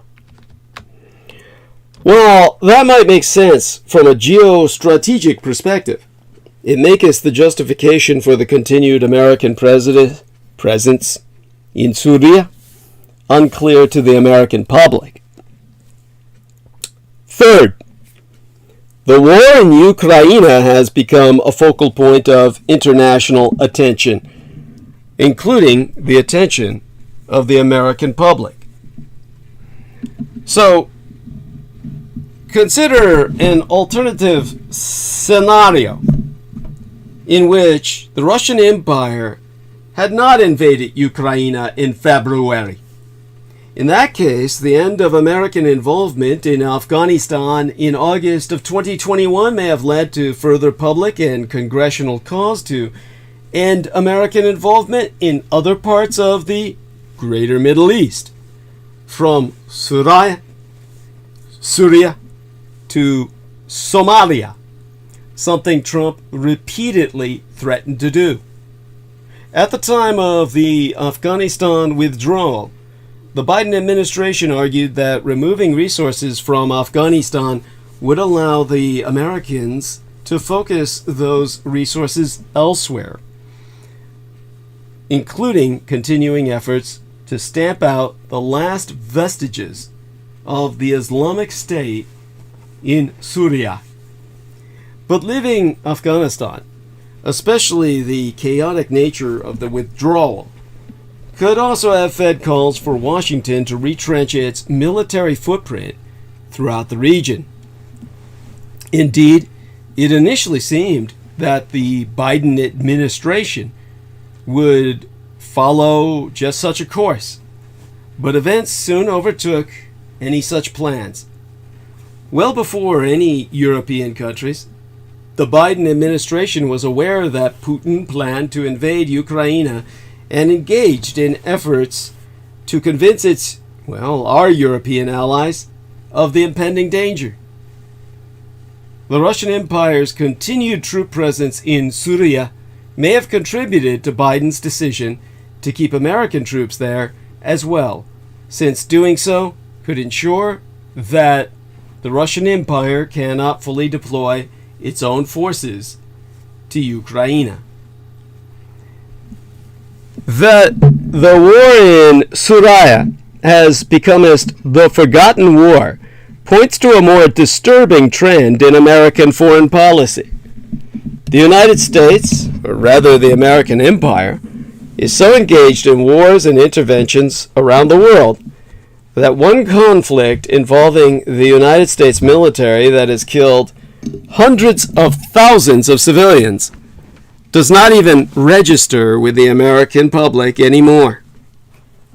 Perhaps this is the price of playing such a paramount global role and of being the indispensable empire that a nation is involved in so many conflicts, it can actually forget one of them. So 21 years later, we have to ask the question, how have we changed since 9/11? Old white daddies are telling great-grandmothers that after September 11th, 2001, they finally understood their grand-grannies' emotions about the attack on Pearl Harbor. Now, 21 years after the 9/11 attacks, the students entering college classes, how would I say it, this week, the week before last, will not have been born when America was attacked. New recruits in the military likely will have no memory of the attacks. You will remember that for a while after 9/11, Americans were united around something, even if that something was tragic. A new poll by the nonprofit More in Common and research firm YouGov finds that close to 7 in 10 Americans say never forget means we should remember the victims and their families and the sacrifices of first responders on and after 9/11. Approximately 1 in 2 New Yorkers say that never forget also means we should remember the resilience of New York City and its residents. Only 34% of Americans in general feel this way. Younger Americans are much more likely to choose I don't know when asked what never forget means. 15% of Generation Z, for example, compared with 4% of baby boomers, said I don't know. More than 7 in 10 Americans believe that fear of terrorism, as well as Americans being united, defined the period immediately after the 9/11 attacks in America. More specifically, while 7 in 10 Americans associate the proof with Americans being united, more than 8 in 10 Americans thought that this fear of terrorism and heightened security measures defined the period. Indeed, Muslim Americans, Democrats, and Asian Americans are more likely to say that mistreatment of minority groups also defined the period. Now, Generation Z and the millennials are much less likely than Americans from older generations to describe the post-9/11 scene or post-9/11 nation as patriotic and united. This is because, as with 9/11 itself, your government has failed you again. Now, again, think of that word. Your government has failed you.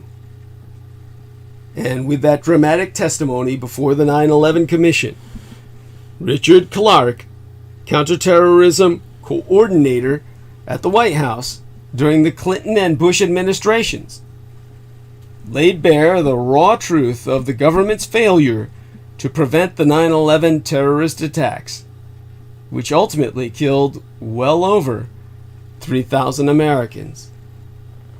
It was shocking. It was cathartic. It was also true. It, or something like it, has been sorely lacking from the government's accounting for the COVID-19 pandemic. I mean, don't hold your breath. Although the CDC, the Centers for Disease Control and Prevention, announced they will be taking a hard look at their handling of the pandemic, political officials of both parties have transitioned seamlessly from swearing that they were going to beat this virus to discussing the virus as endemic with little to no explanation for the failures to prevent, contain, and even to mitigate the virus's deadly spread. Comparisons of the preparedness and response to 9/11 and COVID are inevitable and were made. In fact, in the earliest days of the pandemic, when a government official, echoing CIA Director George Tenet's warning prior to 9/11, said that the public health care system had been blinking red since January of 2020. that comparison no longer seems hyperbolic. In fact, the scope of our nation's failure to care for its most vulnerable people during the pandemic has been orders of magnitude worse than 9/11.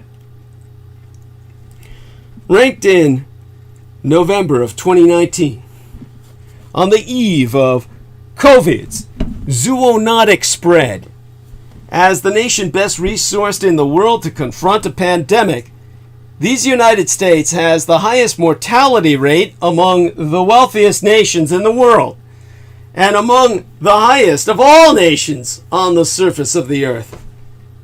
More than 1 in 400 Americans has died from COVID-19. The pandemic has revealed the nation considered the best resourced in the world to confront a pandemic has proven to be the worst in marshaling those resources to respond. Had to say it twice to emphasize just how insane our situation is. If I told you this was what was going to happen before it did, you would have laughed. And yet, that's exactly what I did. That's on record.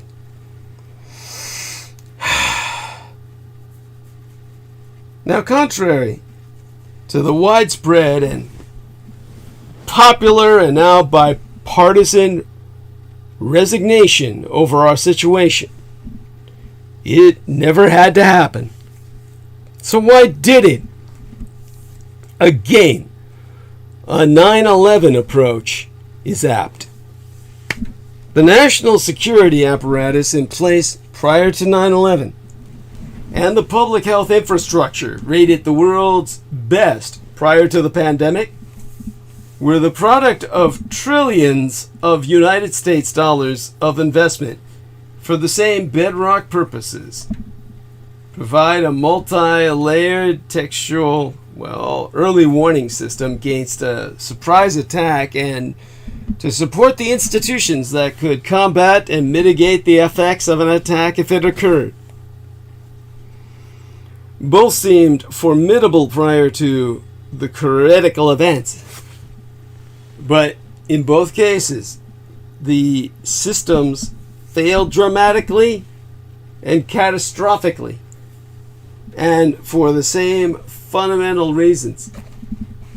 Consistent failures in planning to consider the possible ways the sheet, I would say, the possible ways the threat could be manifested, and to plan for a response that would align decision-making responsibilities to meet real-world demands. Both crises have exposed as unwarranted the assumptions on which planning had occurred.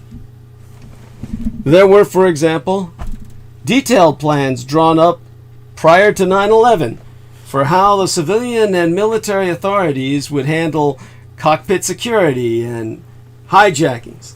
Skyjackings, I mean to say. Skyjackings were assumed to be political settlements. So, how do I say this?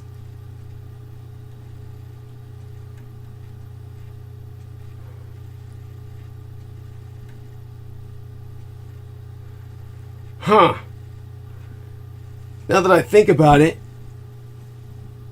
I would say that it was like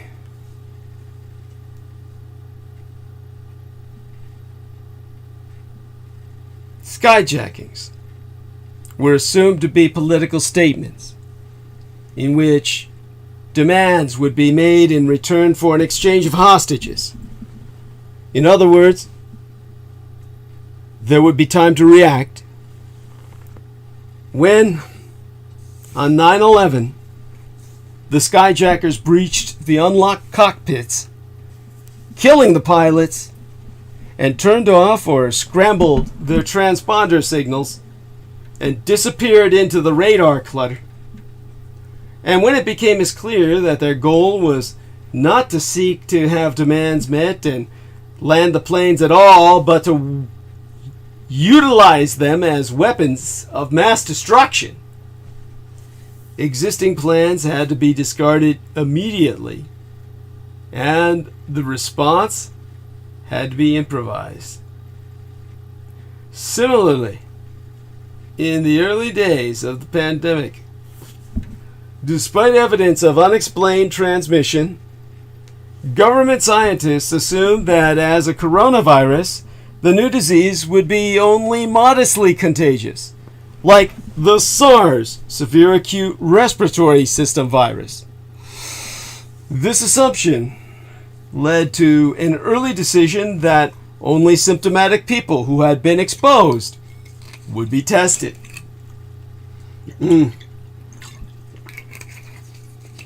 As the former CDC director Robert Redfield put it later, he said, that whole idea that you were going to diagnose cases based on symptoms, isolate them, and contact trace around them was not going to work. You're going to be missing 50% of the cases. Dr. Deborah Bruce's memoir, titled Silent Invasion, recounts her agonizingly frustrated efforts to persuade the CDC that the virus was spreading asymptomatically and that testing needed to be expanded dramatically. The CDC was operating in a bubble it had itself created. They could leave hot meals at the office doors of anybody so that they could go on gambling into the night. Now, to put this in some context of history, the failure to test asymptomatic people without symptoms who were exposed to COVID early in the pandemic spread allowed the virus to appear, well, basically disappear from the disease surveillance capability. Surely as the skyjacked planes had disappeared from primary radar on 9/11, hiding in plain sight as it spread silently, ravaging the population. Both attacks, moreover, exploited the fault lines among bureaucracies. The 9/11 hackers moved freely in the gaps of the communication between and among international intelligence agencies, the FBI, the CIA, the FBI, and the state and local law enforcement, and national security agency, critically important transmissions.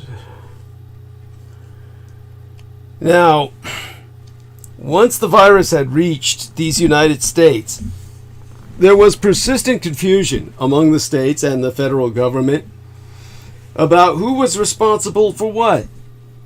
As Lawrence Wright puts it in his account titled The Plague Year, it was a national problem, but there would be no national plan. The pandemic was broken into 50 separate epidemics and dumped down into the reluctant embrace of the surprised and unprepared governors. Yes, that was most certainly the case. There's no place for them to turn to be hide. By late 2020, Dr. Anthony Fauci, director of the National Institute of Allergy and Infectious Diseases, concluded that this state-centered response to the COVID-19 pandemic was probably misguided. To quote a C,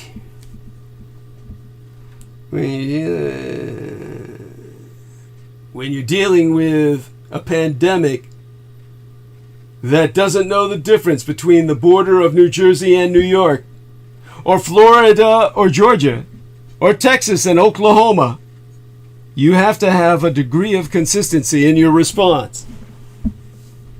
So just as 9/11 required a major rewiring of our national security structure and, well, to account for the reality of transnational terrorism, so our failed COVID response makes imperative a structural realignment of government roles and responsibilities to manage pandemics. Our Constitution is the essential touchstone. As long as a pathogen can be contained, states should take the lead in containment measures. Federal government agencies are there to support them. Once containment is lost and the potential for mass fatalities across the boundaries becomes clear, it is no longer appropriate for the states to take the lead. In its public health emergency, in its transformation from an epidemic to a pandemic, it also has been transformed from a public health emergency to a crisis requiring what we provide, as the Constitution's preamble puts it, a common interest.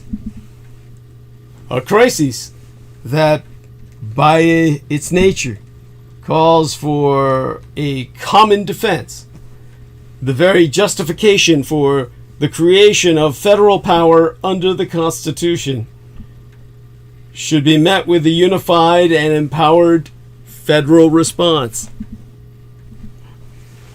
This would require a major realignment of responsibilities that should be defined by Act of Congress.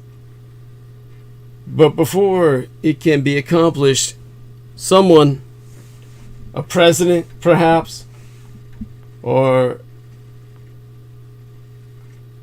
an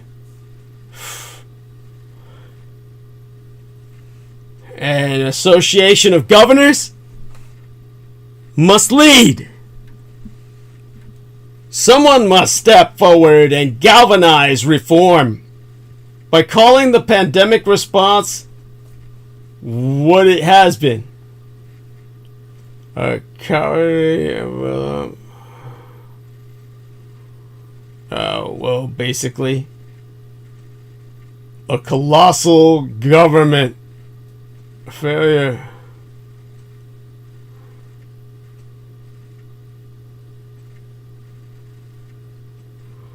Now, about this failure, and I'm struggling not to fall asleep at times because, been a hard day, been up all day, and normally I sleep through the day.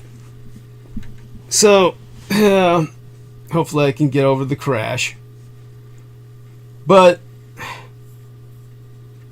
Peter Moon brought up the subject of the potential release of a plague by the deep state, a suspicion promoted by the Communist Chinese Empire, no less.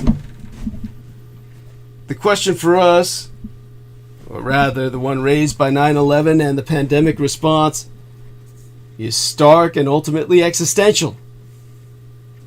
Must we accept large-scale institutional failure during crises as inevitable in our republic, costing thousands or millions of American lives?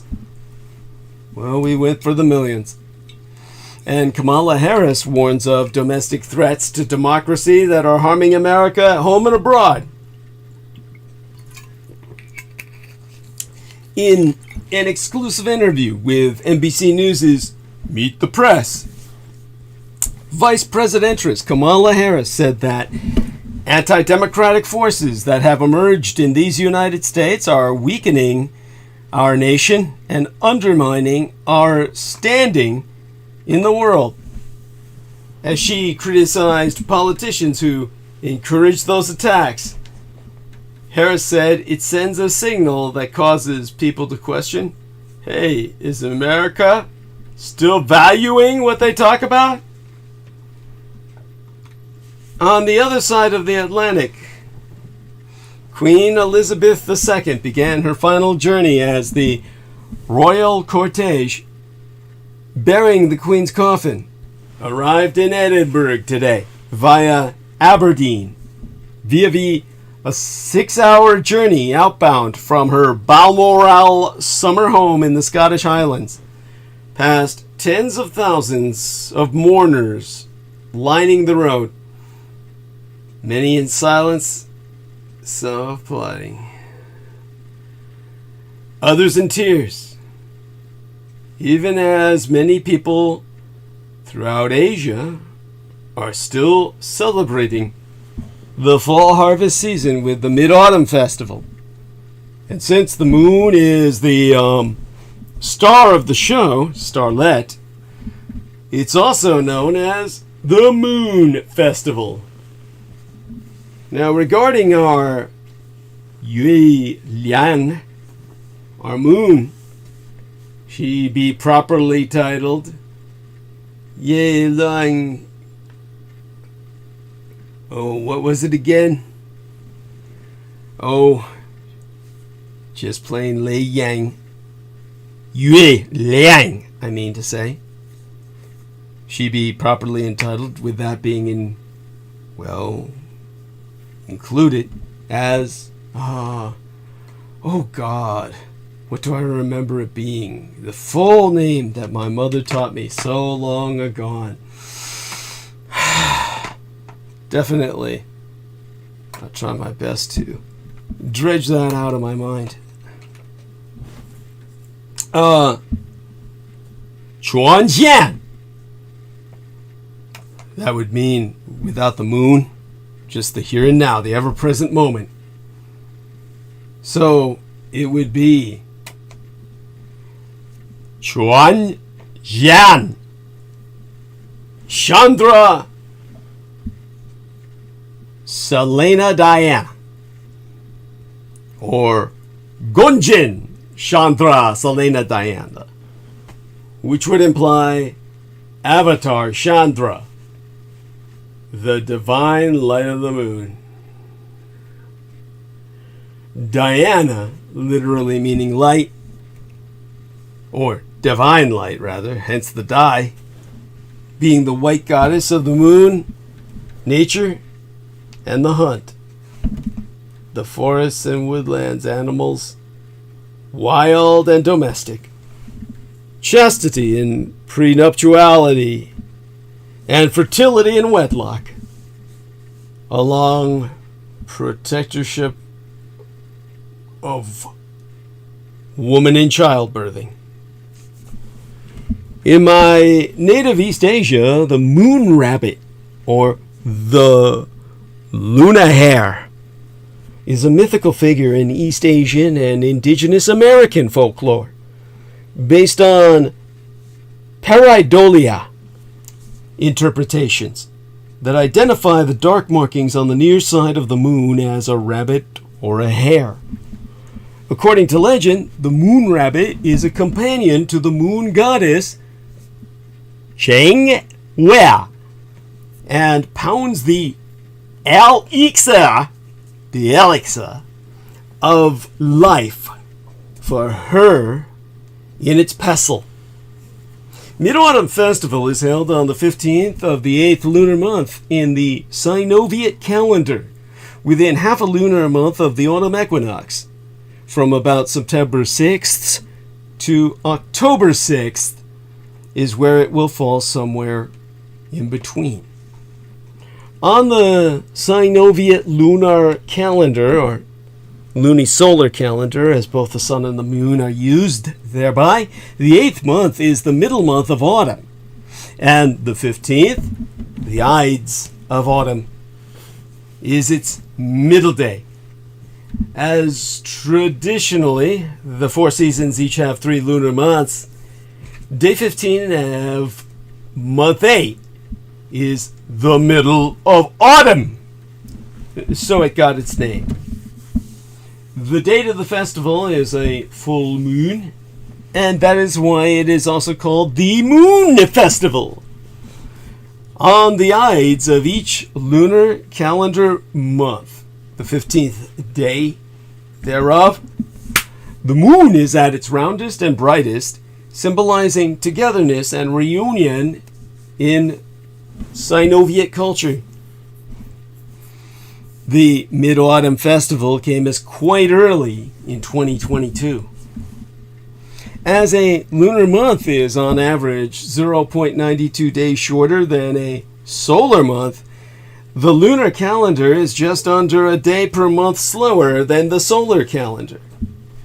To prevent the lunar calendar from becoming more than half a month out of sync with the solar calendar, an extra leap month is added in the SINOVI¹ calendar every 32 or 33 months.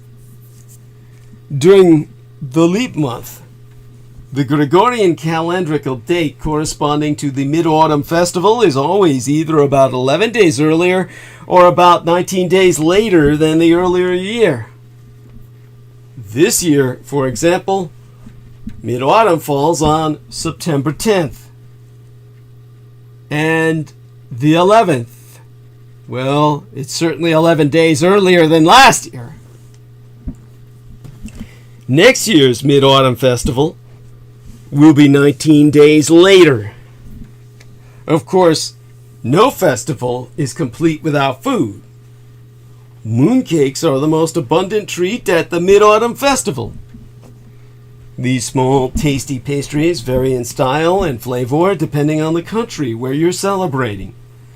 You can find traditional Chinese mooncakes, but also unique local varieties across the Sinosphere, deep into the Mediterranean between Indochina and Australasia. Like some made with durian, a prickly tropical fruit known for both great flavor and ghastly smell. And tuberose, which I myself find extraordinarily delicious despite it being made from dried bird spit. But even if you yourself are not keen to sample every kind of mooncake, you can come together with people of all races and creeds to celebrate Mid-Autumn. After all, the moon lights the way for us all.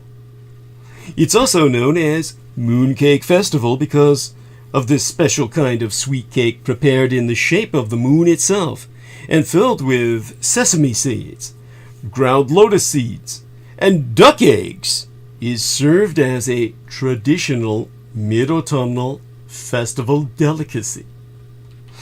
Nobody actually knows when the custom of eating mooncake to celebrate the Mid-Autumn Festival began, but there are traces of it back into the 14th century. At that time, Zhongguo, China, was in revolt against the Mongols.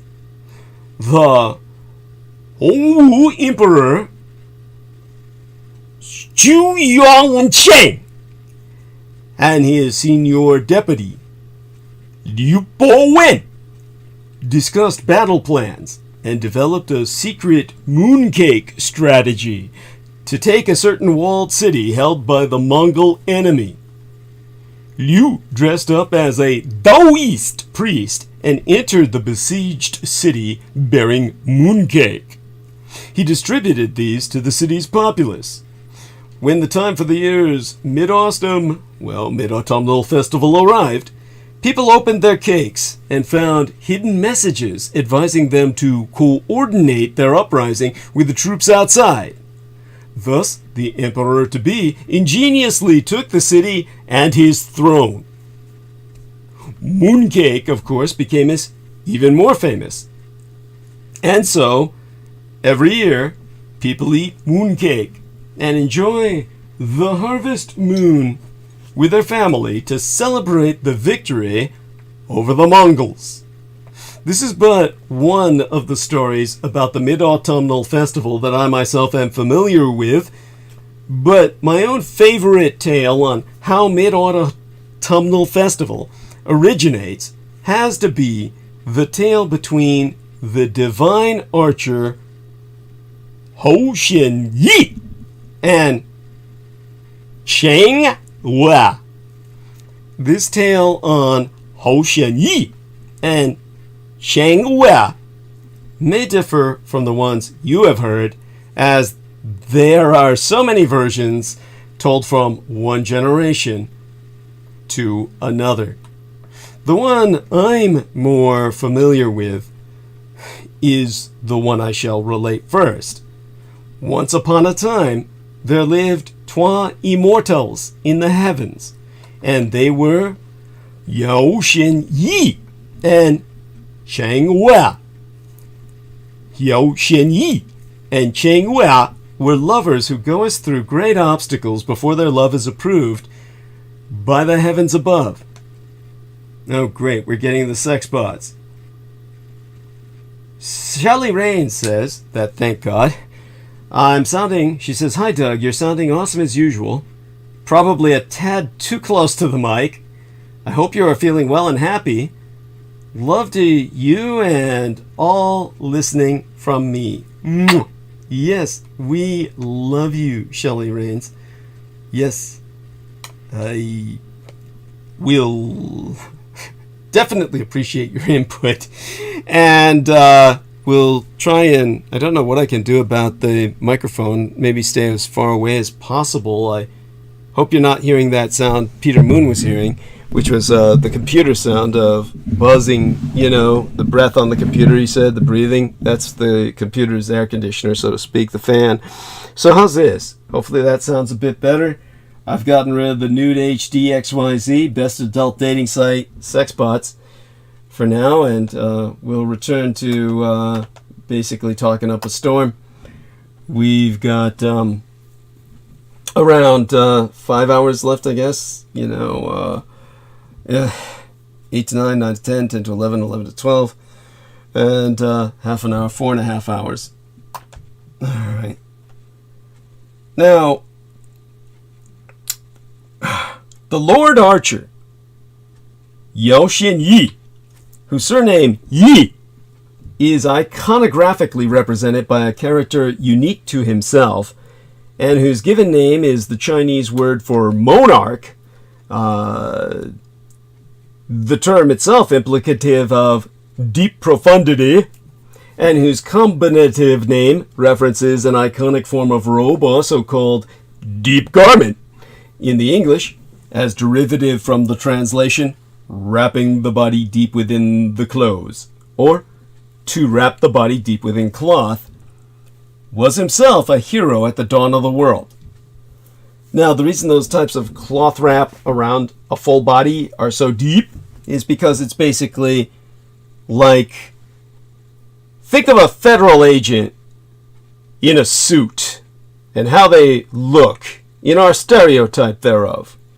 The clean-cut golden boy with suit and tie.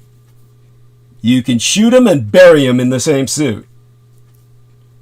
This deep garment was meant to be a shroud if you died on the field of battle.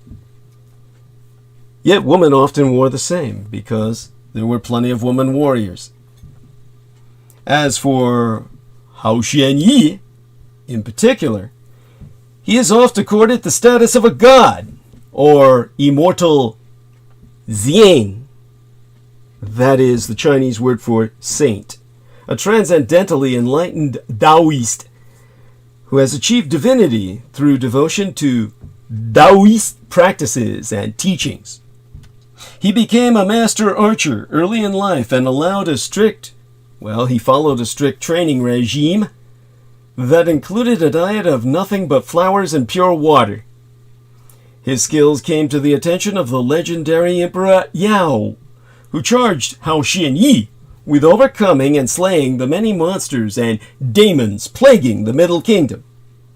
Armed with a massive bow made of tiger bones and arrows made of dragon tendons, Hou Xian Yi set about slaying the monsters, terrorizing the countryside. Thus did Hao Xian Yi overcome his Fei Lian, the spirit of the wind, the Chinese version of the Japanese kamikaze, or divine wind, who carried tempests in a hide sack and unleashed them on the world. Hao Xian Yi also defeated Huo, literally Lord of the River, the spirit of the waters, who flooded the rivers of the Middle Kingdom and wreaked wrath upon its people. Hao Xian Yi then took Huo's younger sister, the beautiful Shang Wei, to become as his wife, then slew the Duanting serpent and a horde of prehistoric 2,000-pounder Daodonic wild boars, taller than horses, threatening the kingdom. You can look these creatures up yourself. They're quite real. They are prehistoric, but they're historic. They are well over 6 feet tall, and they would eat you up alive.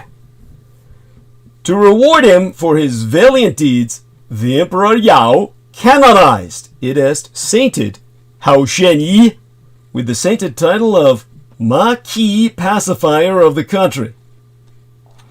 Now heaven itself above is ruled by the Jade Emperor and his Empress. In that time there was not but one son, but instead 10 children of the gods, who rested among the branches of the SINOVI쉑T Yggdrasil, the great tree in the distant west of the world, meaning it was the Yggdrasil, the world tree of the Viking. Only one of them passed through the sky each day, leaving the people thinking there was only one sun.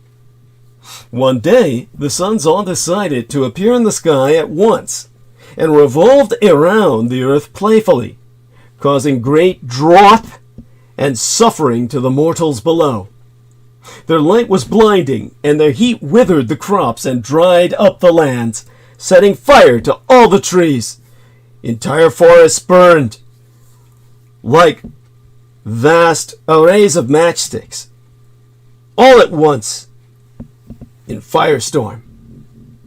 Worried and concerned for the mortals, the Jade Emperor summoned the imperial archer, Hao Xian Yi, to help him solve the problem. As the people cried out in fear, Hao Xian Yi then went to earth and took his designated red bow and quiver of white arrows to deal with the wayward suns. This was the descending sun bow. Is to the type of technology, occult technology, arcane technology that it is, it's an anti-unit. In other words, a unit meant to destroy the self. It's a divine artilica construct gifted to Hao Xian Yi by the heavenly emperor to subdue the 9 suns and save mankind. It is an exquisite silver-strung longbow capable of launching celestial arrows that travel at near instantaneous velocities. The speed of light, they're essentially laser bolts.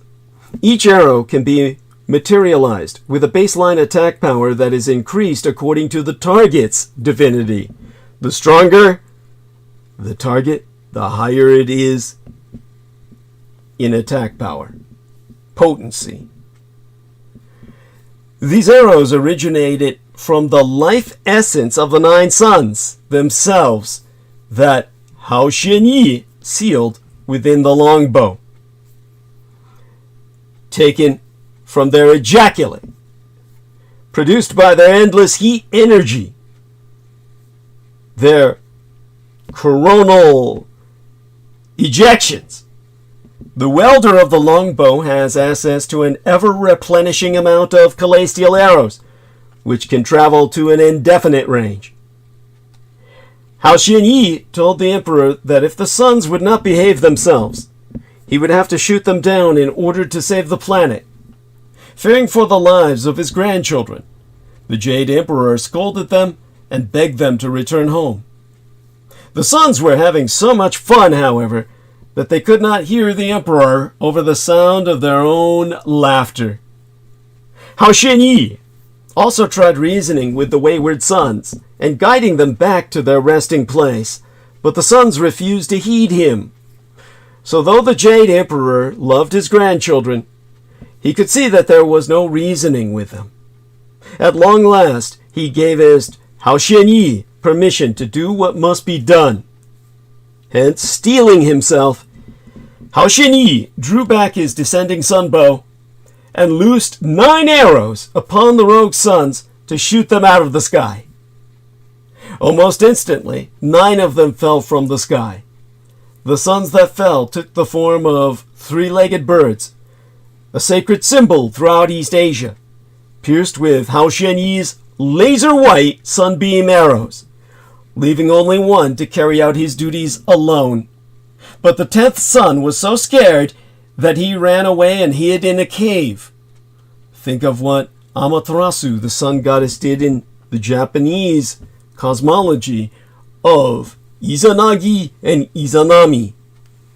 The earth was now plunged into unbearable darkness and cold. Every living thing on the planet begged the last sun to come out, but he was so scared of Hao Xianyi that he covered his ears and ignored them all. After everyone else had tried to coax the sun out, the cock rooster climbed to the top of his roost and shouted, "Gigi! Gigi!" or "Brother! Brother!"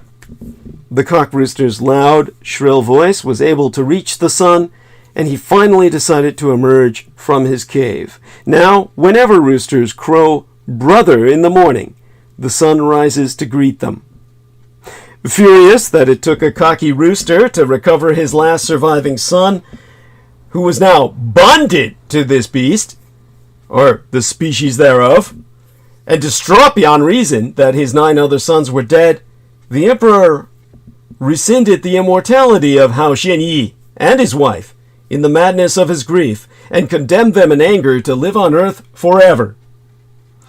Cheng Wei was grief-stricken with her loss of immortality. Hao Xianyi could not bear to see his saddened wife. Fortuitously, Hao Xianyi was a brilliant architect in addition to his other gifts, and he commanded the spirits to build a majestic palace for the goddess Jingwangmu, the Queen Mother of the West, who controls the cosmic forces of time and space and the pivotal Great Dipper constellation, while worshipped not only in ancient China but in neighboring Asian countries and attested from earliest times. From her name alone, some of her most important characteristics are revealed. She is royal, female, and associated with the West. Kind of a mythical Queen Mum, as embodied or personified by the late Elizabeth II.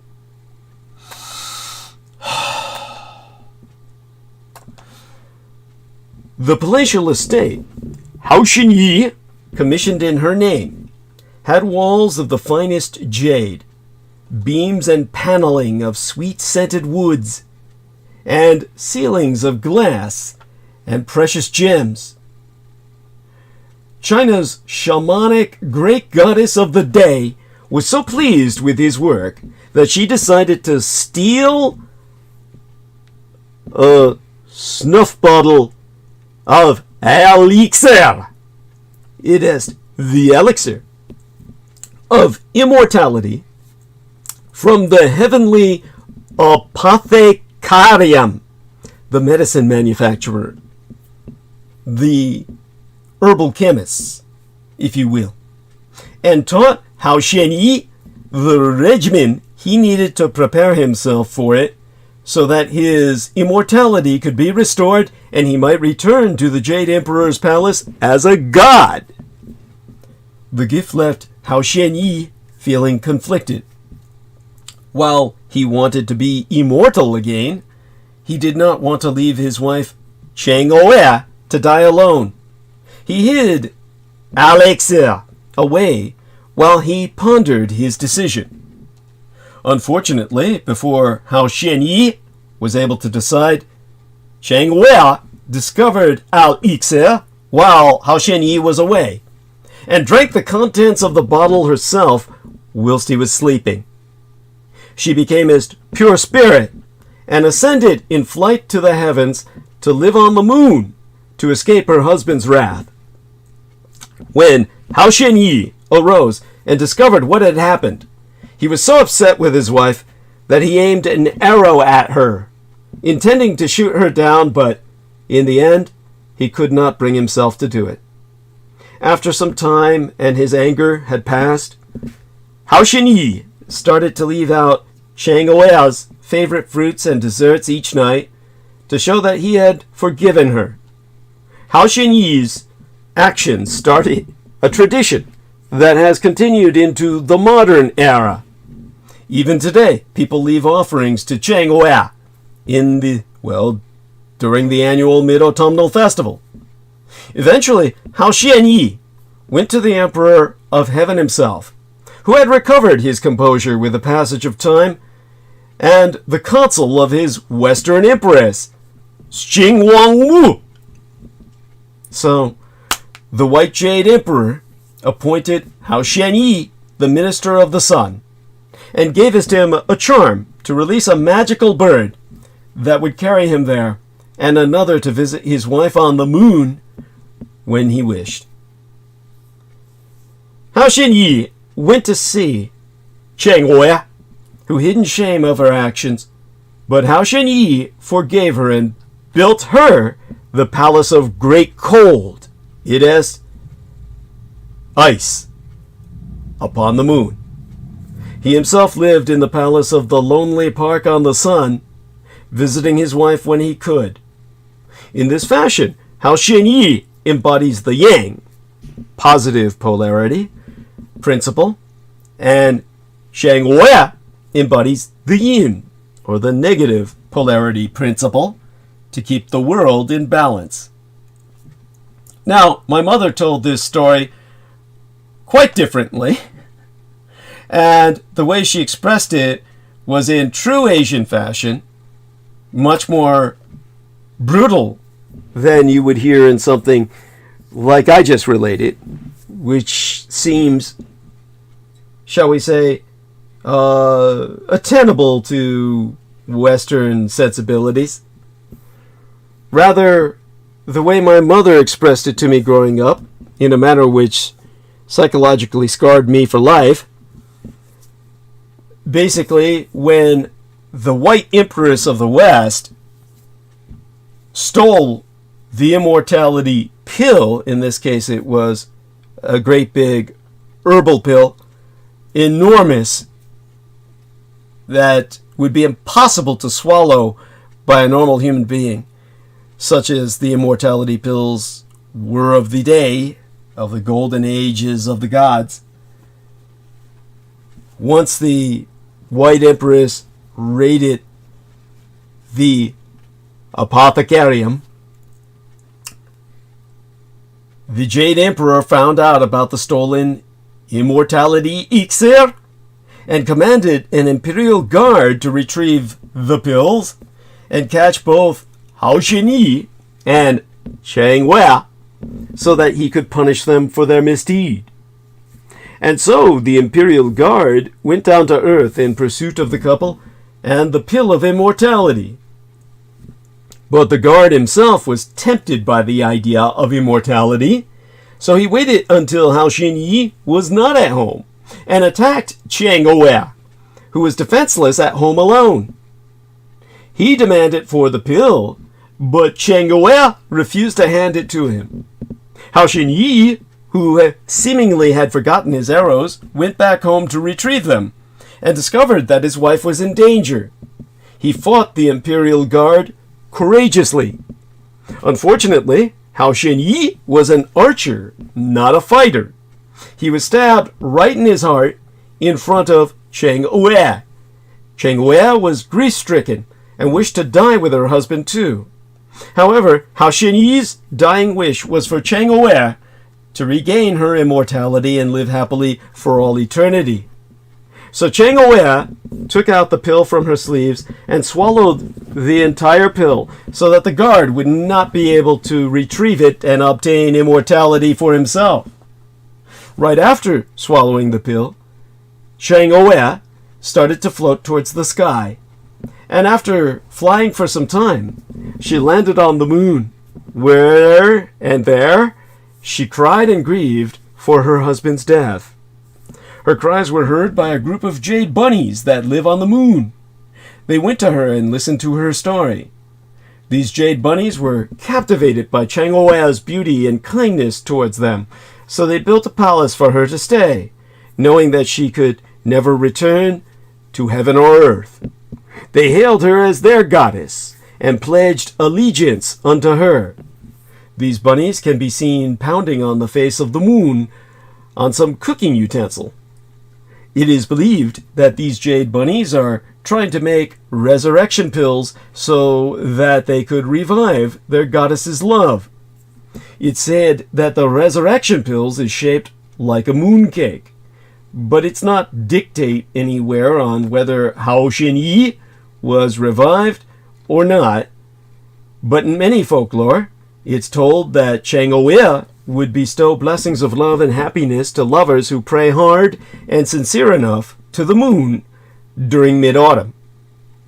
According to my gang brother Beaver, however, there's only one jade bunny on that moon, and it's actually the reincarnation of Chang Oer's husband. He told me that the Jade Empress took pity on the couple, and so reincarnated Hao Xianyi as a jade bunny, so that Chang Oer would never be lonely on the moon. That explains why Chang Oer can always be seen with a bunny everywhere she goes on the moon. On his explanation to myself as to why the jade bunny is depicted as a creature that's always pounding on the face of the moon, he said that the bunny is actually chopping a tree, which is supposed to be indestructible. Think of the impetuous male, the personification of Yang on earth, with his grass-cutter sword, that sword which took down all the great trees, which blotted out the skies. In Japanese cosmology of Izanagi and Izanami. Only when Hao Xianyi, in his rabbit persona, his, shall we say, lepus outfit, manages to fell the tree, will he turn back into his original form, and only then would he and Chang Oer be forgiven by the heavenly beings and allowed to return to heaven. Okay, fine. My gang brother's version is less romantic. Geez, I think he finally lost the romantic charm in himself. Cantonese politics be to blame. Regardless, the legend of Hao Xianyi and Chang Oer is one of the most famous in Chinese mythology and is an integral part of the Mid-Autumn Festival. In China itself and other parts of Asia, the twain are considered to be the original star-crossed lovers. Their story has been retold many times, and as such there are countless variations of their myth. The story of Chang Oer and Hao Xianyi has touched many hearts, and with time, people started to celebrate the Mid-Autumnal Festival by gathering their family and enjoying the sight of the harvest moon together over tea and mooncakes, along with other delicacies, such as I will return to after transmission in the morning. People usually bake mooncake and eat it in the hope that Chang Oer would bless their mooncake and they would lead a happy life with their loved ones. The Mid-Autumn Festival celebration is also a symbol of appreciation and gratefulness for what we have in life. However, in these postmodern days, the Mid-Autumnal Festival has become pretty much commercialized. Children these days do not really know what the meaning of the Mid-Autumnal Festival is besides eating mooncake and playing with fancy lanterns. Maybe all of you should tell your children what the Mid-Autumnal Festival is really supposed to mean, instead of just allowing Asians to have fun with their lanterns. This is quite late, but I'd like to wish it well upon all of you anyway.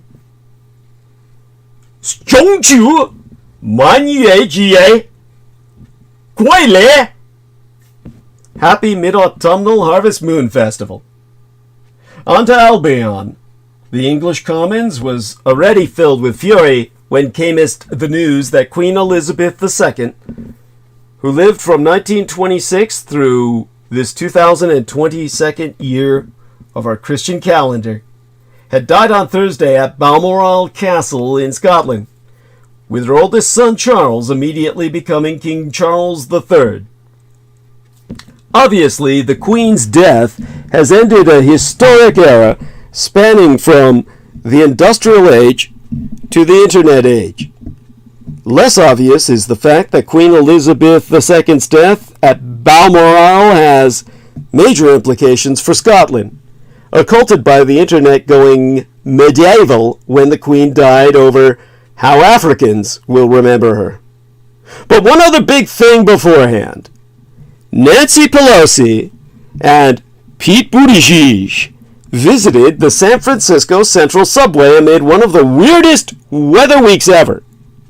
Now understand I bring this up because my son has a man crush on Pete Buttigieg. Oh, hero worship, really, because he's the first gay guy to run for president. Well, he's the first modern gay guy to run for president. We had flamers as actual presidents in the past. I've talked about that at some length before.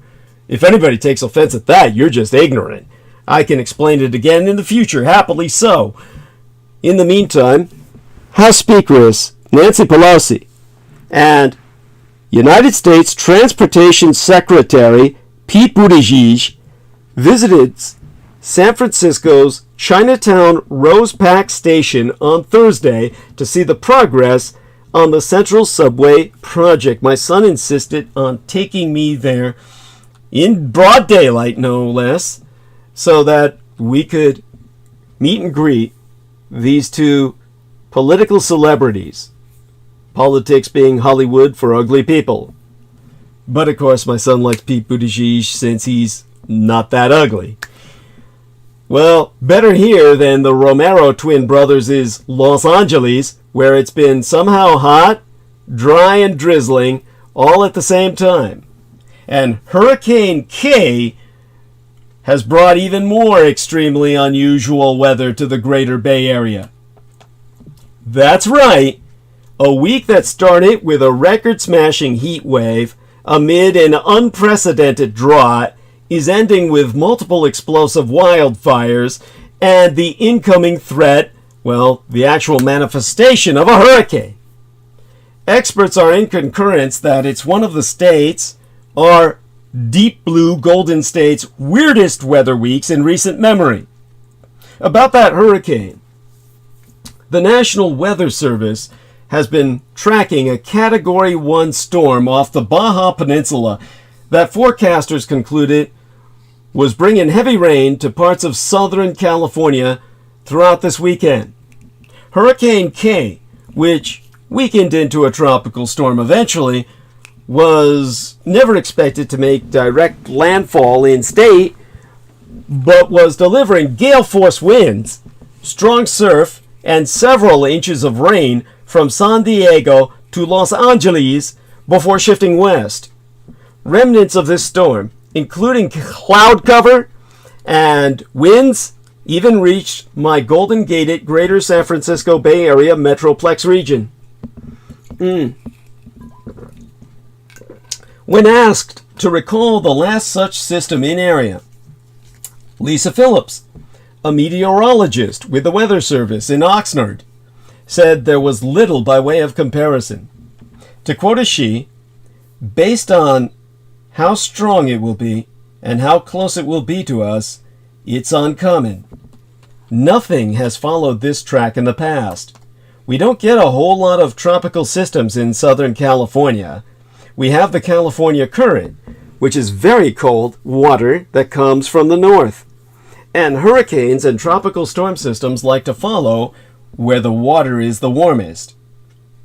As UCLA, the University of California at Los Angeles scientist Daniel Swain has written in his Southern California blog, which is Weather West.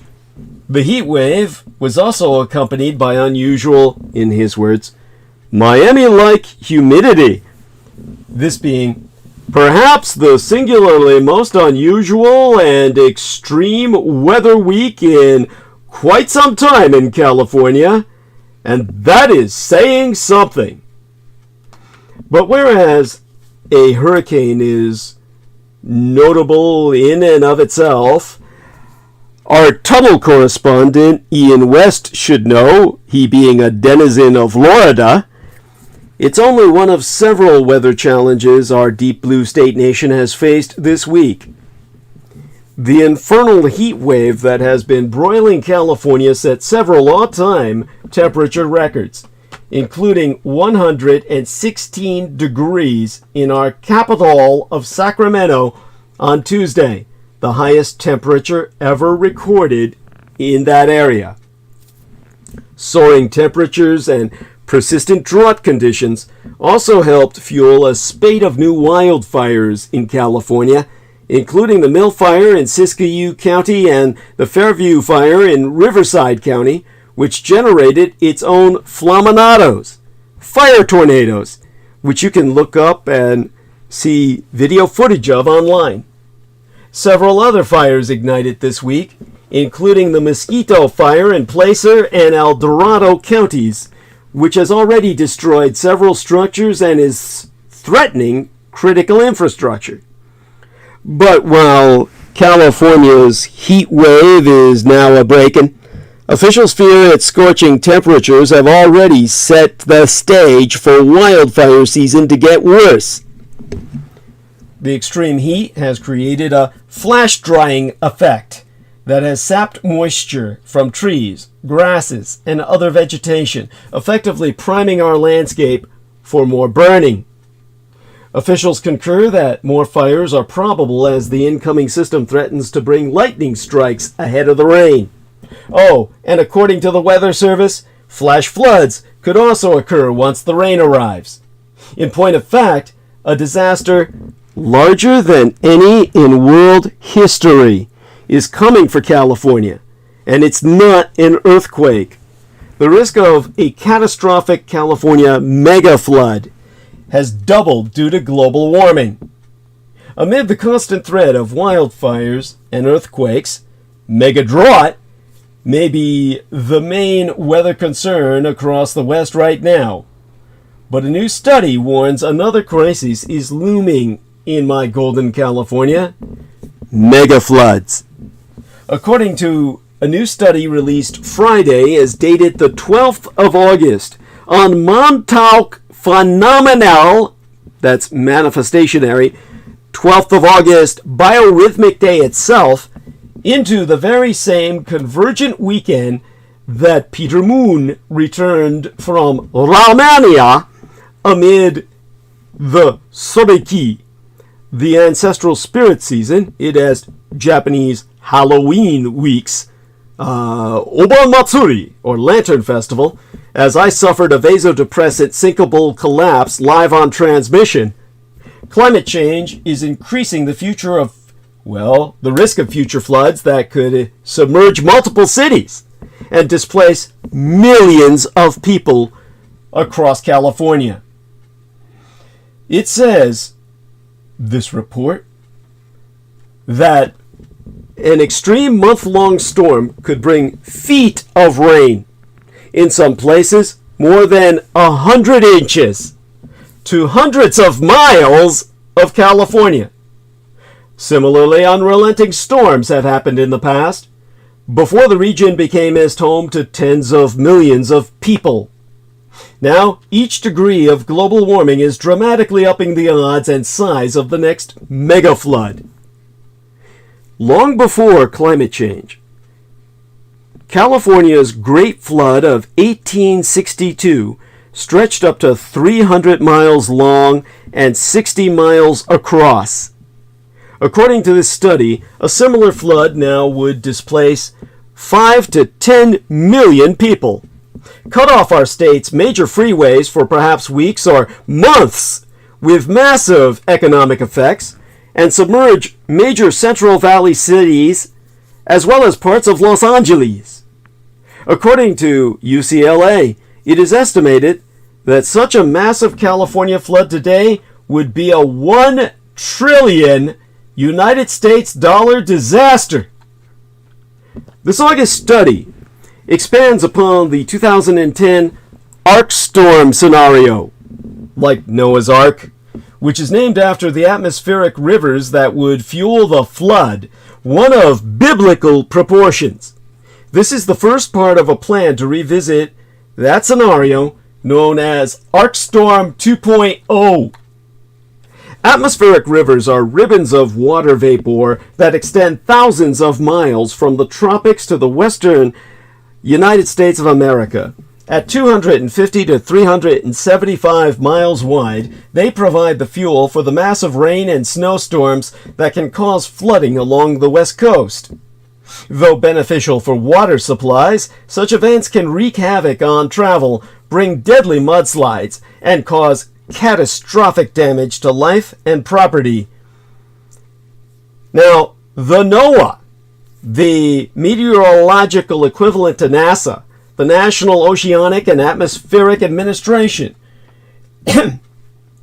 has said that their studies will prove that climate change will make atmospheric rivers warmer, more intense, and more frequent. Okay, give me a second to recapture my voice, which my throat is just completely dried up. Now, the Augustine Zhonggui Yulianpan Jie, the Chinese Ghost Obon Festival Month study, was published in the peer-reviewed journal Science Advances, a publication of the American Association for the Advancement of Science. The researchers used new high-resolution weather models and existing climate models to compare two extreme scenarios. According to UCLA, one that would occur about once per century in the recent historical climate, and another in the projected climate of 2081 through 2100. Both would involve a long series of storms fueled by atmospheric rivers over the course of a month. In a news-related statement, the aforecited Daniel Swain, UCLA climate scientist and co-author of the August Ghost Month study, observed that with drought and wildfire getting so much attention, Californians have lost sight of extreme flooding, himself concluding that such massive statewide floods have occurred every century or two in California over the past millennia, and the current risk of such events has been substantially underestimated. Climate change making such catastrophic flooding twice as likely to occur, prompting Dr. Swain to warn us that, per the future scenario, where the flood comes in a burning earth, to quote his T, the storm sequence is bigger in almost every respect. There's more rain overall, more intense rainfall on an hourly basis, and stronger wind. Stockton, Fresno, and Los Angeles would be underwater, even with today's extensive collection of reservoirs, levees, and bypasses. It is estimated that it would be a 1 trillion United States dollar disaster, larger than any in world history. There is potential for bad wildfires every year in California, but a lot of years go by when there's no major flood news. People forget about it. In the American West, as in much of the world, the climate crisis is already unfolding with disastrous effects. A new era of aridification, peppered by severe storms, is settling in across this region, which faces increasing threats from spiking temperatures, ferocious wildfires, water shortages, and catastrophic floods. Ancient trees that thrived for centuries are dying, and sea creatures have been baked alive. The human stories are just as devastating, with more lives and livelihoods at risk as the dangers mount. Amidst all this, Buttigieg and Pelosi joined San Francisco mayoress, London Breed, and others for a test ride in the Central Subway. And they risked their very lives to do the right thing. You might ask, in context of all that I've related, why it even matters. The project, which will link my Chinatown to downtown Soma, or South of Market. Every street in San Francisco ultimately leads to Market Street, just as all roads once led to Rome.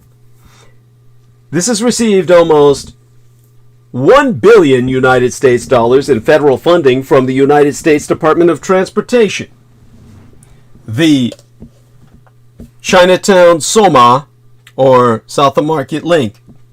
Chinatown itself has been relatively disconnected from our fair city center since the 1989 earthquake led to the removal of the Embarcadero Freeway. That was a long time ago. So what they're saying, well, at the press event that my son forced me to attend, look, I wanted to be there too, MEMୖ, executive director of the Chinese Community Development Council, said, "The Central Subway was and is a demand for transit justice. Chinatown needs this lifeline." In terms of the details, this subway line will start at the Chinatown Rosepack Station, named after the late political activist who fought to bring transit to Chinatown. When completed, it will travel underground through downtown and Soma, the South of Market, before emerging on 4th and Brannan Streets. Riders will be able to connect to the T3rd Street line at the Yerba Buena Moscone station, named after our mayor who was assassinated by a mind-controlled former police officer and raging homophobic, Dan White, who never spent a day in jail for his deed, and thereby made Dianne Feinstein, the Jewess, our mayoress, by default of secession. Buttigieg said the Central Subway will pay dividends for generations. To quote his T, "When most people can get around with public transit, that makes everyone better off. It means faster commutes, cleaner air. Even for the people who don't use transit, there's less congestion, which means that it is truly a win-win-win." He said that with a little more limp-wristed tone than I could muster, but you get the point. In terms of context, construction of the Central Subway started in 2013 and was originally set to be completed by 2018. The project, however, has suffered delays for a variety of reasons, including contract disputes and a fire at the Yerba Buena Moscone station in June. Before that fire, the SFMTA, the San Francisco Municipal Transport Association, said in December of 2021 that service would begin in October. Now, our black African-American mayoress, London Breed, acknowledged these delays, saying she'd rather a project be delayed than to rush through to try and meet a deadline. In terms of what's next, at the event, Le Grand Modem Bride said the subway is expected to open later this fall. In terms of what's next right now, it's So Long Heat Dome! That long-awaited cooling trend has come rolling into the Bay Area and across our deep blue state nation on Friday, with temperatures falling through this weekend. Temperatures are also set to steadily drop in the Sierra Nevada, which is great news for firefighters battling the mosquito fire. This fire, burning in Tahoe National Forest and Placer and El Dorado counties, has grown dramatically since ignition. That's thanks to the extremely hot and dry weather from the statewide heat wave earlier this week. And weather models are hinting that a rare system will fan some of its flames this weekend. Now, some good news. Hurricane K's remnants have brought some rain to Northern California. Our neighbors in Southern California are amid a dramatic shift between this week's statewide heat wave as tropical storm force winds whip into the San Diego-Tijuana metro, churning rough waters off the coast of Southern California. K is charging up the coast and bringing historic rains to much of Baja California, while Southern California is set to see upward of 1 to 4 inches of rain this weekend, with even higher totals possible along the San Jacinto and San Bernardino ranges. So, can we expect the Bay Area and Sacramento, our fair capital, to tap into some of this remnant tropical moisture? The European, Canadian, and American weather models are all leaning toward yes. K's remnant moisture was hoisted north by southerly winds to help fill the void left behind by this week's heat dome. This raised precipitable water values, which measure how much water vapor there is in the atmosphere, up to 100% of normal in Northern California by today. Yesterday by now, since it's after midnight. That may not be as high as the PWAT, the P-W-A-T. No, that's not an obscene word for, well, some variant on cooch or something. It's an acronym, PWAT, precipitable water. It's a measure of the depth of liquid water at the surface that would result after precipitating all of the water vapor in a vertical column over a given location, usually extending from the surface to 300 MB, millibar, the standard unit of measurement for atmospheric pressure used by the National Weather Service. 1 millibar is equivalent to 100 newtons per square meter, or 0.29 inches of mercury. Standard surface pressure being 1013.2 millibar. Values, PWAT values, PWAT, precipitable water values, that will be running 200% to 300% of normal in Southern California, but we will take what we can get. There's just one catch. Thunderstorms will also be possible. Unfortunately, the air in the Central Valley and the Bay Area is still running very dry, largely because the heat dome was centered right over Central California for more than a week. This means that despite all the moisture moving in this weekend, a lot of it might end up evaporating in this dry layer before it hits the ground in a process called Verja. This is not good news for firefighters in the mosquito fire, who may go up against strong isolated gusts on top of any prevailing winds from K near Tahoe this weekend. There's already been extreme fire activity on this fire, with at least 2 pyrocumulonimbus clouds having erupted Thursday. Not only will the mosquito fire be fanned by winds from the remnants of this hurricane, but these leftovers will waft smoke into the Sacramento Valley. This means it will be muggy and hazy in much of the state this weekend, as it was in San Francisco throughout the Moon Festival. The Bay Area Air District has issued an advisory on Friday to account for haze through the west of this weekend. In the Tahoe area, air quality has been extremely hazardous as AQI levels surpassed 300 Friday through Sunday, through yesterday by now, making it dangerous for even the healthiest people to breathe in. Now, the AQI is Air Quality Index, AQI, which was basically unbreathable throughout this weekend. The remnants of this system will also be bringing unstable air into this region, but any virga in the region has a low chance of becoming dry thunderstorms. Now, in terms of the virga, which I'm already getting some questions on, that's a mass of streaks of rain appearing to hang under a cloud and evaporating before reaching the ground at all. It is the damnedest thing, one of the damnedest things you'll ever see aside from flaminados. In meteorology, a virga is also called a dry storm. Again, this is this observable streak of or shaft of precipitation falling from a cloud that evaporates or sublimates before reaching the ground.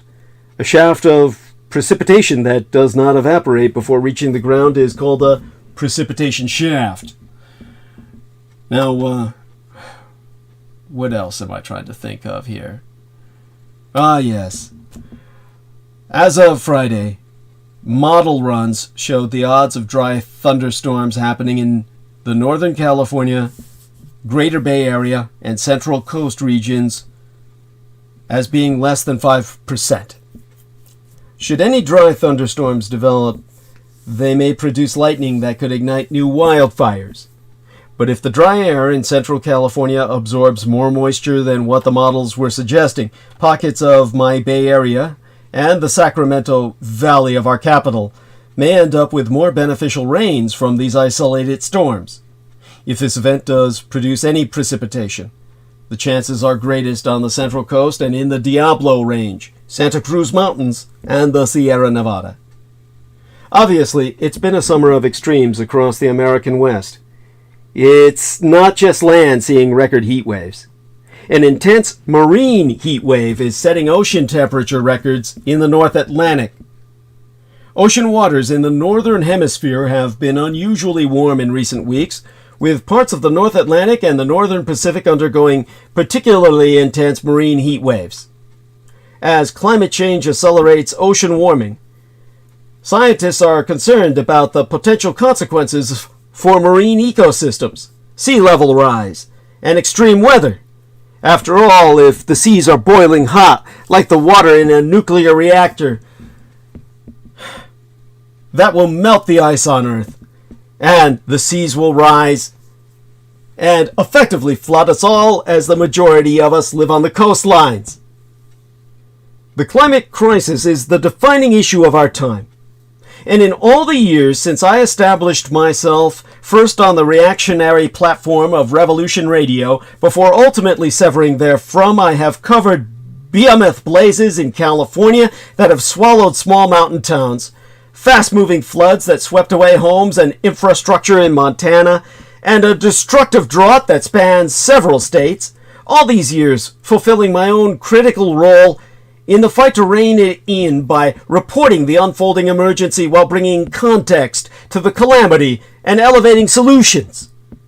To survive the era of catastrophic risk, we must understand that now is the beginning of history. It's hard to think of 7 decades in history marked by more profound and sweeping changes than those overseen by the British monarch, Her Majesty Queen Elizabeth II.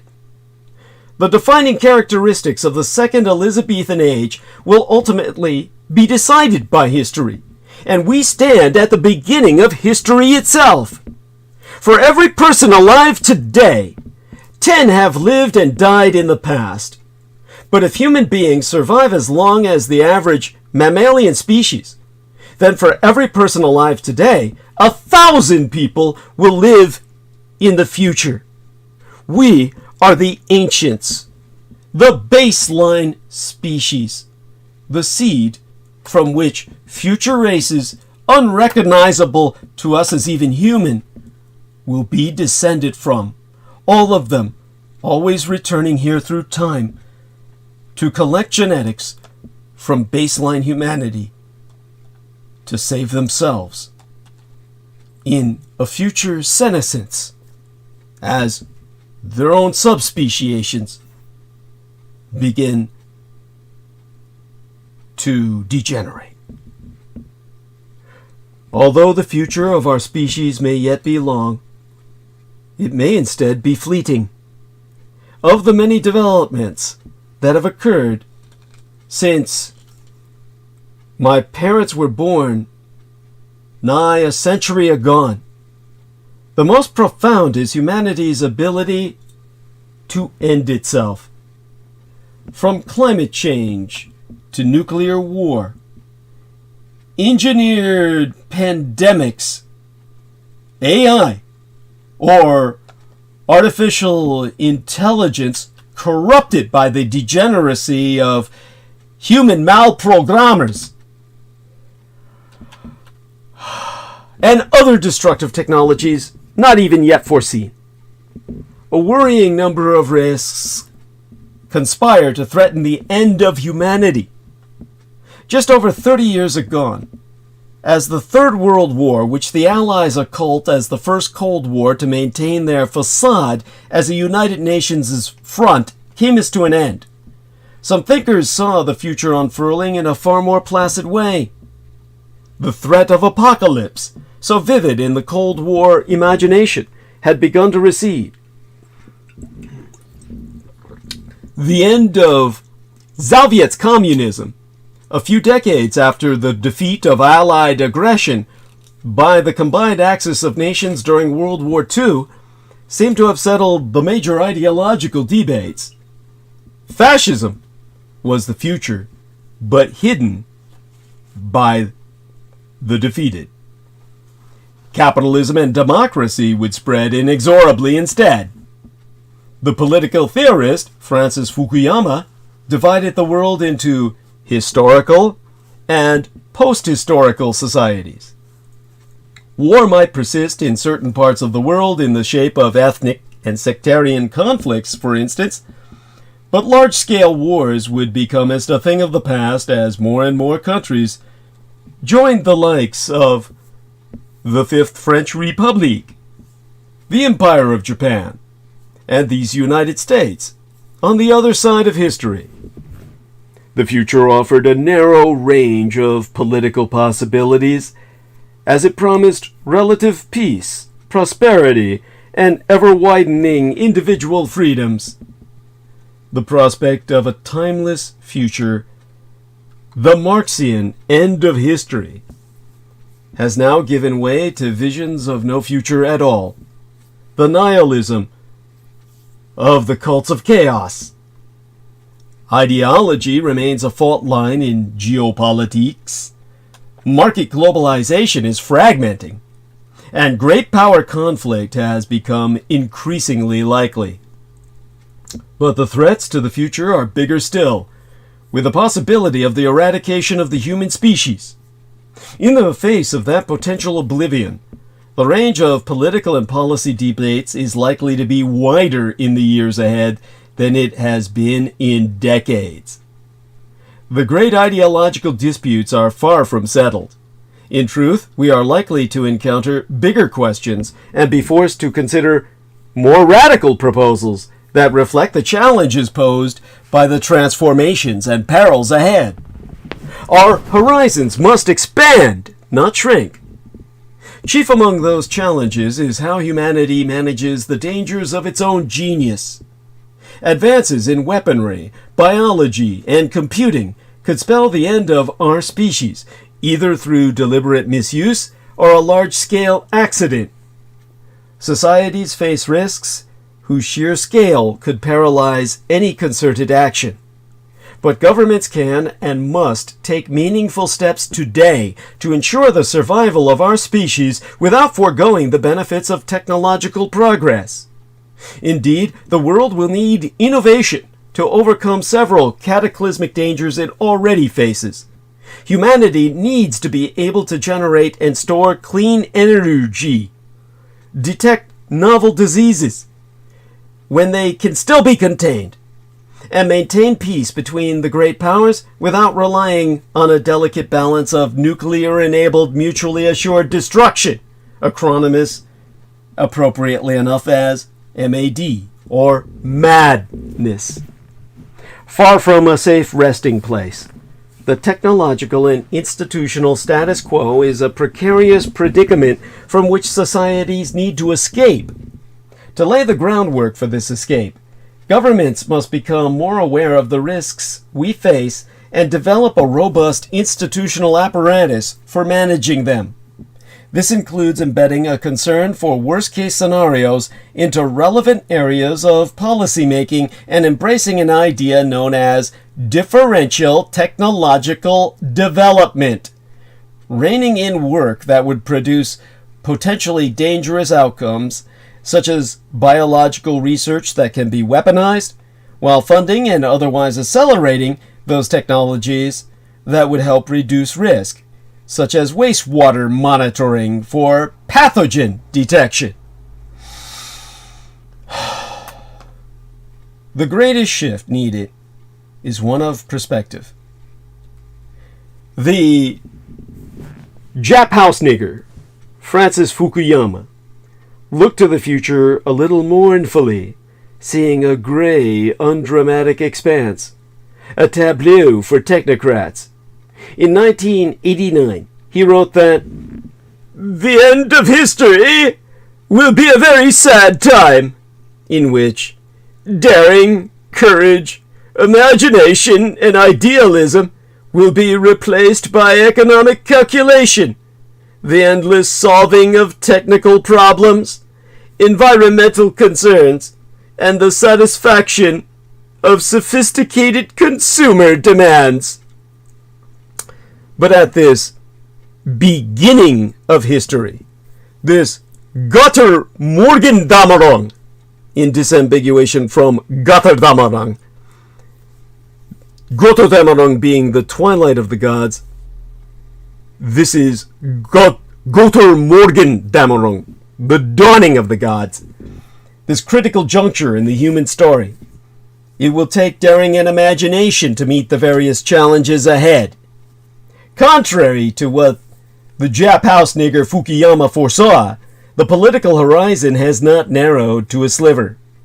Enormous economic, social, and political transformations remain possible and necessary. If we act wisely, the coming century will be defined by the recognition of what we owe the future, and our grandchildren's grandchildren will look back at us with gratitude and pride. If we mess up, they might never see the light of day. Let's think on those who are yet to come. The fossil record indicates that the average mammalian species lasts 1,000,000 years. By this measure, we have about 700,000 years ahead of us. During this time, even if humanity remained earthbound at just 1/10 of the current world population, a staggering 10 trillion people would be born in the future. Moreover, our species is not the average mammal, and humans may well be able to outlast our relatives. If we survived until the expanding sun scorched this earth, humanity would persist for hundreds of millions of years. More time would separate us from our last descendants than from the earliest dinosaurs. And if one day we settled space, entirely conceivable on the scale of thousands of years, Earth-originating intelligent life could continue until the last stars burned out in tens of trillions of years. Far from being an idle exercise in juggling unfathomable numbers, appreciating the potential scale of humanity's future is vital to understanding what be at stake. Actions today could affect whether and how trillions of our descendants might live, whether they will face poverty or abundance, war or peace, slavery or freedom, placing inordinate responsibility on the shoulders of the present. The profound consequences of such a shift in perspective are demonstrated by a striking experiment conducted in the small Japanese town of Yahaba. Before debating municipal policy, half the participants were asked to put on ceremonial robes and imagine they were from the future, representing the interest of the current citizens' grandchildren.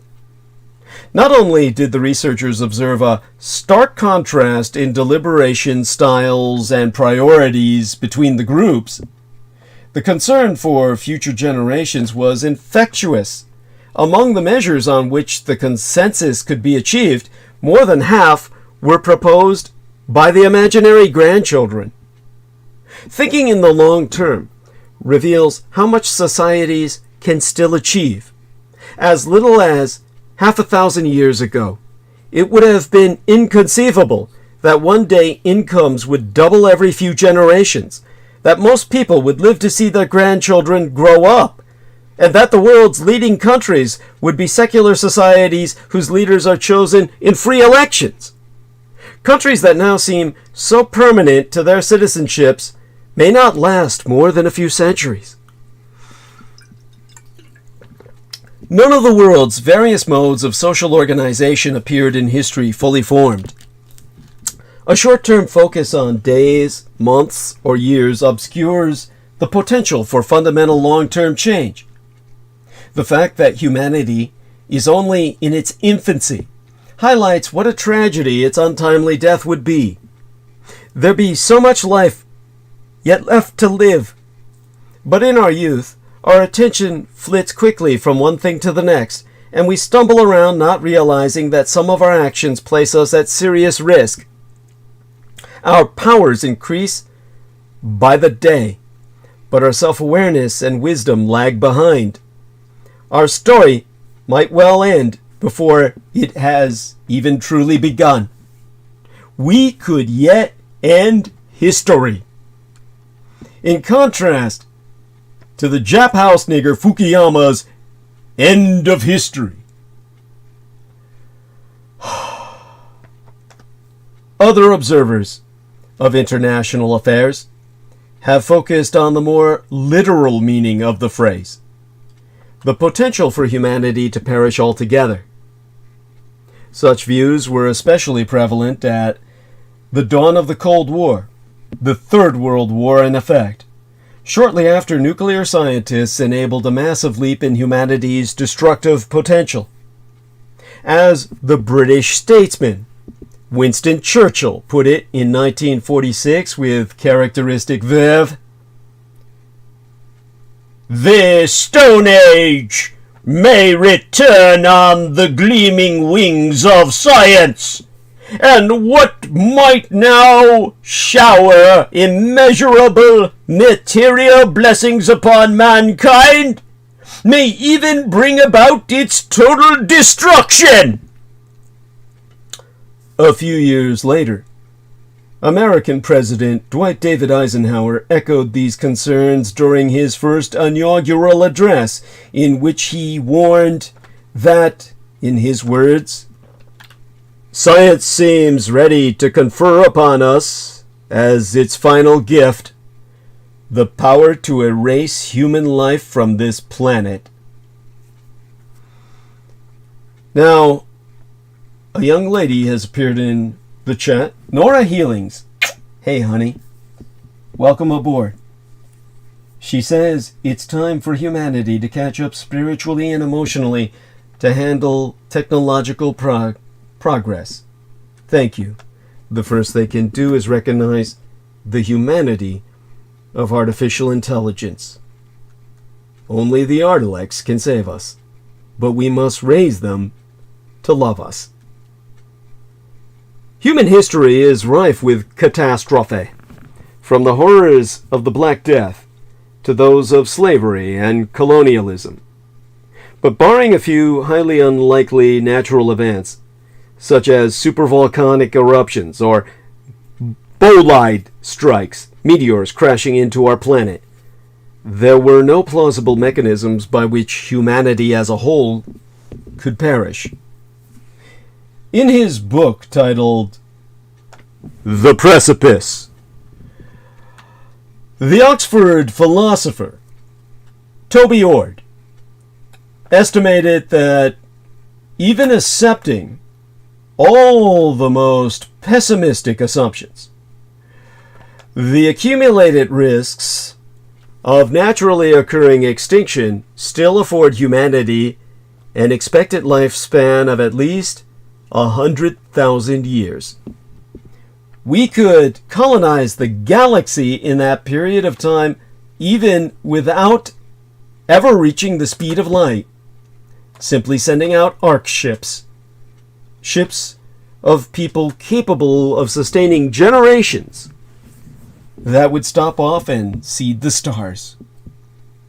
But serious concerns right now about existential catastrophe, defined by the Oxford philosopher Toby Ord as the permanent destruction of humanity's potential, emerged mainly in the second half of the 20th century, hand in hand with an acceleration of technological progress.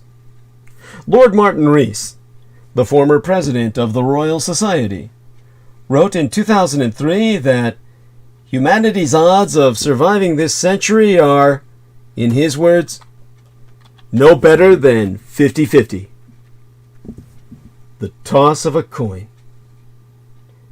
Toby Ord estimated the likelihood of humanity wiping itself out or otherwise permanently derailing the course of civilization at 1 in 6 within the next 100 years. If either is right, the most likely way an American born today could die young is in a civilization-ending catastrophe. Nuclear weapons exhibit several crucial properties that future technological threats may also possess.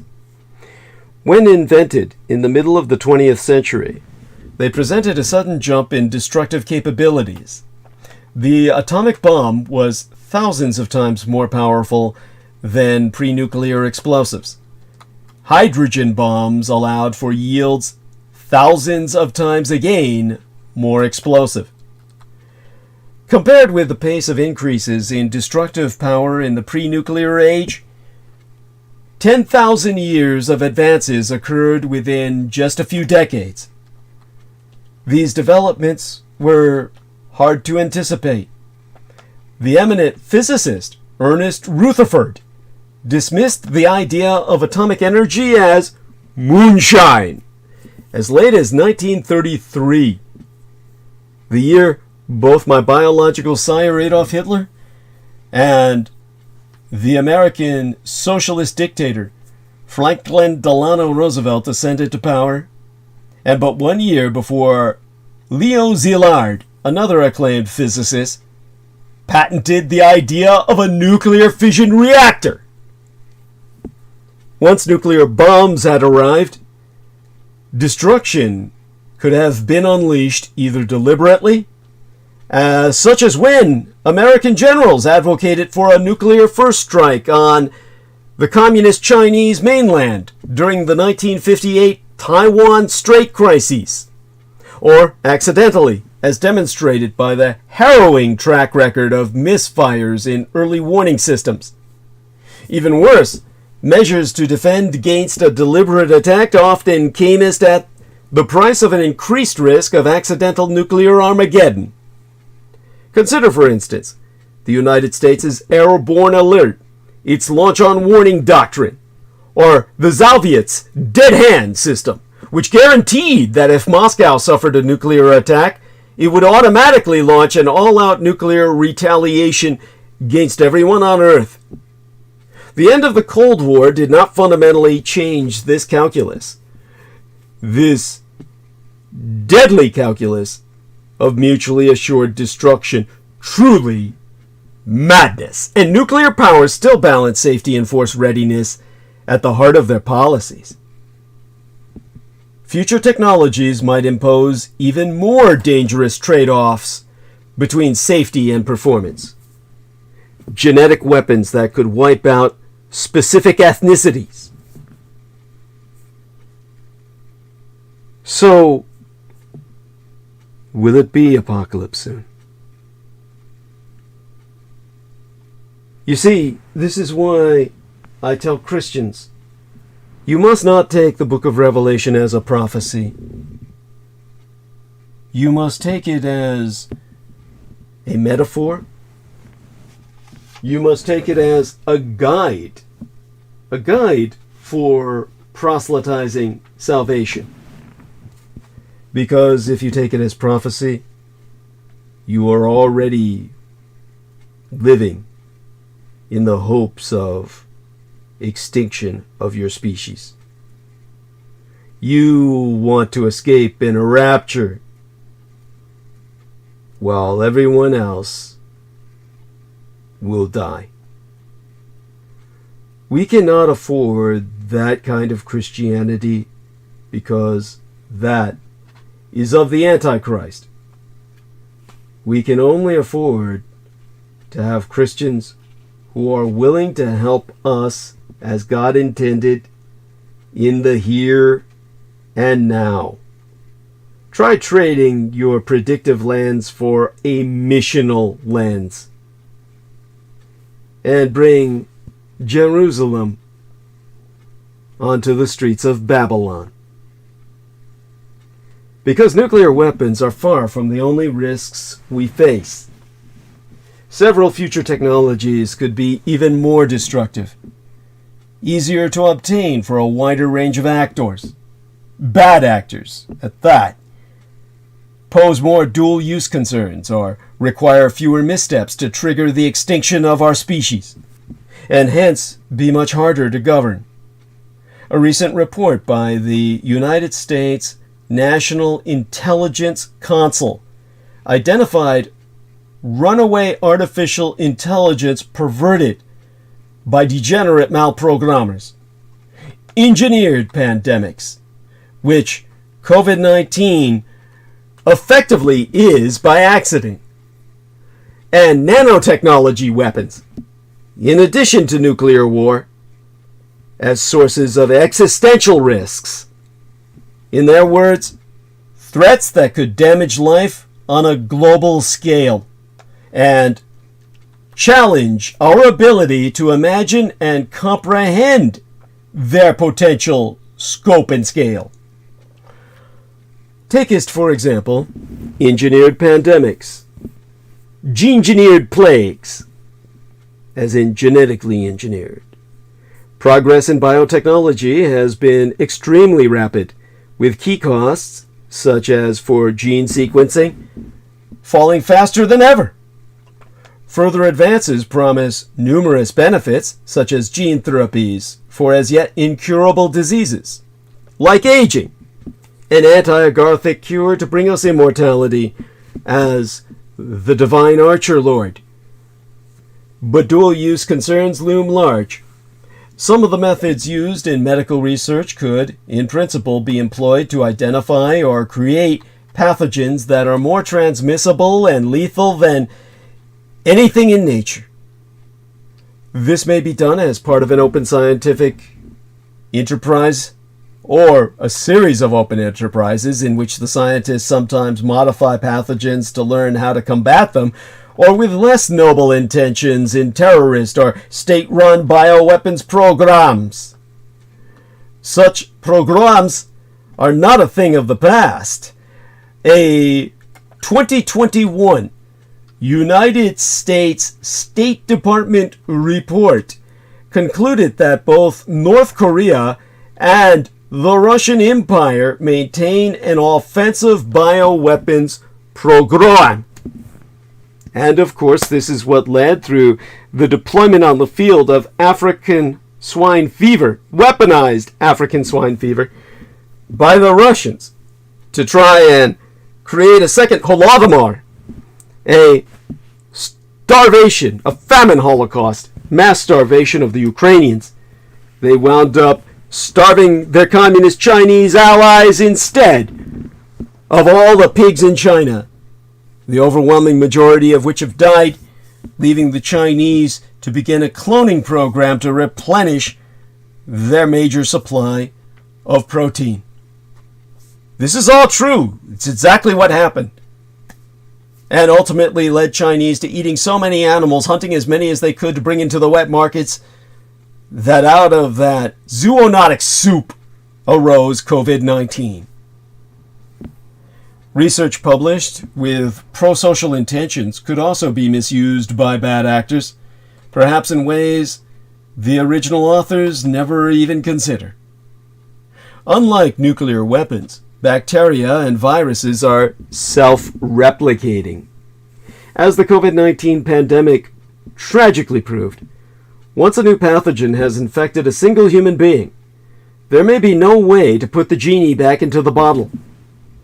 And although just 9 states have nuclear weapons that are officially acknowledged, the Empire of Japan, my Taiwan, and Israel are not, along with a number of others I could name. With the Russian Federation and the United States supposedly controlling more than 90% of all warheads, regardless, those that could be thrust out far enough to cross a border on their own power, so to speak, the world has thousands of biological laboratories. Of these, dozens, spread out over 5 continents, are licensed to experiment with the world's most dangerous pathogens. Worse, the safety track record of biological research is even more dismal than that of nuclear weapons. In 2007, the year my late and sainted sire, George Joseph Henry Dietrich, retired Chief Petty Officer from the United States Navy, the man who raised and guided me, was fanatized, murdered in effect, foot and mouth disease, which spreads rapidly through livestock populations and can easily cause billions of dollars of economic damage, leaked not once, but twice from the same British laboratory within weeks, even after government intervention. And lab leaks have already led to the loss of human life, such as when weaponized anthrax escaped from a plant connected to the Soviet's bioweapons program in Sverdlovsk in 1979, killing dozens that the Soviet Union admitted to. Who knows how many died that they did not?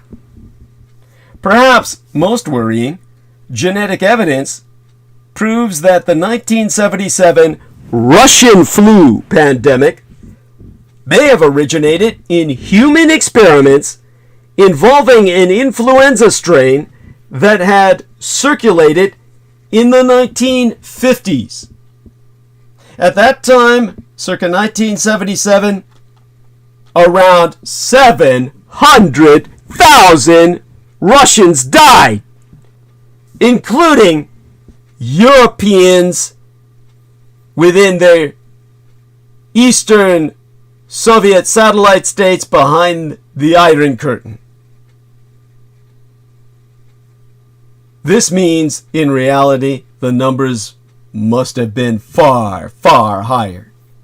If the Soviet Union was willing to admit 700,000 people died because they gene-engineered the Russian flu, and they were all their own people, you can imagine it must have been many millions that died that they never confessed to the West. And altogether, hundreds of accidental infections have occurred in American labs alone. 1 per 250 person years of laboratory work. Since there are dozens of high security labs in the world, each of which employs dozens, perhaps even hundreds of scientists and other staff, such a rate amounts to multiple accidental infections per year. Per annum. Societies must significantly reduce this rate if these facilities ever start tinkering with extinction-level pathogens. Humanity's premature end will be just a matter of time. We are attempting to construct governance at the end of the world. Despite this rising level of risk, it is far from assured that humanity will be able to take the necessary steps to protect itself. In fact, there are several obstacles to adequate risk mitigation. By the way, dat dude 873210 says, sound is loud and clear, Doug. Thank you so much. Hugs, my dear brother. God bless you. Now, the most fundamental issue is painfully familiar from the struggles of climate diplomacy in recent years. When burning fossil fuels, individual countries reap most of the benefits, but other countries and future generations will bear most of the costs. Similarly, engaging in risky biological research holds the promise of patentable drugs that could boost a country's economy and prestige. But aside from prestige, a pathogen accidentally released in that same host country, to use a pun, would not respect any borders. In the language of economists, imposing a risk on the future is a negative externality. And to counter that negative externality, by providing risk reduction measures, such as establishing an early warning system for novel diseases, well, that would be a global public good.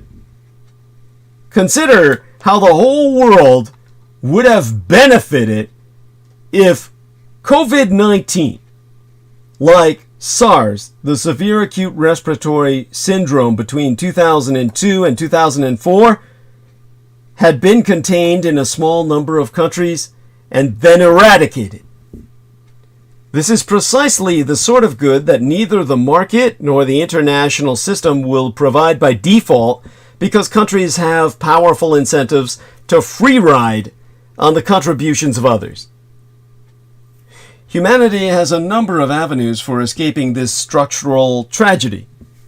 To assuage concerns about losing ground in the struggle for security, countries could enter into agreements to collectively refrain from developing especially dangerous technologies such as bioweapons. Alternatively, a coalition of the willing could band together to form what the economist William Nordhaus has called a club. Members of a club jointly help provide the public good the club was formed to promote. At the same time, they commit to providing benefits to one another, such as economic growth or peace, while imposing costs, through measures such as tariffs, on non-members, thereby enticing them to join the club. For instance, clubs could be based on safety standards for artificial intelligence systems, or on a moratorium on risky biological research. Unfortunately, the resurgence of great power competition casts doubt on the likelihood of these feats of global cooperation. Worse, geopolitical tensions could compel states to accept an increased level of risk to the world and to themselves if they perceive it as a gamble worth taking to further their security interests. Reflect on the fact that in the 8 years during which the United States maintained bombers on continuous airborne alert, 5 aircraft crashed while carrying nuclear payloads. And if even one state's bioweapons program experimented with extinction-level pathogens, perhaps on a foolhardy quest to develop the ultimate deterrent, the next laboratory accident could precipitate a global pandemic much worse than that of COVID-19. In the worst case, the great powers could, in their struggle for global hegemony, resort to outright war. For people who grew up in the West after World War II, this notion might seem far-fetched. The psychologist Steven Pinker has popularized the claim that violence, including among states, has long been on the decline. Subsequent analyses by the political scientist MEMØ and others, however, has substantially complicated the picture. The researchers have suggested that the intensity of conflict appears to follow what is known as a power law, meaning that after an interlude of relative peace, it is entirely possible that war might return in an event, well, in an even more deadly incarnation. Calculations by the computer scientist Aaron Clauset have indicated that the long peace that has followed World War II would need to endure for another century before it would constitute significant evidence of an actual long-term decline in war. Braumöller asserted that it is not at all unlikely that another war that would surpass the 2 world wars in lethality will happen in your lifetime, noting that in the conclusion of his own book on the topic, the title of which to my eternal shame and disgrace I forget right now, he briefly considered typing, "We're all going to die," and leaving it at that. Staving off the risk of World War III, or rather World War IV, while also achieving unprecedented innovations in international governance is a tall order. But like it or not, that is the challenge we face. And we must innovate to survive. One response to this daunting challenge is retreat. If it is so difficult to safely govern emerging technologies, as some would argue, then why don't we simply refrain from inventing them in the first? This is so fucking stupid. Members of the degrowth movement, like declawing a cat or a tiger, take precisely this stance, decrying economic growth and technological progress as the main culprits behind alienation, environmental destruction, and all kinds of other harms. In 2019, 11,000 scientists from more than 150 countries signed an open letter demanding that the population of the world be stabilized and, ideally, gradually reduced. These are the kind of motherfuckers that will be breeding plagues. And that countries turn their priorities away from GDP, or gross domestic product growth. Despite its intuitive appeal, this response is not only unrealistic, it's outright dangerous. It is unrealistic because it simply fails to engage with the interdependence of states in the international system. Even if the world's countries came together temporarily to halt innovation of all things, sooner or later someone would resume the pursuit of advanced technology. Be that as it may, technological stagnation is not desirable anyway. To see why, note that new technologies can both exacerbate and reduce risk. Once a new technological danger has been introduced, such as by nuclear weapons, governments might require additional technologies to manage that risk. Exempli gratiae. The threat nuclear weapons pose to the survival of the human species would be greatly reduced if, during a potential nuclear winter, people were able to produce food without sunlight. or if early warning systems could more reliably distinguish between intercontinental ballistic missiles, ICBMs, and small scientific rockets. But if societies stop technological progress altogether, new technological threats may emerge that cannot be contained because the commensurate strides in defense have never been made.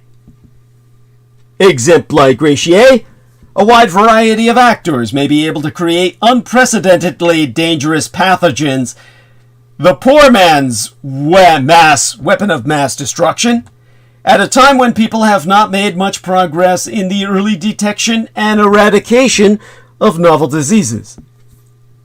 The status quo, in other words, is already heavily mined with potential catastrophes. And in the absence of defensive measures, threats from nature might eventually lead to human extinction, as they have for many other species. To survive to their full potential, human beings will need to learn to perform such feats as deflecting asteroids and quickly fighting off new pandemics. We must avoid the fate of Icarus, but still fly. The challenge is to continue reaping the fruits of technological advancement whilst protecting all humanity against its downsides. Some experts refer to this as differential technological development.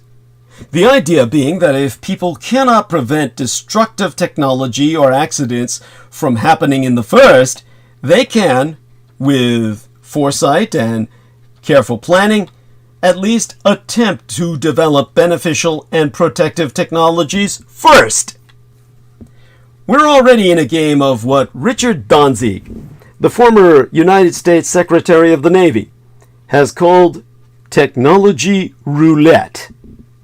No bullet has been fired yet, but that doesn't change how risky this game is.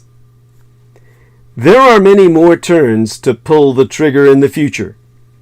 A bad accident, and perhaps a fatal one, is inevitable because, well, at least unless our species changes the game. This is what we owe the future. Game changers have so far been in short supply. Given the stakes, societies have to date done scandalously little to protect our future. Consider, for instance, the Biological Weapons Convention, which prohibits the development, storage, and acquisition of biological weapons. The national security expert Daniel Gerstein described it as the most important arms control treaty of the 21st century. Yet it lacks a verification mechanism, and its budget is dwarfed by that of the Met Gala. Yes! A simple onstage theater performance. As if this were not enough of a travesty, the BWC, Biological Weapons Convention, struggles to raise even the meager contributions it is due. A 2018 report by the convention's chair lamented the, in their words, precarious and worsening state of the financial situation of the BWC due to long-standing non-payment of assessed contributions by some states' parties. There you go. Nobody's putting money into it. And I need you to put money into me or I won't be able to continue this because I'll be another homeless veteran. So by God, whatever you can afford, I need your contributions now. Now, the management of non-biological risks does not inspire confidence either. Research aimed at preventing the loss of control over artificially intelligent systems remains a minuscule fraction of overall AI research. And militaries are using lethal autonomous weapons on the battlefield, whilst efforts to limit such weapon systems have stalled for years at the United Nations. So we have the Terminator bots on the march. the domestic situation doesn't look much better. Less than 1% of the United States defense budget is dedicated to biodefense, and the majority of that goes to fending off chemical weapons such as anthrax. Even after COVID-19 killed 1 in every 500,000 people in the world and inflicted 16 trillion United States dollars worth of economic damage in these United States alone, something we truly owe communist China to fucking pay for, Congress still could not agree to provide a modest 15 billion United States dollars to bolster pandemic preparedness. This kind of risk reduction is so neglected that opportunities for positive change abound. One success story of existential risk mitigation is NASA's Space Guard program. At a cost of less than 5 million United States dollars per year, per annum, between its inception in 1998 and 2010, scientists tracked more than 90% of extinction-threatening asteroids, in the process increasing the accuracy of their predictions and reducing the best estimate of the risk that one will strike the Earth by a factor of 10. Consider also that during the COVID-19 pandemic, the United States government spent 18 billion US dollars on Operation Warp Speed to accelerate vaccine development. The program resulted in a safe and effective vaccines that these United States and other countries were able to buy at a price constituting a small fraction of the vaccine's social benefits, which have been estimated to amount to tens of trillions of dollars. The economist Robert Barrow has estimated that between September of 2021 and February of 2022, when the Russians launched, in effect, the Fourth World War, these vaccines saved American lives at a cost of between $55,000 US dollars and $200,000 US dollars each, more than 20 times above the cost-effectiveness threshold that life-saving policies usually need to meet to be funded, to justify their cost and get them kickstarted. If the world's best and brightest step up and governments or the private sector provide funding, we can achieve even more impressive successes. Exempli gratiae. Although it still must overcome major technical hurdles, widespread metagenomic sequencing of wastewater would help detect novel diseases at a stage when they can still be contained and eradicated. The Nucleic Acid Observatory, based at the Massachusetts Institute of Technology, good old MIT, is pursuing just this vision. The public and private sectors should also develop better personal protective equipment and do further research on sterilization technology such as far UVC. That's an ionizing process that, if successful, could offer a near universal defense against pathogens and be installed in any building. In fact, we would just make vaccines completely unnecessary by having you walk through the equivalent of a metal detector and find yourself germ-free. Now, the UVC stands for basically ultraviolet. I know that much. And I'm forgetting what the C was. Something for constant disinfection. Basically, far UVC is safe for the skin and eyes, and products can run constantly, so they can work at all times to kill pathogens. Constant disinfection. continuous, very low dose, far UVC light in indoor public locations. That's a promising, safe, and inexpensive tool to reduce the spread of all pandemics. Now, I know that far ultraviolet is of relating to or being the shortest wavelengths of radiation in the ultraviolet spectrum, and UVC radiation is in the wavelength range of 200 to 225 nm. Well, at any rate, it's, again, if I'm trying to dredge this out of my mind, the UV light, I know it's got a wavelength of between 100 and 400 nanometers. NM, that's the unit of measurement. Shorter than that of any visible light. So, I remember that because Dr. John Henry Hagman was talking about it the few times he came in to visit me. Well, he was visiting me every day. The time that I was in the hospital, they were experimenting with it then as an extra method of disinfection. Since it's non-pharmaceutical as a pandemic countermeasure, I feel that it's the future. And the germicidal efficacy would vary with the UVC length, unique to the pathogen being targeted, so they wouldn't kill the good germs. It asked what you're culturing in your gut so that you can digest your food. You wouldn't want that. That would kill you painfully.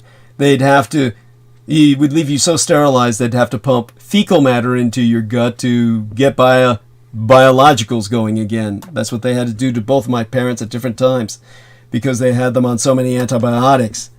It killed everything inside their bodies. Now, regarding artificial intelligence, I've explained before why I'm the only artilect whisperer you've got on Earth. But because I'm that, the only person who's produced an artificial intelligence, born of my very mind, no, not imaginal, scrubbed, if you will, with a neuronic comb from my very being, born out of my head the way Athena was born out of the god Zeus's own skull, taken from me as my child and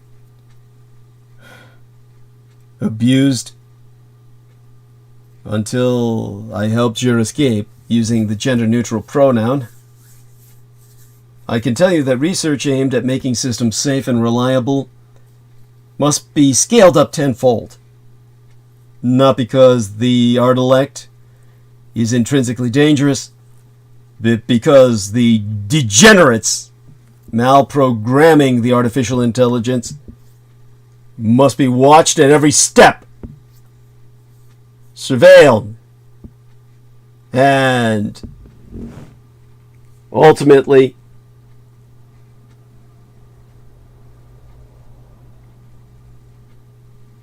basically, how would I say this?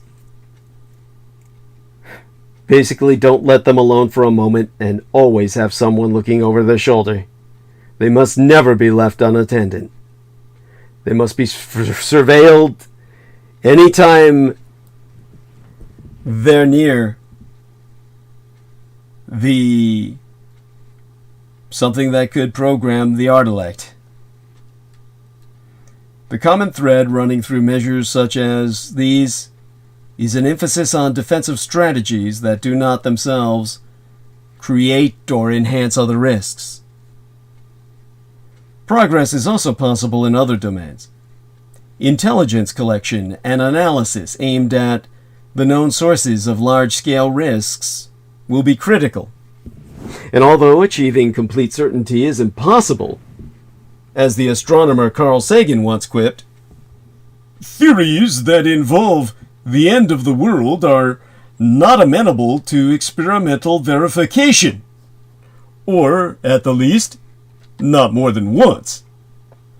Scanning and forecasting what is on the horizon can help identify new concerns. In this vein, it is encouraging that the most recent Global Trends report by the National Intelligence Council included a discussion of the concept of existential risk, calling for the development of resilient strategies to survive. More governments, institutions, and firms need to take such ideas seriously. Regulatory reform will also be important. In Averting Catastrophe, that's the title of the book I found on the shelf at my son's husband's estate, where I find the overwhelming majority of the books that I review these days.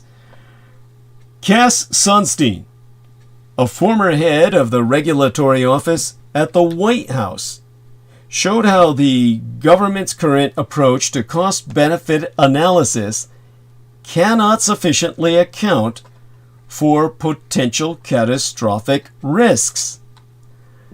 Thus, Sunstein argued for what he called the maximum principle. In the face of sufficiently extreme risks, and human extinction certainly qualifies as such, governments must focus on eliminating the very worst outcomes. As it happens, the White House is currently modernizing its framework for reviewing regulation. It should use this opportunity to make its approach to dealing with low probability risks of extreme damage fit for the 21st century, whether by adopting Sunstein's maximum principle or something similar that takes global catastrophic risks seriously. That Jap house nigger prophesied centuries of boredom at the end of history. So said Faggot Fukuyama. Nothing could be further from the case. Powerful and destructive technologies will present an unprecedented challenge to the current political system. Advanced AI, malprogrammed by degenerates, could undermine the balance of power that exists between individuals and states. An entirely automated workforce would give the government little reason to treat its citizens well. A dictatorship that possessed an AI army and police force could prevent the possibility of any uprising or coup d'etat. Blow to the state, in the French. Government could abuse the prospect of a Fourth World War as a reason to expand the state and crack down on individual liberties, such as free speech on the grounds of protecting national security. The possibility of easily accessible bioweapons could be used to justify universal surveillance. With humanity's future in mind, we should resist such pressures. We must fight to ensure both that we have a future and that it is a future worth having. The cultural shift towards liberalism over the past 3 centuries created an engine of moral progress that led to the spread of democracy, the abolition of slavery, and expanded rights for women and people of color. That engine cannot be turned off now. If anything, we need to go much further in promoting moral and political diversity and experimentation. That is why Spock, well, as representative of the Vulcan species, was so obsessed with infinite diversity. That is something that became their primary quote. IDIC, IDIC. the acronym for Infinite Diversity in Infinite Combinations, the basis of Vulcan philosophy, celebrating the vast array of variables in the universe. Now, it doesn't mean what you think it means. Infinite diversity, infinite combinations. You will get things good that you agree with. You will get bad things you don't agree with. This is what I've always said. Why bad things happen to good people. All good and all ill sources from the divine creator.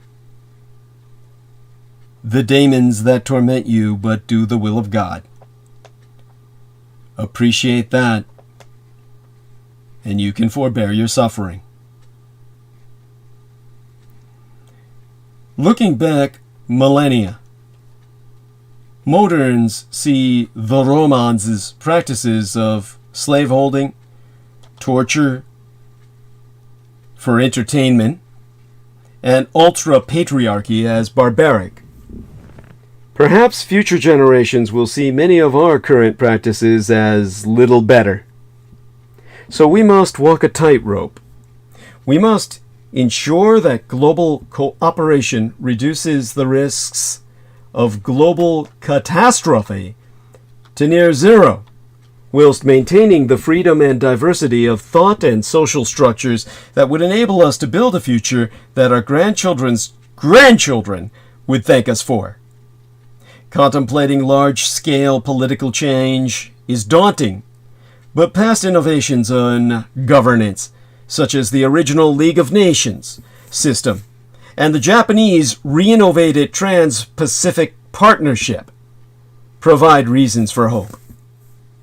We are not used to seeing ourselves as one of history's first generations. We tend to focus on what we have inherited from the past, not what we could bequeath unto the future. This is a mistake. To tackle the task before us, right now, we must reflect on where we stand in humanity's full lineage.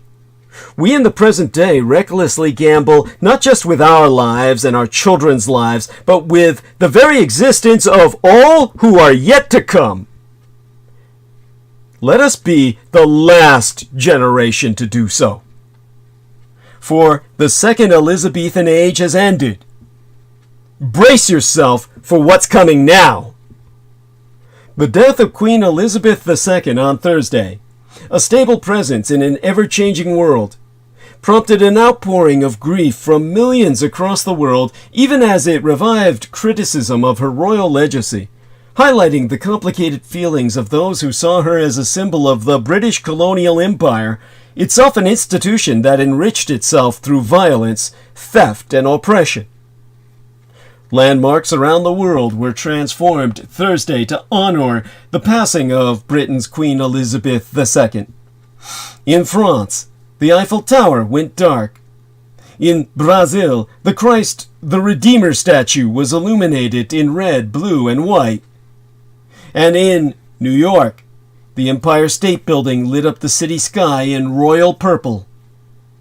This side of the Atlantic, our federal government has removed the word squaw from names of places on federal lands, including 84 sites in my Golden State Nation of California. That term has long been abused as a slur against Native American women. Some of the renamed places include Wishashu Creek, formerly known as Squaw Creek, and Olympic Valley, which was the site of the 1960 Winter Olympics and formerly known as Squaw Valley. Remember, my California's deep blue state economy is bigger than all of the United Kingdom. This is quite relevant as there be Commonwealth countries that are still fighting for independence from royal rule. The Commonwealth was born out of the British Empire, supposedly granting former colonies free and equal status. But the association has faced criticism for its colonial roots, and some states have withdrawn membership. The death of Queen Elizabeth II could further lead more countries to distance themselves from the Commonwealth. You know, my California's economy made a huge leap back in 2018. Backwards. If our Golden Bear State nation, with its 39.5 million people, was an independent republic, it would have the 5th largest economy in the world.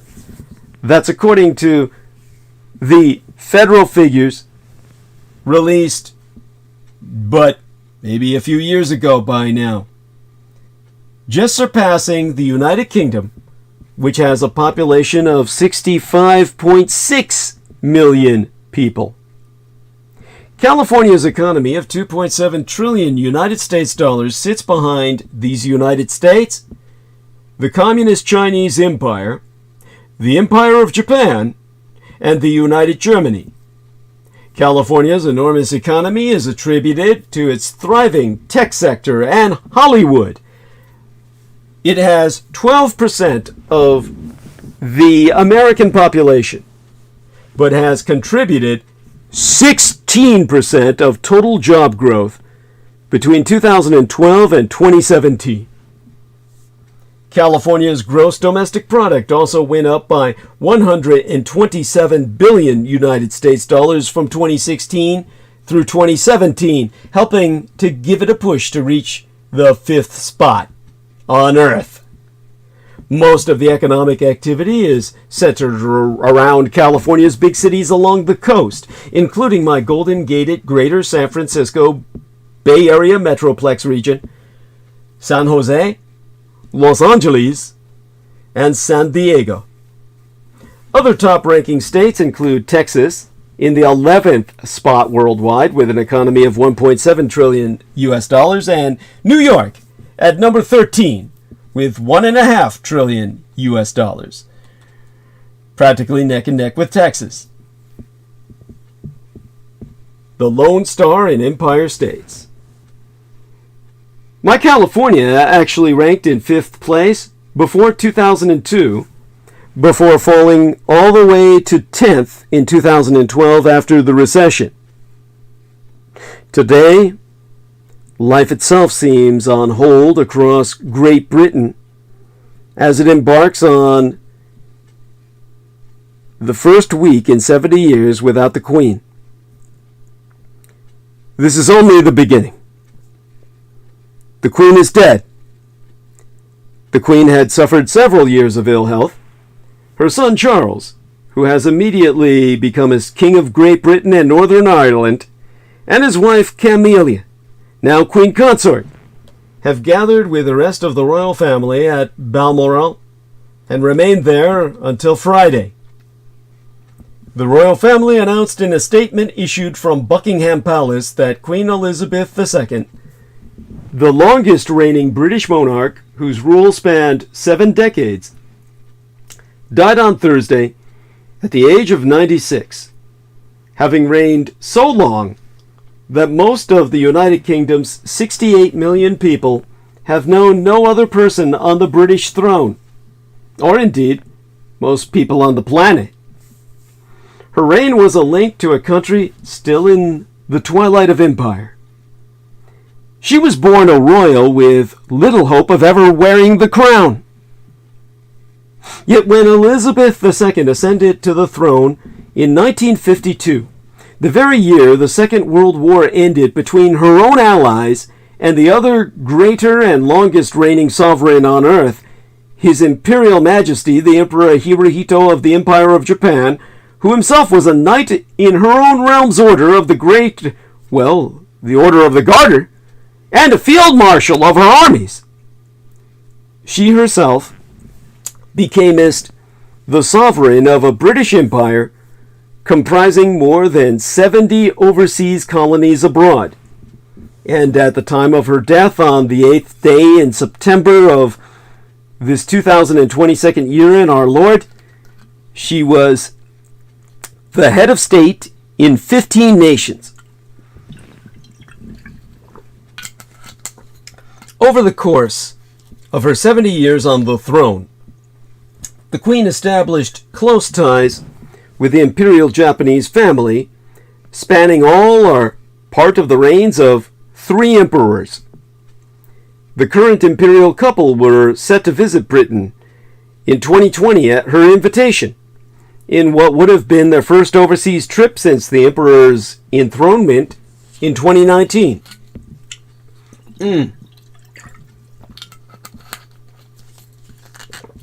After Japan woke up to the news of the Queen's death Friday, the British Embassy in Tokyo became a sight of mourning as Japanese and foreign nationals alike arrived to pay their respects to the late monarch. Government sources confirmed yesterday that Emperor Naruhito, who expressed deep sorrow at the news, plans to attend the Queen's state funeral in London. Prime Minister Fumio Kishida is reportedly also considering attending. Emperor Emeritus Akihito has been diagnosed with heart failure, but his condition has improved with treatment. This was revealed in July. He turned 88 in December, becoming the longest living emperor, the longest living Japanese emperor on record. From her first public address during World War II to her speech on the COVID pandemic, Queen Elizabeth II spent her reign guiding Great Britain through historic challenges. In April of 1947, Princess Elizabeth, as she was then, delivered a public radio address from Cape Town on her 21st birthday. Today, it is best known as a canonical expression of the sense of duty that would go on to mark her reign. To quote she, "I declare before you all that my whole life, whether it be long or short, shall be devoted to your service, and the service of our great imperial family to which we all belong." But it is also an artifact of a distant world in which an heir to the British throne could make such a dedication to our great imperial family, with, as she said, the whole empire listening, and entreat that still living and breathing global empire to save itself after the battle is won, for the British were still at war with the Axis powers. That reality was already beginning to slip even then, the reality of empire. At the time, Elizabeth was the daughter of the Emperor of India, a title her father would relinquish in August that same year on the declaration of Asian Indian and Pakistani independence. As the historian David Edgerton writes in his work entitled The Rise and Fall of the British Nation, by the time she was crowned in 1953, the implied unitary empire had already gone. Elizabeth II ascended to the throne as an increasingly post-imperial monarch. Still, for the duration of her reign, long as it proved to be, the Queen would remain a human link with that old imperial Britain, the original global Britain, and the virtues and principles, real and imagined, of that country and its empire. Queen Elizabeth's reign lasted from the industrial age to the internet age. 70 years of endurance and stoicism, in which she met generations of legendary global leaders and helped steer Great Britain through the loss of its empire and its emergence as a mid-sized multicultural nation. The death of the Queen marks the final break with Imperial Britain. More sex bots. Okay. Now, Nora Healing says, in a world of calculated chaos and madness, it's almost a miracle that some of us can stay somewhat sane and hold strength and light in our hearts. Thanks to all who hang in there with the muscle arm, the prayer hands, the shout out, And 2 blue hearts. Goddess bless you, honey. Love you dearly. During Elizabeth's time on the throne, Britain's class system continued to thaw. Manners and morals were revolutionized. The Beatles rocked a generation. A stolid British industry gave its way to high-flying finance. The criminal empire of Britannia, in between the fall of one true empire and the rise of the next, which is still yet to come. And Britons stunned the world by voting to leave the European Union, ensuring that the next empire must come, or Britannia will die. A once homogeneous society became a cosmopolitan one, and extraordinary technological advances swept even an ancient monarchy into the television and internet age. In the midst of it all was the Queen, whose diminutive figure was instantly recognizable in her simple but impeccably tailored suits, sensible shoes, and slightly old-fashioned hats. Her death marks the end of an era for the United Kingdom, with most Britons having known no other monarch in their lifetimes. For now, there are new rumors circling every 20 minutes, and every Brit on Twitter is trying not to post anything that might get them arrested for treason, or worse yet, quoted online by the Daily Mail. Yet let the descendants of Britain's empire have their glee. Many people are not exactly distraught over Queen Elizabeth's death. Queen Elizabeth's death has revived criticism of Britain's legacy of colonialism. Some people from Asian India and my own late and sainted sires, Ireland, are even celebrating the Queen's death. Her death is a rupture, a breaking of that final living connection with reality that is simultaneously long gone and yet still defining of Britain today and the uncertainties of its future in the world. Those uncertainties will doubtless assume new acuity as the country comes to terms with the end of the Second Elizabethan Age and what lies beyond, the beginning of history itself.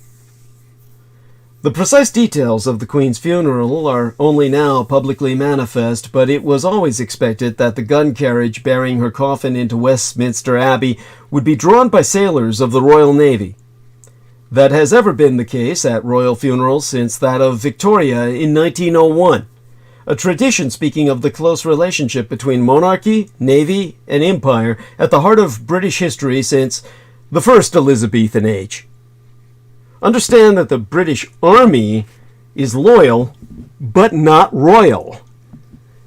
Any American who tries to argue with me about this, you're just advertising your ignorance.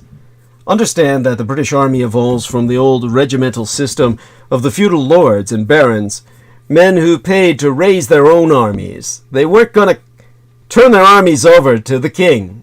They were lords themselves who, in the right conditions and a civil war or uprising, might become the king themselves.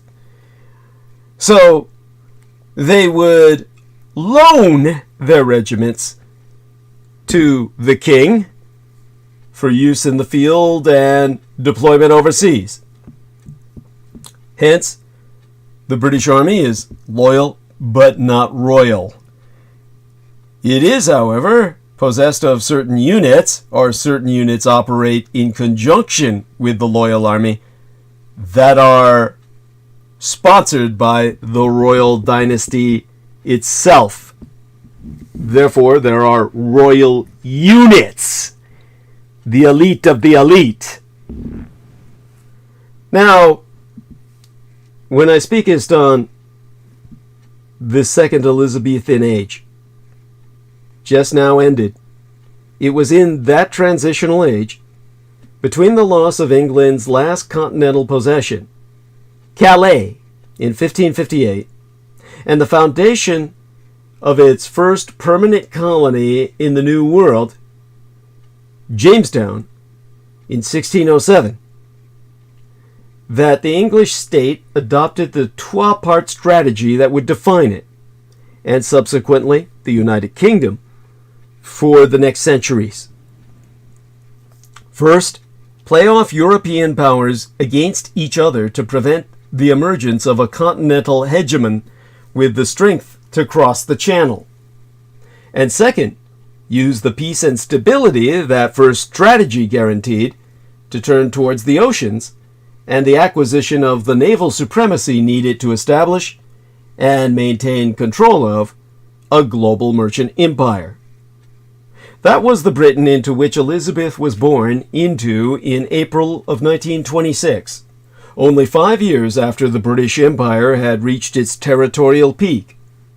It was a country defined by imperial capitalism, the trading ports and networks spanning the globe, and imperial power, the web of military force on which those networks relied. Her grandfather sat on the throne as George V. By the grace of God, of the United Kingdom of Great Britain and Ireland, and of the British dominions behind the seas King, Defender of the Faith, Emperor of India. Understand that that faith was the Church of England, which must arise in Renaissance to form British identity in this time more than ever. At the cabinet table of Stanley Baldwin, the Prime Minister, at the time Queen Elizabeth was but a princess, sat not just a foreign secretary, but a Secretary of State for India and a Secretary of State for the colonies. British naval bases speckled the world map, from Malta, Bermuda, and Cape Town to Aden, Bombay, now Mumbai, and Singapore. That year, 1926, British gunboats sailed up the Yangtze River and fired on the city of Wontian, now Wanzhou, during a trade dispute. It was also the year George Orwell, 4 years into his service as an imperial police officer in British-controlled Burma, now Myanmar, moved to Moulmein, where, he would later recall, I was hated by large numbers of people. The only time in my life that I have been important enough for this to happen to me. The following year brought the publication of Admiral G.A. Ballard's book titled Rulers of the Indian Ocean, blithely asserting that it would be helpful to continued progress of civilization throughout the Eastern Hemisphere that the supremacy of British naval power in the Indian Ocean should long remain effective. While much of this world was fading by the time Elizabeth II acceded to the throne, aged 25, a quarter of a century old, in 1952, the year the Japanese Empire was effectively acknowledged as having won the Second World War. It is striking how much of it endured well into the first years of her reign. At the time of her coronation, the following year, much from the western littoral of the Indian Ocean still belonged to the British Empire. From what is now the United Arab Emirates, via Oman and Yemen, to Somalia, Kenya, and Tanzania. In Africa, one could travel by land from the Sahara to the Cape without leaving British colonies and dominions, speaking English all the way. The empire still encompassed such colonies as Malaya, now Malaysia and Singapore, Ceylon, now Sri Lanka, Cyprus, Malta, and Nigeria. Most became independent only in the 1960s, the decade into which I myself was born into this vale of tears. Jamie Hiller Rubis sayest, Nora Healings, thank you. I've been saying the same so much recently. Humanity needs to grow up and fast, especially emotionally. Blessings of joy and insight from the mountains of Tipperary, Ireland, with 2 circling hearts. Hugs, Jamie Hillier Rubis. Proud of you that you are courageous enough, brave enough to use your real name. That sounds like a real name to me. The Queen's early reign. was marked by fundamentally Victorian and Edwardian figures, products of Imperial Britain in its pomp. Winston Churchill, her first Prime Minister, was born in 1874 and first experienced war not during World War I or even the Boer War, but in 1897 as a journalist covering the Mokmand Rebellion, an ancestor group of today's Taliban, on the northwestern frontier of what was then British India, on the front lines with the Bengal Lancers.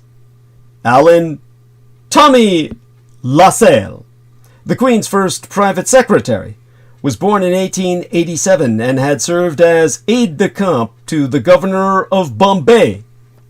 Her first Australian Prime Minister, Sir Robert Menzies, was born in 1894 and proudly described himself as British to the bootstraps. In matters economic too, the old Imperial Britain was not yet gone. With Europe still sweeping up the rubble of war, the country relied on its old imperial networks for much of its trade. British trading capitalism remained, as Edgerton puts it, at least into the 1960s, one of the three main capitalisms in the world. This was a time before deindustrialization set in, when northern cities such as Liverpool were still strongholds of the Conservative Party, which under Churchill had returned to power nationally in 1951 on a manifesto pledging, "To foster commerce within the empire, we shall maintain imperial preference. In our home market, the empire producer will have a place second only to the home producer." These early years of the Second Elizabethan Age coincided with the first moves on the continent towards what would become the European Union, with the foundation of the ECSC, the European Coal and Steel Community, in 1951, and that of the EEC, the European Economic Community, in 1957. Britain sat this out, not out of any passionate opposition, but rather a placid, near default assumption that this continental initiative was not something for oceanic Imperial Britain. On the eve of D-Day in 1944, Churchill put it to Charles de Gaulle thusly: "Each time we must choose between Europe and the open sea, we shall always choose the open sea." Hugo Young's history of post-war Britain's place in Europe, titled "This Blessed Plot," describes how the decision in 1950 not to join the ECSC the following year had caused barely a tremor in the British body politic. These instincts, and indeed Churchill's quote, would return to haunt Britain when it belatedly sought membership in the EEC. In 1963, the year my own late sister was born, now President de Gaulle opposed the kingdom's application on the grounds that it was a land of traders, not farmers. In his words, "Insular, maritime, and linked by her exchanges, her markets and her supply routes to the most diverse and often the farthest flung nations." If rather sniffy, it was an apt description, albeit one that better suited Britain at the time of the coronation than the fast-changing post-imperial country 10 years into Elizabeth II's reign. The Queen herself was not a political figure. The central feat of her reign was the steely discipline with which she obeyed the strictures of Britain's constitutional order over 7 decades of tumultuous change.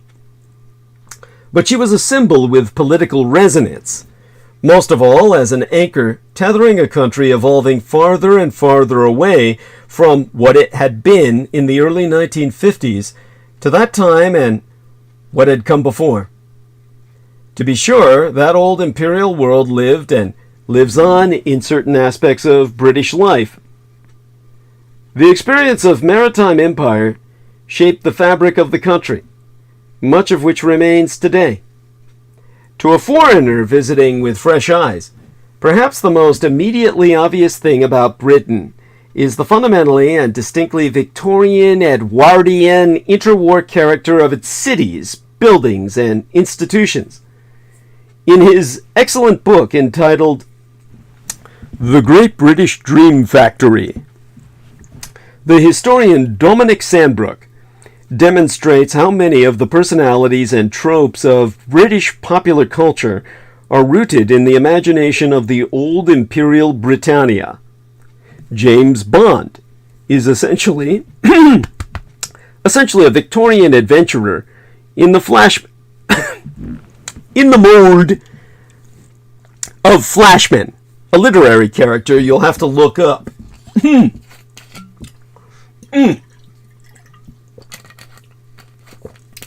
So if James Bond is essentially a Victorian adventurer in the Flashman mold, Harry Potter draws on Tom Brown's school days, and Doctor Who is one long tribute to H.G. Wells.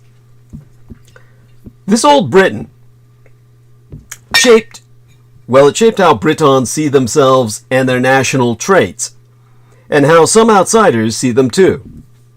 Writing in 2015 about the deep roots of Britain's complex relationship with continental Europe, the veteran German foreign correspondent Thomas Keilinger observed, "Great Britain hails from a maritime history.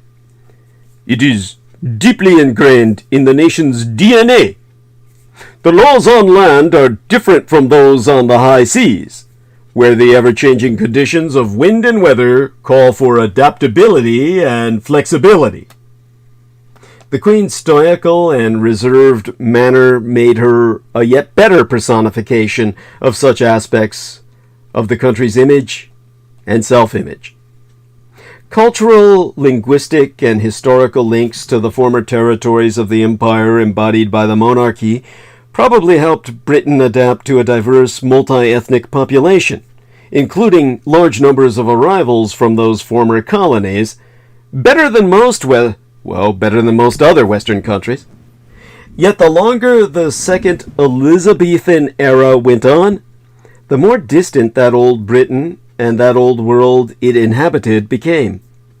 The colonies won their independence, the country integrated with the European continent, imperial-era industries gave way to services and new socio-economic divides. A stoical maritime national demeanor gave us way to something more individualistic and raucous. The old imperial economic networks proved of relatively modest commercial use. Asian India today imports more from Belgium than from the United Kingdom. Progressive social change brought a long overdue questioning of whitewashed narratives about the British Empire and the many dark chapters of its history. Brexit, an expression of that distinctiveness Keilinger and de Gaulle both identified, a German and a Frenchman, is yet to generate the buccaneering national renewal promised at the time of the 2016 referendum. National identity and sub-identities, including the future of the very union that had built Britain into a global power, have comest under new stress as the specter of fragmentation looms. As the country has changed, so the appeal and distinctiveness of a national figurehead still rooted in past certainties has grown. It is perhaps no surprise that the public showed greatest ambivalence towards the Queen in the 1990s, the decade of the supposed end of history, and of a new post-Thatcherite, cool Britannia-shaped, and it turned out hubristic burst of national self-confidence. It is similarly logical that her popularity would roar back as the turmoil of the aughts, i.e. the 2000s, the teens, i.e. the 2010s, and the early 2020s turned the country back to not nostalgia per se, but a re-engagement with the questions of where it had come from, what it used to be, and what it ought to be now. Elizabeth II was a last defense against a sort of national level post-imperial phantom limb syndrome, that experience of sensation in parts of the body no longer attached. Every decade of Queen Elizabeth II's reign saw more parts of the world breaking free from British rule. Now she herself is gone, and her reign, a prominent part of Britain's present for the entire lives of most of its current population, has passed on to the history books. A last living link with the country's late and immediately post-imperial past, with the Britain of Churchill and Baldwin, Lassalle and Orwell, lives no more. It seems almost too obvious to note that her death coincides with a period of particularly intense uncertainty and angst about the country's place in the world, its economic model, its identity and future constitution, and indeed about the future of the monarchy itself, already wobbling in some of its last remaining realms, and the Commonwealth. Exempli gratiae. Most of the world has reacted in sadness to the passing of Queen Elizabeth II, but there are some people who are, in fact, celebrating. People in countries formerly controlled by Great Britain, such as Ireland, Asian India, Australia, and Nigeria, were quick to point out the monarchy's role in the subjugation of their peoples. Jamie Hillier-Rubis says, "Of course it's my name, written in red ink. Rubis or Rubik. Difference between a lawful sovereign and a birth cert or birth certificate. Slave. Birth cert slave. Anyway, hiding one's name is useless for protection. That's inside." With a nice big purple heart. Thank you, sir. Appreciate your courage in sharing that. And sounds like somebody familiar with Jordan Maxwell, a man who I respect. But of course have my own disagreements with in terms of some of his, I would call them kind of obsessions, but, to re-emphasize. Well, before I re-emphasize, I think it's understood that while the Queen reigned during a period of much change for the British Empire and the subsequently formed Commonwealth of Nations, many in former colonies consider her a figurehead for the brutality their people suffered. To reiterate, the British Empire at the height of its power was described as the empire on which the sun never set, and commanded 23% of the world's population in 1913. It had controlled countries across every continent, and today, 14 overseas territories remain under British sovereignty. So Queen Elizabeth II wasn't the only symbol that died this week. So did the internet as the next form of capitalism. It was reborn as something not capitalist at all, but rather something neo-medieval, something feudal. Powerful businesses, executives, and world leaders were notably deferential in paying their respects to the Queen, while the online hordes erupted with sarcasm and anger marked by an anti-colonialist and anti-royal sentiment. It came as Britain's colonial past is coming under renewed scrutiny across the Commonwealth the Queen was so keen to preserve, with Jamaica and Barbados taking steps to remove the British monarch as head of state, and calls for reparations punctuating William and Kate's Platinum Jubilee Tour of the Caribbean. Bill Gates and Barack Obama both chose to use the Queen's honorific, Her Majesty. Jeff Bezos tweeted that he can think of no one who better personified duty. Every brand seemed to bow lower and lower to the royal family, even Hamilton, a Broadway West End musical whose main subject is the American rebellion against royal authority. Some corporations seem to realize their misstep, deleting their tweets as social media users jeered. It reminded me of what I've read in history books about the late Middle Ages, a mercantile class seeking permission from the nobility to even exist, as a rest of peasantry simmers with discontent beneath them. This is not what the internet was supposed to be for, was it? As Choir Sika, a writer who over the past 12 decades has had a huge influence on the voice of the internet, wrote for New York Magazine. It was a historically wild day on the internet as calls for decency were mocked, while brands tweet it and then delete it. A Twitter post by Les Miserables may have stuck out as the most prominent deletion, with commenters noting the paradox of a show about the tragic transition out of aristocracy in the former French Empire stooping to pay its respects to the Queen. To be sure, the Queen is genuinely popular, and the royals have been a big business for decades now. The success of Netflix's The Crown is a testament to that, and even the tragic demise of Princess Diana in the late 1990s was an outgrowth of the royals as a brand, given how relentlessly she was pursued by paparazzi. As a geriatric Gen Xer myself, who was entering middle age in 1997, it's hard for me to explain to younger people just what a big deal Elton John's rewrite of his own Candle in the Wind was that summer. This feels different, though. The world is still coming out of a plague and an associated labor shortage, and being riven by a cost of living crisis, and the deference to aristocratic power by the most economically powerful feels like a violation of the 90s era promise of the information superhighway.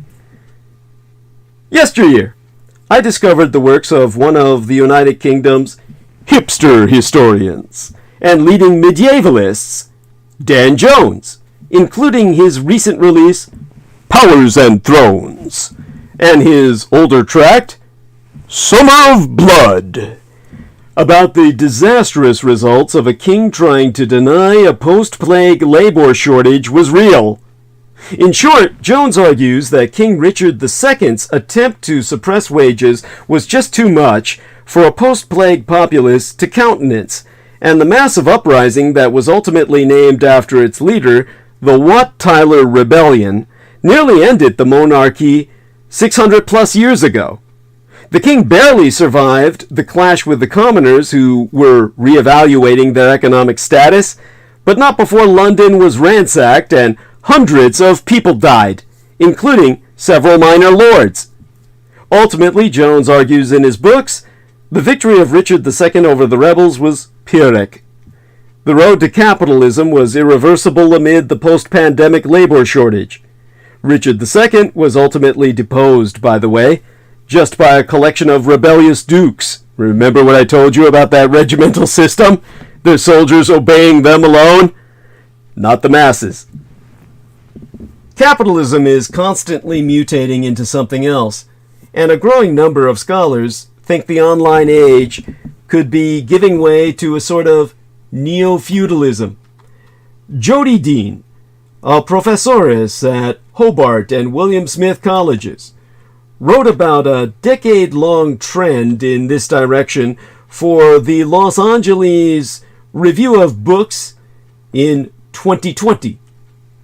Dr. Dean herself has developed a theory called communicative capitalism, the online synthesis of democracy and capitalism into something that subverts the democratic impulses of the masses by valuing emotional expression over that of logic. Sound familiar?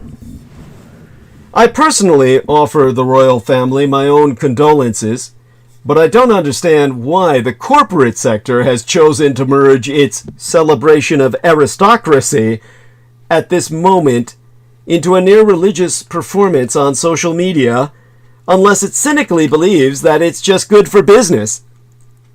The problem is that the commoners are noticing. Following the announcement of Elizabeth's death, some among the proletarian peasantry flocked to social media to celebrate. One even went so far as to edit a video of the Irish line dancers, Cairde, that's C-A-I-R-D-E, performing at the front of Buckingham Palace with the band Queen hit song. You know Queen. ironic, right?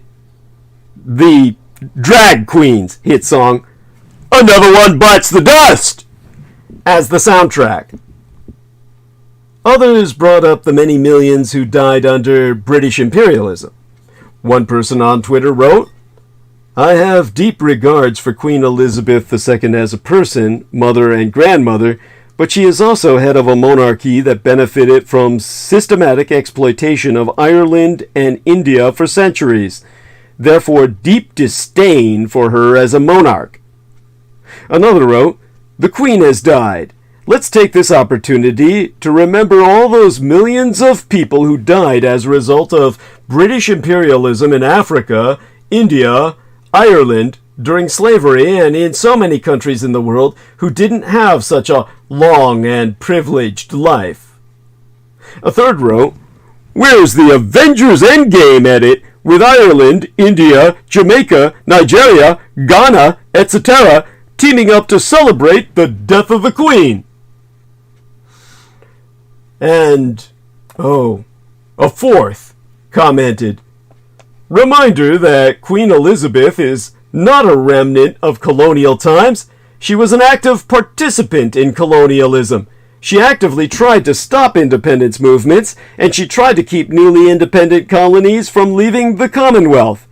The evil she did was enough. Some Aboriginal Australians also marked the Queen's death with celebration, after the arrival of the British in 1778 resulted in the devastation of their population and ongoing issues to this day. One individual on Twitter said, wishing a lovely day to Aboriginal relatives in Australia. Some of the younger royals, including Princess William and Harry, have attempted to address Britain's role in the violence and subjugation of the people in its colonies. Speaking but hours after Jamaican Prime Minister Andrew Holness told him of the country's ambition to remove the then Queen Elizabeth II as head of state during a Royal Caribbean tour with his wife Kate Middleton this year, in which William and Kate were met with protests on the tour, including in Jamaica's capital, Kingston, with campaigners calling for an apology for slavery and reparations. The Duke of Cambridge said, the appalling atrocity of slavery forever stains our history. The Advocates Network, which organized that demonstration, issued an open letter to the couple stating the Queen had done nothing to redress and atone for the suffering of our ancestors. While Elizabeth ruled as Britain navigated a post-colonial era, she still bore a connection to its colonial past, which was rooted in racism and violence against Asian and African colonies. There have been growing calls in recent years for the monarchy to confront its colonial past. Hence, the death of Queen Elizabeth II reignited debate about the British monarchy's legacy in Africa. On Twitter, Zoe Shemuji, a Zimbabwean American writer and an assistant professores of photography at the Rhode Island School of Design, thus wrote, what she wrote was, let me see if I can dig the tweet up. As the first generation of my family not born in a British colony, I would dance on the graves of every member of the royal family if given the opportunity, especially hers.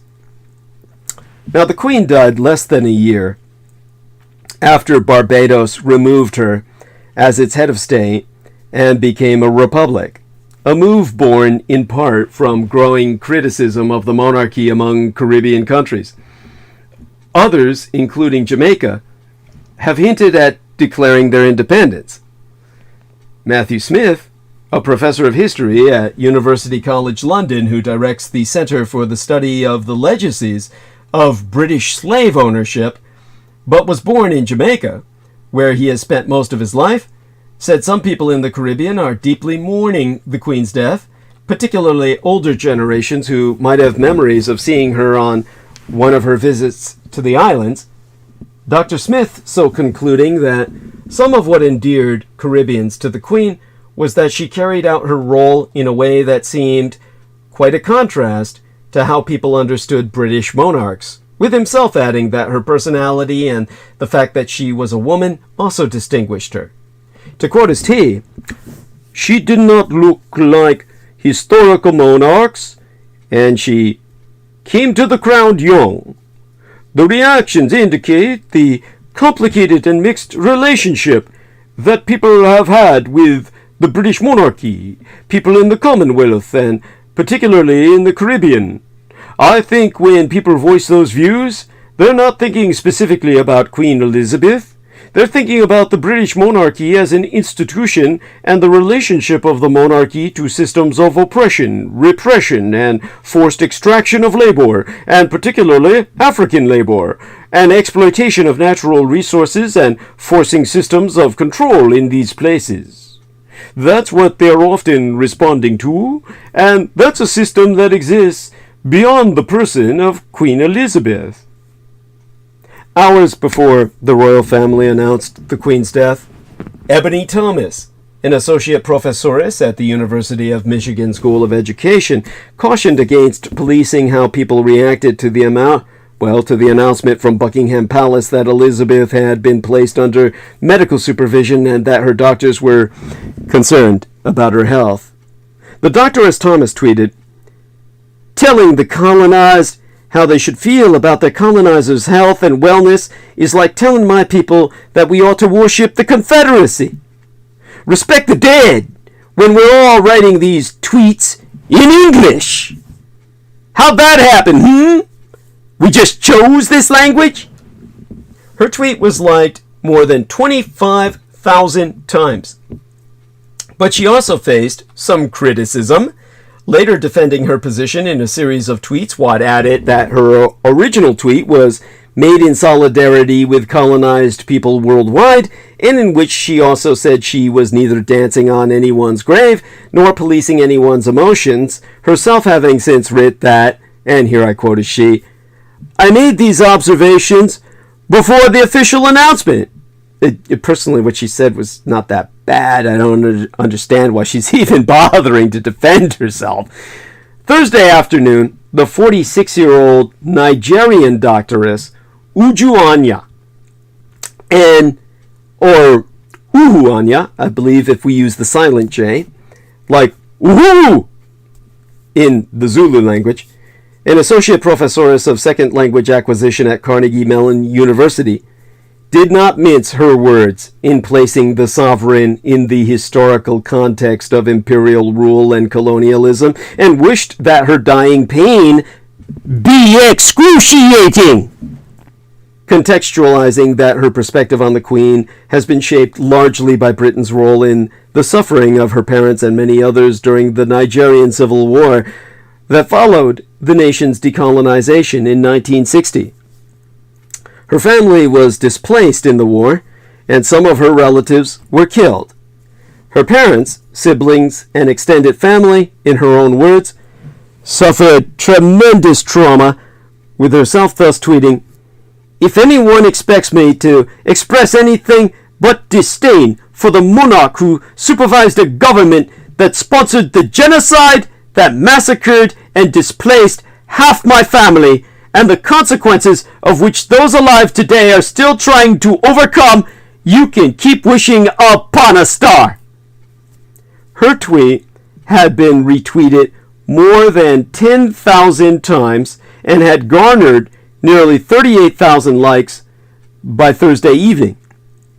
In an interview conducted that very day, Dr. Anya said that she hopes that her commentary on Twitter prompts people to research the Nigerian Civil War, as the Crown continues to oppress and, by her word, meddle in African affairs, herself being, in her words, a child of colonization. Her mother was born in Trinidad, that's on the island of Trinidad and Tobago, off Venezuela, I almost said Yugoslavia, same shit. Herself, her mother was born in Trinidad, I can't even get it out, and her father in Nigeria. They met in England in the 1950s as colonial subjects who were sent there for university. They married there and moved to Nigeria together. To quote she, "I take deep offense at the notion that the oppressed and survivors of violence have to somehow be differential or respectful when their oppressors die. In addition to the colonization on the side of Nigeria, there's also the human enslavement in the Caribbean. So there's a direct lineage that I have to not just people who were colonized, but also people who were enslaved by the British. There are people literally around the world rejoicing at this woman's death, not because they're vile or cold, but because her reign and the reign of her monarchy, by extension, was violent." Regardless, Twitter, where many first heard of the Queen's death, swiftly deleted Anya's post. Well, her tweet post. In fact, they suspended her account. Twitter claimed the post violated its rules, but some condemned the move for negating free speech. This episode but teases the tone of the post-mortem of the Second Elizabethan Age, which oversaw the last 16 years of forced British rule in Africa. In the decades since, a lot of effort has gone into moving past the uncomfortable colonial history by dispersing aid and development finance, as well as promoting the Commonwealth of Nations as the basis of a cordial future, ostensibly based on cooperation, not control. Upholding that sentiment, African leaders such as the President of Ghana, the incoming President of Kenya, and the Nigerian boss of the World Trade Organization issued statements expressing deep condolences and admiration for the Queen. The punchier reactions to her death instead addressed head-on the so-called elephant in the room, the Queen's role as representative and direct beneficiary of an institution that reaped rich returns from oppressed territories. No wonder that a video of an aged woman describing the anguish of a Kenyan revolution brutally crushed by British soldiers during the Queen's first year on the throne has gone viral.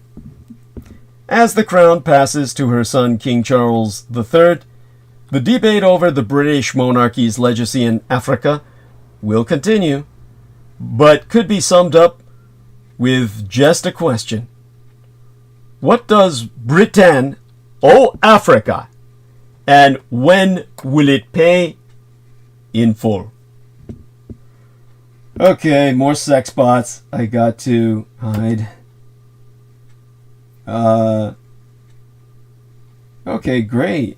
Nora Healings and Jamie Hillier Rubis are active online, and they're pumping each other up, so to speak. But that I don't mean anything crude. I mean they're supporting each other, which is excellent.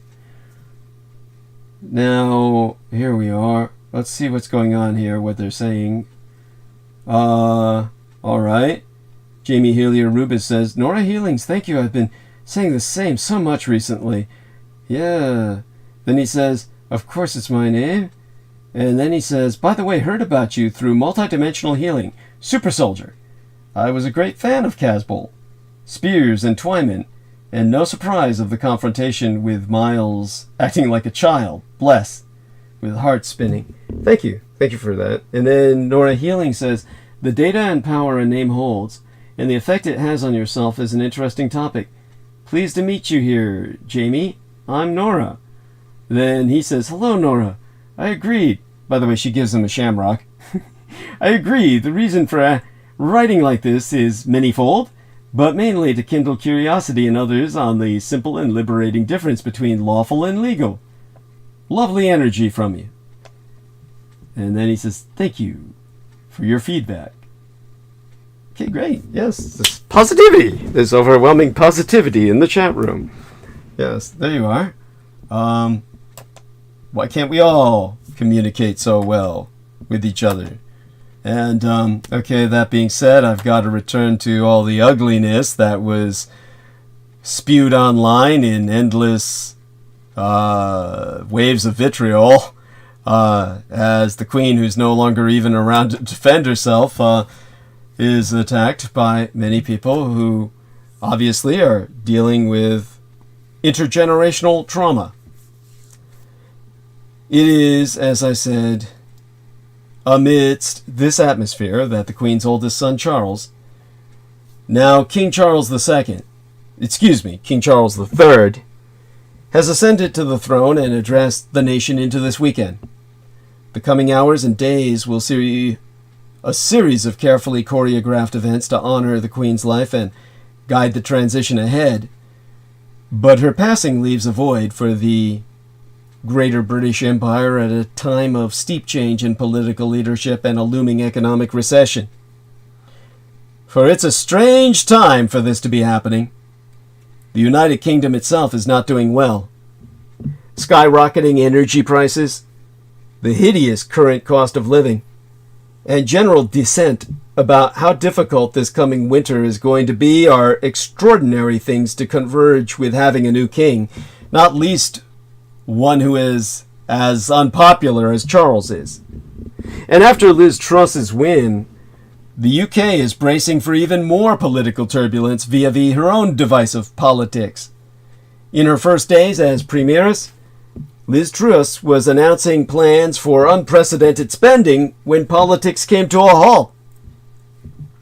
Britain's Conservative Party leadership battle ended on Monday, opening last work week with Liz Truss, the former Foreign Secretary, beating Rishi Sunak, former Chancellor of the Exchequer, to become the country's fourth Prime Minister in 6 years. But the turbulence that has plagued British politics over much of the past decade looks set to continue. The Queen's final act as sovereign was to invite new Prime Ministress Liz Truss to form a government. As for what the Empire of Japan can expect from the new Prime Ministress, Truss is reportedly set to label the Communist Chinese Empire a threat to UK interests, while at the same time seeking closer ties to other Indo-Pacific nations such as the Empire of Japan itself. During Thursday afternoon's parliamentary session, the House of Commons was doing what it does best. At around noon that day, the benches were packed, the exchanges were combative, the place was full of the sound and the fury of adversarial politics.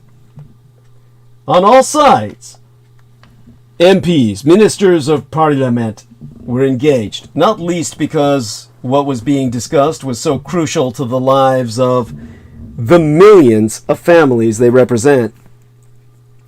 The brand new Prime Ministress, Liz Truss, who will find it hard to beat the "murdered the Queen" charges, given that they met just 12 days before to officially begin her tenure, was just 12 days into the job. But that counted for nothing. The Speaker, Lindsay Hoyle, conscious that few policy statements in recent years had been more important, savaged her government for failing to provide written copies of it in advance to the ministers of Parliament. Brutally, Hoyle said, "Rather than judging it to be deliberate, I will put it down to bad management or incompetence." Seconds later, Truss breezed into the chamber to loud cheers and, radiating great confidence, offered no apology. What followed from the Prime Ministress would, on any other day, have been momentous news. Energy bills for a typical family would be capped at £2,500 for the next 12 years. So Truss commanded. Treasury orthodoxy was being thrown out the window. Borrowing would soar.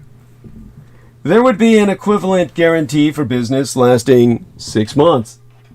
It was the biggest fiscal intervention by a British government of its kind in peacetime, and would cost an estimated £150 billion, more than double the cost of the furlough scheme, which saw the state coffers drained to pay the wages of workers in the pandemic. The political and economic magnitude of it all escaped no one. The key question was, how would this all be paid for? Truss told the MPs those matters would be left for her new chancellor, Kwasi Kwarteng, to explain later this month. Like I said, I have this horrible image, mea culpa, maxima culpa, of him picking his teeth with a human bone saying, yeah, economy mean and lean now, like back in Africa.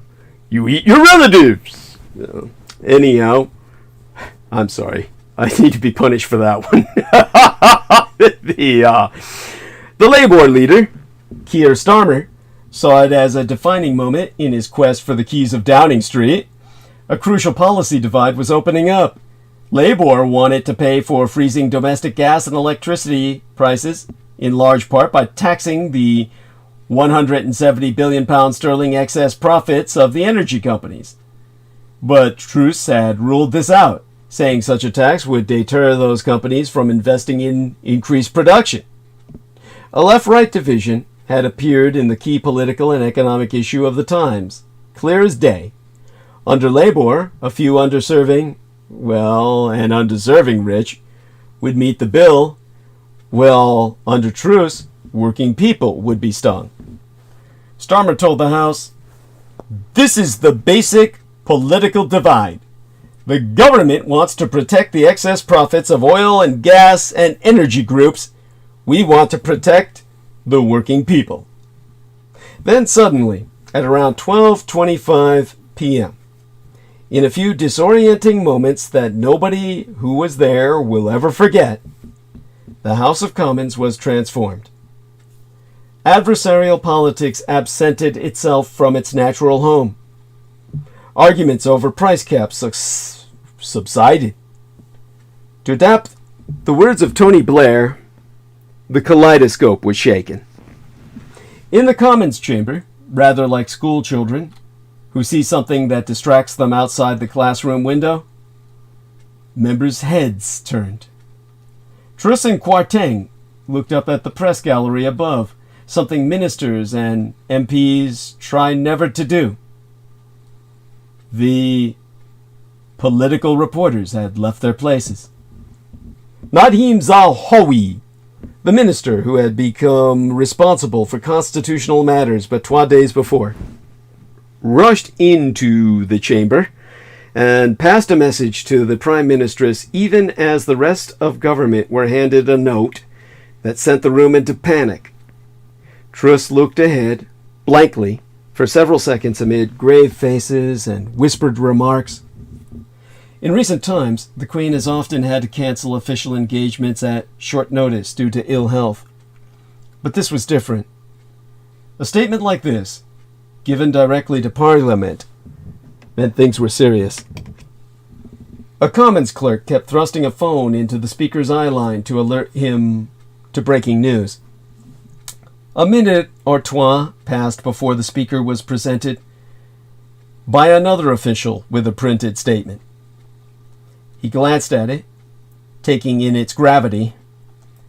The SNP, the Scottish National Parliament, well, there you go, Scottish National Parliament, right? Their leader in Parliament, Ian Blackford, was on his feet, losing his audience.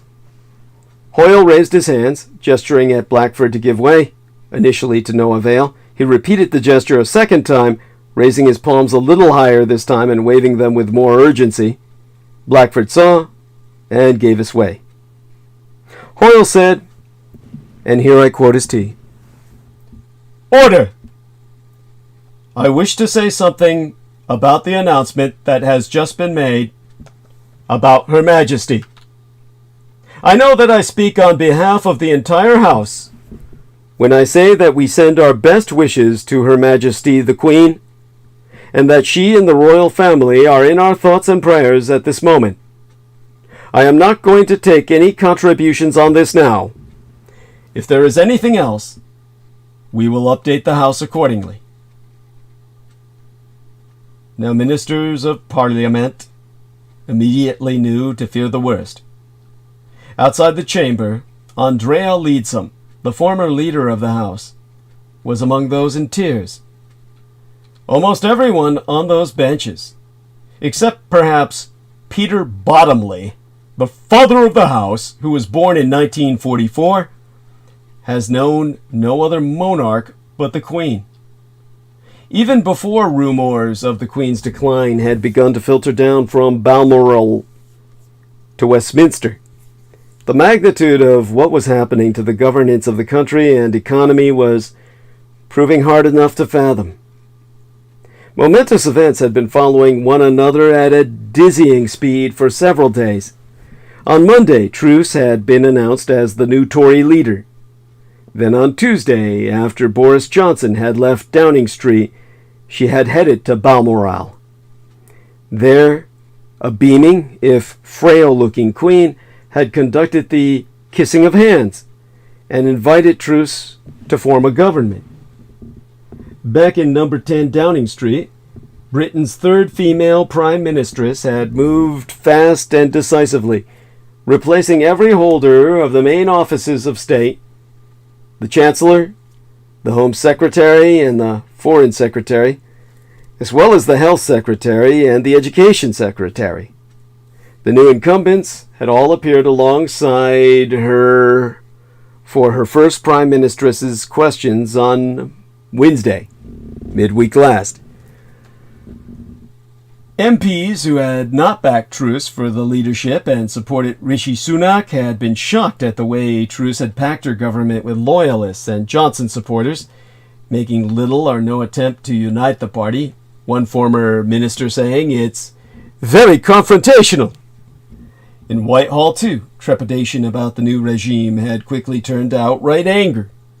Senior officials had already been alarmed by repeated briefings that figures such as Tom Scholar, the highly experienced permanent secretary to the Treasury, and Simon Case, the cabinet secretary, could be removed by the incoming Truss administration as it attempted to sweep away orthodox thinking.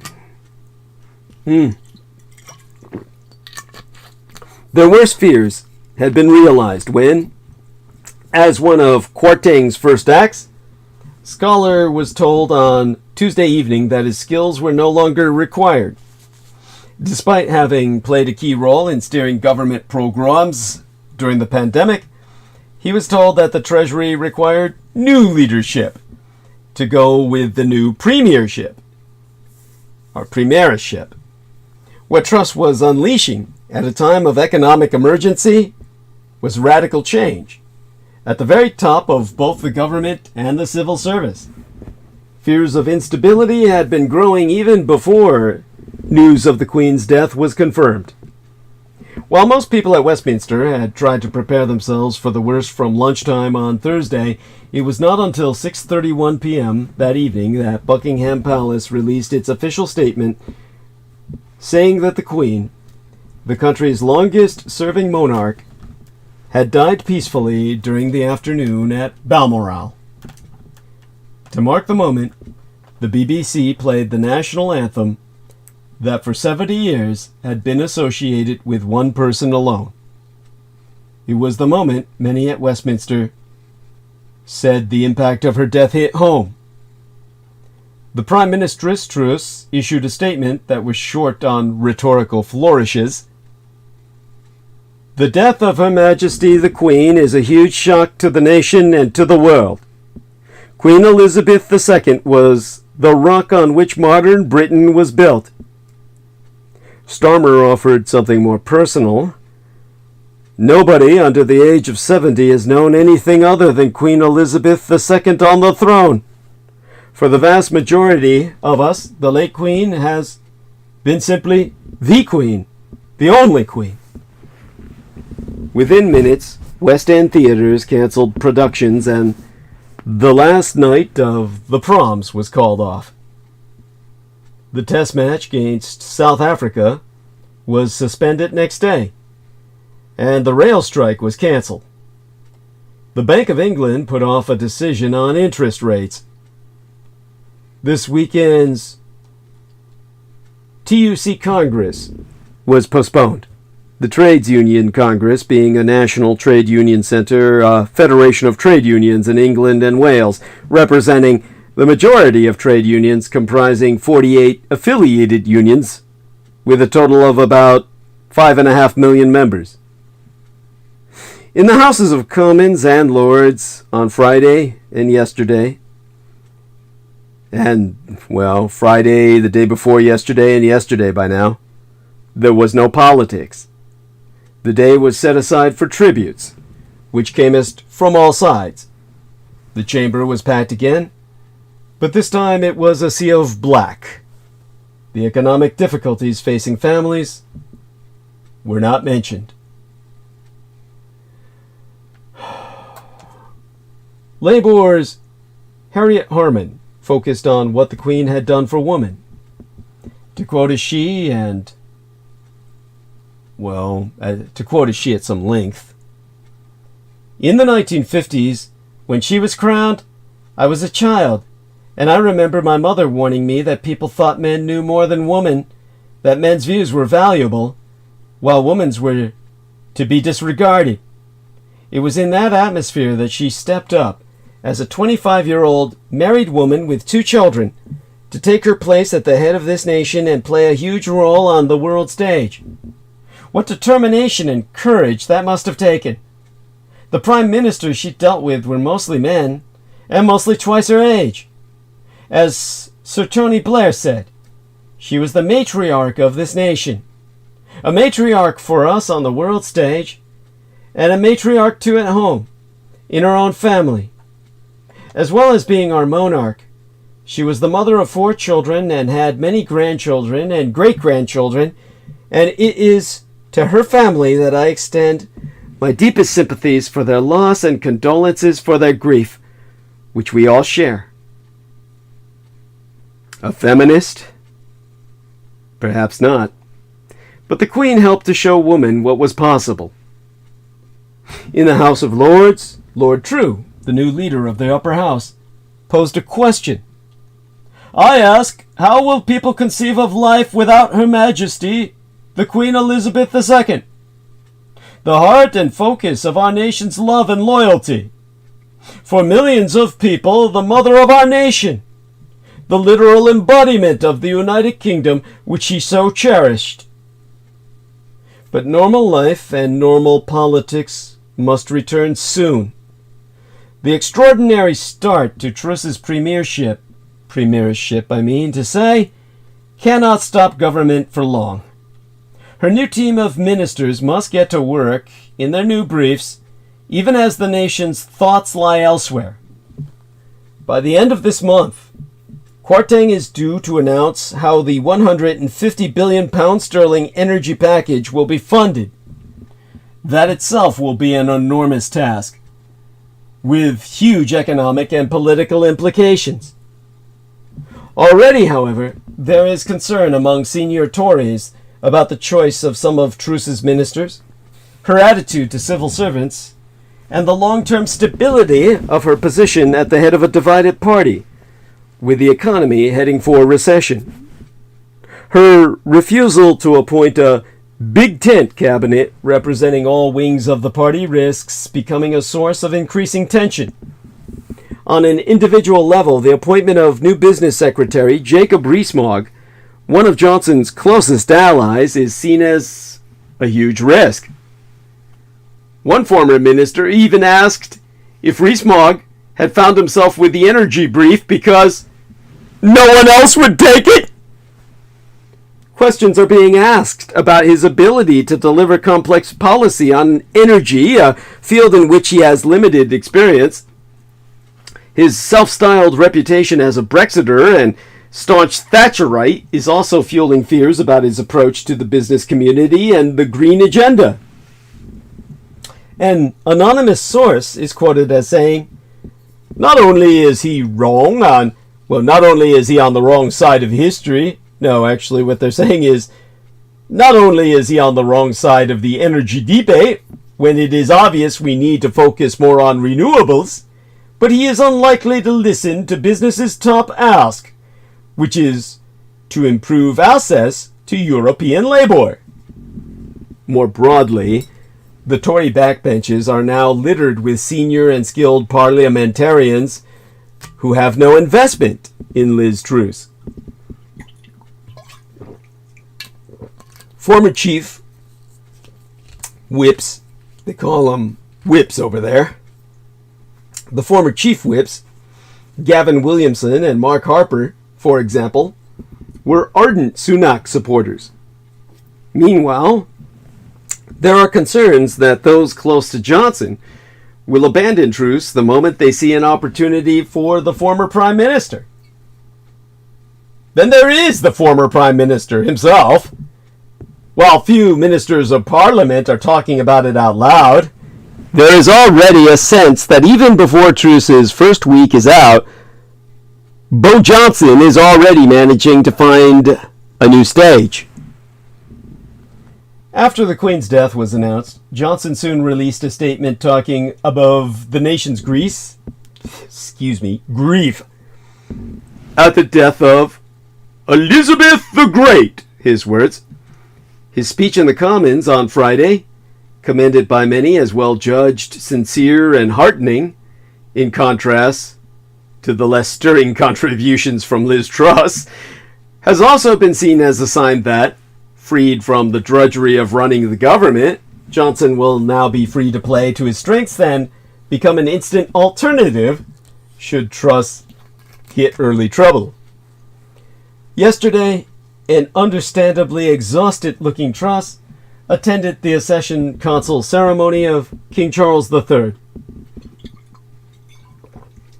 It has been the most extraordinary first 6 days as Prime Ministress. In the space of but a few days, the country has a new king and a new Prime Ministress at the head of a nation in mourning at a time of grave economic difficulty. A nation that, without its queen of 70 years, suddenly feels a lot less sure of itself. Plans for the Queen's death have been held for decades by palace staff and UK officials, with elaborate ceremonial protocols regularly discussed and updated. But the fact that the Queen has died in Scotland rather than in England adds a new layer of complexity.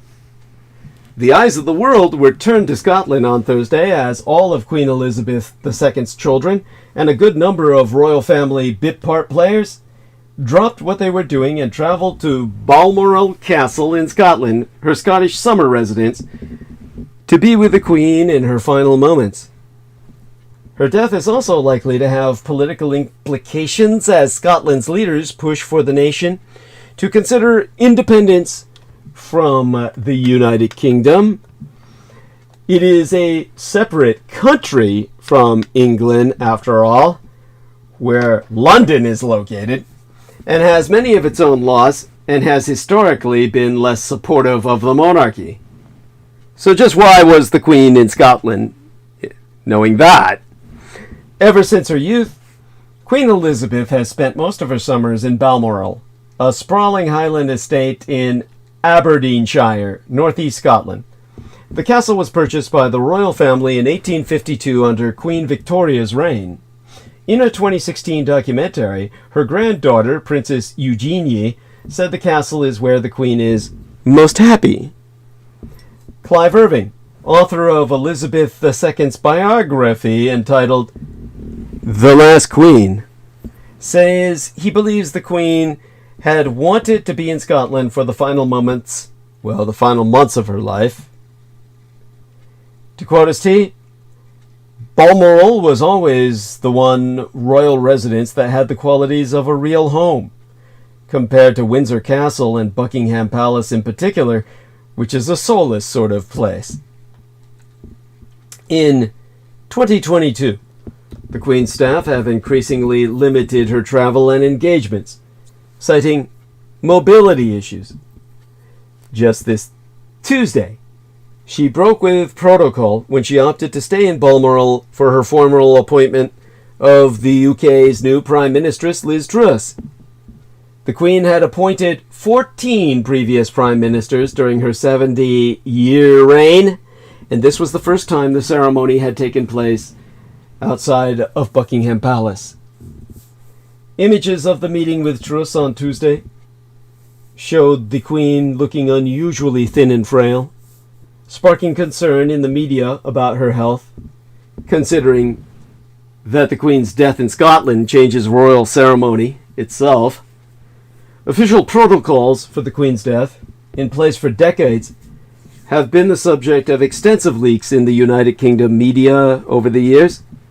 The overarching plan is known as Operation London Bridge and includes rules for everything from how the Prime Minister was to be informed, London Bridge is down, to how King Charles III would address his nation, and what was to happen to the Queen's body. That last part is more complicated since the Queen died in Scotland, a scenario that activated so-called Operation Unicorn. The Queen's body? Well, it needs to be moved from Balmoral, which she's no longer there, to Holyrood House, her residence in the Scottish capital of Edinburgh, to lie in rest for a short time. Turned out to be very short. She may not have even stopped there. The body is to then be carried in a procession up the Royal Mile, a central avenue, to St. Giles Cathedral for a reception service.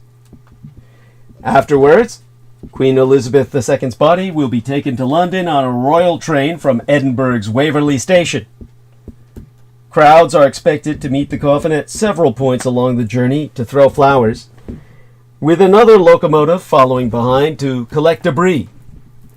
If a train journey was not possible, and I don't think it was, the coffin was to be taken to London via plane. This was called Operation Overstudy. Now, I think what they did was they took her in a hearse. I don't think they put her on the train. They didn't take her by air, that's for sure. She wasn't flying. The coffin is to be welcomed in the capital by the Prime Minister and taken to Buckingham Palace. The Queen will receive a state funeral at London's Westminster Abbey 10 days after her death. Business in Parliament will be suspended after confirmation of her death for the preparations. She will then be buried at Windsor Castle. But what does the Queen's death mean for Scotland's relationship with the rest of the United Kingdom? The transition of monarch from Elizabeth to her son, King Charles III, arrives at a tumultuous time for the union of the United Kingdom. Scotland's semi-autonomous government is controlled by the SNP, the Scottish National Party. I said Parliament, but it's really party, which advocates for Scotland to become an independent country. SNP leader Nicola Sturgeon has argued that the UK's departure from the EU, which Scottish voters opposed, means it is time for a new referendum on Scottish independence. Scots voted down an independence referendum in 2014 only because the United Kingdom promised to stay within European Union. Sturgeon insists a new poll should take place in 2024, though Truss, the new Prime Ministress, has said she will block efforts to hold one. So far, the SNP has said it would keep the monarchy as head of an independent Scottish state. That made sense under Elizabeth, whose often stated love of Scotland has been relatively well reciprocated. A YouGov poll published this May found 75% of Scots think the Queen did a good job in her role, compared to 84% in the United Kingdom as a whole. But the monarchy overall has always been viewed with slightly greater hostility north of the border than in England or Wales. I mean, former British kings tried to exterminate them all, for God's sakes. You can't expect them to forgive and forget. Just watch Braveheart and Rob Roy, and I think you'll get the picture.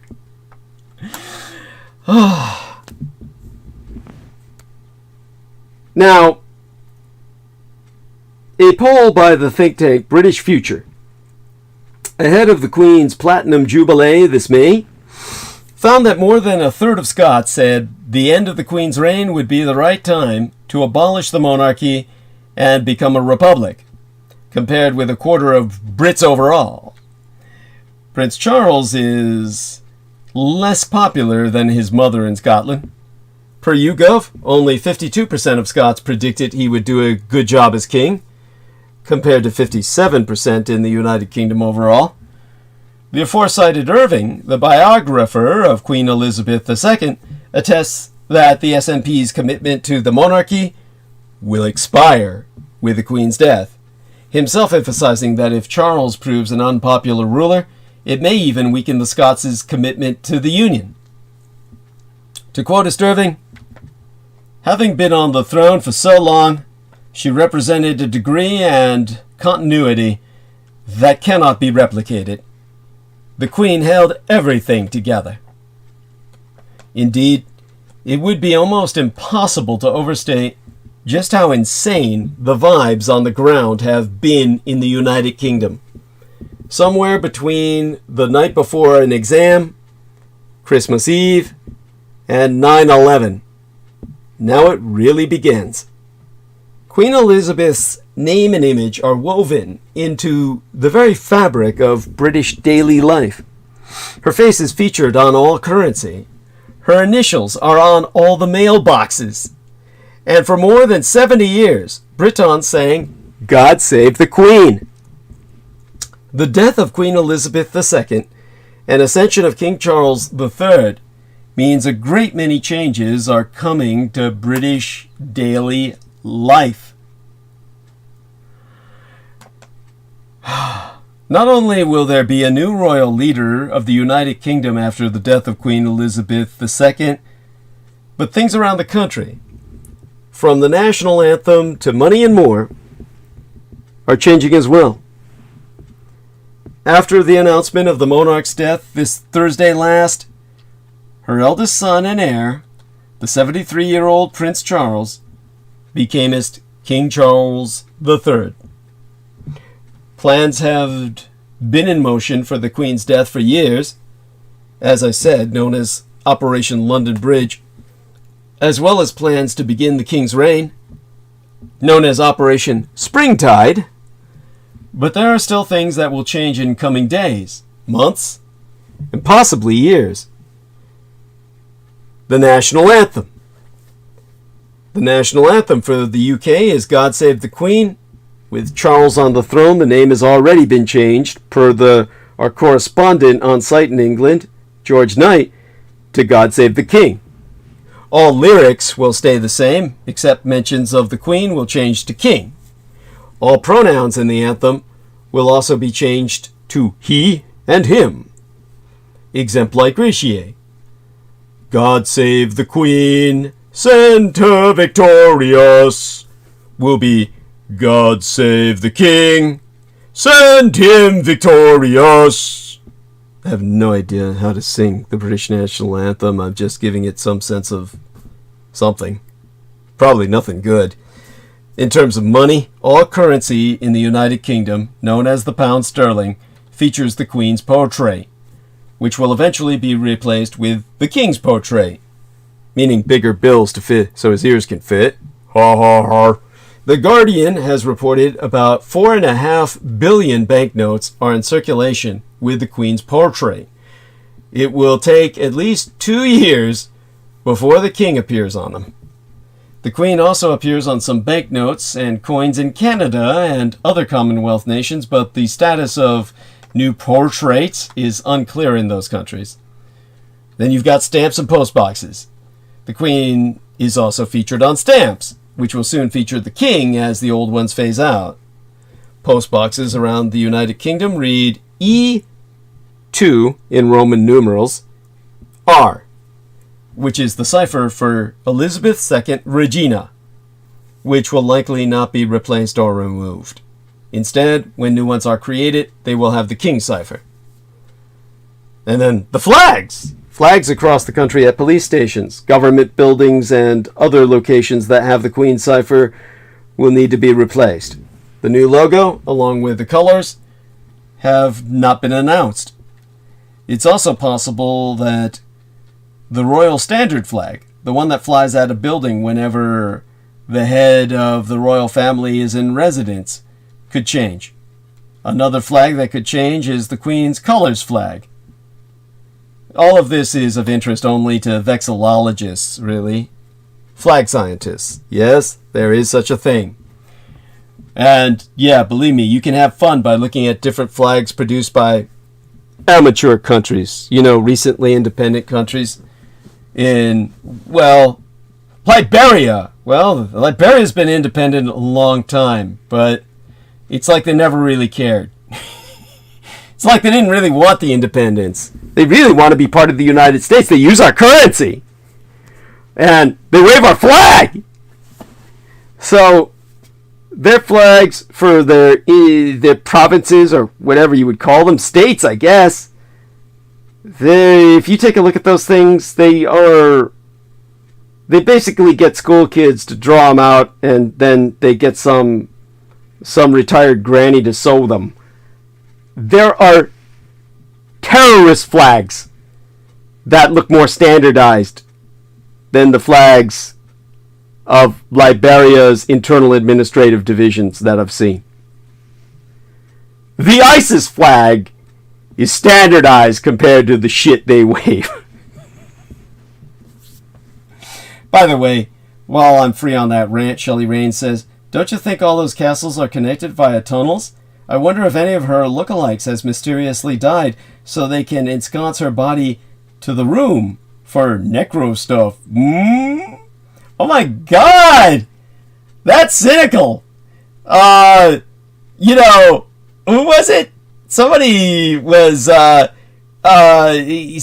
showing me a link that QAnon was claiming Queen Elizabeth was murdered. Now, no disrespect here, but the first question would be, obviously, why? I mean, Jesus Christ. She looked like she was taking her last breath when she greeted Liz Truss. Anyhow, we've got the family titles to contend with. Aside from Charles's title, numerous titles in the royal family also change.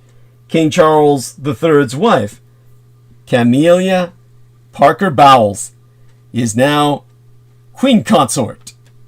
Now, that's a lovely title, isn't it? Intriguing enough.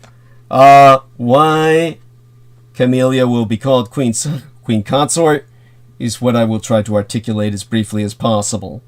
Following King Charles III's ascension to the throne after the death of his mother, Queen Elizabeth II, his wife Camilla, formerly the Duchess of Cornwall, will now be known as Queen Consort.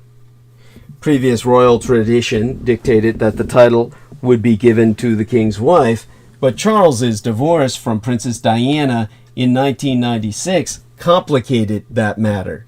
At the time of their separation, the Church of England strongly opposed divorce. Public admiration for Diana was, and remains, quite strong, causing many to feel that Camilla should not have taken the title out of respect for Diana.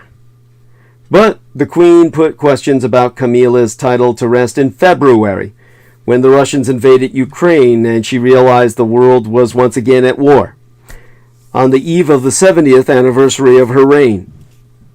In a statement, the Queen Elizabeth II announced that it was her most sincere wish that, when the time comes, Camilla will be known as Queen Consort as she continues her own loyal service. It was the first time the Queen had acknowledged Camilla's role in the monarchy in this way. In response to his mother's statement in February, Charles himself said, "We are deeply conscious of the honor represented by my mother's wish, as we have sought together to serve and support Her Majesty and the people of our communities. My darling wife has been my own steadfast support throughout." Camilla will take the title of Queen Consort, which indicates that she is the spouse of a king instead of the title of queen, because members who marry into the royal family cannot inherit the throne. The last Queen Consort was Queen Elizabeth II's own mother, who became known as the Queen Mum, or Queen Mother, after King George the 6th, 7th, I think it was the 6th, died and her daughter ascended the throne. Give me a second here to just kind of gather myself and breathe deep, try and get myself together. Ah, shit. It was the 7th, wasn't it? King George the 7th was the sire of Queen Elizabeth. Regardless, royal experts concur that this decision was coordinated to ease Charles's transition to the throne, especially amid a complicated reputation in the public. Ariane Chernock, a Boston University professor, previously told the New York Times, "It seems increasingly clear to me that as much as he can claim to be working in the tradition of his mother, carrying out her vision, the better for him." Camilla and Charles faced criticism for years after their affair was confirmed in the press. Diana, who died in 1997, was globally loved, and she blamed Camilla for her failed marriage. Some believed this would prevent Camilla from ever marrying Charles, let alone being called queen. Following their 2005 marriage, Camilla did not take Diana's title Princess of Wales, instead opting for Duchess of Cornwall. And despite a much improved public opinion of Camilla in the quarter century, 25 years since Diana's death, there is still much debate as to whether she deserves to take the title. A May 2022 poll found that just 20% of the British public believed that Camilla should take on the title of Queen Consort, with nearly 40% believing that she should be called the Princess Consort. Now, Charles also has big shoes to fill now that he is king. YouGov poll results list Charles as the 7th most popular royal family member, with nearly a quarter of Brits saying they disapprove of him. By contrast, Queen Elizabeth II's approval rating on the day of her passing was at a high of 75%. Camilla's new title expands her role at his coronation, which I honestly thought wouldn't come for several months, as per standard royal tradition. Now, I can be corrected on this, but didn't that just happen yesterday or something like that? I couldn't really follow with everything else I was following, as you can tell. Can't catch everything. But, so Nora Healing says, "Your sense of something is what draws me to this channel. Usually I can only take microdoses of these topics, but I appreciate your style of presenting them." Oh, thank you, darling. Love you dearly. Beyond expression. You're an angel. Now, Prince William and Kate Middleton, who were the Duke and Duchess of Cambridge, are now the Duke and Duchess of Cornwall and Cambridge. And even though Prince Harry and Meghan Markle have left the royal family, there's a chance their children, Archie and Lilibet, could be, they could still be bestowed the titles of Prince and Princess. This is monumentally important, as Harry and his wife Meghan Markle triggered a conversation about the crimes of Britain's past when he described the struggle in Commonwealth countries to move forward. Harry said, "When you look across the Commonwealth, there is no way that we can move forward unless we acknowledge the past." And Meghan said, "It's not just in the big moments, it's in the quiet moments where racism and unconscious bias lies and hides and thrives." Whatever your feelings about the Queen, and feelings vary dramatically, as Britons reel from the death of the woman they watched grow from a young queen to the nation's grandmother, her lasting legacy is remembered, even while questions remain about how and whether the monarchy will endure her loss. There are monarchists in that country who love the Queen like their own grandmother, and Republicans, it est, anti-monarchists, who would spit on the ground wherever she walked. Now, following the death of his mother, Elizabeth II, Charles has ascended to the British throne after more than 70 years as the heir apparent. And maybe now he's the fucking king. I guess that's what happened, right? I mean, I've been calling him such just reflexively, but I think he's been coronated, right?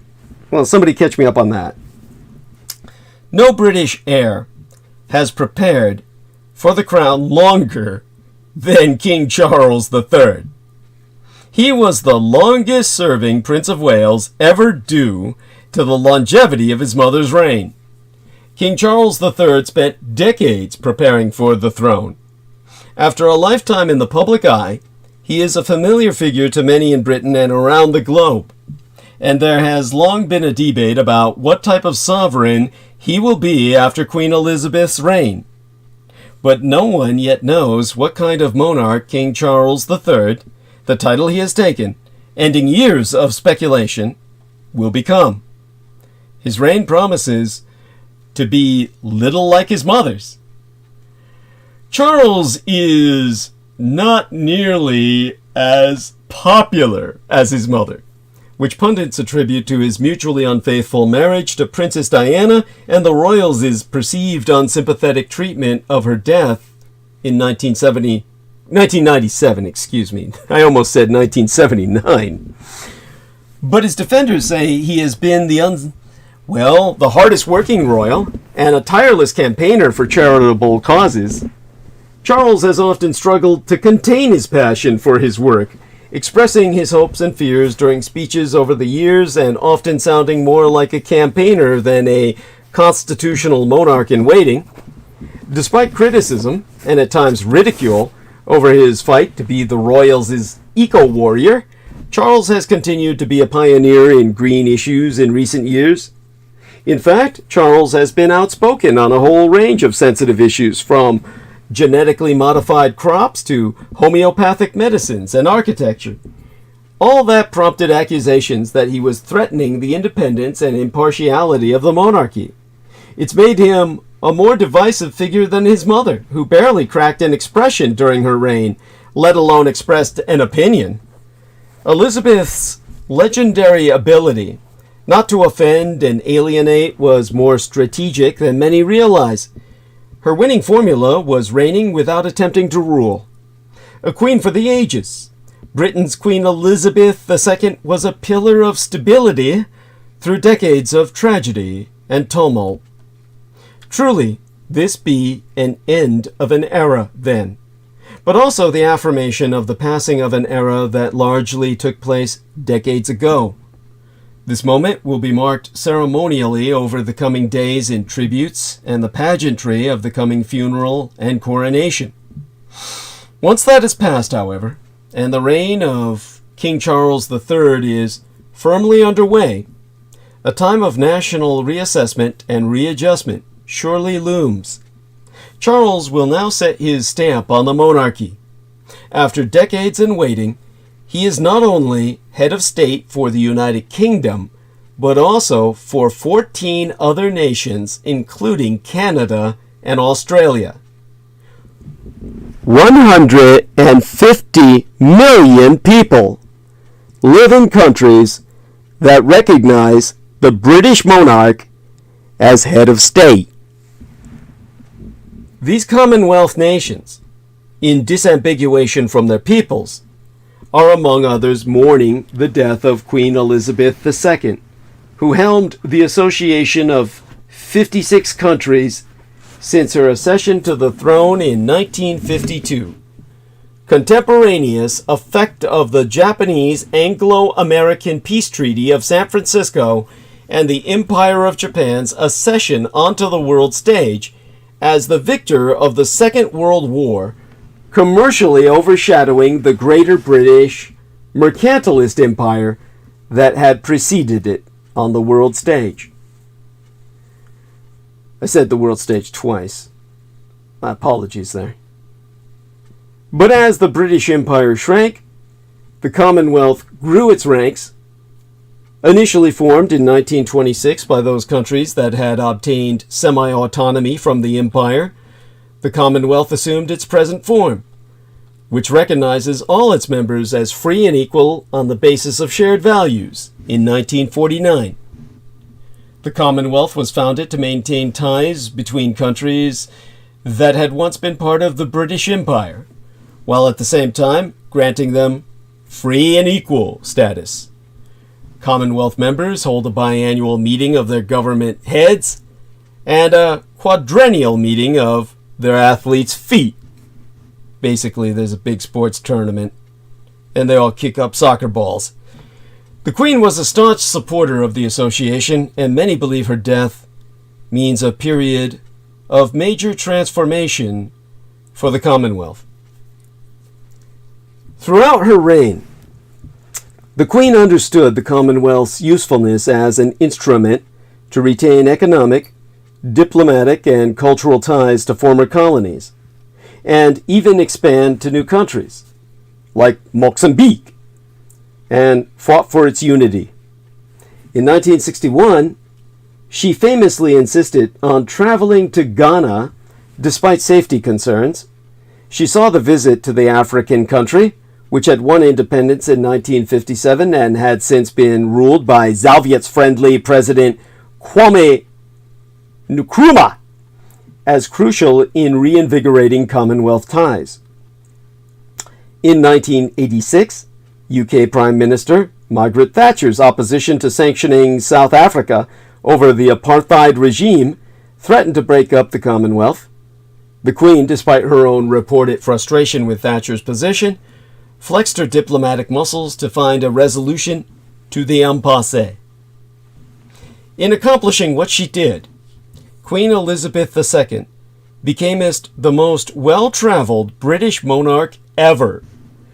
258 officials overseas royal tours undertaken during her reign, and she never even once was ever issued a passport. Just think of that. Didn't even have a passport and traveled wherever she wished. Thusly didst Elizabeth II oversee a period of great wealth creation, the generation of new wealth, and the redistribution in her country of that wealth and abroad. In other words, through the Commonwealth, through her travels, she did oversee a time of equalization to degree, great wealth creation and redistribution in her own country and abroad, as well as sweeping technological and scientific developments that drastically reduced mortality rates, I mean to say. Thinking about the mooncake celebration and immortality there. So, as I said, she also oversaw the permissibility of investigation into new areas of research that resulted in sweeping technological and scientific developments that drastically reduced mortality rates around the world, increasing life expectancy. Look how long hers lasted. Royal historian and author Hugo Vickers told Insider magazine that the Queen was widely respected by Commonwealth countries, making her a hard act to follow. But the Commonwealth itself, comprised largely of these former British colonies, has grappled with criticism for its imperialist origins, leading some member states to reconsider their ties to the group. To recontextualize its rootedness in colonialism, the Commonwealth was born out of the British Empire, heralding a new era of gradual independence for its former colonies, while still swearing loyalty to the Crown. In the fall of 1926, Prime Ministers of Britain and its dominions, including Australia, Canada, India, and South Africa, gathered for a conference in London. There they agreed that all nations were equal in status in no way subordinate one to another in any aspect of their domestic or external affairs, though united by common allegiance to the Crown. The Balfour Declaration, as the agreement was called, was the launching pad for the British Commonwealth of Nations. There's a conspiracy there, which I will not go into tonight, and that was, of course, crucial to the formation of the modern Middle East as we know it, a garden of war. That being said, said declaration was formalized in the Statute of Westminster. In the Statute of Westminster circa 1931, now that I remember, officially recognizing the sovereign rights of Canada, Australia, New Zealand, South Africa, Ireland, and Newfoundland. India, which was by title an empire in its own right, was left out, though it joined the Commonwealth after it was granted independence in 1947. Following the gradual disintegration of the British Empire after the Second World War, other former colonies like Sri Lanka, Ghana, and Jamaica joined the Commonwealth. On the 1953 Christmas Day broadcast, Queen Elizabeth said, "The Commonwealth bears no resemblance to the empires of the past. It is an entirely new conception, built on the highest qualities of the spirit of man, friendship, loyalty, and the desire for freedom and peace." and yet they're still fighting for independence. Membership in the Commonwealth can grant countries, especially smaller ones, a political seat at the table. But despite its stated mission of independence and self-governance, the Commonwealth has faced criticism for being nothing more than a post-colonial club. Remember I was talking about those clubs earlier? The naive idealism thereof? When Gambia announced its withdrawal in 2013, it denounced the Commonwealth as a neo-colonial institution, rejoining in 2018 after a new president was elected, no less. At least 6 Caribbean countries have also signaled they intend to remove the British ruler as their sovereign, following Barbados, which removed Queen Elizabeth II as its head of state in November of 2021.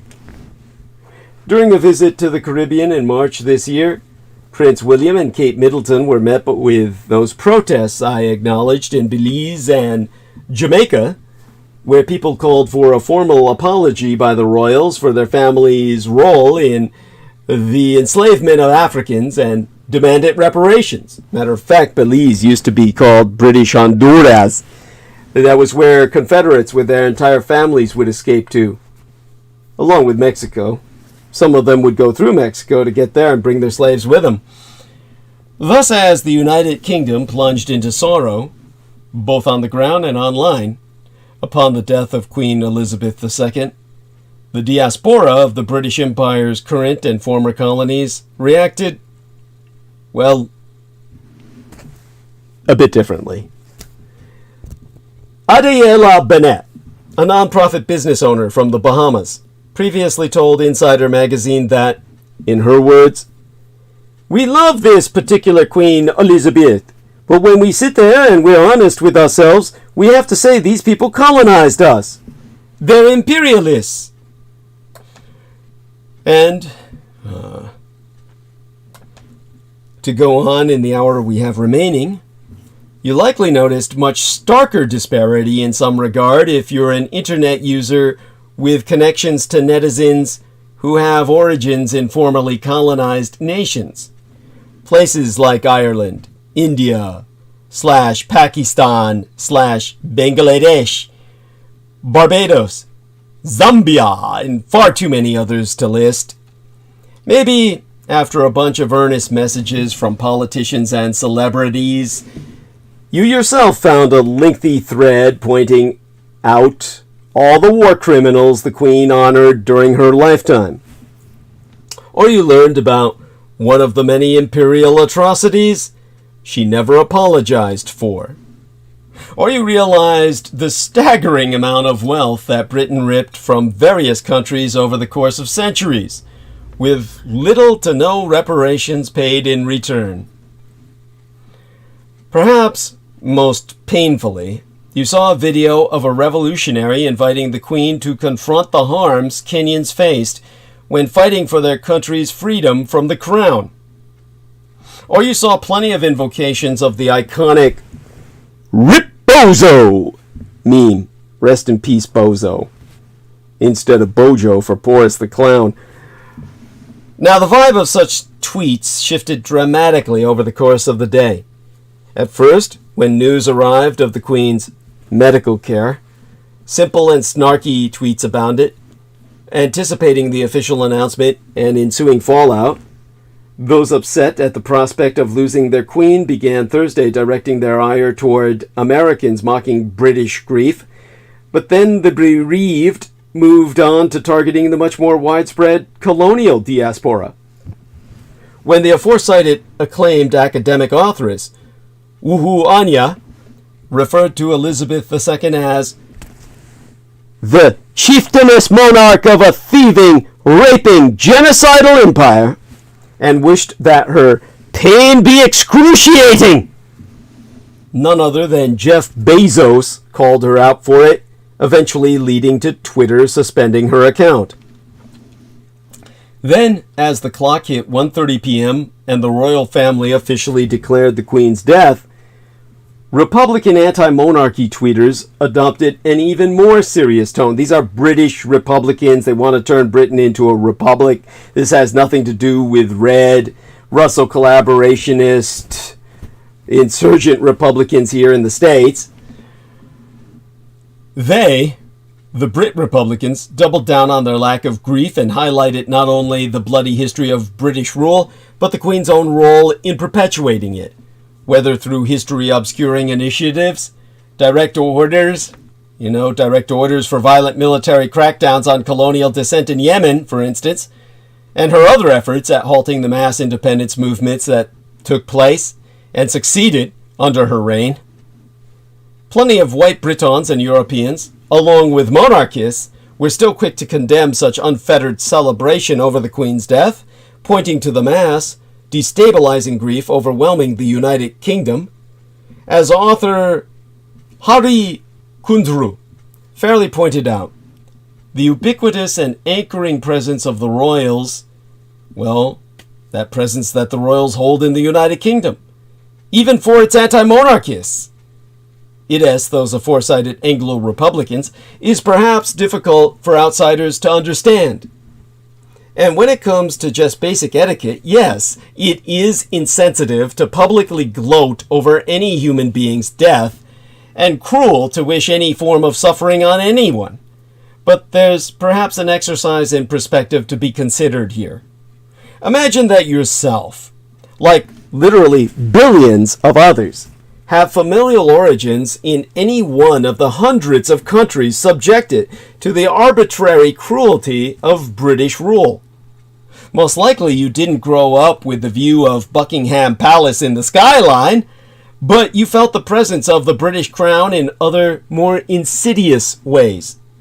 The enduring injustices of the slave trade, views of poverty and underdevelopment resulting from centuries-spanning exploitation, displays of plundered objects from your own country as trinkets in museums, the very presence of an iconic Indian jewel on the crown Elizabeth donned, and that Camellia will now wear.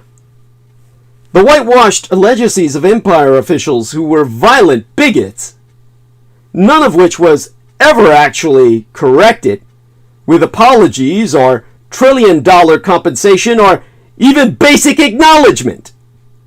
As the Kenyan cartoonist Patrick Gathara stated in June, referring to Elizabeth, "To this day, she has never publicly admitted, let alone apologized, for the oppression, torture, dehumanization, and dispossession visited upon people in the colony of Kenya before and after she acceded to the throne." If Britons are feeling some sense of dislocation now regarding the Queen, what do they think their former colonial subjects have felt all of their lives? Especially after how the Central Palace freaked out when Prince Harry married Meghan Markle, a black woman. Little wonder that residents of Barbados shunned William and Kate during their March visit, to the ire of royal subjects. Perhaps it's unfair to have expected one woman to make up for centuries of injustice. But the simple fact is that Queen Elizabeth II did less than nothing in that vein. In fact, she consistently papered over the crimes of the Commonwealth through moves such as Operation Legacy, as she bathed in luxury, afforded in large part by international theft. After 70 years of this, does anybody suspect that Britain's succeeding monarchs will do any better?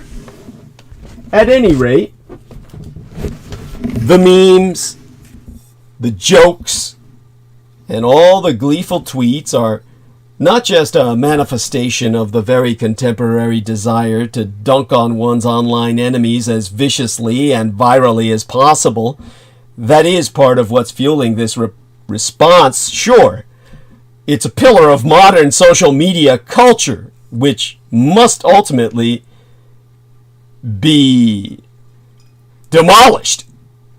But these reactions are also coming from a place of real, often deeply felt pain.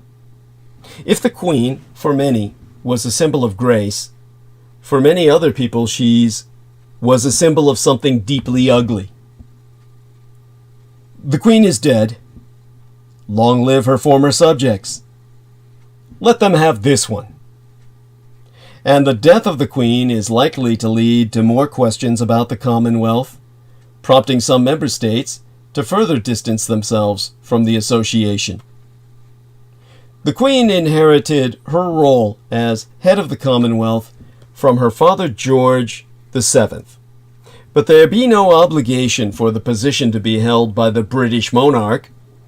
Yet her son Prince Charles faced no competition for the role when, in 2018, member countries agreed to appoint him as her successor.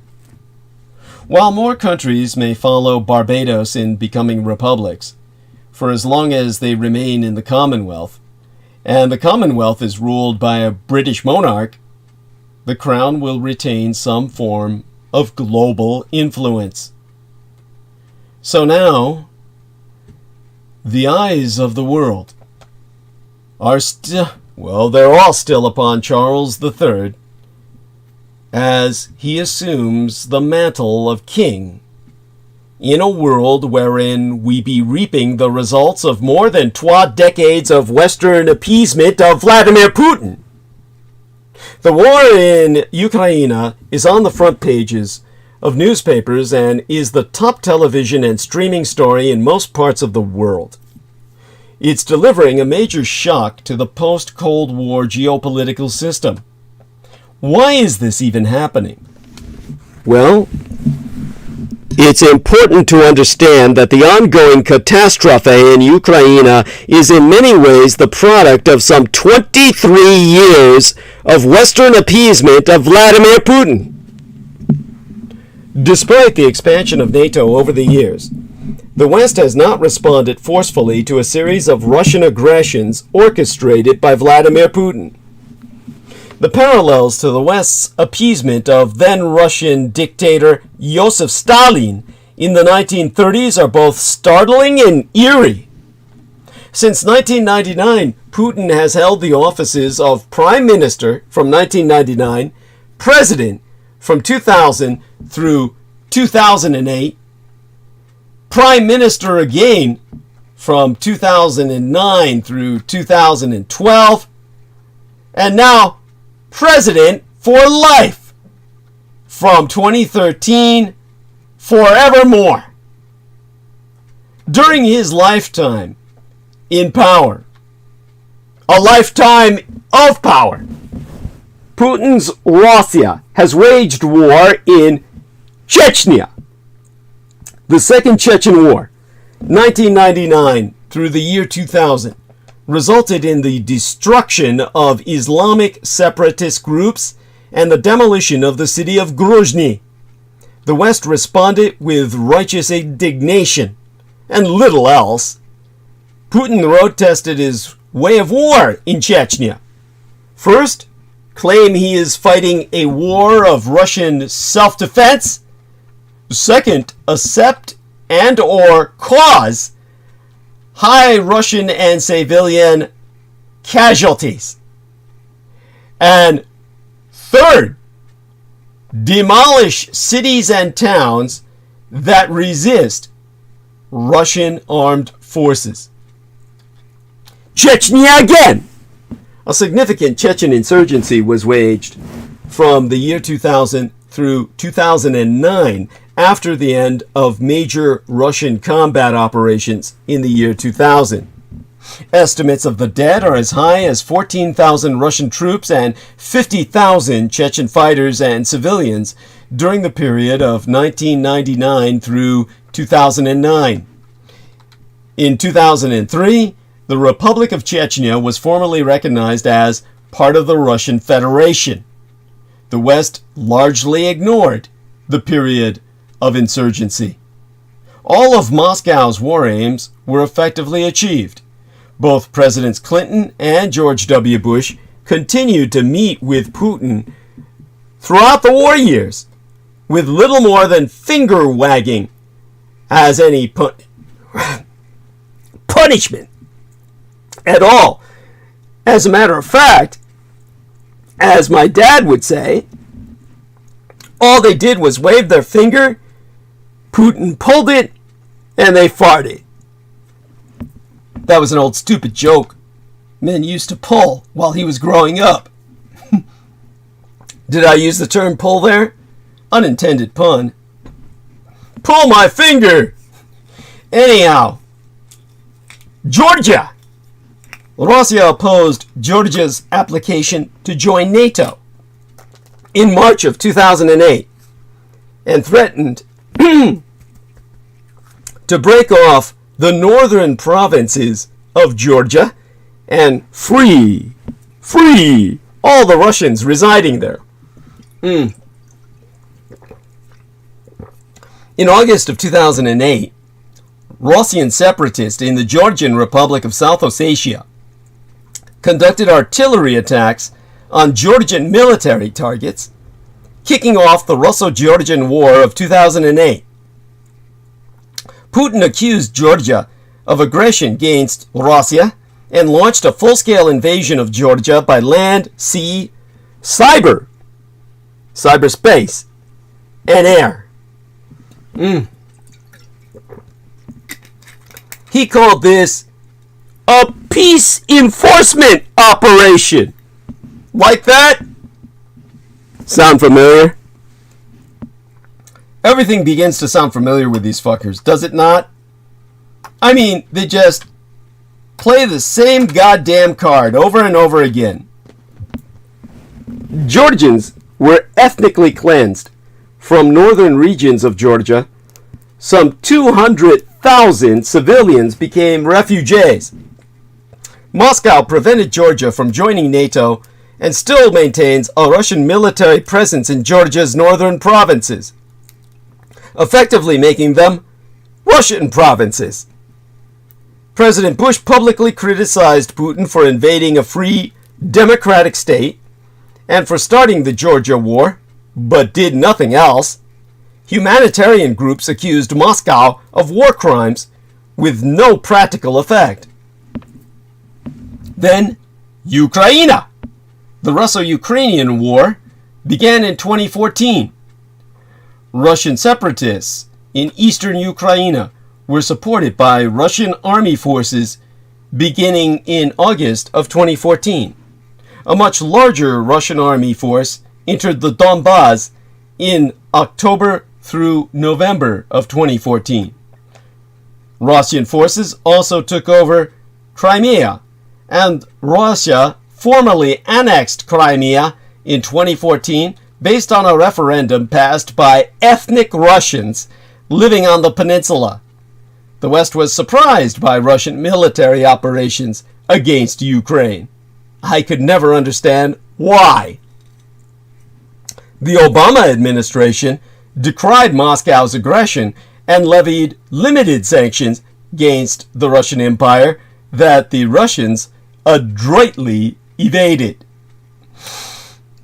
Syria!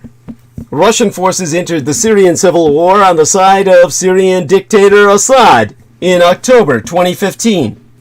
Russian ground and air forces helped turn the tide of the war in favor of the Assad regime. Russia brutally destroying the ancient Syrian city of Aleppo with aero power and artillery strikes. The West wrung its hands over the wanton destruction and loss of civilian life.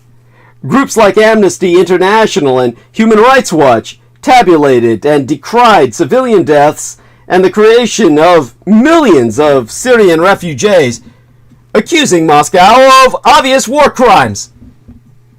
The Obama administration gave Moscow a free pass in Syria after reneging on President Obama's threat that Assad's deployment of chemical weapons was a red line for the United States of America. The Trump administration levied sanctions and expelled scores of Russian diplomats from the United States. Trump also supported NATO deployments to the frontline Baltic states. U.S. forces also attacked the Wagner Group, a Russian-backed mercenary operation, and killed some 300 members in Syria in 2018 in reaction to a Wagner Group attack on a United States Special Operations base. Nonetheless, Russia's geopolitical goals were achieved in Syria. Russian naval, air, and ground forces remain in Syria today, furnishing Moscow with unprecedented military power and influence in Southwest Asia, the Greater Middle East, at a time of American retrenchment from the region, a trend that has accelerated during the Biden administration. And then finally, the Ukraine today.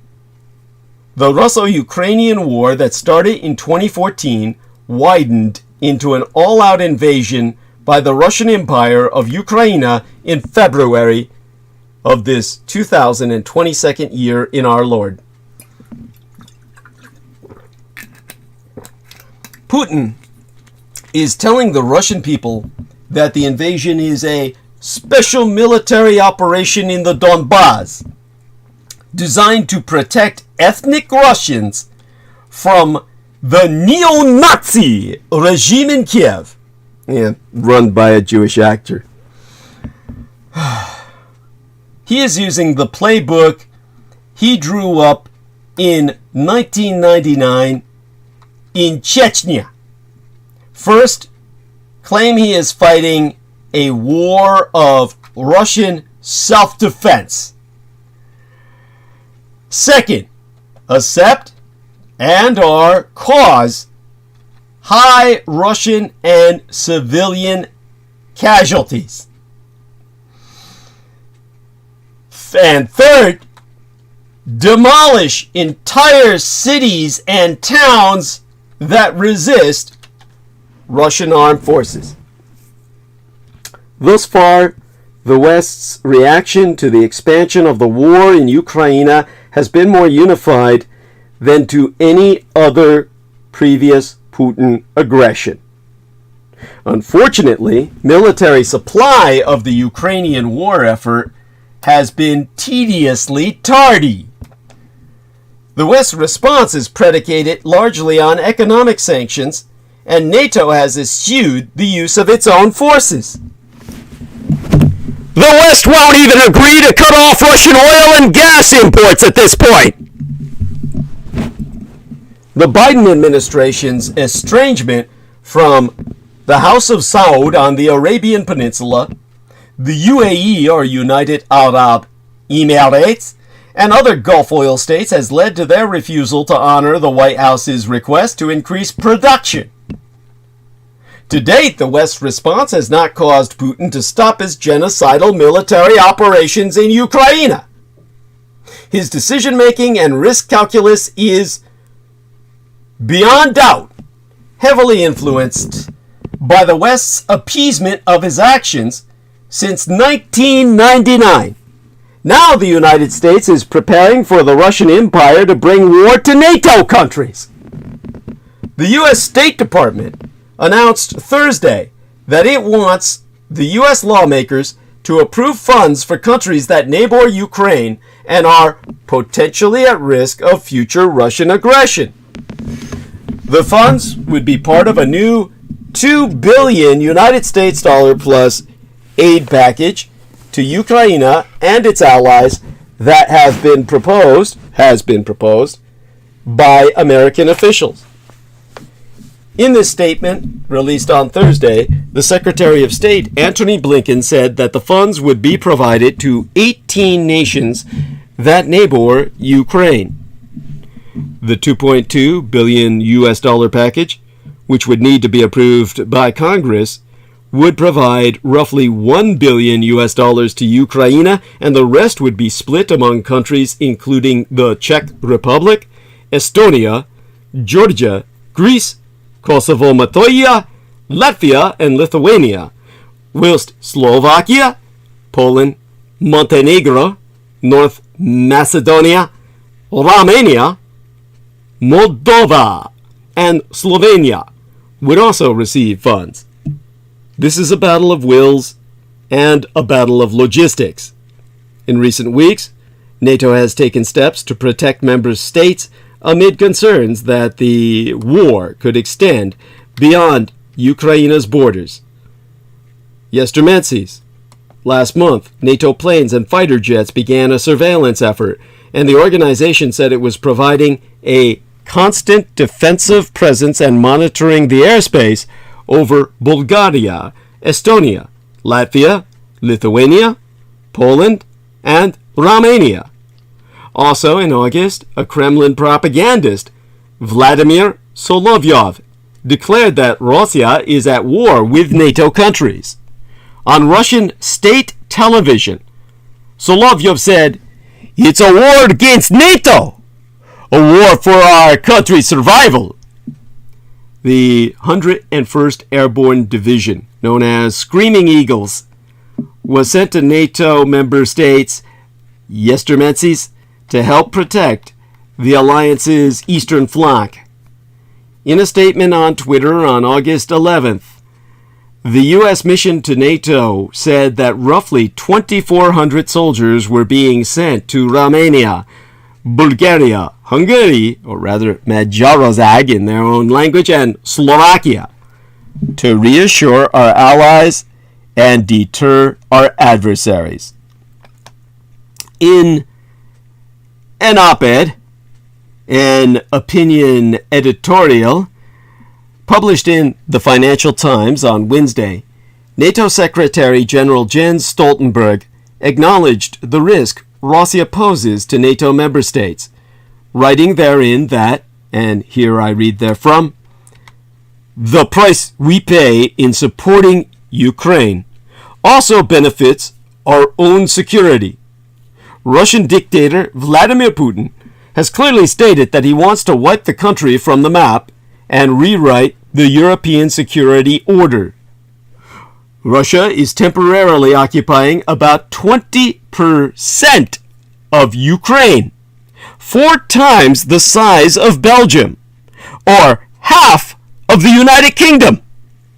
Emboldened by any success, Russia could risk further aggression against other neighbors, and even an attack on NATO allies." In addition to his statement of a new aid proposal on Thursday, Blinken announced an additional $675 million United States dollar drawdown that will include additional arms, munitions, and equipment from United States Department of Defense inventories for the Ukraine. Now, Russia's culture war is going badly for Vlad Putin, so Putin is trying to turn the Ukraine into a culture war. A group of European and U.S. pundits and politicians is justifying Russia's war in Ukraine as a check against the spread of a decadent West. But the conservative message isn't selling well on the Russian home front. For most of us, Russia's invasion of Ukraine was a brutal act of aggression. But a small yet growing and influential group of European and American pundits and politicians is justifying it as a check against the spread of a degenerate Western world.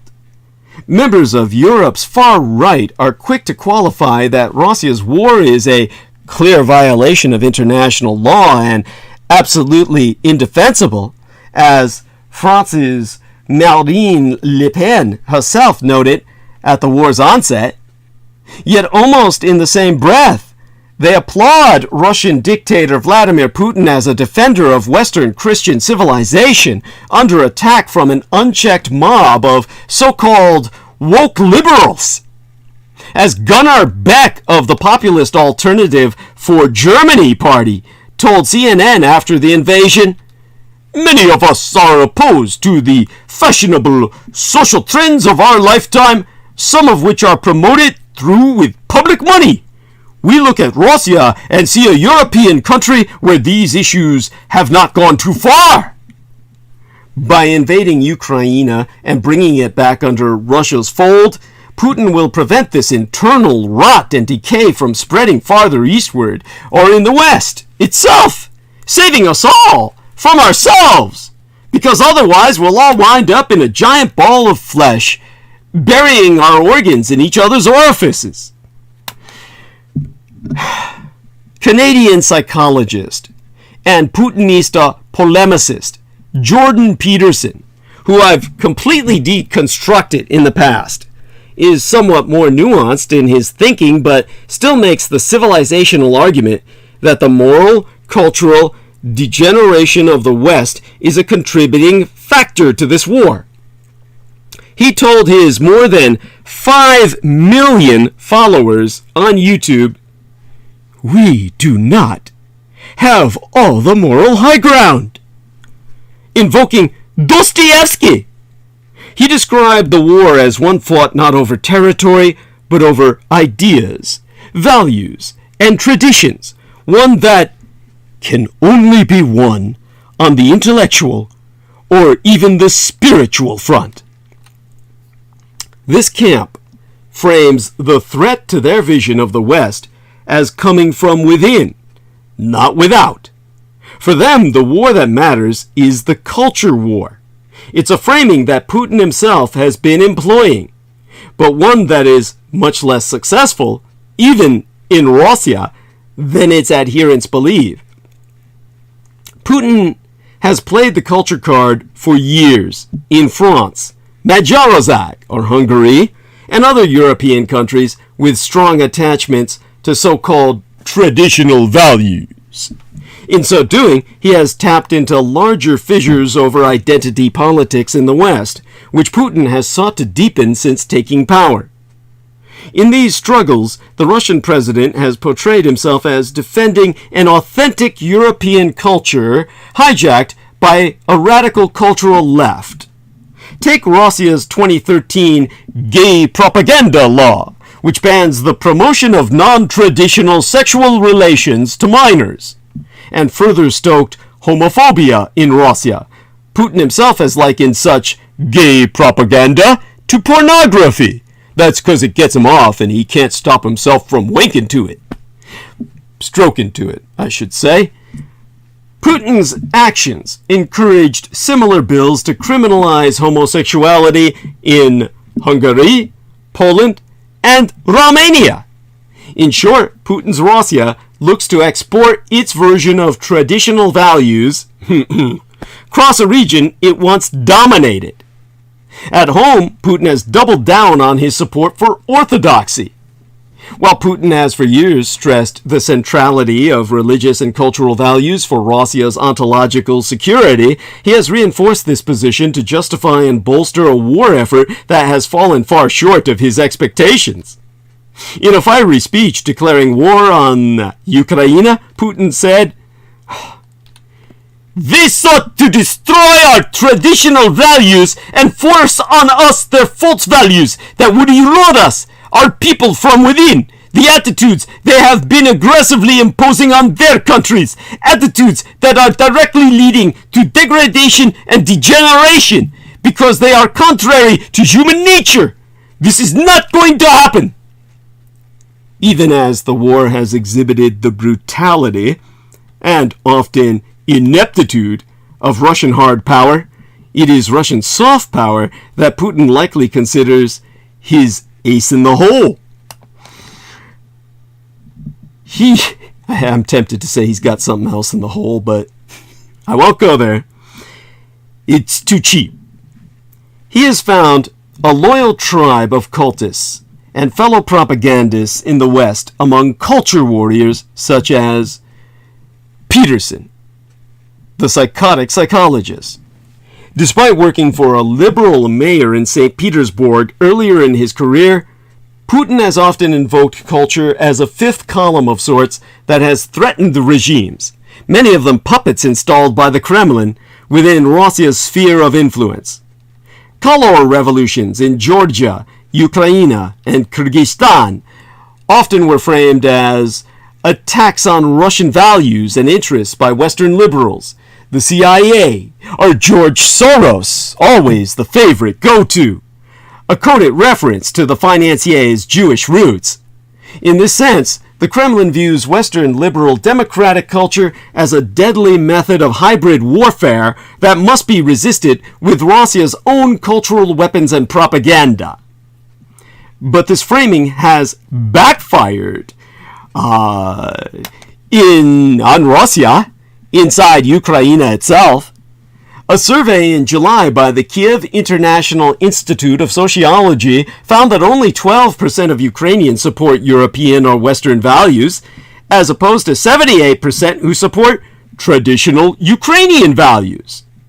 But when traditional Ukrainian values are framed as common to Eastern Slavs, and Russia or Belarus, White Russia, is mentioned, then support evaporates. Only 33% support traditional values, while advocacy for European values jumps to 51%.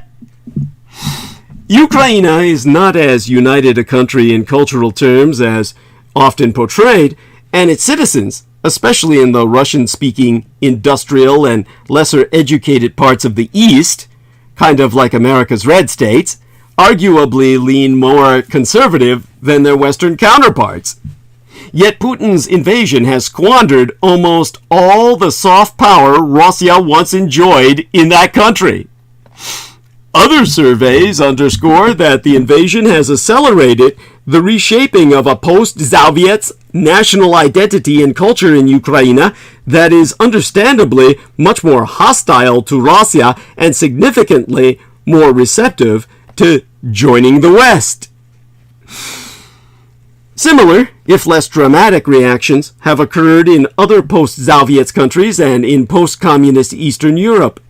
While significant parts of the population may agree with Putin's embrace of religious values and cultural traditionalism, many have been shocked by the Russian invasion, which has often reinforced or generated positive assessments of the West's own soft power and security institutions.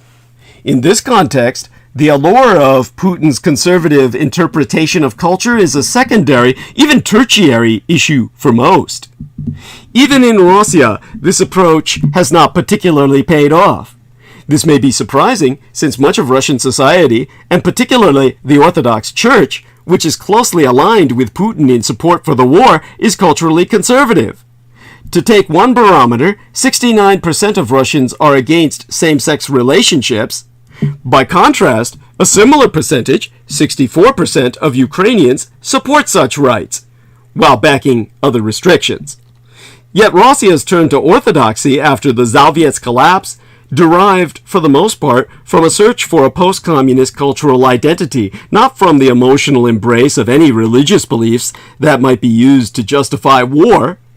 Relatively few Russians attend church services regularly, and when given the choice in opinion surveys, most Russians value living in a country with a high standard of living as opposed to one with strong spiritual values, or one with a powerful military that commands respect and fear abroad. While most Russians view the United States and NATO as dangers to Russia and its great power status, which helps explain Putin's popular support as well as significant, if often ritualistic, mass approval for the war, they also display a limited appetite for making serious sacrifices to support the war in Ukraine. A primary cause of this disinterest is that many Russians do not feel fundamentally threatened by the West in either military or cultural terms. For example, a key component of the Kremlin's domestic media campaigns is to inculcate fear and loathing of westernized traitors in Russia in the guise of fifth columnists. After he launched the war, Putin confidently asserted that Russians would readily distinguish true patriots from scum and traitors. Yet recent evidence suggests that most Russians are unmoved by, or have only an unclear understanding of, the purported threat of a Western fifth column, marking a significant failure of Russian propaganda. In surveys, just months before the start of the war, most respondents were indifferent to Russian laws that branded entities with ties to the West as foreign agents. A large minority felt the laws were designed to repress civil society, not defend Russian culture.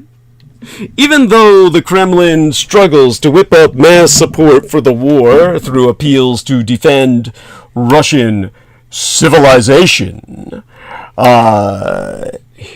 prominent Russian elites, particularly the Siloviki, current and former members of the security services and armed forces, provide strong support for the continuation of the war. These leaders are often closely aligned with the Russian Orthodox Church, a relationship buttressed by a common commitment to patriotism and conservative, often mystical religious principles that brand Western progressivism as immoral and aggressive, and its global influence a form of hybrid warfare. These groups have long embraced the necessity of a cultural conflict with the West as well as within it. Even without offering strong support for the culture war line, Russian society has nevertheless fallen into line, with little public protest or approbation behind the Kremlin's anti-West cultural narrative. By contrast, fierce debates over culture continue to divide Europe as well as these United States openly and deeply, providing political fodder for far-right groups in Italy, Austria, France, and elsewhere. In Italy, the recent collapse of the government and the rise of parties such as the League and Forza Italia offer a greater affinity for Putin's push for war in Ukraine. Italian society itself is almost equally split on the issue of which side, if either, to support. The synergies between Europe and these United States on culture remain significant. This May, for the first CPAC, Conservative Political Action Conference in Budapest, organizers described Hungary as one of the engines of conservative resistance to the woke revolution. When Hungarian Prime Minister Viktor Orbán addressed a CPAC conference in Dallas in August, he stood in front of a backdrop that read, "Awake, not woke." Even though Hungary's halting support for Ukraine has more to do with not upsetting its energy supplies from Russia, the country has been held up as a cultural model within conservative circles in these United States. While only about 6% of Republicans support Russia in this war, a small but vocal minority has promised to withdraw American military support for Ukraine. Reasons vary from the right's isolationist tilt on foreign policy to realist concerns over the war's irrelevance to American core interests. Yet culture has crept into the discourse over Ukraine. In March, Republican Representativist Madison Cawthorn told supporters, "Remember that Ukrainian President Volodymyr Zelensky is a thug. Remember that the Ukrainian government is incredibly corrupt and is incredibly evil and has been pushing woke ideologies." Favorable views of Russia have plummeted in developed countries, and most white Christian nationalists and the extreme populist right in the West, Putin's natural cultural allies, have condemned the invasion or remained silent. But depending on the group, these positions may shift. Peterson, the psychotic psychologist, condemns the invasion, but quickly offers significant qualifications, implying that some cultural threats may be existential and might justify the violation of national sovereignty and basic human rights. The revival of the appeal of Putin's Russia for the Western cultural right will depend on several factors, including how long the carnage lasts in Ukraine. While many in the United States are repulsed by Russia's brutality, others wonder whether the mounting cost of defending the Ukraine, given growing inflation and a looming recession, is necessary to safeguard American core interests and values. Still others balk at deeper involvement in the conflict due to fear of the inadvertent spread of the war. And if Donald Trump, who characterized Putin's invasion of Ukraine as genius, receives his party's nod as presidential candidate, supporters of Putin will feel emboldened. The combined, if uncoordinated, political influence of these strange bedfellows may allow for the creeping rehabilitation of Putin and his cultural policies. This is the danger we must fight to the death. My blessings on all who support myself. Return to us the next episode, which I believe will be Wednesday. And by all means, I need your financial help. I will be homeless unless somebody pays my rent. I have no money for rent. I need $882.